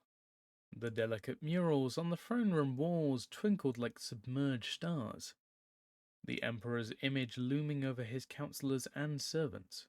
In the continent's dead buildings, the ambassador could take the image down or cover it. However, in the sea, the palace itself would bleed the image through any barrier. Besides, Loquatus could not decide the fate of the Emperor's face, not just yet. Already he had turned from the throne room into the command center. From here he directed the action against the supposed rebels and agents of the Queen. Abashan had retired to his rooms in disarray. There he spent his time in debauchery, with occasional bouts when he planned paranoid purges. Increasingly, the court relied on Loquatus to deal with the day-to-day running of the palace. Many decisions, formerly the executive domain of the Emperor, were decided by him. Best of all, he was able to blame the bolder and bloody moves on the now isolated ruler. A general droned on, but the ambassador ignored him for now. Most members of the ruling body were military, for Loquatus had taken over the government's civilian functions. Ministers who were former rivals or could impede his decisions were already cleared away. The obstacles were removed by denunciation. Some died, others fled to the southern courts, proving their treachery, or at least their taste for living. The valuable and respected ministers presented more of a problem. Too many traitors in the government's highest ranks might lead Abashan to suspect Loquatus. Remembering the effect of his own exile in isolating him, the ambassador found compelling reasons for the highest officials to be sent abroad or to the empire's hinterlands. Embassies opened in dozens of cities, and the reluctant diplomats tried to remove the Queen from her undersea allies. Many of those courtiers remaining in the palace found themselves elevated due to Loquatus's influence and transferred their loyalty to him. Having the whip hand over the civilian administration, the ambassador was considering his next target, the army. It agitated constantly for additional funds, soldiers, and action. Even now, officers looked to him to implement their latest recommendations. He wondered what they were. "I will hear the next report and inform you of the Emperor's decisions regarding your requests, General." He would glance at the wax-covered slate later. He might even secure a decision if he thought the outcome personally favorable. Another officer began to report, and Loquatus wondered how to gain ascendancy over the army. The problem was proving more resistant to his attempts to weed out the leaders. The military had a higher sense of duty and loyalty to its own institutions. Moreover, he could not steer his own candidates to empty positions. Any openings were filled at the pleasure of the commanding generals. What he needed was an eviscerating purge of the army's officer corps. Loquatus needed his own armed force to implement it in the Emperor's name. A personal guard, he thought, and his eyes drifted to the back of the throne room. Turg and his lackeys were gathered together, gambling quietly. The killers and scoundrels his Jack recruited and led in the raids lacked the strict discipline demanded by the army. However, there were many castes and species in lower ocean society that could be played against each other. The lower orders had their place, and if a bloodthirsty few managed to improve their lot to the ambassador's benefit, he saw no harm. His Jack could find more compatriots, while he looked for an excuse for Abashan to create another army. He thought of the Emperor entombed in his rooms with Loquatus controlling access to the monarch. Expanding the current system of spies and thugs in serious military force would not be too difficult. He could use a subtle innuendo about the military's loyalty to the Emperor. However, that course was risky. Abashan might take personal control of the army, leaving no forces loyal only to the ambassador. Perhaps it was time to find avenues to power besides manipulations in the throne room. "Thank you all for your time," Loquatus said suddenly, cutting another general off in mid-speech. "I believe these problems deserve an immediate response. I will go to our beloved ruler and urge him to act on these concerns as soon as possible." Many officers could not hide their irritation at the abrupt dismissal. but it was hard to complain of an advisor moving promptly to convey their problems to the sovereign. "Turg," he commanded mentally, "ready to leave for the vaults?" The frog resisted, wanting to stay with his companions. The ambassador swam over, wondering what could be so engrossing. A huge glass cover from the imperial kitchens lay on the tabletop. The amphibian and the triton released fighting fish under the glass, sealing them in. The fish at first swelled until one appeared bigger than its opponent did. Loquatus thought of Abashan's swollen ego as one tried to drive the other off, but the lesser was trapped and could not escape. Both fish attacked, forced to combat because no one could leave. The noble dragged his jack away, sick of resistance to his will. The other scum scattered at his show of wrath. Loquatus led the sullen champion to a waiting room. He could leave for the treasure rooms in a little while.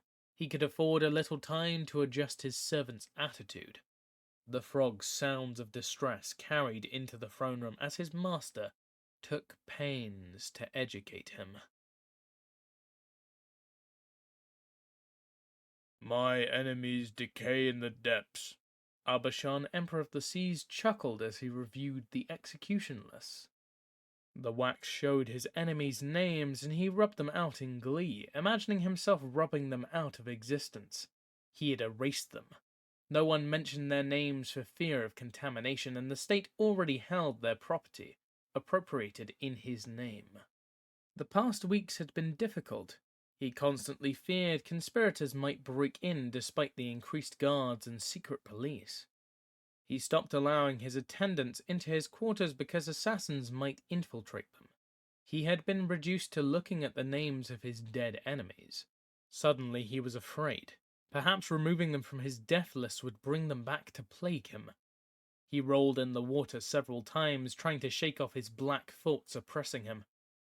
His forces were stripping the empire of criminals every day.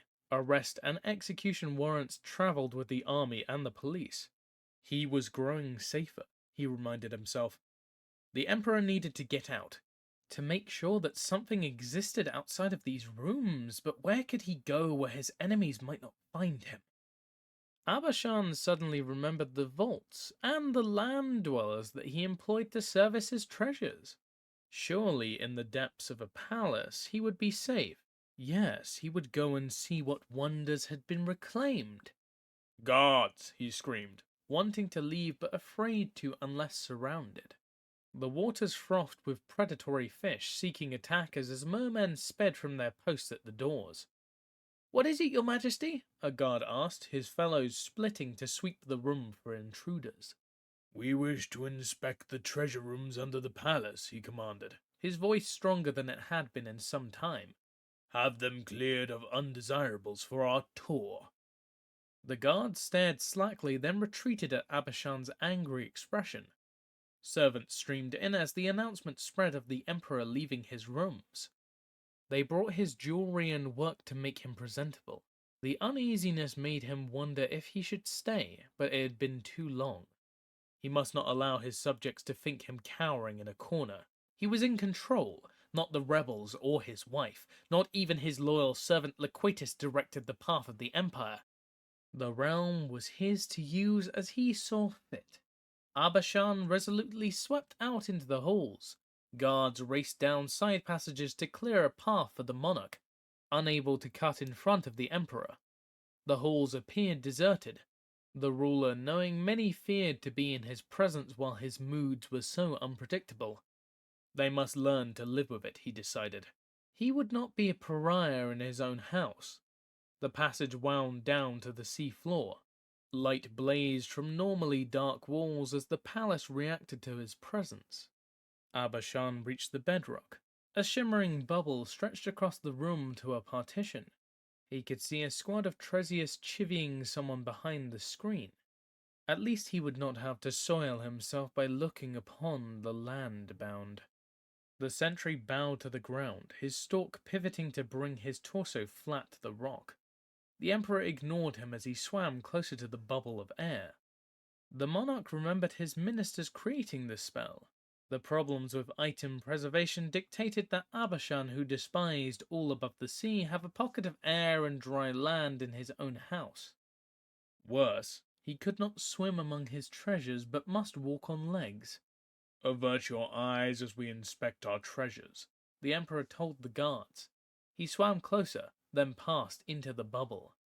He writhed with unexpected pain. He had buried his ability to form legs at least as deep as the treasures below. He lay on the floor, gasping for air as his tentacles combined and formed legs. He laboriously expelled water cleared from his new lungs. He tried to stand, but his muscles protested. The best he could manage was a crawl as he neared the trap door. He sat at the top of the stairs leading down, the air feeling as chill as the ocean depths. At last he slid down the wooden steps. He gripped the banister and laboriously pulled himself to his newly created feet. The room was lit by unpleasantly flaring lamps. Crystal globes captured traces of fire and threw their harsh rays from the chamber's corners. The shelves erected on the floor were taller than his head, his treasures laid upon them and catalogued.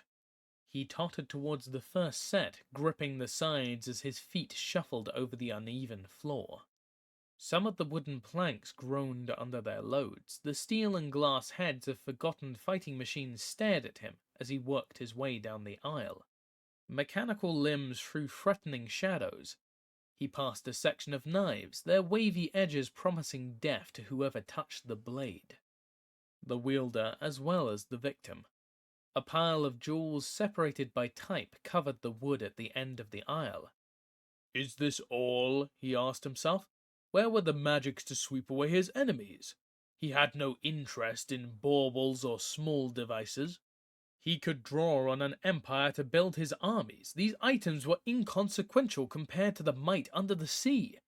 Perhaps the greater wonders were deeper under the palace. Abashan moved towards the hole leading down to the next room. His stride improved as he went down the ladder. He was no weakling to be overwhelmed by walking. The shelves seemed more of the same. A projector lay groaning on a set of tables. He could see the spears contained through gaps in the mechanism.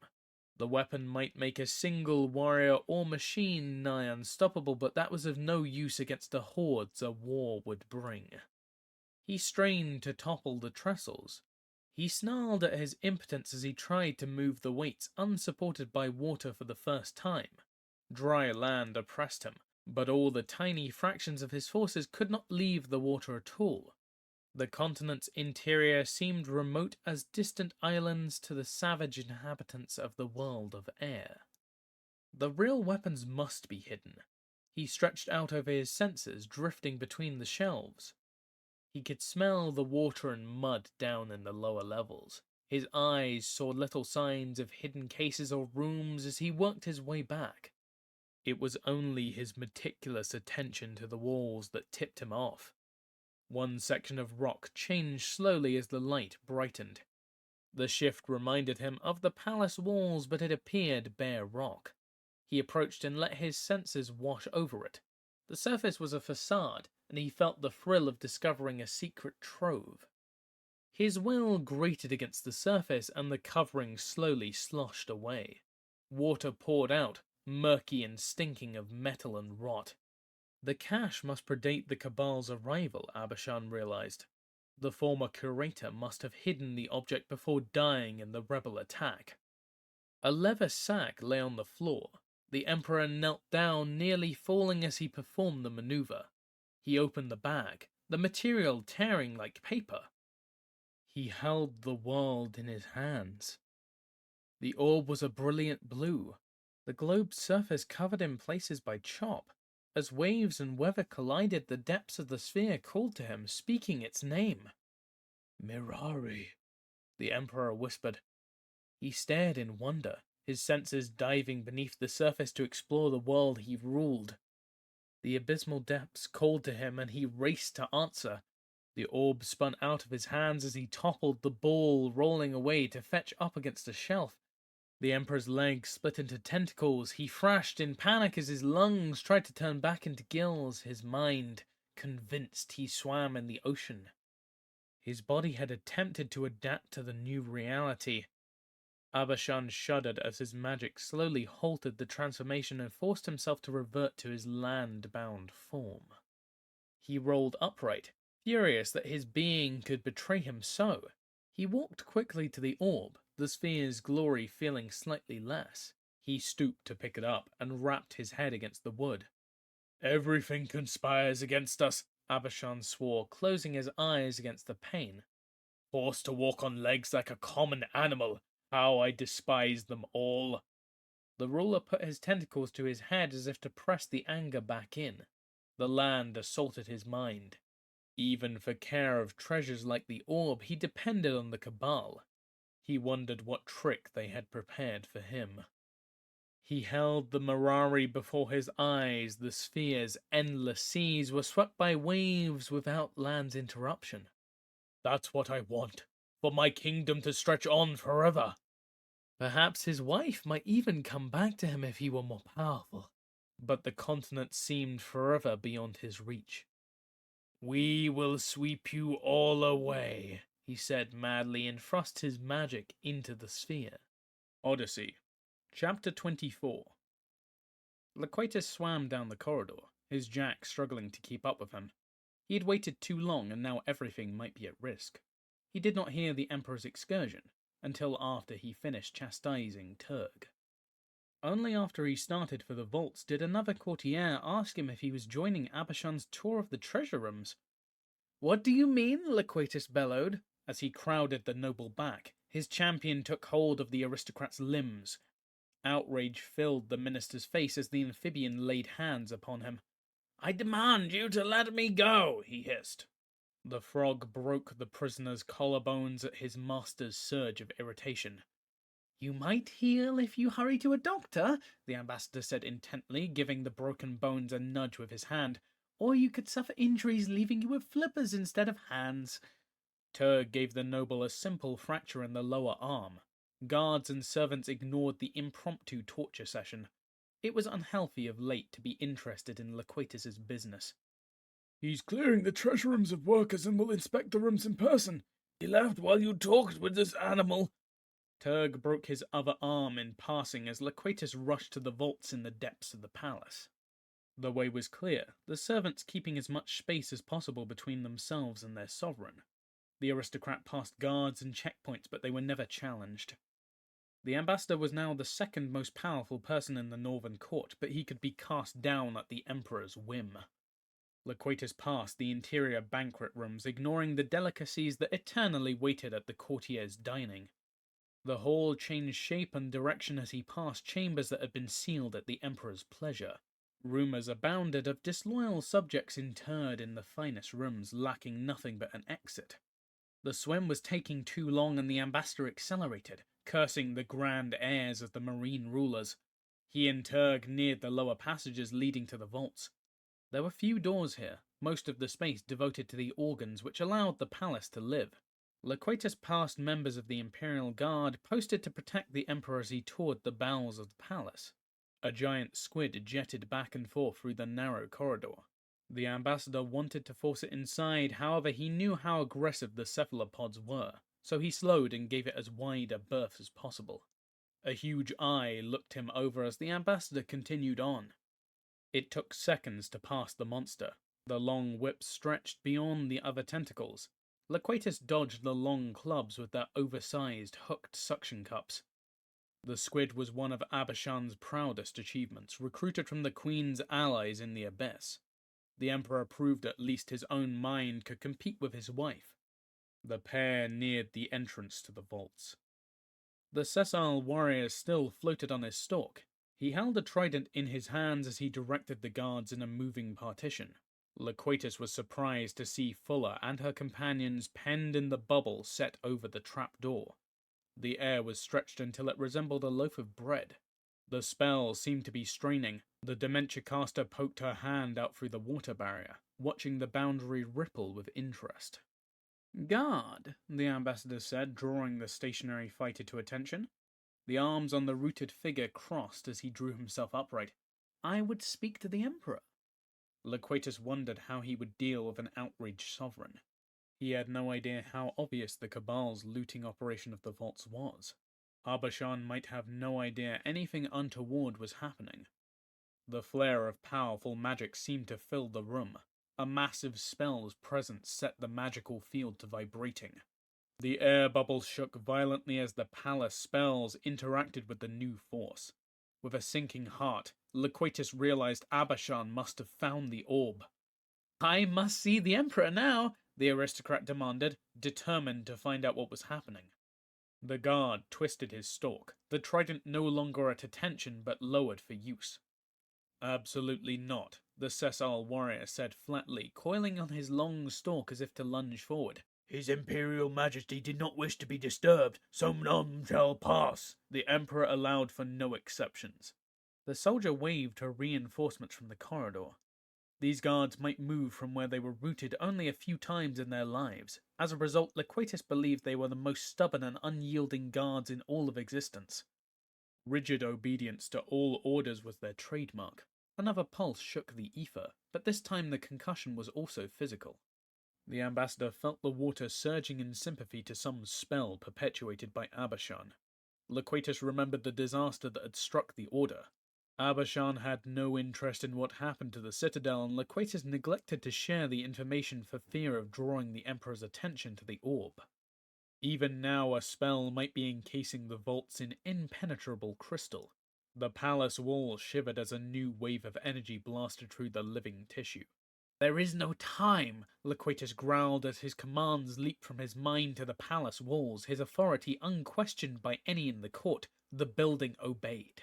Loquatus imagined the panic that must be filling the upper floors of this building, for he did not limit his command.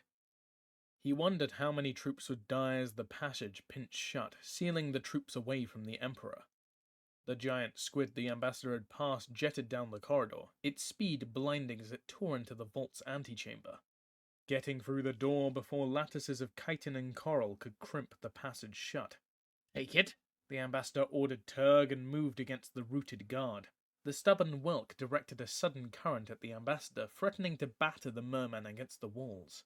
Loquatus swam into the flow, showing off his body's power as he rarely did. He stilled the torrent and circled the guard, wondering how long it would take the poison in his rings to kill his opponent. In the background he could see the Cabal workers panicking, under the ocean with only a thin bubble preventing them from drowning. The ambassador focused on his one fight. Who would think an immobile opponent would offer a challenge? He called for a shark to feast on the stationary target, but the fighter was tied directly to the palace, and his counterspell disrupted the magical call. Loquatus tried to conjure other monsters. In spite of his vigorous attempts, the guard's magic was a stone bastion upon which he wasted all of his strength. In the bubble, the Cabal workers struck at the amphibian watchers with magical attacks. The blind Tresius's limbs withered, the muscle melting away under the workers' hands. The fighters shrank to minuscule proportions, their bones cracking and spearing through their skin. If only the aristocrat enjoyed some of that dark magic, but his spells were of the sea and his opponents opposed every summoning. At least the amphibians would not interfere with the ambassador's fight. Another wave of power welled up from below, and the ambassador lost focus as some effort from the Emperor assaulted his senses. But Loquatus's sessile opponent suffered more. The surges of energy pulsed through the walls, and the guard was anchored to them. The warrior appeared confused, and discharged magical blasts in all directions as the ambassador tried to close with him. Turg? The noble called, hoping that together they might uproot the enemy, but the frog could not come. The giant squid jetted through the water faster than a bird. Only the amphibian's creative use of an air bubble on the floor allowed him to escape time after time. The jack threw himself through the crowded space, bowling whimpering Cabal technicians over as he vanished from view. The squid fished for his enemy, its 2 long tentacles slamming into the workers and snatching them into the other 8 where it tore them apart. Fuller became involved as her safety was threatened. The Cabal workers reanimated their drowned brethren and set them swimming for the squid. The deep-sea monster threaded by them with ease, their clumsy motions no match for its speed and agility. The rooted warrior directed more currents to sweep the chamber. The palace walls began to relax as the warrior countered the ambassador's command. If any of the elites survived beyond the door, they would soon be attacking Loquatus. The static guard's power pushed to reopen the palace's passages, and Loquatus tried to steal victory from the jaws of defeat. He redoubled the guard's call as he dived through the top of the air bubble. The command forced open the passage over the vault entry as well as doors throughout the palace. He transformed into a humanoid even as he rolled down the steps with bone-jarring force. Turg followed, one of the squid's tentacles snatching away a layer of skin as the ambassador shut the living curtain. This time he directed a bolt of lightning and killed the door to prevent the rooted guard from opening it for reinforcements. There was no sign of the Emperor. The ruler's spells still pulsed out, but the force was so great it obscured the exact position it flowed from. The vaults took up 12 large chambers in the living rock. The palace walls spread over every surface, but it was thin in comparison to the upper rooms of the structure. Loquatus looked to Turg for aid, but the frog was curled up, his skin pouring out a restorative slime over his wounds. Loquatus composed himself, sinking into a chair before a cluster of tables. The furniture must have been imported at great expense, but it was an ugly reminder of dry land to the ambassador. Intricate mechanisms rested on the table in stages of restoration. A card on one matrix of a crystal, copper and gold, identified it as an aid in clairvoyance, the art of distant sight. Loquatus threw out his senses, desperate to find the Emperor before some catastrophe overwhelmed them all. Instead, his view expanded exponentially, and information flooded in. He soared up from the ocean floor. Below him lay the palace, then the capital. Finally, he saw the continental shelf and the mainland. The ambassador's awareness swept the coastline, and he understood the purpose of the spell. Huge waves swept towards the helpless shore. He admired Abishan's vision as he saw walls of water smashing into small villages. The impact tumbled boats far from shore. The Emperor poured more power to fuel the continuing destruction, but Loquatus could also see the power tearing at the capital's fabric. The surges of mystic energy disrupted the delicate web of spells the living construction relied on to function. To his horror, he saw the palace lying in the eye of a storm of magic. Many dwellings were beginning to discorporate, as spells they relied on flared and died. His spirit collapsed back into the palace, the chaotic waves of power playing havoc with the enhancement spell this close to the origin of the destruction. He grasped the organization of the vaults in a burst of vision. 12 caverns interconnected by a single passage, and most of them packed tight with mud. People said the vaults were in the bowels of the palace, and bowels were not full of treasure. But there was one piece of perfection, the orb. He saw that the Emperor was only one level below him. "Abishan, you fool," the ambassador cried, heading for the pit leading down. Turg uncurled and followed slowly, still favoring his side.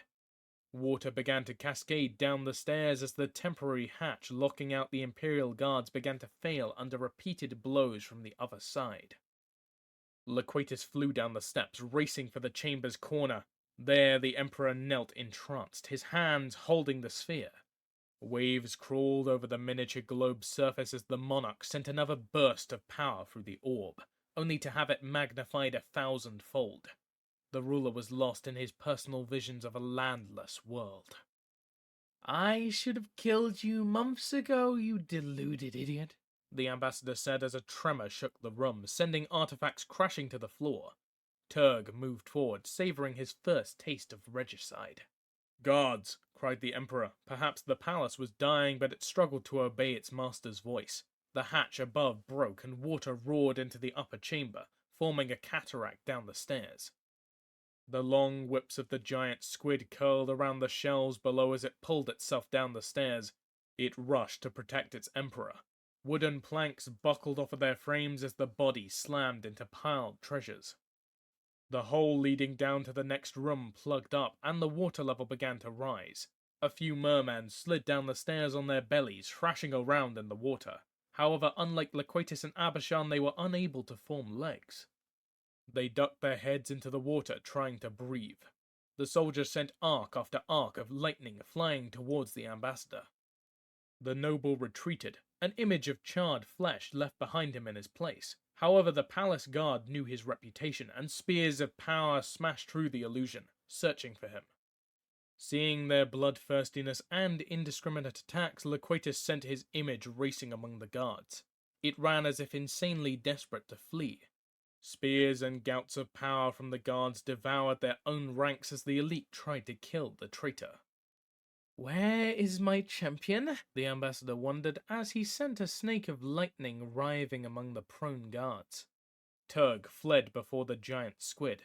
The long, whipping tentacles pulled down shelves as the cephalopod pulled itself after the frog. His camouflage failed him. The slab of skin pulled off by the guard's tentacle showed clearly, despite the amphibian's attempts to hide.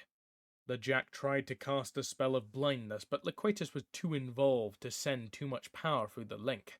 Timber and a variety of maces fell onto the amphibian as the squid pulled a rack of treasures down on him.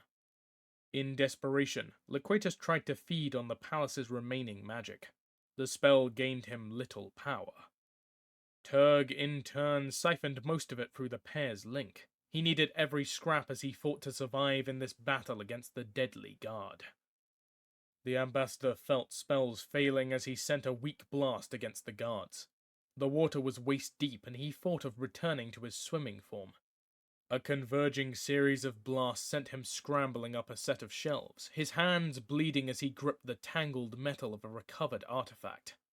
A ground shock shook many of the items to the water below, some of the frames splashing around as they collapsed as well. "You are destroying your kingdom!" Loquatus shouted to Abishan. The ruler rocked in glee as he continued to call for the land's destruction. The Mer warriors attacked the apparent source of the ambassador's voice. The two guards electrocuted each other as the noble tricked them once again. "Nothing is beyond our grasp," the Emperor called, and another surge of magical force assailed the mainland. The ruler appeared oblivious to the ongoing destruction around him, lost in his vision of what his attacks accomplished. "You are destroying your palace," Loquatus bellowed, then staggered. A psychic wound cut through his mind and mastery of magic. Turg was caught in the squid's tentacles. His frame shuddered as the monster's beak bit into his flesh. The cephalopod's short arms working at their prey in its grasp. The amphibian's flesh tore and the ambassador fell, his teeth clenched. He felt through the link, the champion's muscles and tendons tearing. The frog writhed in agony, energy flaring up as the beak tore at its waist. Loquatus reeled as the legs separated and the blood vacuumed from the frog's brain. A final surge leaped through the link. With only one hand showing beyond the tentacles, a long lash of power whipped from the jack and burrowed into the huge eye. Fluid spurted as the organ collapsed, the body shivering briefly as the charge raced up the optic nerve. It destroyed the brain and took Turg's killer with him into death. Loquatus collapsed, and only the remaining guards' fear of yet another trap prevented them from killing him. Abishan wailed, and the ambassador wondered dumbly if his pain somehow carried to his sovereign. The guards closed around the ruler, trying to intercept the attack that made him cry out. "My palace! My city!" the monarch bellowed, his eyes wide as the side effects of the spell finally became known to him.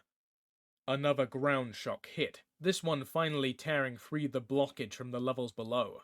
With a stuttering roar, a whirlpool formed, dragging debris into the lower rooms.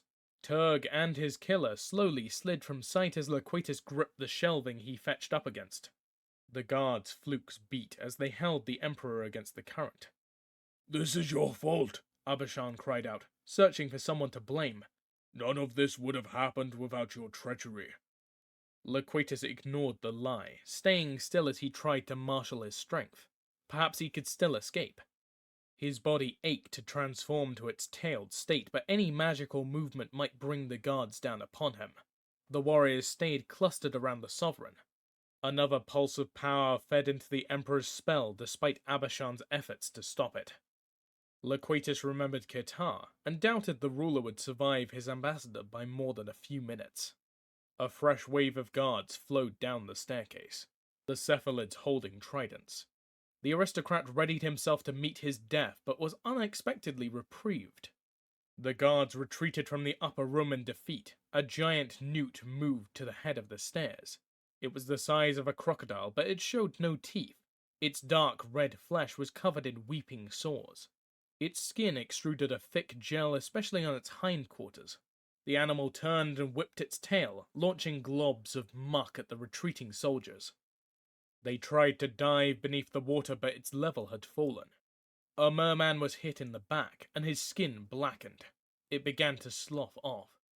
The creature leaped into the air and landed on another warrior. The others rushed away and threw darts that thudded into the animal's flesh with little effect. The corruption dissolved into the water, and despite the superiority of gills, the ambassador vowed to breathe air for as long as possible.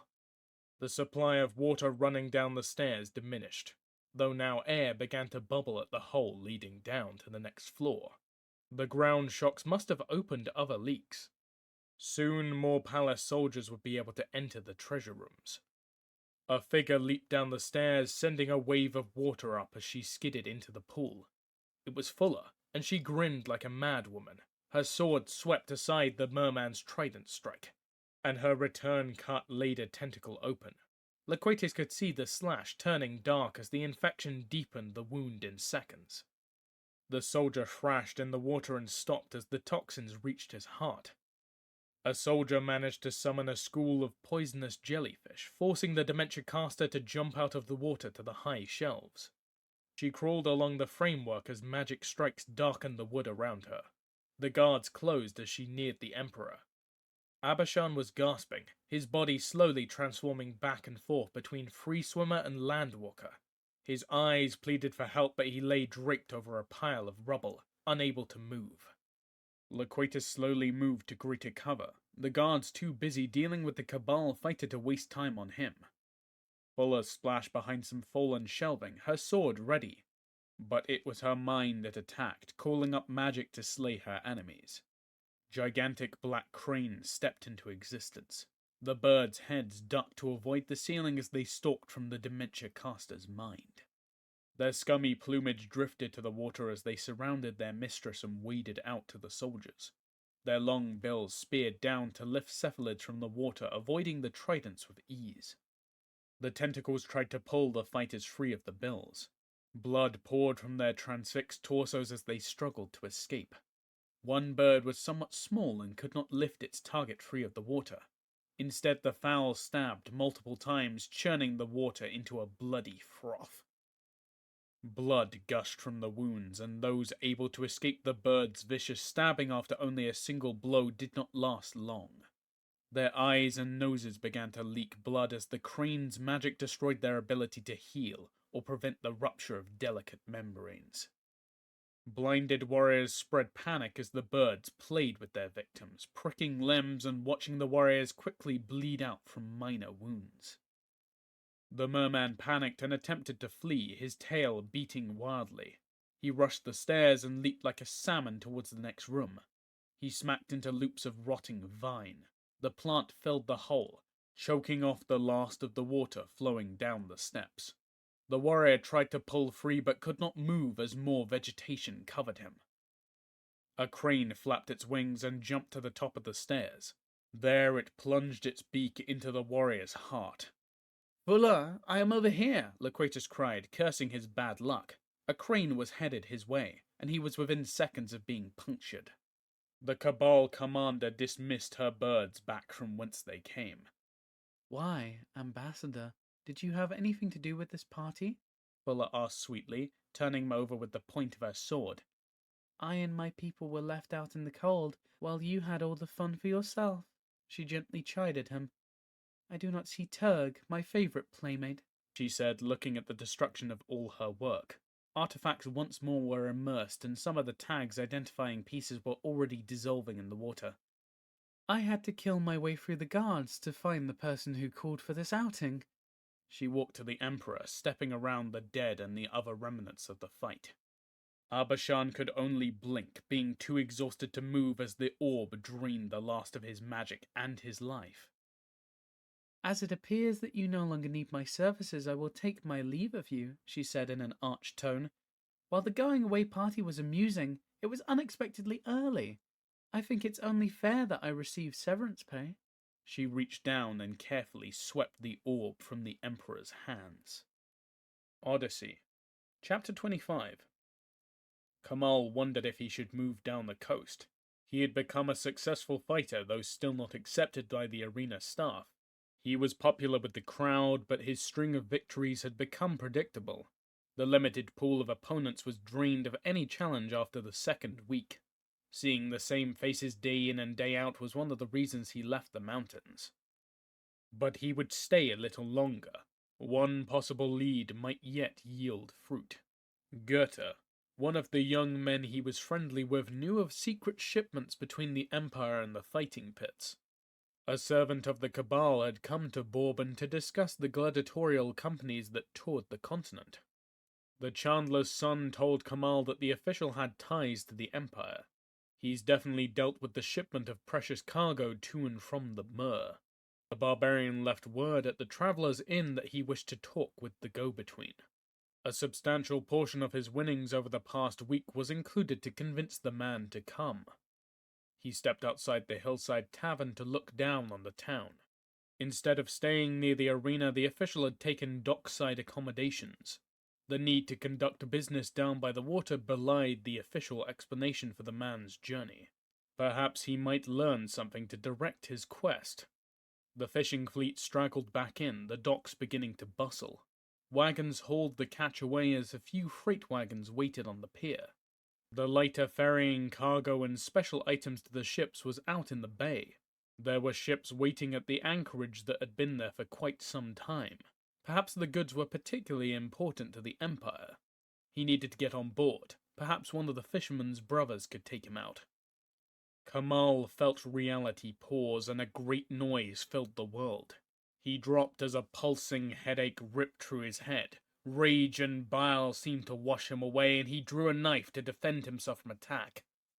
A spell of enormous power and damage was being worked, the disturbance seeming to fill the sky. Birds and farm animals yowled as the barbarian lost himself in the discordant chorus. How long he leaned against the building he did not know. A pitcher of beer in his face broke his fascination with the magical noise. He thanked the barmaid, clearing the obstruction from the inn door. Kamal shook himself and walked farther away from the building. He had never felt a spell of such strength. His prize must be close by, but there was no sign of anything strange. The town looked perfectly calm as the fishermen and wagon drivers went about their business. Then something dragged the barbarian's eyes back to the sea. The boats along the pier lowered as water flowed out of the inlet. The bay continued to drop, and soon boats were hung up. The catch of fish fell to the exposed mud below. Interested people went towards the bay to see the unusual event. Here and there a few figures started running as hard as they could for the hills. More and more people fled, and he wondered why. A flicker of movement brought his eyes to the horizon. Something was coming towards all points of the coast. The line grew to a wave, striking the beaches far in the distance. He realized the size of the disaster as he saw tall trees stripped away. He looked directly to the sea, the hilly peninsulas shielding him from the closest view. A roar smothered screams as a wall of water carried over the hills and fell down the slope towards the town. Now everyone in sight ran for higher ground. The hatred and spite of the spell were nauseating as Kamal started higher into the hills, not knowing how high the water might carry. The sound of smashing houses and shops tore the day apart. The barbarian wondered if anyone would survive the disaster. He stumbled as a new note of magic, just as strong as the first, stung his senses. The orb's magic was what drove the wave, he guessed, but the bitter emotions drained away as the wave sped towards him. The magic was changed, and Kamal knew the orb no longer belonged to the sea. Then a blast of air pushed him over and the water came down. Loquatus saw the orb lose its beauty, the blue ocean fading away until only gleaming metal remained. The imperial bastard Abashan had cost him everything. The orb still radiated tremendous power as he looked at it, but it no longer resonated with his soul. His spirits sank lower as he realized he was trapped here with Fuller, who knew what insane spell she would cast now that she held the orb in her hands. The dementia caster held the orb absently as she kicked through the destruction, sending water high into the air. Another aftershock threw her off her feet, and Laquatus slowly sat up, hoping she would lose her grip on the orb. Instead, she surfaced from the water, spitting a stream of the filthy liquid into the air. I need a spell to distract her while she plays like a lunatic, he thought. If he could just capture the orb, maybe he could recall its glory. But he could not grip any magic with his mind. The wound inflicted by Turg's death was crippling. The gaping hole of his bond allowed his magic to flow uncontrolled. If he were more prepared, he might have avoided it, but now his spells pushed power to someone no longer alive. An infinite void swallowed his effort, and he could not force the mental focus to end the drain. Fuller seated herself on the stairs, bored with her horseplay. She looked at the guard, enveloped by her predatory plant. She began to throw debris at him. Laquatus stood up and started towards her. The body of his former sovereign floated past, and he shoved it aside, ignoring it like a forgotten toy. The room plunged into darkness as the palace light system failed. The merman tried to coax forth light, but the Cabal member called up a luminescent mold that coated the walls. Fuller glanced absently at the orb, but turned to the rising water. The air was becoming stuffy. She tucked the powerful item under her legs and looked at the ambassador. He hid his disbelief at her dismissive attitude towards the orb.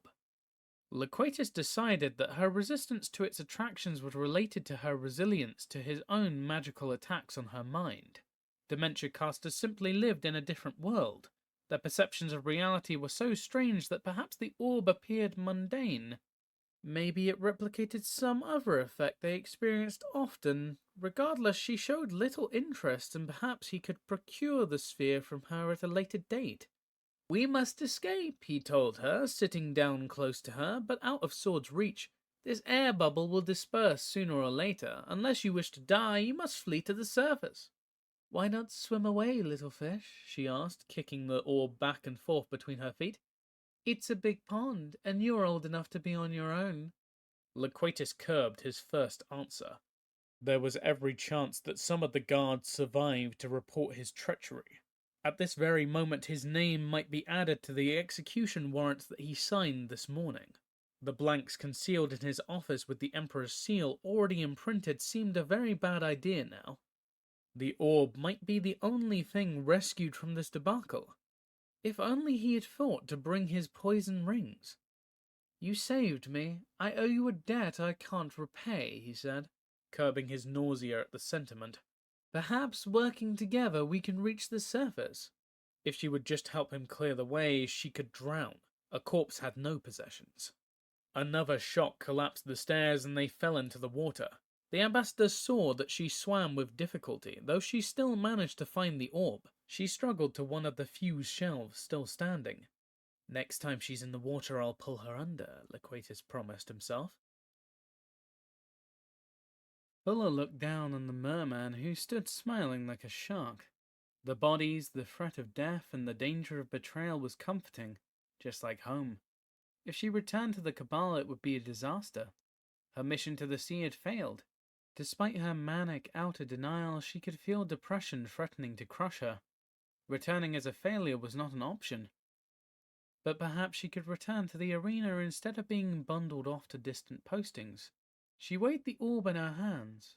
She found it mildly interesting, but others seemed to covet it beyond all reason. Even now the ambassador waited for his chance to steal it. Only the chance that he might become interesting kept him alive. It was dark and cold in the vault. Her ears started to hurt as the last remnants of the air supply failed. It was time to go home. Home, where a person could find a decent graveyard and strangers could disappear without awkward questions. Laquatus meant nothing to her. She needed no aid to escape from something as simple as a collapsing underwater building. The plant still held a pocket of air, though the earthquake might rip it free at any moment. She concentrated, calling into being a mount she had studied for a long time. The travel fish faded into being, Its flesh was transparent, and the dementia caster could see its bones and organs pulsing inside of its monstrous body. It flopped and wallowed in the shallow water, the wave it created reinforcing its gigantic size. She watched the ambassador jump for safety as the fish smashed whatever was in its way.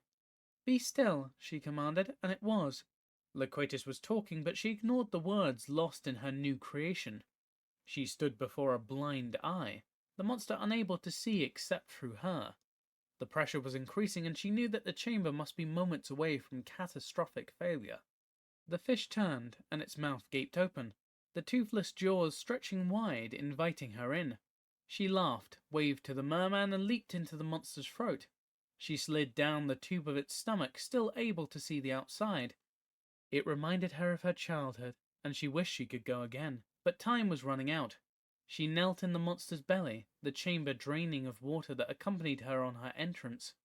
The travel fish transported its passengers inside, and the room expanded as she stood up, her gigantic steed responding to her will. She could see Loquatus hurling himself into the fish. She wondered if the monster should just gulp him down into pieces, for the jaws were strong enough to shatter bone. No time for such rough horseplay, she decided, and turned her attention to the outside. Fuller dispelled her plant, the rotting vines vanishing. The cork holding the air pocket down ruptured.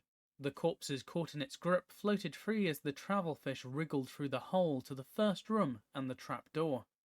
The chamber was full of debris, but the fish blindly searched the murky water and surged out of the bedrock. The palace gaped open above them, a direct path to the ocean torn through the structure. The travel fish surged up, its motion jostling the dementia caster against the ambassador. She half drew her sword, hating his touch. "Wait, good caster," Loquatus cried, throwing himself against the stomach wall. "Remember our agreement of shipping treasures back to the Cabal. I can still be of use." The travel fish shot out of the palace. Huge rents in the sea floor sent gas bubbling to the surface. There were few signs of other survivors. The Cabal operative imagined them swimming far away. The Empire was decimated, and the noble who had overseen its fate sat beside her. She laughed and loosed the ball that fascinated Loquatus so. Fuller looked at the sphere as the fish swam up through the depths.